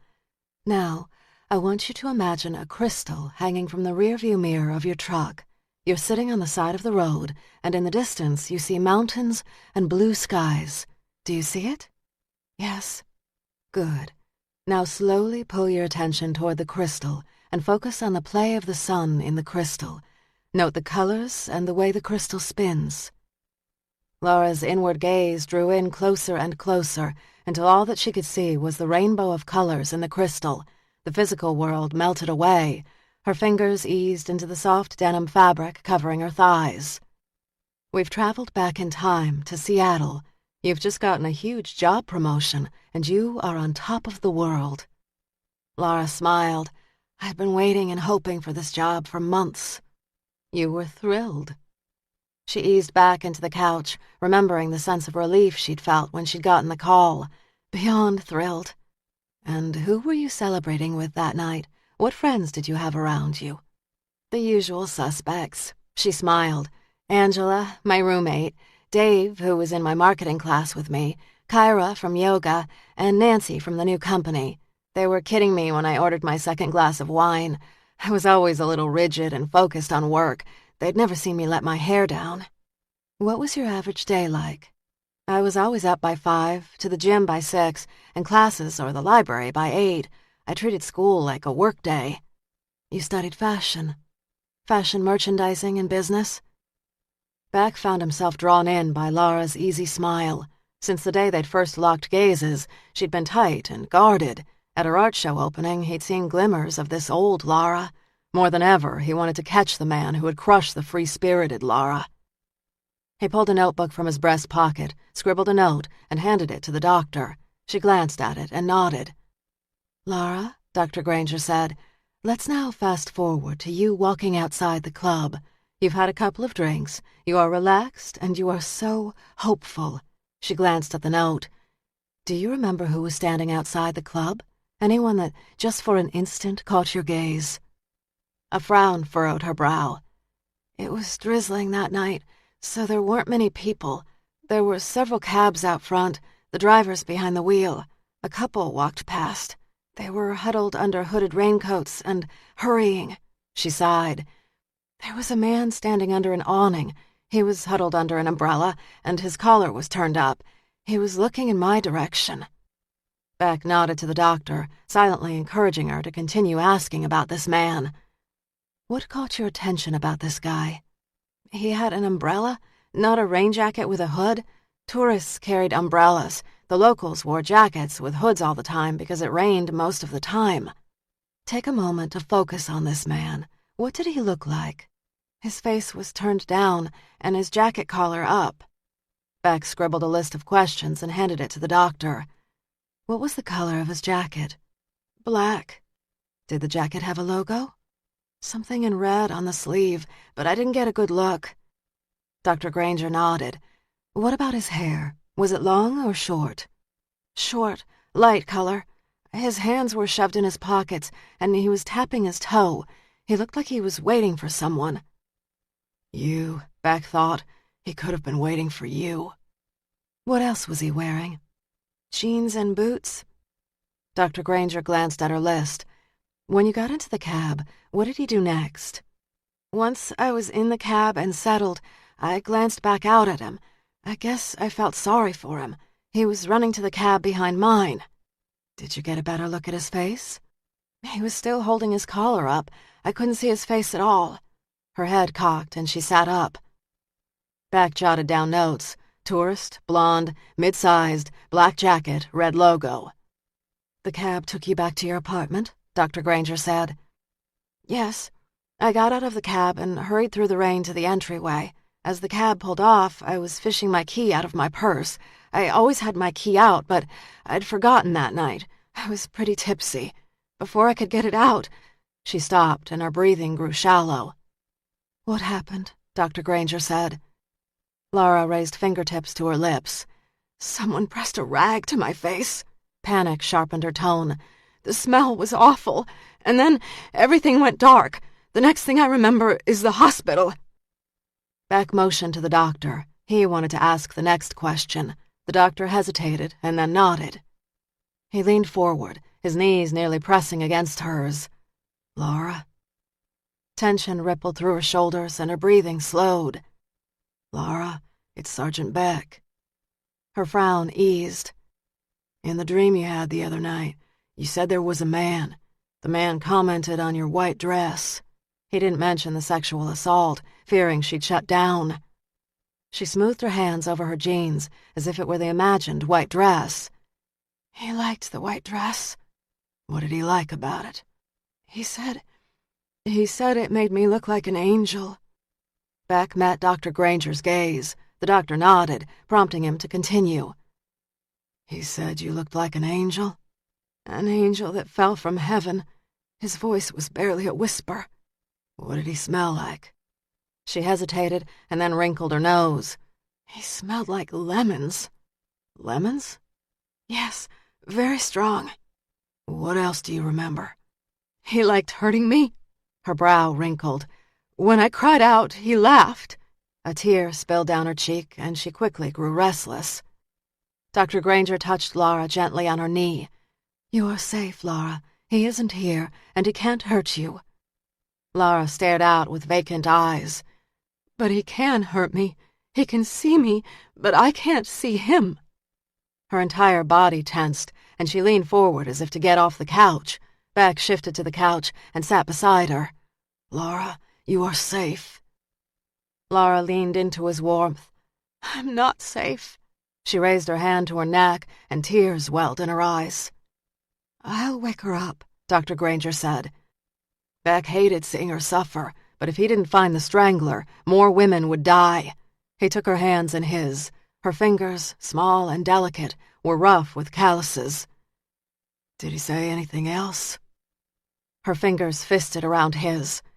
After he got off me, his mood changed. He sounded angry, said I needed to look at him. I needed to see him.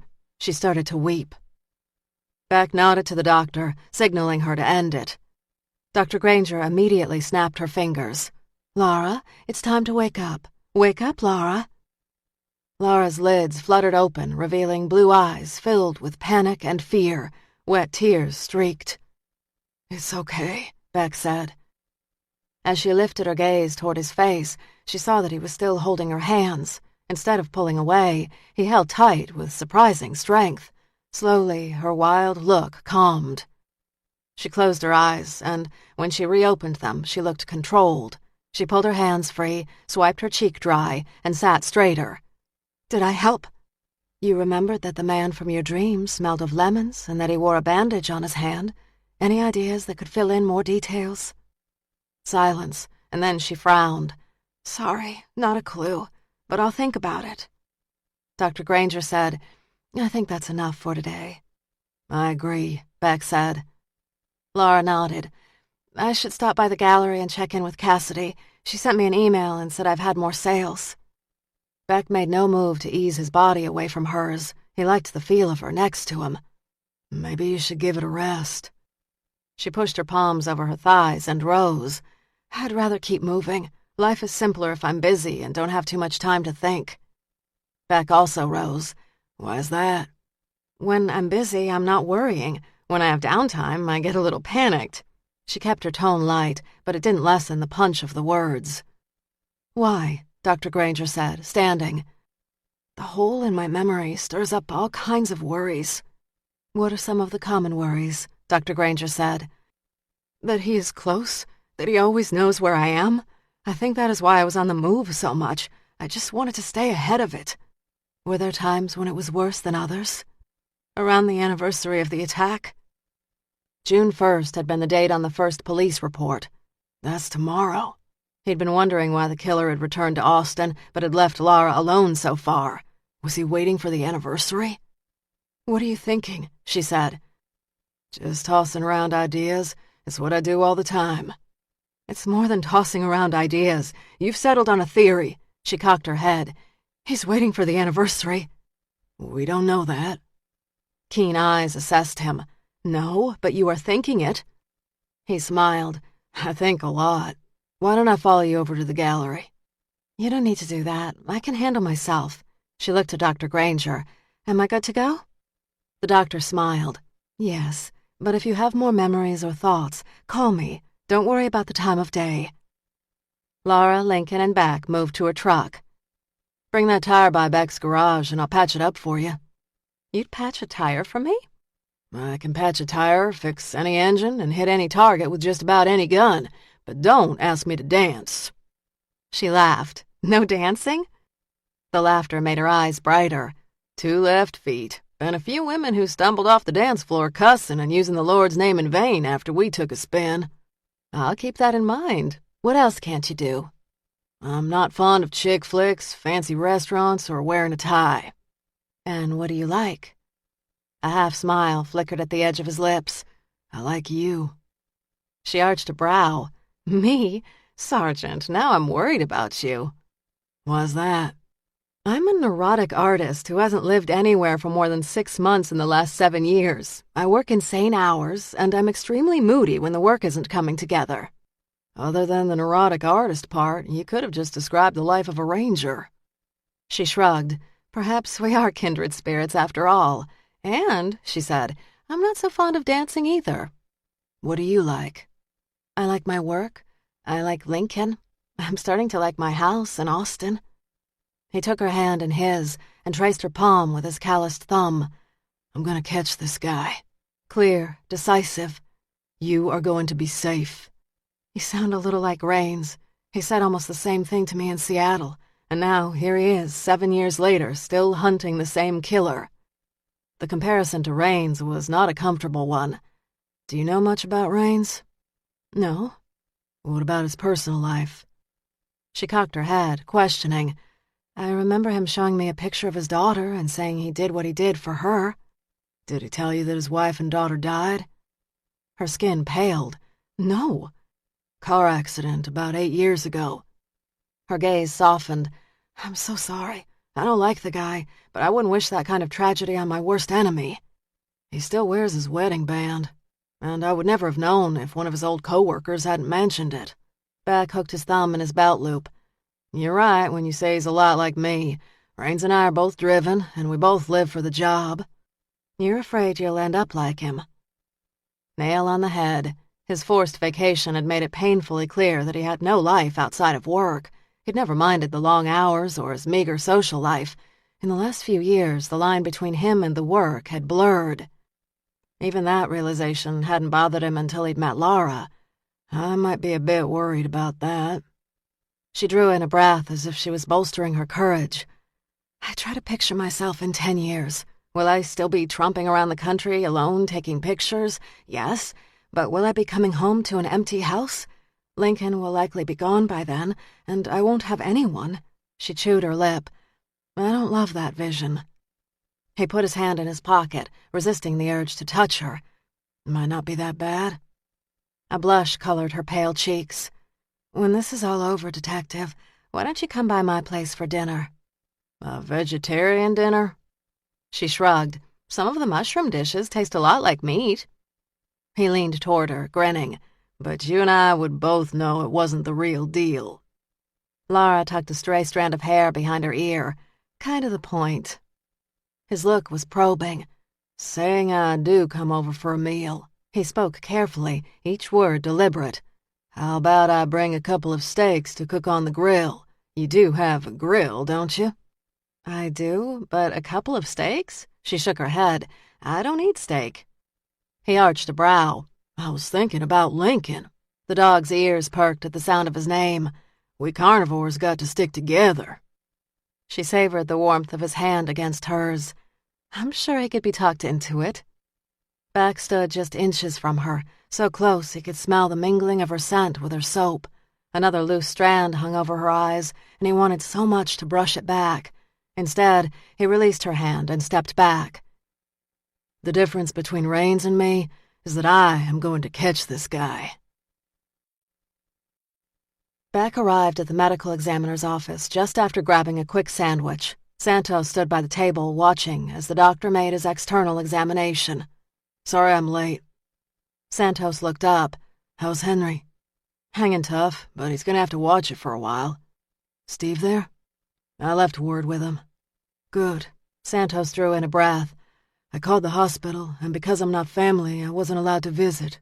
Sadness drifted behind the words.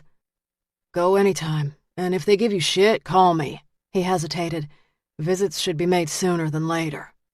Santos frowned. Got it. He'll like the visit. Beck took a deep breath, and as he released it, he brushed his personal problems into a box and locked it up tight.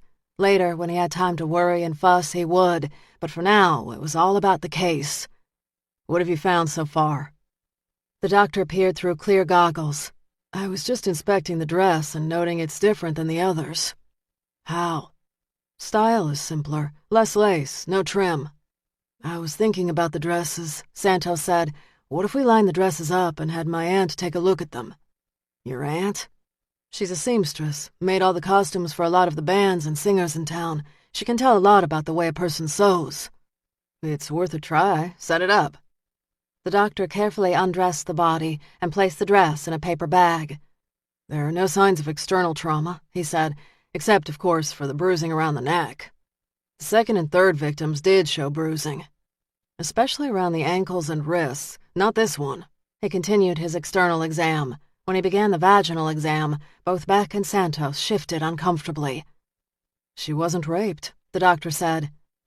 You're sure? Beck said. I'd say it's been a while since she had intercourse. Why did he change his pattern? Beck said. The level of violence with men like this usually escalates, Santos said. Chasing the thrill requires more and more violence to achieve an adrenaline fix. So why scale back? Santos said. Tension clawed at the back of Beck's head. Hell if I know. Chapter 19. Friday, June 1st, 11 a.m. Collecting final portfolios and assisting with the student art show did not give Laura the luxury of hiding at home, so she'd risen early, walked Lincoln, and then the two of them had gone to the art department to assemble the works for the show. She'd called Danny several times, left messages, but had yet to speak to the girl. She thought about driving by the girl's house, but decided against it. The kid had missed one optional lab. That was it, and kids skipped classes all the time. Transference, Laura muttered as she stood on a chair in the gallery, hanging a watercolor. She'd been around enough psychologists to know that transference was about redirecting her own fears and worries onto someone else. It was easier to worry over Danny's imaginary problems than her own extremely real ones. The cell tucked in her back pocket rang. Irritated by the interruption, she finished centering the image before climbing down and checking the caller ID. It was Jonathan. Brushing off her irritation, she smiled at Lincoln, who looked up at her mildly curious and raised the phone to her ear. "Jonathan, I keep thinking I'll run into you at the gallery or school, but you're not frequenting your regular haunts." "Crunch time," she said, cradling the phone under her ear as she straightened a picture. "I was hoping to take you to lunch."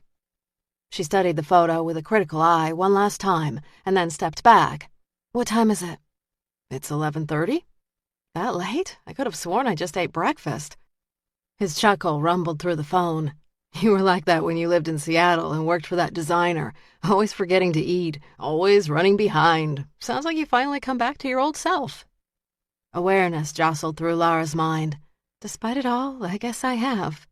"You're not afraid." "I'm cautious, but I'm not going to stop living my life." "That's good. I'm glad to hear it. So does this mean I can pick you up and take you to lunch?" Her stomach rumbled. "I've got Lincoln and the student art show, so I'll just grab a bite quick here at the school. Rain check?" "Sounds like a pack of nabs and a Diet Coke." She turned and inspected a raku-glazed pot and a watercolor, both done by senior art students. "I've lived on both for long stretches." "Lara, take an hour and eat a real meal. Stop and smell the roses." She chuckled, and her stomach rumbled again. "Okay, fine. Sure. What time?" "Why don't we make it 12 noon? I'll pick you up at the school." "How about 1 and I meet you? It'll be easier with Lincoln." He hesitated. "Sure. I thought I'd grill at my house. That would give Lincoln a chance to run around outside." They agreed to meet in an hour and a half, and she rang off, tucked her phone in her back pocket. She was just climbing down from the ladder when she heard footsteps behind her. A low growl rumbled in Lincoln's throat. Half expecting back, she turned with a slight smile on her face. Instead of back, she found Rain standing behind her. "The exhibit looks nice." He held out his hand to the dog and let him sniff, and when Lincoln's hackles eased, he moved toward a black and white still of a thundercloud. "I'll bet Danny took this picture." Mention of the girl's name was unexpected and jarring. "How do you know Danny?" "She waitresses at the River Diner. I'm a creature of habit, and I see her a lot. We struck up a few conversations, and she told me about her work. Is that hers?" "Yes." "She's good." Lara folded her arms over her chest. "Yes, I hope she sticks with it." "Me too. The kid deserves better than she's gotten." Lara had sensed the darkness in Danny, so much like her own, but had never pried into her private life. "Is she okay? She uploaded her work, but I haven't seen her in a couple of days." He nodded, keeping his gaze on Danny's photo. "She is." Lara brushed a stray curl from her face. "What's going on with her?" "Trouble at home, but she's settled now." "You know a lot about her." He was a detail man who missed little. "She's a good kid. Reminds me of my daughter." Sadness crashed over her, washing away past resentments harbored toward the man. "Beck told me you lost your family. I'm sorry." A sigh shuddered through him as he faced her. "It was a long time ago." "Time doesn't erase a loss like that." "No, it doesn't." Weariness hung heavy on his shoulders. For the first time, she didn't see him as the enemy, but a man who had lost so much. "Where is she?" "I put her up in a hotel. She's safer away from home." "I'll check in on her, look after her if she'll let me." He studied her. "I always knew you were strong, a survivor, but I didn't appreciate how strong you were until this last week. You're not the lost soul I thought you were." "Thanks, I think.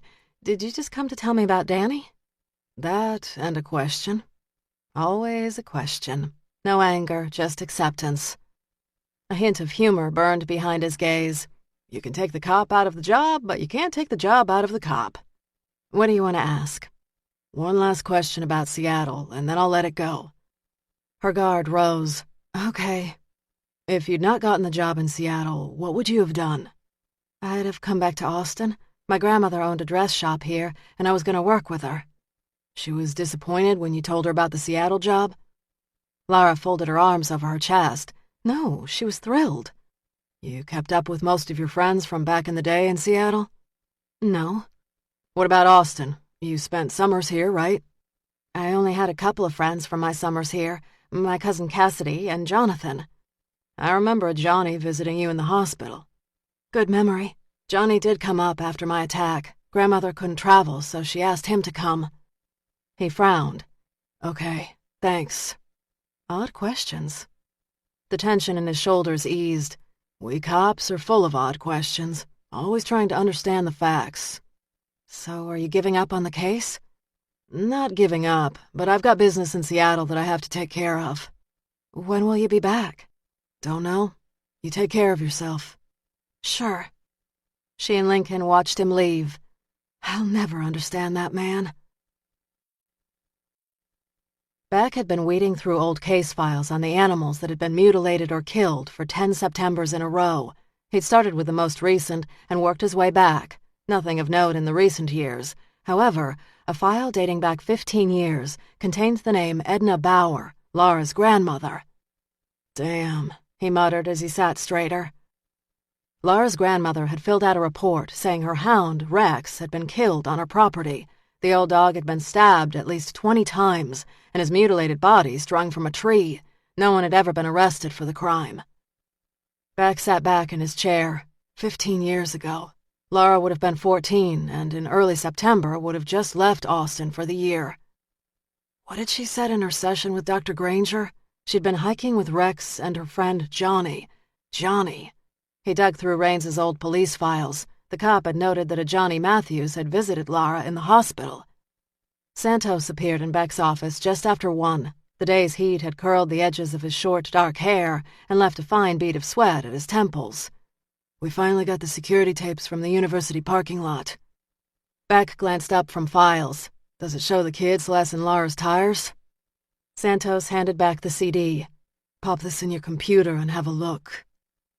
The tone of Santos's voice had Beck raising his gaze. Without a word, he took the CD and pushed it into the drive on the side of his computer. The icon popped up, and he double-clicked it. This was shot when most kids were in class, a little after noon. According to security, this is when foot traffic is lowest in the lot. This is the only camera on that lot? There are 4 cameras on the lot. 3 were disabled. This camera is difficult to see from the ground and easy to miss. The color image was recorded from a camera that was across the lot. Leaves blocked the bottom part of the image, but he could see Lara's dark truck parked near a shade tree about 50 yards from the camera.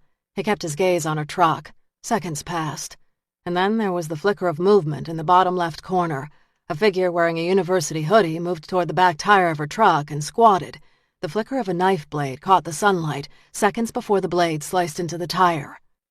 This isn't Tim Gregory, Beck said. The frame is too slight. Just wait, it gets better. The man twisted the knife in the tire and carefully closed the blade into its sheath before rising. He kept his head bowed, his hands clenched into fists as he watched the tire deflate. Beck leaned forward, wishing he could reach into the computer, grab the guy by his jacket, and slam him into the hood of the truck. He flexed his fingers. Turn around, you son of a bitch. Santos's sharp gaze held the image. Wait for it. The man stepped back from the car and turned his face toward the camera. The distance might have made it difficult to identify him if Beck didn't immediately recognize him. Son of a bitch. Santos's grin had a feral edge. Ain't that a pisser? Darkness and fury flared. Let's pay him a visit. The next hour and a half flew as Lara cleaned up her supplies. She managed to run a brush through her hair before hustling Lincoln into her truck and driving to Jonathan's. When she pulled up in front of Jonathan's place, she checked her watch, grimacing when she realized she was 10 minutes late, thanks to thick southbound traffic. She got out, and Lincoln bounded out, barking, his tail perked as he sniffed and snorted at the air. She hurried to the front door and rang it. His land was adjacent to hers, but distance between neighbors in this part of Texas was measured in miles, not feet. Her house was a good 10 miles from his. His parents had built his house, but he'd completely remodeled the place. Not only had he put an addition on the back of the house, he'd gutted the kitchen, upgraded the plumbing and wiring, and added a pool to the backyard. The house's style might have been casual ranch before the remodel, but now it was sleek layers of glass, wood pieces he'd created, and marble. Too modern for her taste, but very Jonathan.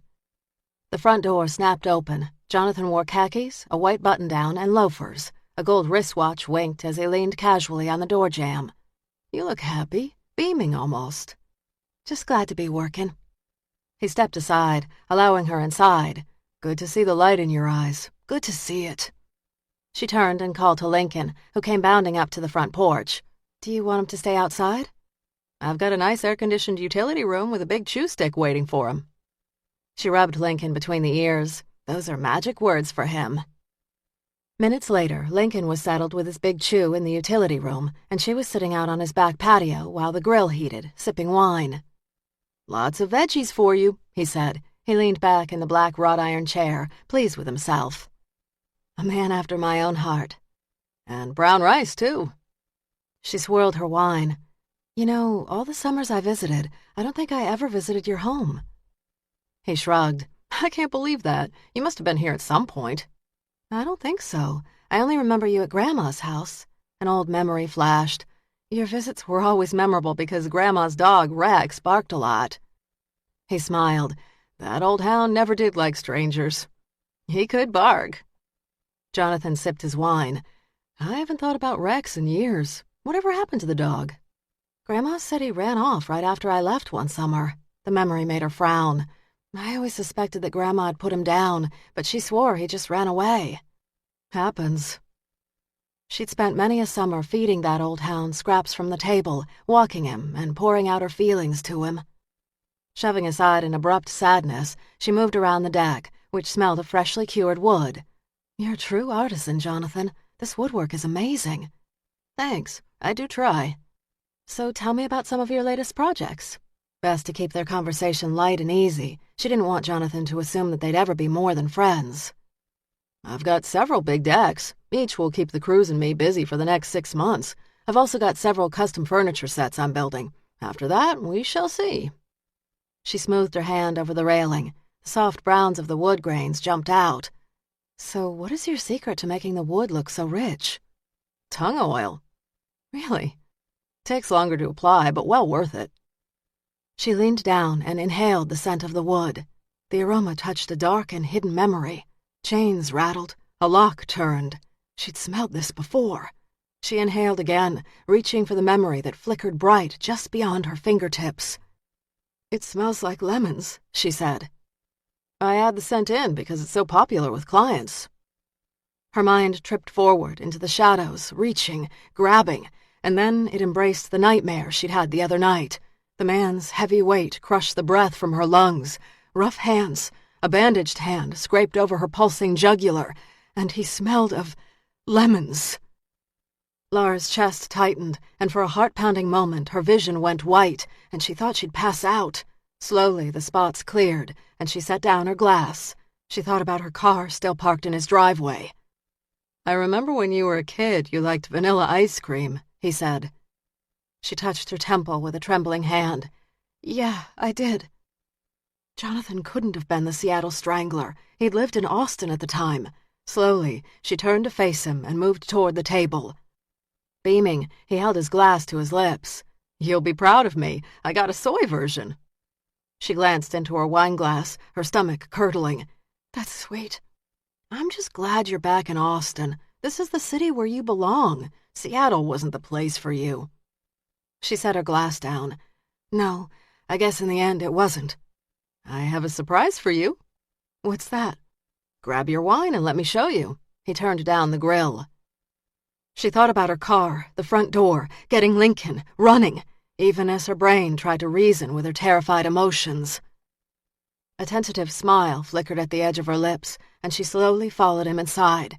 Her brain worked double time to calm her fears, almost making headway. He opened the door to a room off the den. "This is my den, where I work on my designs. I've gotten so good at copying everyone else's styles, but I do have ideas of my own. Have a look inside." And she looked up. Hanging over his desk was the picture she'd taken in Seattle, the exact spot where she'd almost died. "My picture," she whispered, her chest brutally tight. "It is a stunning piece," he said. "The instant I saw it, I knew I had to have it." She stood motionless. "I didn't think you liked Seattle." "It's not the city so much as the picture. It captures so many feelings." Her stomach churned. "What kind of feelings?" "Hard to put into words. Power, life, survival. It says a lot to me." She turned from him and the picture, suddenly unable to breathe. "I need to get some fresh air." "Are you feeling okay?" She hurried back to the front of the house and snatched up her purse. With trembling hands, she fished for her keys, which had sunk to the bottom. Damn! He came up behind her and placed his hands on her shoulders. "What's wrong, Laura?" She flinched as if he'd touched her with fire. "I'm not feeling well. I better get Lincoln and go." Strong fingers smoothed over her shoulders. "When I came to get you in Seattle, you were so beat up and broken." She jerked forward, uncaring if he read her fear or not. She had to get out of here. He cocked his head. "What is it?" Laura backed toward the front door. "I'm gonna be sick." "I'll take care of you." He took a step toward her. "Remember when I picked you up from the hospital and took you to your apartment?" At the time, she'd not thought about it, but she realized now he'd had no trouble finding her place. He'd moved with quiet confidence up the staircase of her apartment building. Still dazed, bruised, and battered, she'd muttered her apartment number, but he'd not noticed. She'd simply been grateful to him. "It just about broke me to see you like that," he said. He had been kind. "You wanted me to pack a bag and come home to Austin. This is the safest place for you." Rains had shown up at her apartment that night. He'd wanted to see how she was doing. At the time, she'd resented the intrusion, but now wondered if he'd not saved her life. "You were mad at Detective Rains." "The man had no sense of boundaries. I don't like the way he hounded you about your memory." She dug deeper for her keys until fingertips brushed the metal key ring. She glanced back toward the utility room that held Lincoln. "I've got to go." He cocked his head. "What's going on with you, Laura? Something is bothering you." Accusations of horrific crimes clawed at her. Why hadn't she remembered him from Seattle? Get out of here. Find Beck. Beck would help her with this. "I'm not feeling well." His gaze danced with glee. "It's that picture, isn't it? It has upset you." "What?" "I shouldn't have shown it to you. It's brought back bad memories." He searched her gaze. "Has it brought back memories?" Her heart thumped hard and fast in her chest. She thought about the dream. Memories pounded in her brain and cracked at the barriers that had kept them caged for so long. She remembered the stalker's rough hands on her neck, the scent of lemons, the way he kept saying she belonged to him. No, it hasn't brought back anything. I was so drugged, I doubt I'll ever remember." She swallowed. "It's just that I'm suddenly not feeling well." Brown eyes darkened. "You can lie down here." Jonathan had rough hands. "I need to get Lincoln." Again, she thought about her car parked not more than 50 feet from where she stood now. "Let me get my pup, and I'll call you in the morning, and we can set up a new time." He studied her. "I hate to let you go home alone when you're not feeling well." "I'll be fine. Being at home always makes me feel better." "I think you should stay." "I don't want to." Without taking her eyes off Jonathan, she called, "Lincoln?" The dog didn't make a sound. "Lincoln!" No bark, no sound. "Where is Lincoln?" "In the utility room." She started down the hallway toward the room. "He isn't barking. That's not like him." Jonathan moved in front of her, blocking her path. "I was sure after I picked you up from the hospital in Seattle that you'd come back to live in Austin, and then you just vanished." Breath hitched in her throat as she worked her car keys between her fisted fingers. "Get out of my way, Jonathan. I want my dog." He adjusted his stance to block her as she tried to sidestep him. "You should have let me take care of you." His adult-to-child tone grated and terrified. "I can take care of myself." She sidestepped him. "I need fresh air." He grabbed her wrist, his hold firm and unbreakable. "You remember, don't you?" She tried to jerk her hand free. "What?" Fingers manacled tighter. "Your memory is starting to come back." The now punishing grip triggered another memory flash. Cold, rough fingers on her neck, pressing as a man said, "You belong to me." "Let go of me, Jonathan!" Lincoln's silence had her imagining terrible scenarios. "Not this time," he said. She twisted her wrist, hoping he'd let her slip free, and when he didn't, she swung her fist around, scraping his face with her car keys. "Let go!" He screamed and jerked her forward, sending her off balance and falling forward into his chest. Before she could pull back, he clamped his other hand on her neck. Blood oozed from the 3 deep scrapes on his face. He grabbed her keys from her hand and sent them skidding across the floor out of her reach. Seconds later, his hands were on her neck. The drugs were supposed to make you easy to handle, and they did. Choking for air, her hands flew up to his. She scraped and pulled, but couldn't release his grip. "But I gave you too much. You could barely focus. I needed you to see me, but you were too messed up." How had she not seen it was him? He smiled. "I've been replaying that moment for 7 years. Each time I imagine it, I see it so differently." He moved his lips close to her ears. "Now when I relive it, I see you looking into my eyes, seeing me, as I choke all the life out of you." His hot breath against her neck made her shudder. "Please." He stroked a strand of hair from her eyes. "I've wanted you since I first saw you. All year I'd look forward to your visits. And when you were in town, the world felt better. You were Persephone to my Hades. But then you'd leave, and I'd be so lost, so full of anger. Black September, I called it." His eyes grew distant as if remembering those days. "Your grandmother lied to you. She knew what happened to Rex." He leaned forward and gently kissed her on the lips. "Oh, Lara, you should have heard his screams when I killed him." Tears rolled down the side of her face as she tried to twist free. Hate elbowed aside fear. "Think, Lara, think!" He loosened his hold. "There's no reason to rush this. We have all the time in the world." She gripped his fingers and tried to pry them loose, but found his hold unbreakable. Shifting tactics, she managed to smile. "Jonathan, it doesn't have to be this way." "There is no other way. There never has been." "Let me go get Lincoln. We can talk later." His gaze dropped to the rapid rise and fall of her breasts. "And let you go? No. Persephone must stay." "Keep him talking. You killed the others?" "Yes." He pulled her up and across the room until they reached the center of the living room. He nudged her forward. "Lift up the carpet." "What?" "Do it."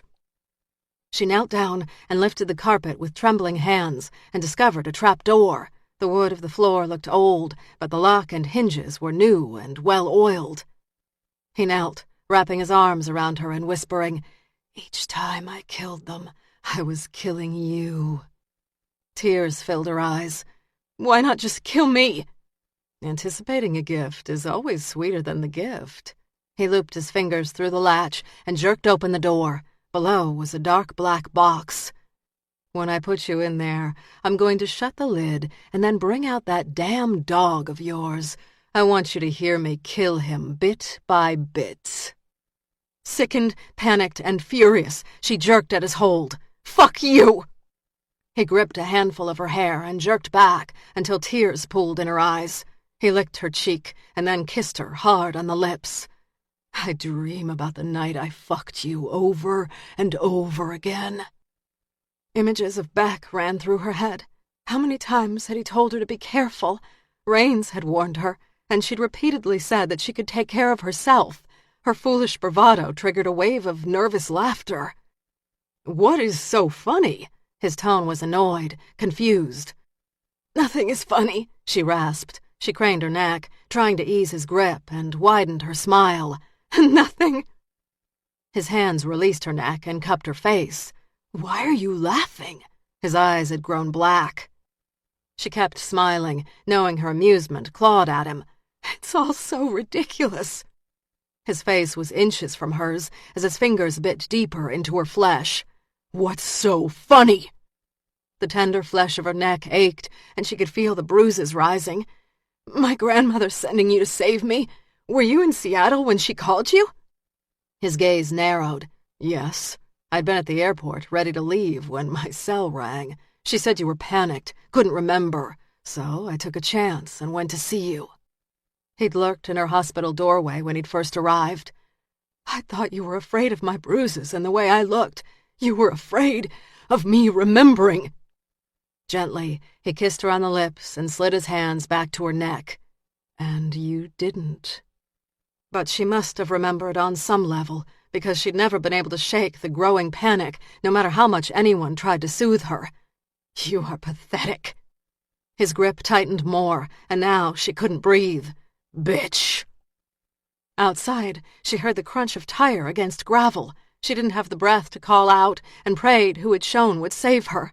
Mere seconds remained before she passed out and her brain died. God, save me. The front door slammed open and she heard her name. The rough voice belonged to Rains. He moved forward quickly, ordering Jonathan to let her go. Jonathan, his gaze locked on Laura's, squeezed tighter and tighter. We die together. Her vision blurred and then darkened. She'd be dead in seconds. And then there was the explosion of gunfire. Blood splattered her face. Jonathan jerked up, still gripping her neck, before his fingers relaxed and his dead weight collapsed on her body, pressing out what little air remained in her lungs. She reached for his hands and pried them free, just as Rains freed her of his weight. She coughed, gagged, and sucked in air as she collapsed against the floor. She mustered what strength she could and rolled on her back to find Rains kneeling beside her. Rains's expression was hard, unyielding. Are you all right? She raised her hands to her throat, now bruised and raw. Wild hysteria rose in her throat. How did you know? I put the pieces together when we spoke last, but I had no proof, so I've been following you. I knew he'd make a move soon. Today is June 1st, the anniversary. Tears streamed down her face, and she began to tremble. Why not go to the cops? To Beck? He fished his phone out of his breast pocket. I had no proof, just pieces of a puzzle. Beck would have listened? Not without evidence. He dialed 911 and waited for the operator. This is Mike Rains. He gave their address and told him there'd been a shooting. And let Sergeant Beck know about this call. He's going to want to see this. He hung up. Laura clutched her throat and tried to let breath control the rising hysteria. The danger had passed, and yet she wanted to scream. It's okay, Rains said. He's gone. She gaped at Jonathan's face, staring sightlessly at the ceiling. Blood oozed from the holes in his chest and pooled on the floor. She looked up at Rains, who moved toward her with his hand extended. She screamed. Chapter 20. Friday, June 1st, 4 p.m. Beck was seconds away from Jonathan's house. Tension clawed at his gut, goading him to drive faster. Dust kicked up along the sides of the rural road. He'd been trying to reach Laura by her cell phone for the last half hour, but she'd not answered. He channeled his thoughts to the day he'd seen Jonathan talking to Laura at her gallery opening. She'd been relaxed around him. Her eyes had been bright, and she'd laughed often, and when Cassidy had called her and she turned to leave, she'd kissed him on the cheek. The kiss hadn't appeared sexual in any way. In fact, his first thought had been that the guy was a relative, a cousin or brother. She might have thought of Jonathan as a brother, but he'd not seen her as a sister. He rifled through his memory, trying to scrounge more facts on the guy. Construction, high-end, like an artist, successful. Paltry facts that told him little about the man who had pulled out a knife and sliced Laura's tire. If not for today's tape, there'd have been no evidence to link him to Laura and possibly murder. When Beck arrived at Jonathan's, he found 3 cars in the driveway, a BMW, Laura's dark truck, and a sedan with a rental sticker. Jonathan, Laura, and Rains. Beck parked behind the BMW and hustled out of his car, unclipping his holster as he moved toward the house. Laura's scream ricocheted from inside the house. Heart thundering in his chest, he pushed the front door open to find her standing rigid, her face as pale as ash, her gaze darting between Jonathan's body and the gun in Rains's hand. Beck drew his weapon, his attention 100% on Rains. "Put the gun down." Rains's gaze hardened for an instant, but then he nodded and slowly eased the gun to the floor. "I shot Jonathan Matthews, 3 shots to the chest, dead before he hit the ground." Beck's gut twisted as he moved toward Rains and pulled the cuffs from his belt. "Laura, are you all right?" She looked at him, her eyes bloodshot and teary. "Yes."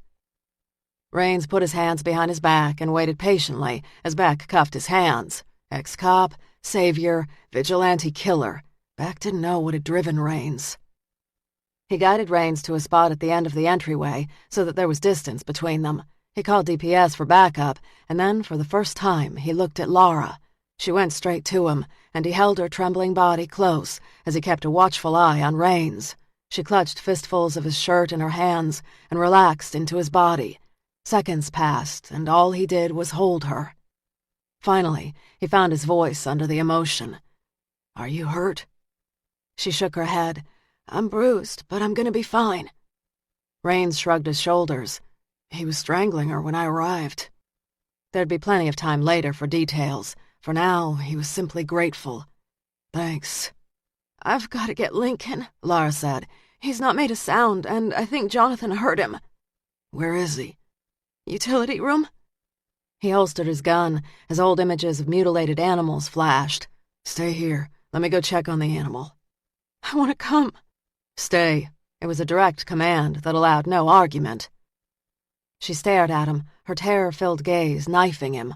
He turned and moved down the side hallway and opened the door. Lincoln lay on all fours, as still as death. Beck crouched by the animal and touched his nose. "Lincoln," he said. The dog opened a lazy eye as his big tail thumped gently against the floor. He patted the dog. "Looks like he drugged you both times." And it made sense. Jonathan, family friend, he would have known about the key under the pot at Laura's house. "We'll get you out of here." Beck found Laura standing in the hallway, her arms wrapped around her waist. Rains stood 10 feet behind her, watching. "I can hear the ambulance."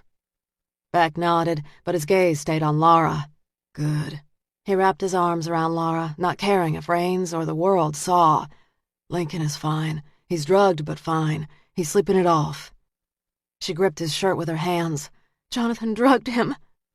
He rubbed her back, hoping to soothe her trembling. "Part of his game. I'll call a vet, but he looks like he'll be fine.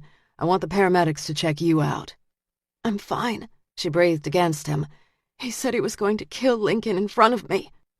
He held her tight. His mind flashed to an image of Jonathan's fingers around her throat. Christ, he'd almost lost her. "You'll see the paramedics when they arrive." A statement, not a request. "And if they say hospital, you go." "Fine, I'm not up for an argument." "Smartest thing I've ever heard you say." The half-dig was an intentional test to determine her mental state. A cock of her eyebrow told him the command rankled. "Watch it, pal." Under all the bruises and trauma, Laura was still there, ready to challenge. He hugged her tighter, aware Rains watched them closely. "Tell me what happened." Her bravado wavered. She explained about lunch and then seeing the picture. Having him so close, smelling of lemons, and then seeing the picture, I just knew. "You mentioned lemons in Dr. Granger's office." "I asked him if he killed the others, and he said yes. He said they reminded him of me." Her eyes were a chilling blue. "When he started strangling me, I couldn't break his grip. I was starting to pass out when I heard the door open. It was Rains." It galled Beck that he'd not been fast enough to save Laura. He guided Laura to a seat by the entryway and ordered her to stay. She nodded, leaned back against the wall, and closed her eyes. "Rains, why were you here?" Rains leaned against the wall, staring at Jonathan's body. "I've been watching Matthews for days. How did you fit the puzzle pieces together?" "I hacked into the gallery computer and pulled up the sale on the Seattle photo. I discovered the delivery site was a warehouse, which is where I planted a couple of cameras. I suspected the buyer was linked to the killings." "And you saw Jonathan?" "He picked up his package yesterday." "Buying a picture doesn't make him the strangler," Beck said. Rains grinned. "I did some digging and found out he'd been flying between Austin and Seattle regularly in the months before Laura's first attack. He was in Seattle the day she was attacked. I have the flight records." Beck glanced back at the angry red scratches on Laura's neck. Fresh fury surged. "I'm glad you put it together." Rains looked pleased. "I've had a lot of years to think about this case, more sleepless nights than any cop should have. Knowing him now, I'd say he was in love with Laura, and the dress symbolized marriage." "And the penny?" Rains shrugged. "A lucky sixpence in your shoe? The ones brides carry for luck? Hell, we might not ever have all the pieces." He pushed away from the wall. "The penny is the one detail that nails him. That was a detail only the killer knew." The explanation made sense. It wasn't often that cases were solved and all the details wrapped up in a neat bow, but then most cases didn't have a hound dog of an ex-cop sniffing after for nearly a decade. "I've tracked cases all over the country for the last 7 years, and none came up with the MO of this case. For whatever reason, he did not kill after Seattle. Maybe he liked the fact that the attack had left Laura broken." "Laura is not broken," Beck said with force. "I agree. She might have left Seattle battered, but she wasn't broken. She's a woman on top." He rubbed his wrists under the cuffs, and that had to eat at Jonathan's gut. Beck shoved out a breath. Like it or not, Rains had done him a big damn favor when he'd saved Laura. "You're gonna need a lawyer." Rains relaxed as if he'd just finished a final exam or found out the cancer test was negative. "Got one." Beck arched a brow. "Just in case?" Rains grinned. "That's right." In the distance, sirens blared, growing louder by the second. "Worry about Laura." Beck tensed, uncomfortable with the ease with which Rains read him. Rains chuckled.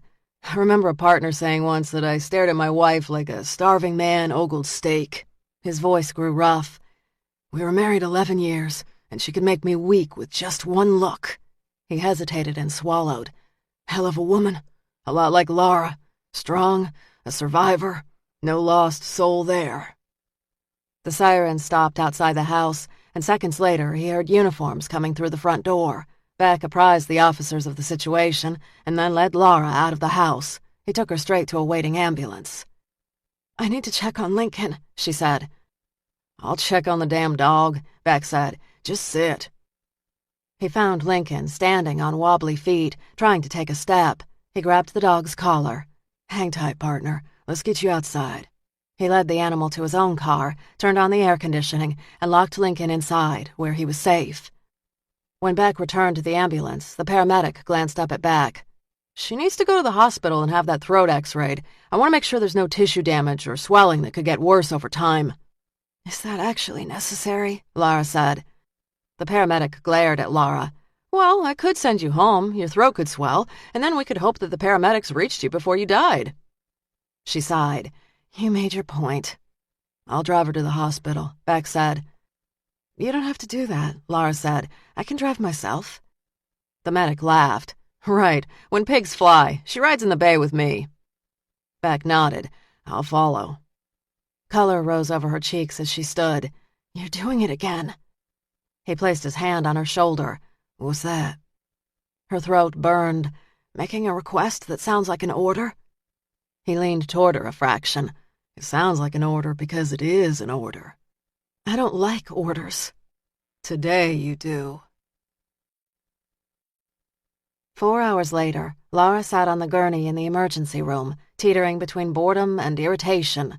There'd been no sign of Beck while she'd been with the doctors. She'd had a complete exam, an MRI, and a chest and throat x-ray. Now, feeling bored, nervous, and a bit abandoned, Laura had trouble sitting still on the gurney.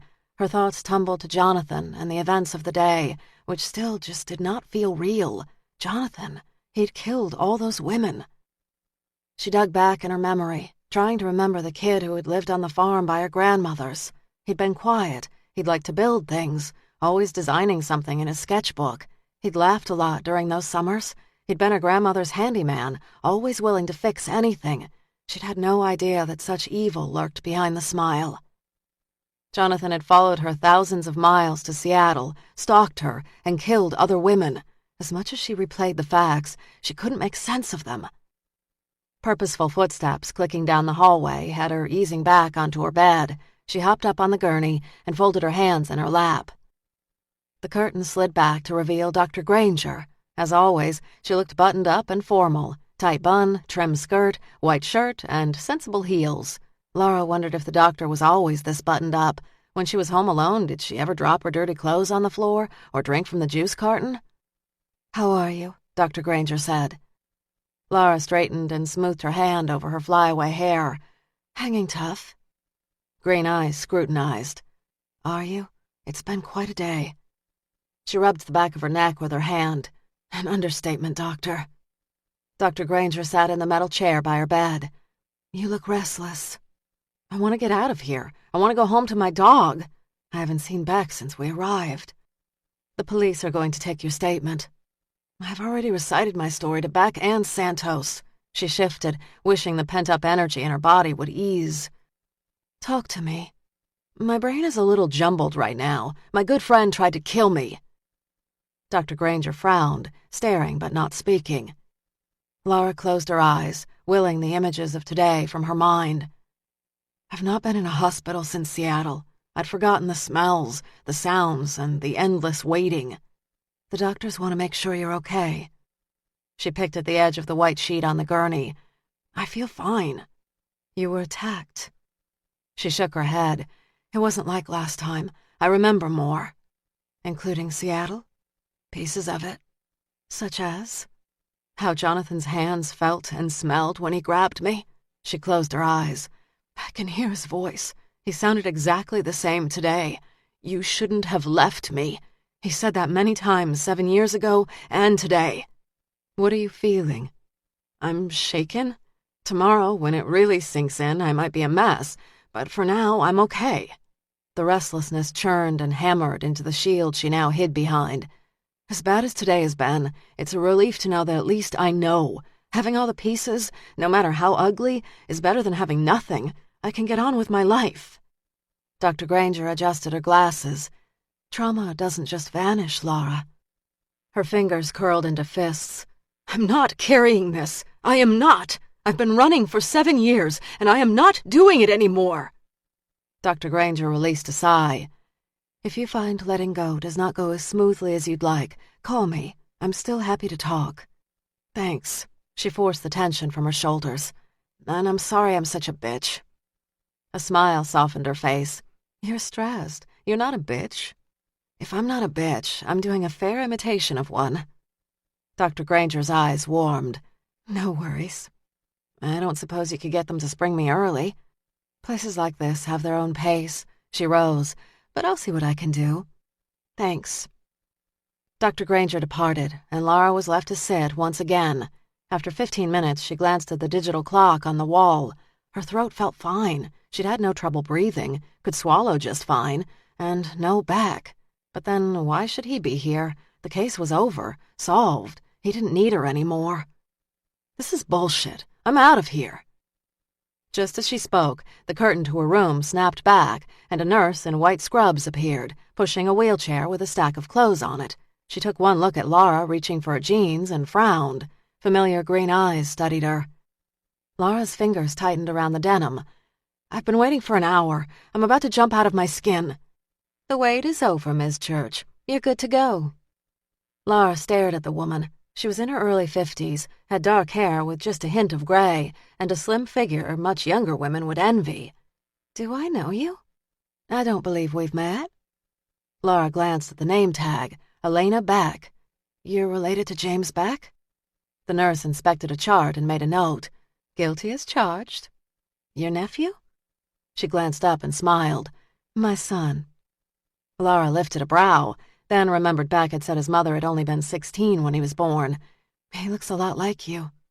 "So I've been told." She glanced down at her clipboard again. "All I have to do is get you in this wheelchair, and you will be free to go." "Thank you, thank you, thank you. So I can get dressed?" "Yes." There was a half smile, so similar to Beck's, and then she vanished outside the curtains. Her hospital gown billowing around her, Laura rose gingerly from the bed. "Beck said he'd check on my dog. Have you heard from him?" "If Beck said he'd check on your dog, he will. Now, as soon as you get dressed, I can get you out of here." Mrs. Beck retreated, giving her privacy. "These aren't the clothes I was wearing," Laura said. "Yours were covered in blood. James got clean ones from your house." That would be like Beck to take care of a small but important detail. It didn't mean he thought any more of her. It was just a kindness Beck would do for anyone. "Thanks." Laura slid into her underwear and dressed in the loose-fitting pants and shirt. She thought about her wallet and keys, still in her purse and her truck back at Jonathan's, and ordering a cab would be tough without her cell phone, which was also in her purse. Shit. The word had barely hissed from her lips when the curtain drew back and Beck appeared. He stood tall and straight, and she'd never been happier to see anyone. She resisted the urge to lean into him and ask for a hug. "Please tell me you're busting me out of here." He removed his hat. "That is exactly what I'm doing." "Is Lincoln okay?" "He's at your house, and he's fine." "Thanks." She'd been so independent and self-reliant, and now she couldn't even get home or take care of her dog. "I'd ask for a ride to my truck, but my keys are in my purse, and that's at Jonathan's house." Tears of frustration burned her eyes, and one slid down her cheek. Annoyed, she swiped it away. "Sorry, I'm out of sorts." He moved toward her and took her hand in his. His palms were calloused. "Santos followed me in your truck to your house. Everything is waiting for you there." She sighed. "Thank you. I just didn't know how I was going to fix this." He stroked her palm with his thumb. "All fixed." Warmth spread through her body. "And you're going to take me home?" "I am." She squeezed his hand, needing more than was wise. Elena Beck appeared, her gaze skittering to their clasped hands. "Get in that wheelchair, Miss Church. I don't want you fainting on my watch." "I don't need a wheelchair." Mrs. Beck arched a brow. "You leave in the chair or you spend the night." Laura stared into eyes as determined as her son's. She sat in the chair, knowing Mrs. Beck would keep her here tonight. "Ready, Miss Church?" Beck said. He stood tall and strong behind her, and the tension melted from her shoulders. "More than ready." Beck leaned over and kissed his mother on the cheek. "See you tomorrow." His mother searched his gaze, as if trying to peer into his mind. "Don't worry about me." "Thank you, Mrs. Beck," Laura said. The older woman patted her on the shoulder. "You're very welcome." Beck pushed her out of the emergency room exit to his waiting dark Suburban. He locked the brake and took her elbow, helping her rise. "I'm not made of china, Beck." "You look fragile enough to break," he said. She smiled as she eased into the passenger seat. "I'm a tough old gal." A chuckle rumbled in his chest. "I'll keep that in mind." Minutes later, he was behind the wheel, and they were heading outside of town. She leaned back in her seat. "How's Raines doing?" "He's answering lots of questions. He's going to be charged, but there's a chance he could make bail." "I'll do whatever I can for him." Beck's hands tightened on the wheel. "I know." "How did you get to us so fast? Raines had only just called 911. "Santos pulled the college surveillance video of Jonathan slicing your tire." "It wasn't Tim?" "No." She shook her head, wondering if it was possible to honestly know anyone. "Have you found out anything more about Jonathan?" "We found 6 white dresses hanging in a closet." 6 dresses, 6 women. He also kept logs on the different women, the Book of Blair, the Book of Gretchen. The Book of Laura. Yes. She dug trembling fingers through her hair. "He was always so nice." A slight smile tipped the edge of his mouth. "Killers like him are experts at hiding their secrets and projecting to the world the right image." "I never saw it coming." "No one did until it was almost too late, except Raines." He pulled off the main road up the dirt driveway that wound back to her place. When they pulled up in the driveway, she could hear Lincoln barking. Immediately, she opened her door and hurried to her front door. It was locked, but Beck quickly appeared at her side with her keys. "Thanks." She twisted the key in the lock and opened the door. Lincoln jumped off the couch and bounded toward her, his tail wagging and his ears perked. She got down on her knees and rubbed him behind the ears as he licked her face. "Boy, did I miss you," she said. She rose as Lincoln barked and wagged his tail. She moved to a cabinet where she kept chew sticks, reserved for when she was working on a deadline, and handed him one. He took the bone and immediately jumped up on the couch and settled into it. "He should be good for at least an hour," Laura said. "Can I make you a coffee or a snack? I'm starving." "I'll make the coffee." "Didn't we already go through this once before?" "We did, and as I remember, you lost that fight." "Not tonight." "Lady, if you think I'm going to watch you cook after today, then you are dead wrong. Sit." "I thought you could only cook steak and coffee." He guided her to a kitchen chair. I can make a sandwich. I've got pita bread, hummus, and veggies. He shook his head. No cold cuts? Sorry. He shrugged off his jacket and hung it on the back of the bar stool. The things I have to do in the line of duty. Humor softened his face, making him rather handsome. You are a brave soldier. With her guidance, he made 2 sandwiches, sliced several apples, and brewed a pot of hot tea. They ate in silence. Laura had not realized how hungry she was, and how the food went a long way toward settling her shaky nerves. When they'd finished, Beck balled up his paper napkin and tossed it on his plate. I spoke to Dr. Granger, he said. She told me you 2 visited. Did she give you the rundown on me? Now missing the hint of anger in her voice. She didn't repeat a word you said, nor would I ask her to. She's just worried about you. She fiddled with a piece of uneaten crust. I told her I remembered a little about Seattle. Smells, sounds. She ran through the meager list of memories. That's a good sign. She picked at the crust. I may not remember all the details. I was so out of it, and I know I suppressed what I could have remembered because my attacker was someone I trusted. Knife wounds to the back hurt the worst. I think it explains why I ran after Seattle and why I couldn't return to Austin after the attack. My grandmother asked me several times, and I couldn't say yes. If she hadn't passed away and left me her house, I doubt I'd have returned. Beck rose and laid his hands on her shoulders. He's dead. He's gone.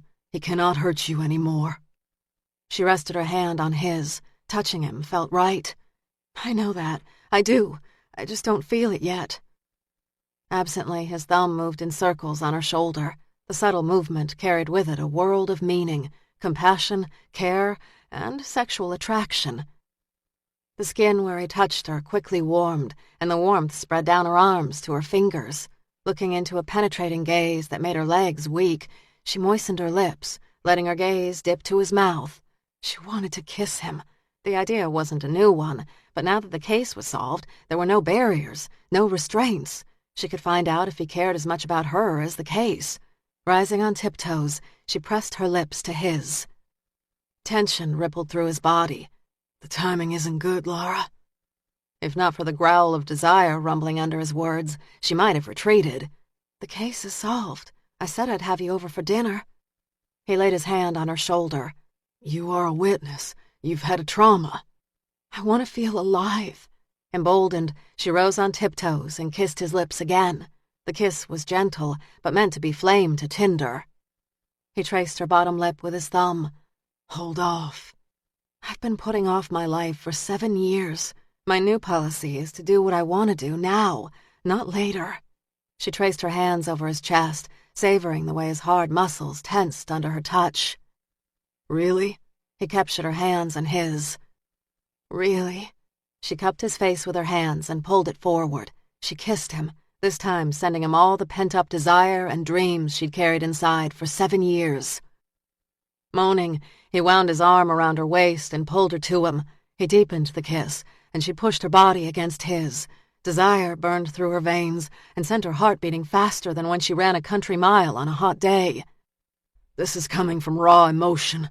The smooth edges of his Texas drawl had turned rough. I know exactly what I want. She kissed him again, and this time his hand cupped her breast. The sensations of desire nearly swept her away. She slid her hand over his flat belly and around to his butt. A groan rumbled in the back of his chest, and he deepened the kiss. Lincoln yawned, and she cut her eyes to her right. The dog was staring at them, ears perked. We do not need an audience. She took Beck by the hand and led him down the hallway to her bedroom. Without a word, she unbuttoned her blouse and let it drop and pool at her feet. A simple white lace bra covered her breasts. He raised his hand to her collarbone and gently touched the bruises on her neck. I should have been there today. You were coming to save me? I wasn't fast enough. She cupped her hand over his and kissed the fingertips. He fooled us all. His jaw tightened as if an invisible force were choking the breath from him. It's okay. She kissed him on the lips, his jawline, and then his neck. He groaned as if it pained him to hold back, and then, very slowly, backed her up until she bumped into the edge of her bed. His hand flattened on her stomach. You are sure about this? She reached between her breasts and unfastened the clip. Her bra opened, and she shrugged it free. Oh, so sure. Beck gently pushed her back so that she sat down. He shrugged off his shirt and toed off his boots. Carefully, he unholstered his gun and set it on her nightstand, which was crowded with half-read books.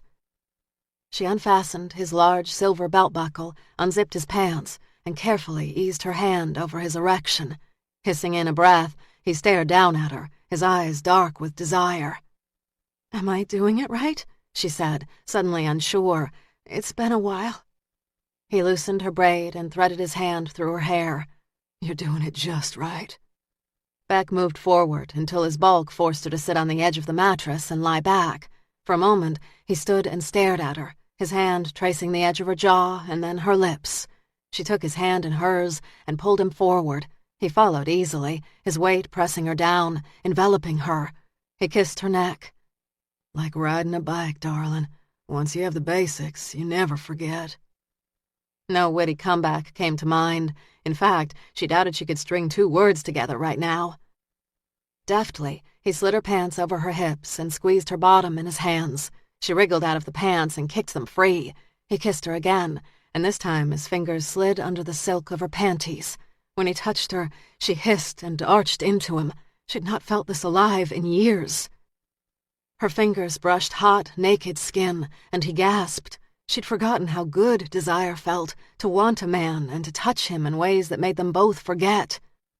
He settled between her legs, hard, ready, and yet waiting. "Last chance, Lara." Desire fogged her brain. For what? He cupped his hands around her face as his erection pressed against her belly. To quit. She moistened her lips. "If I quit now, I will burn up in a ball of fire." A smile tugged at the edges of his lips. "That's so." She pushed against him. "Don't keep me waiting, cowboy." "Yes, ma'am."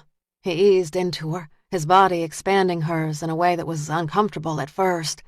"So tight," he whispered against her ear. Longing coursed through her veins as his scent covered her as he moved inside her. Gradually, her muscles eased, and she accepted all of him. Despite his deliberately careful thrusts, his body contained the coiled intensity of a tornado skimming across the prairie.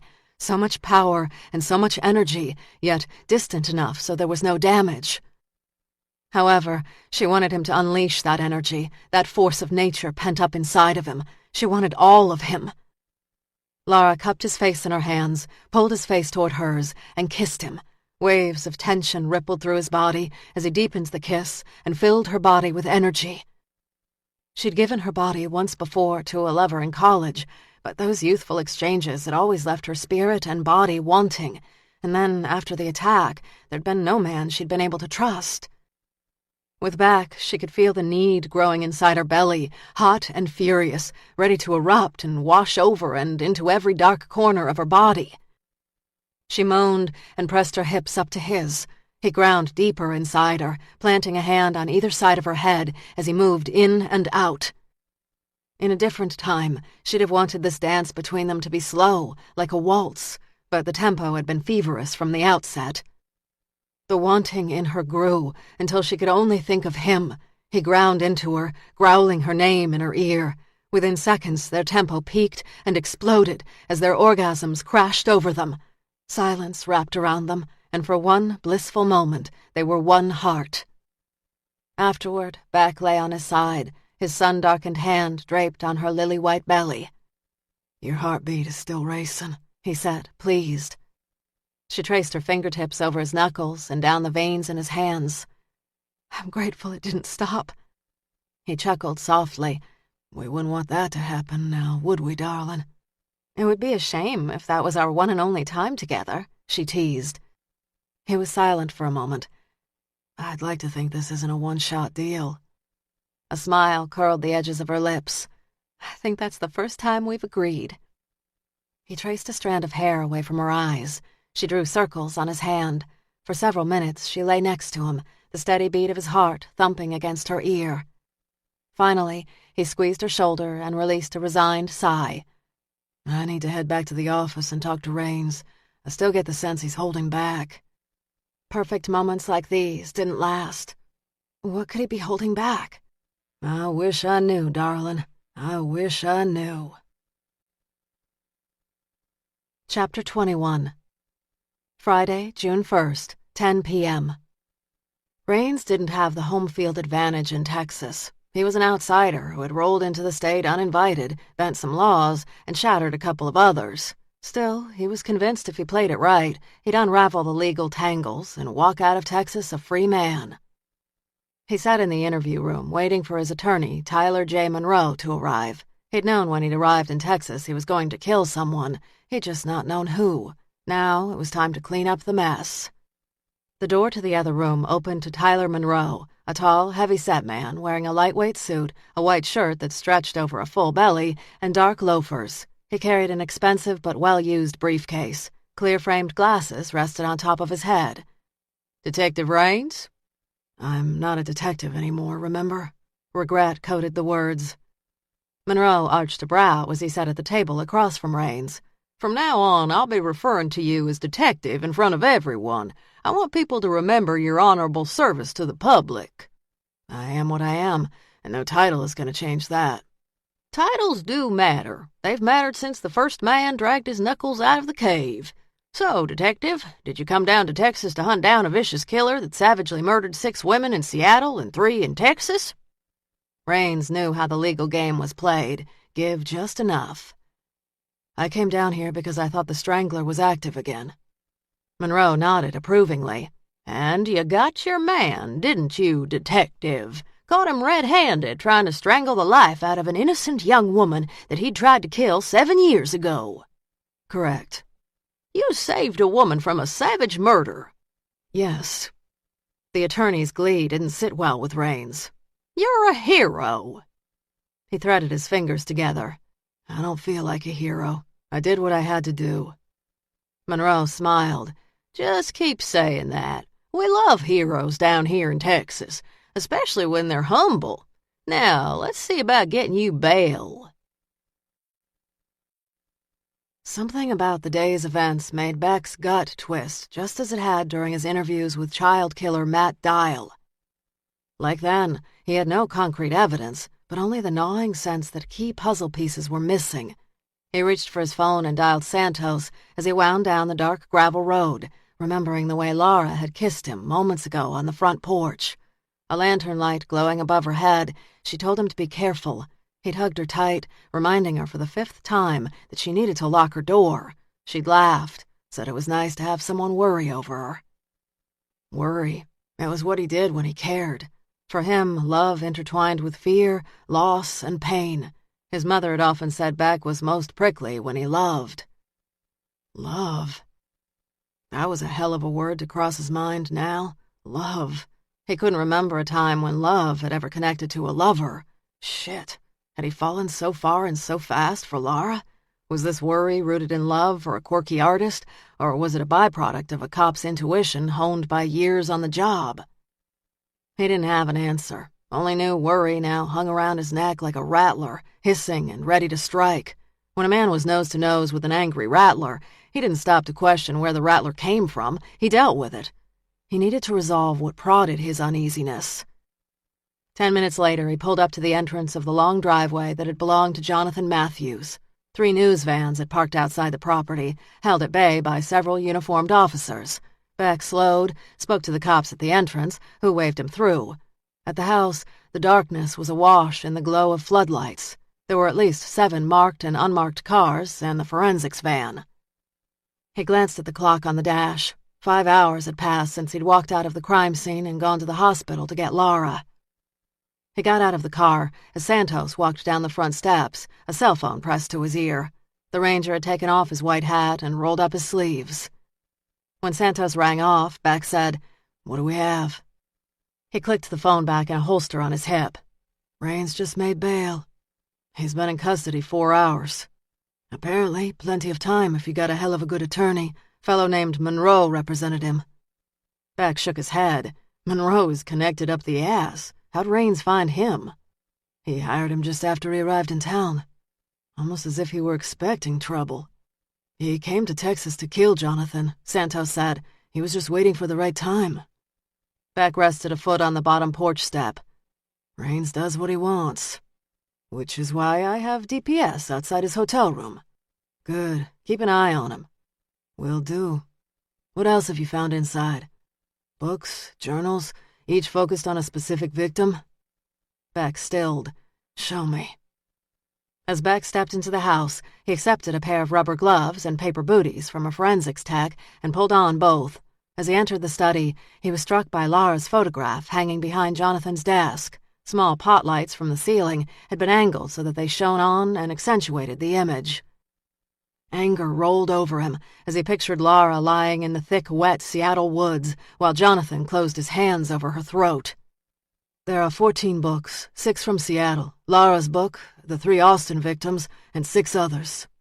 Intended victims?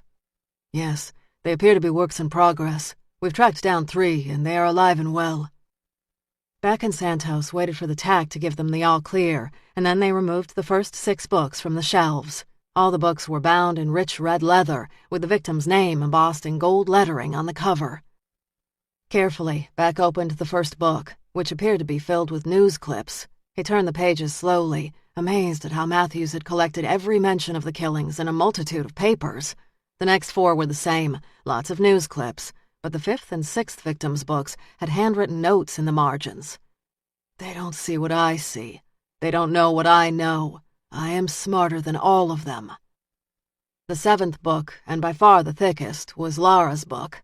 Apparently, he had started this book before the first Seattle killing, when Lara was about 17 years old. There were pictures of her outside her grandmother's house, with her grandmother's dog, Rex, playing, laughing. There was even a snapshot of a smiling Lara standing next to Matthews, who stared down at her with a wolfish grin that unsettled Beck. Matthews had wanted Lara for a long, long time. A cold anger slid through Beck's body, momentarily clouding his thoughts. Carefully, he turned the pages in the book, which chronicled Lara's life in Seattle. There were pictures of Lara at her dorm, in class, and at a school fundraiser. How many trips had Matthews made to Seattle? Carefully, he closed the book, unable to stomach more now. Later, he'd look at and study the pages, but not now, not when emotions ran raw through him. Beck picked up Llewellyn Fisk's book. The first page was a picture of Llewellyn laughing as she hurried from one class to the other. There were more pictures going about her everyday life, running, grocery shopping, car wash. And then there were pictures of her as she lay dead on the side of the Texas road. She lay in her white dress, her clasped hands folded over her chest. More news clips followed. Beck set the book down and picked up the book marked Gretchen Hart, and then the book labeled Blair Silver. Each featured pictures of the women alive, and then finally strangled to death. The Austin books are different than the Seattle books. He tapped the stack of Seattle books. They're just news clips. There are no pictures of the women before or after he killed them. It's second-hand information. Except Lara's book. Her book is different from them all. It starts 12 years ago. No, the Seattle killings were different. There's a distance between him and the crimes. Killers change. They do. Unease scraped. They do. But what was it about the Seattle killings that bothered him? He picked up the book marked Pamela Davis. The instant he opened the book, he recognized the last victim murdered in Austin before Lara. We have an ID on the last body, Pamela Davis. Santos dug a notebook out of his pocket and flipped through the pages. He wrote the name down along with several statistics Matthews had chronicled. Beck flipped through her book. He was tracking her for months, yet the book stops right before her murder. No shots of her after he killed her. He was moving pretty quickly then. He'd killed 3 women in the span of 10 days. But the details were important to him. Why did he leave that last shot out of his book? Raines sat in his hotel room, perched on the edge of his bed, staring at the television he'd not bothered to turn on. He'd been chasing this moment for over 7 years, and had never known what to expect when he'd reached it. He'd expected elation, a sense of peace that one feels when he's jumped a major hurdle in his life. But he felt none of that. He felt oddly empty. The purpose and goal that had robbed him of sleep, driven him to distraction, and, yes, given him a reason to live for so long, was gone. And all he felt now was empty and let down. A knock on his door had him tensing. He didn't want to see anyone or talk to anyone. He wanted to be alone with his emptiness and figure out how the hell he was going to live the rest of his life.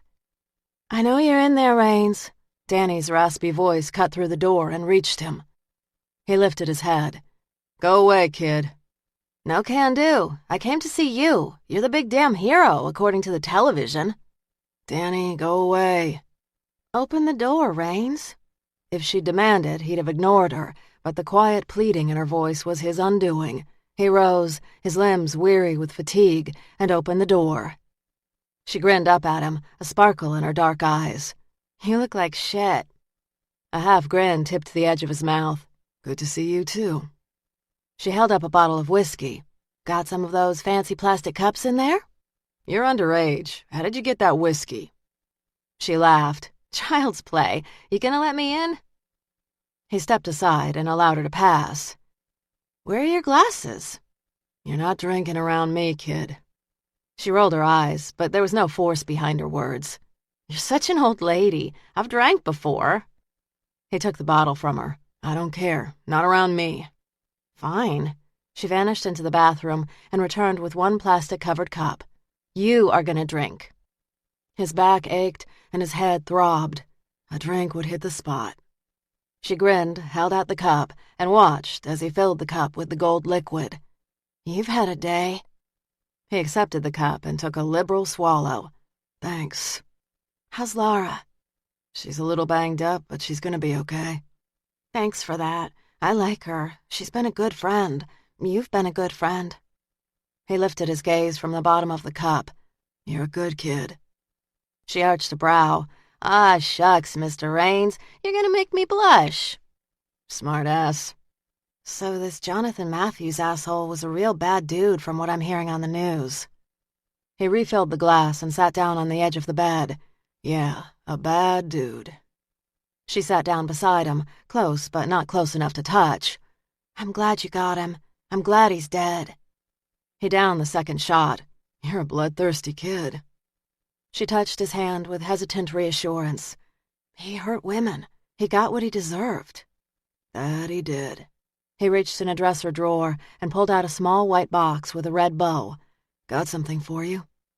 Danny accepted the envelope. "What is this?" "Birthday present. Turning 18 is a big deal." She glanced in the box and then reached for the bow. No, he said. "You've got to wait for your birthday." "That's just 2 days away." 2 days is 2 days. Promise me you'll wait." She chewed her bottom lip. "I hate waiting." He cocked his head. "But I'll wait for you." Good. "I'll take you out for coffee, and I'll open it in front of you." Sounds good, but I might not be here. I got a trip to take, and I want to make sure you're taken care of." "Where are you going?" "Not far." "You'll be back soon?" He grinned. "As quick as I can." Chapter 22. Saturday, June 2nd, 8 a.m. Laura woke the next morning feeling more like herself than she had in years. After a quick shower and a fresh change of clothes, she let Lincoln out and brewed herself a cup of coffee. She stood by the back window watching Lincoln rooting his nose in underbrush on a hunt for yet another rabbit. The dog had yet to catch a single animal, but that didn't stop him from hunting. Laura checked her watch. She had to get to the school and finish setting up the student art show and turn in her final grades for the semester. Once those 2 tasks were finished today, she was officially free to do whatever pleased her.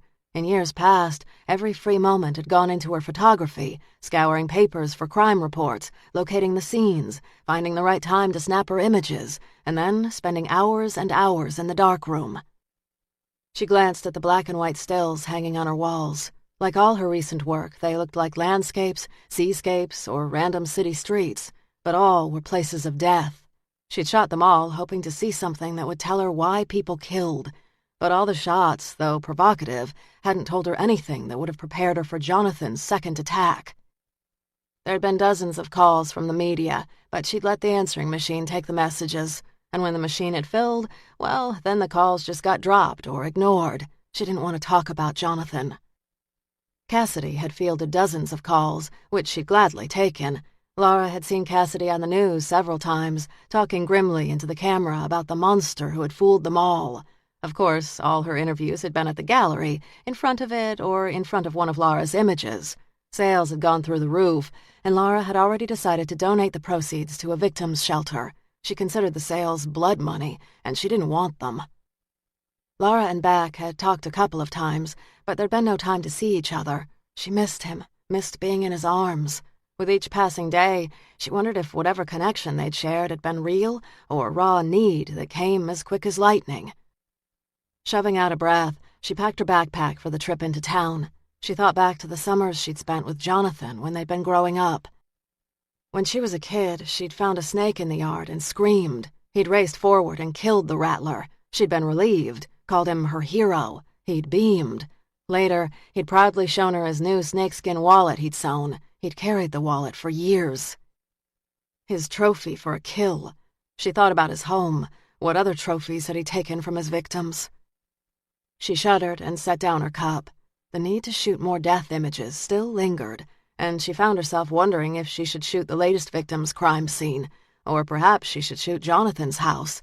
Maybe there was something there that would make sense of the madness. Enough. Get on with your life. Grabbing her purse, she whistled for the dog, and minutes later, the two were in the truck and headed to the school.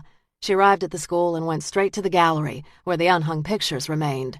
Her hope was to avoid all questions and people and just get her work done. No more drama, no more death. She spent the next half hour finishing up the student art exhibit. The pieces were a bright and lovely collection of potters, sculptors, painters, and collages. It was an impressive display. After taking Lincoln for a quick walk outside, she retreated to her small office, where she found the collection of portfolios stacked on her desk. She spent the next several hours reviewing them. The portfolio collection held few surprises. Most of the kids had taken pictures of the average and ordinary and had done little to make it special. Though she hadn't been expecting great art, she'd hoped to find signs that the kids were learning. The last portfolio she examined was Danny's. She'd intentionally saved it for last. She lined up each piece on the long art table and studied the images. All in black and white, she'd taken pictures of homeless people on the streets of Austin, a man standing next to a grocery cart.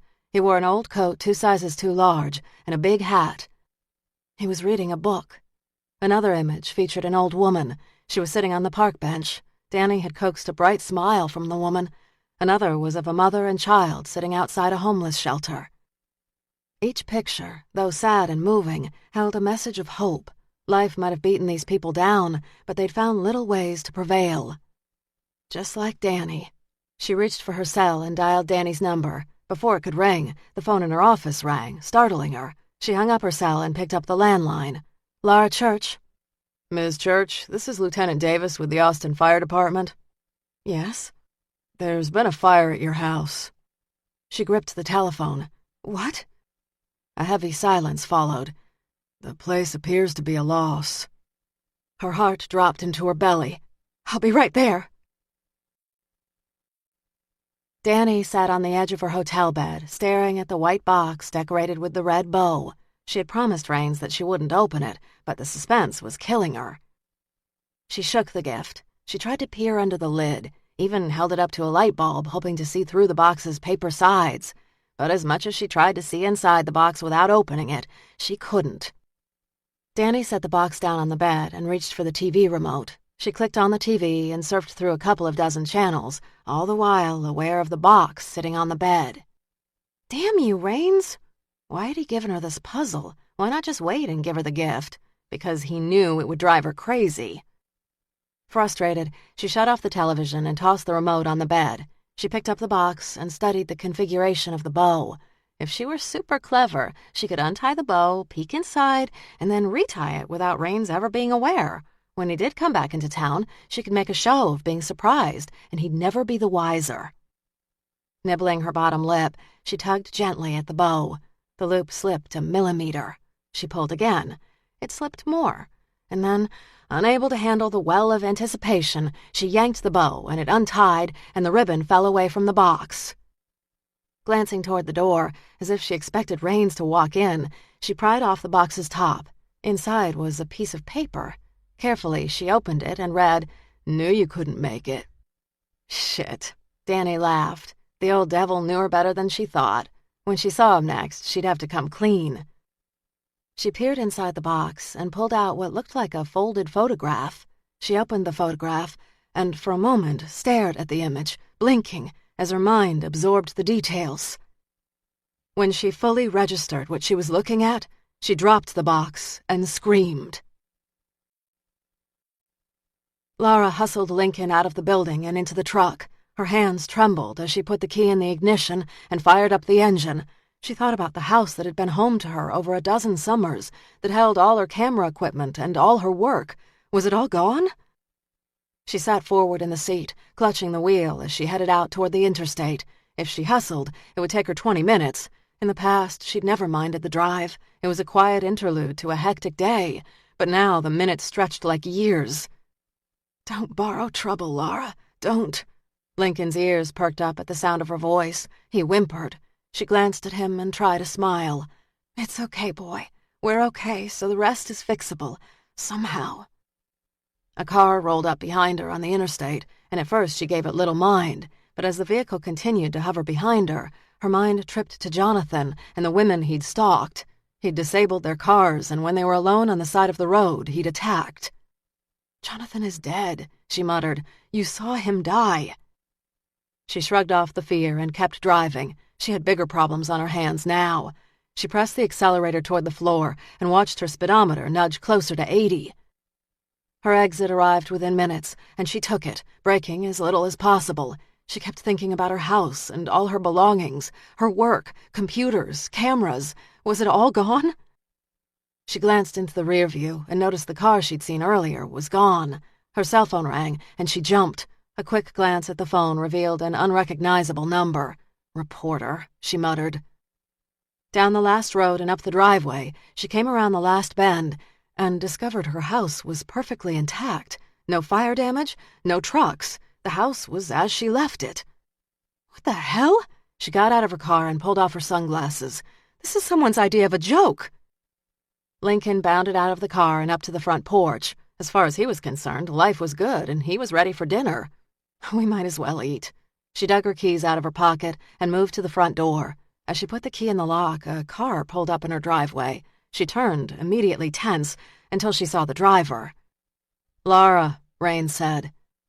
Her muscles eased as relief washed over her. "What are you doing here?" "I got a text. You said you wanted to meet me?" Lincoln barked and growled at Rains, the hackles on his neck rising. She grabbed his collar.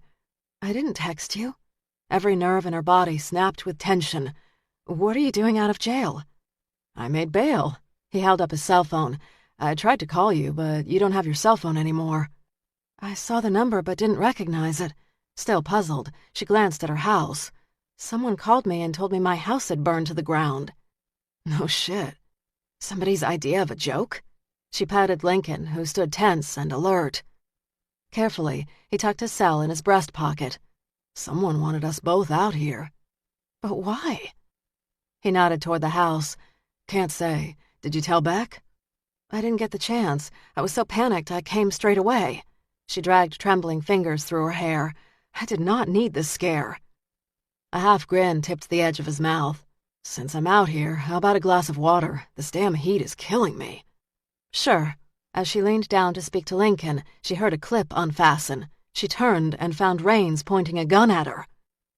For a heart-stopping moment, she tried to make sense of this.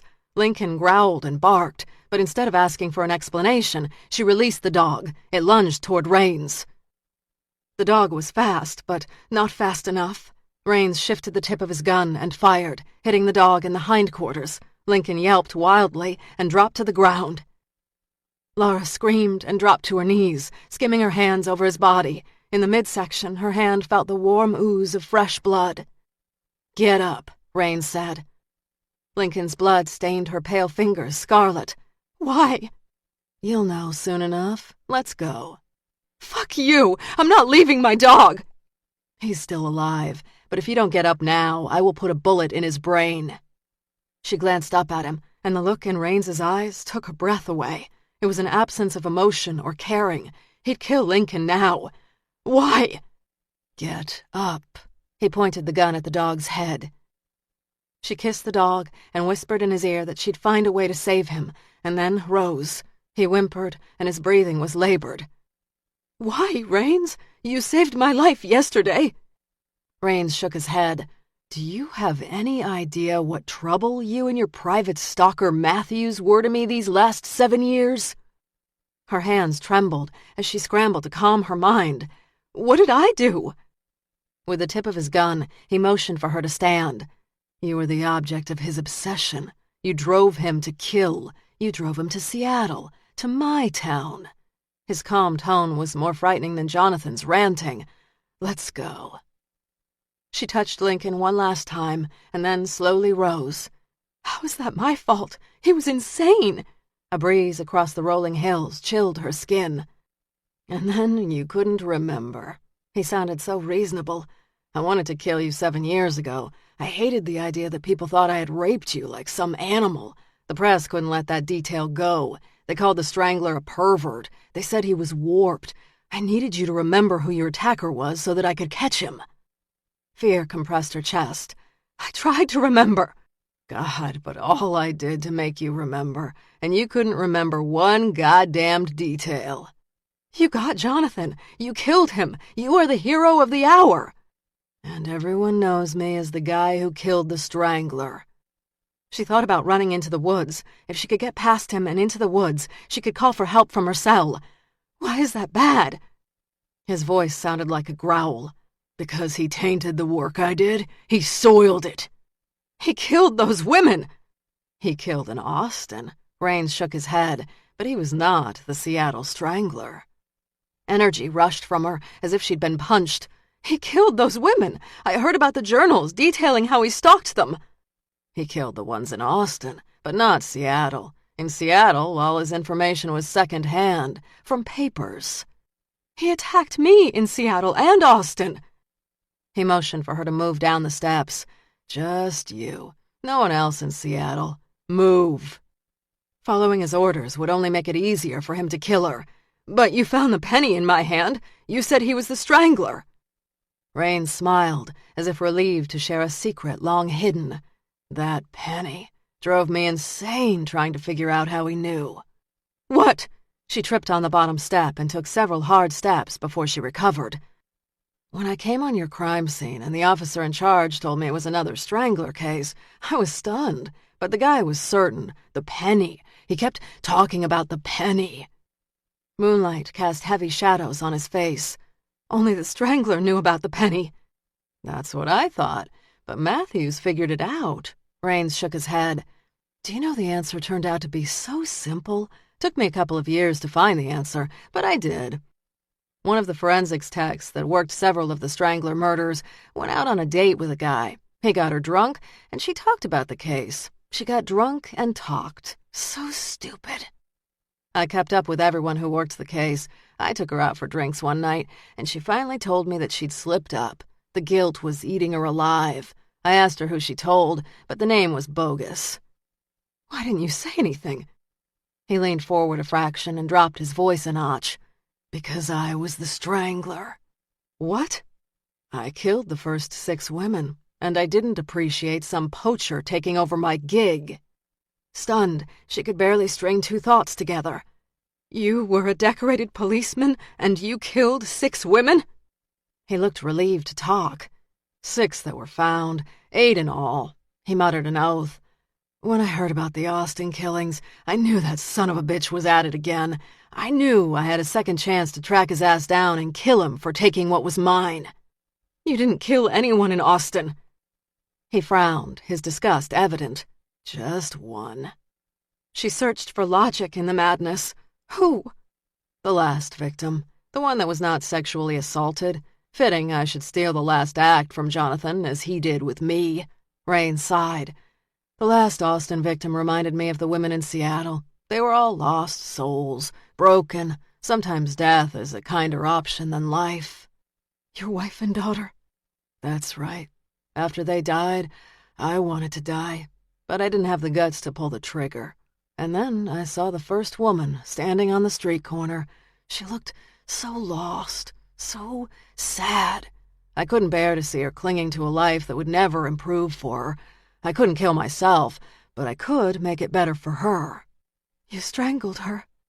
I thought about her for days, Couldn't get her face out of my mind, so I decided to man up and take care of business. His voice was soft, winsome. It was quick, easy, and over in minutes. The look on her face after she died made me feel good. She was at peace and in a place where she'd never hurt again. And so I dressed her in white and put the penny in her hand so that she could enter heaven right. It had been a mercy killing. He shook his head, but the peace didn't last. And when I saw the next lost soul, I knew I had to set her free. 8 women. I was better at hiding them than your boyfriend. He thought he knew me so well, but he picked a spot too close to the interstate. That's why he failed. She felt sick, didn't know what to say.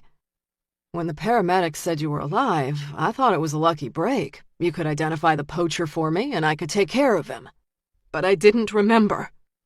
A bitter smile twisted his lips. No, you did not. Why come after me now? You killed Jonathan. You got what you wanted. Surely killing me will draw attention to you. The things Jonathan did to you and those women in Texas disgusted me. I was saving broken souls. He was violating women for his own pleasure. He made good and decent work appear sick and twisted. I thought I could let him take the fall for all the killings, but in the end, I couldn't let him take credit for my work. The world needs to know that the Seattle Strangler was not Jonathan Matthews. Hysteria bubbled inside her.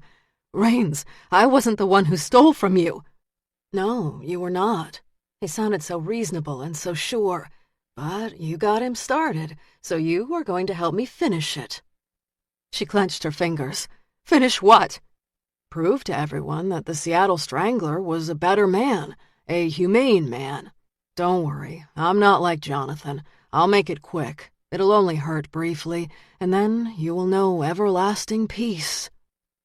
In that split second, she knew that to stand and obey meant certain death. Disobeying could mean death, but it offered a slim chance. She took the chance and ran. No one wanted the Strangler case closed more than Beck did. His bad guy lay on a slab in the morgue. His boss had slapped him on the back. The mayor of Austin and the Texas governor were crooning over a just ending to a terrible case. And still, Beck couldn't let this case go, or shake the idea that he'd missed something. Like with the Misty Gray case, he was obsessed. And like then, he couldn't walk away when nagging doubts wouldn't turn him loose. Why the hell is this eating at me? He picked up Raines's Seattle file and then glanced at Matthews's journals. All the victims had books. All the journals were covered in Matthews's fingerprints. Most had his handwritten notes scrawled inside. Yet the first 6 books were different. He'd collected and scrapbooked the articles about the victims as if he were an observer. An outsider. A copycat. Adrenaline shot through Beck. A copycat would explain why the first 6 killings were so different from Laura's attack and the first 3 Austin killings.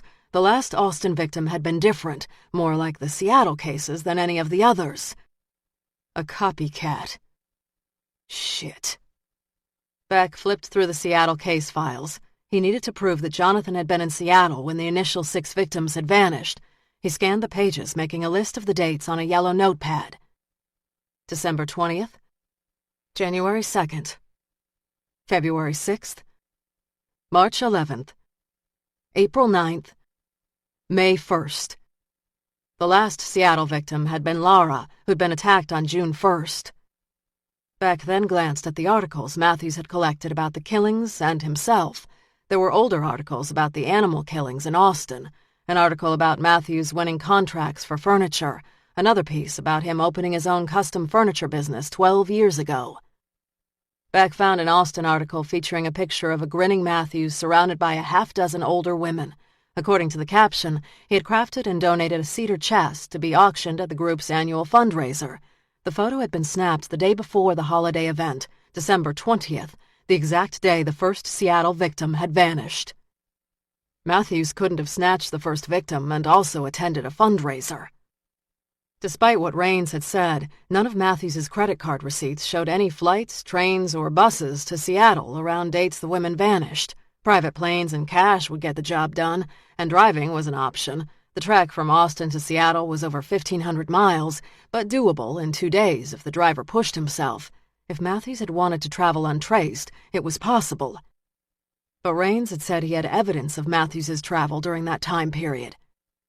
He dug deeper, comparing the critical dates to credit card and phone receipts, and found discrepancies with 2 other killings. Jonathan had killed women in Austin and attacked Laura, but Beck now had proof he could not have killed 3 of the first Seattle victims. He'd either had help or he wasn't the Seattle Strangler. Something was wrong. Very wrong. And until Beck could explain it away with evidence, he wanted Laura somewhere safe. His radar in overdrive, he called Laura's cell. No answer. He glanced at the clock. It was after 6. It would take him 20 minutes to get to her place and see for himself that she was okay. He grabbed his coat and hurried to his car. As he pulled out of town onto the interstate, his phone rang. "Beck. Got a call from a kid named Danny Rome." Beck tightened his grip on the wheel. "She's a student of Laura's. Laura's been worried about her." "Right. Danny's been hiding out in a hotel paid for by Mike Raines." "What?" "The 2 met up and hit it off. According to this kid, Raines helped her out of a jam with her stepfather." Beck pressed the accelerator and passed a truck. "Okay, why did she call you?" "Raines gave her a birthday present. He told her not to open it until her birthday, which is 2 days from now." He knew enough about inquisitive teens to know the kid had opened the present early. "What was in the box?" "A picture of the stepfather, Roger Hill. The guy's throat appears to be cut. We sent a cruiser to the Hill house. No sign of Roger, but lots of blood." "Shit. Where's Raines?" "He checked out of his hotel room," Santos said, "and the rental car agency says he turned his car in at the airport. Looks like he skipped." His stomach tightened as he wove in and out of Austin City traffic and then edged toward the I-35 exit that led to Laura's house. He gave Santos the rundown on what he'd found out about Matthews and the first killing. "He couldn't have been in 2 places at once," Santos said quietly. No, he could not." A heavy silence. "We know Matthews killed the Austin victims. He stalked them and took pictures of them after they were dead, but he had nothing personal about the Seattle victims." His hands tightened on the wheel. "Because he was studying the killer. The penny. Somehow he figured it out. The officers might have been sworn to secrecy, but leaks happened." "Damn. What about Pamela Davis? There was no sexual assault and no post-mortem pictures in Matthews's book. She fits the Seattle profile perfectly." 2 killers? Raines was in Seattle when the first women were killed, and here when Davis died, and now he's gone. Beck punched the accelerator. "Put out an alert on Raines. I'm headed to Laura's." He raced down the back roads, dirt kicking up as he barreled toward Laura's house. When he pulled up into her driveway, he saw her car and a rental, Raines. Parking, he called for backup, and then, drawing his gun, raced toward Laura's truck. A dog's whimper drew his attention to the front porch, where Lincoln lay bleeding. He rushed to the dog and touched him. The dog cried, and his own hand was covered in blood. Lincoln had been shot. Beck grabbed his phone, dialed into dispatch, and asked that a vet be dispatched. He glanced up and saw Laura's keys still dangling in the door. Laura's screams echoed out from the woods.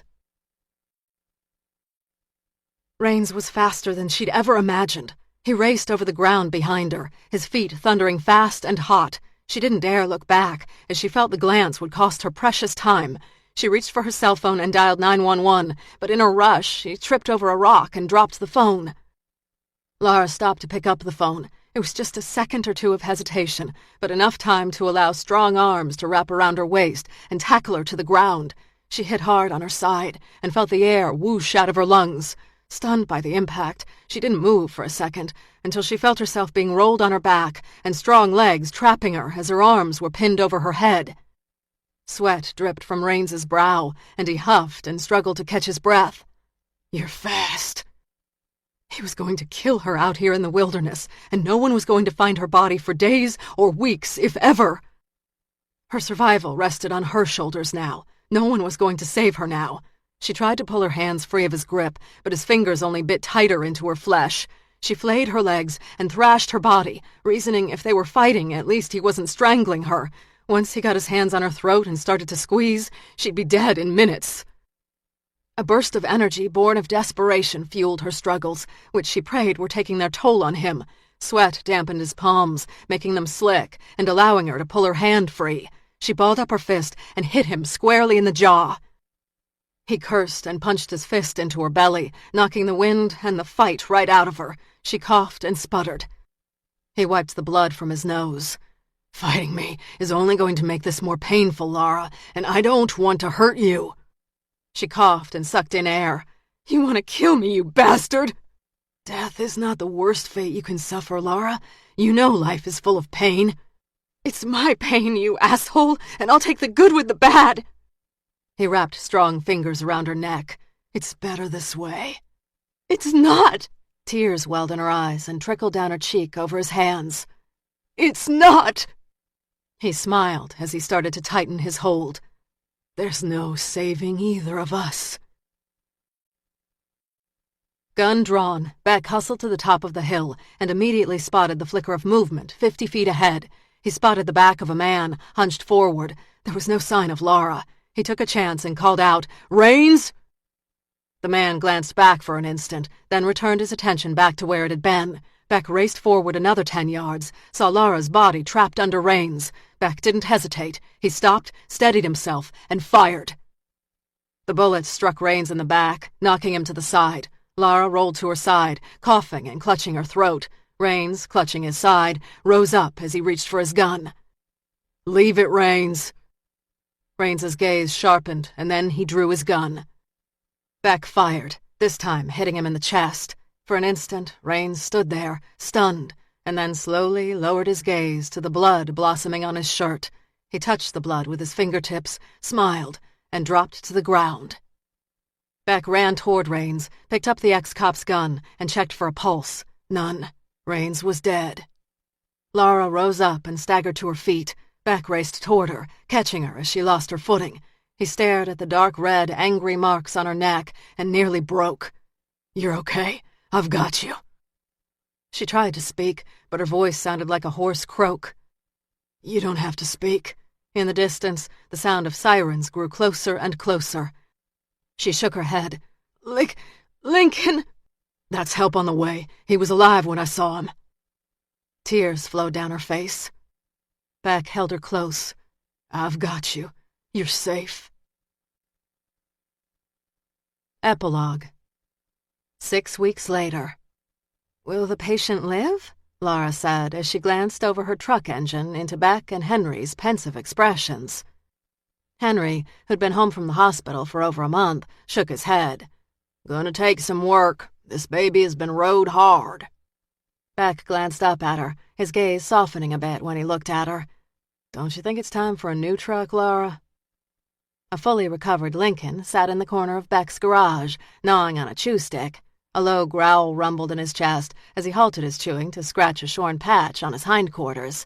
The vet had shaved nearly his entire back leg and part of his right side. The hair was growing back, but he still looked moth-eaten.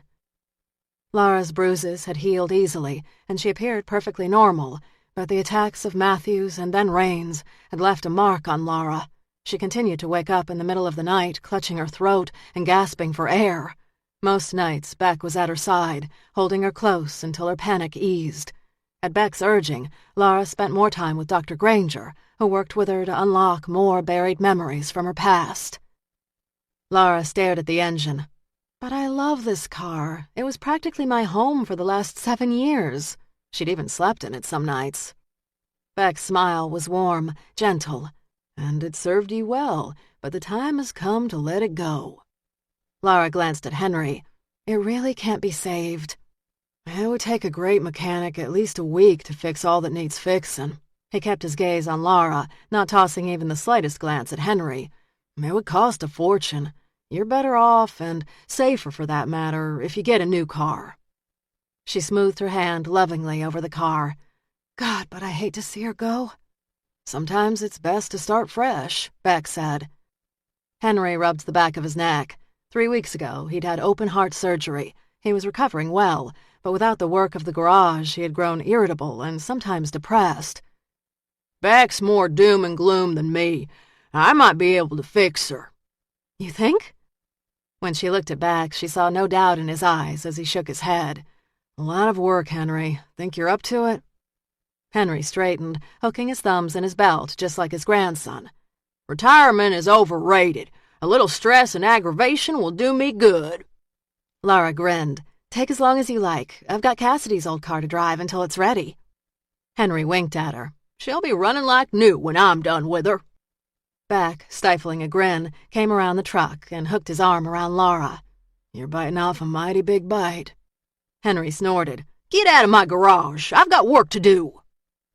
Laura and Beck walked outside into the sunlight. Lincoln glanced up at her and then at Henry before lowering his attention back to the rawhide. She hooked her arm around his waist. "You were right," she said. "Henry needs a project."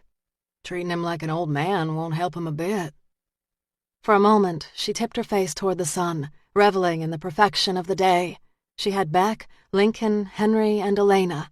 Her work was not only selling, but she was hungry to create more, and two very dangerous men were dead. One had wanted to save his victims, and another had wanted to steal their bright futures. She thought about Rains and the detailed notes they'd found in his briefcase. Many of the notes detailed her travels over the last 7 years. Crammed in the back of the notebook were newspaper articles that described the Austin murders. In red ink, he'd scrawled, "Liar" on all. Rains couldn't stand to see credit for his good work tainted by Matthews. His drive to find the imposter had become such an obsession it had halted his own killing spree. Jonathan's books had been equally as chilling. The Seattle books had been his attempt to study the Seattle Strangler, a man who'd captured his obsession.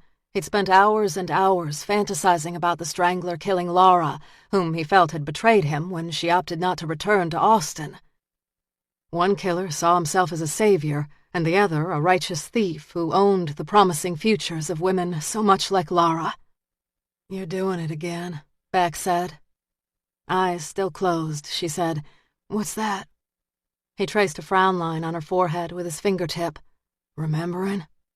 She opened her eyes, a wry smile tipping the edge of her lips. "I spent so many years wishing I could remember, and now I can't stop. Bad memories don't go away, but they do ease with time. And in the meantime?" He grinned. "We make some memories of our own." This concludes The Seventh Victim. Please visit our website, www.tantor.com, for more information on our growing library of unabridged audiobooks and to take advantage of special offers, or call toll-free 877-7-TANTOR to request a catalog.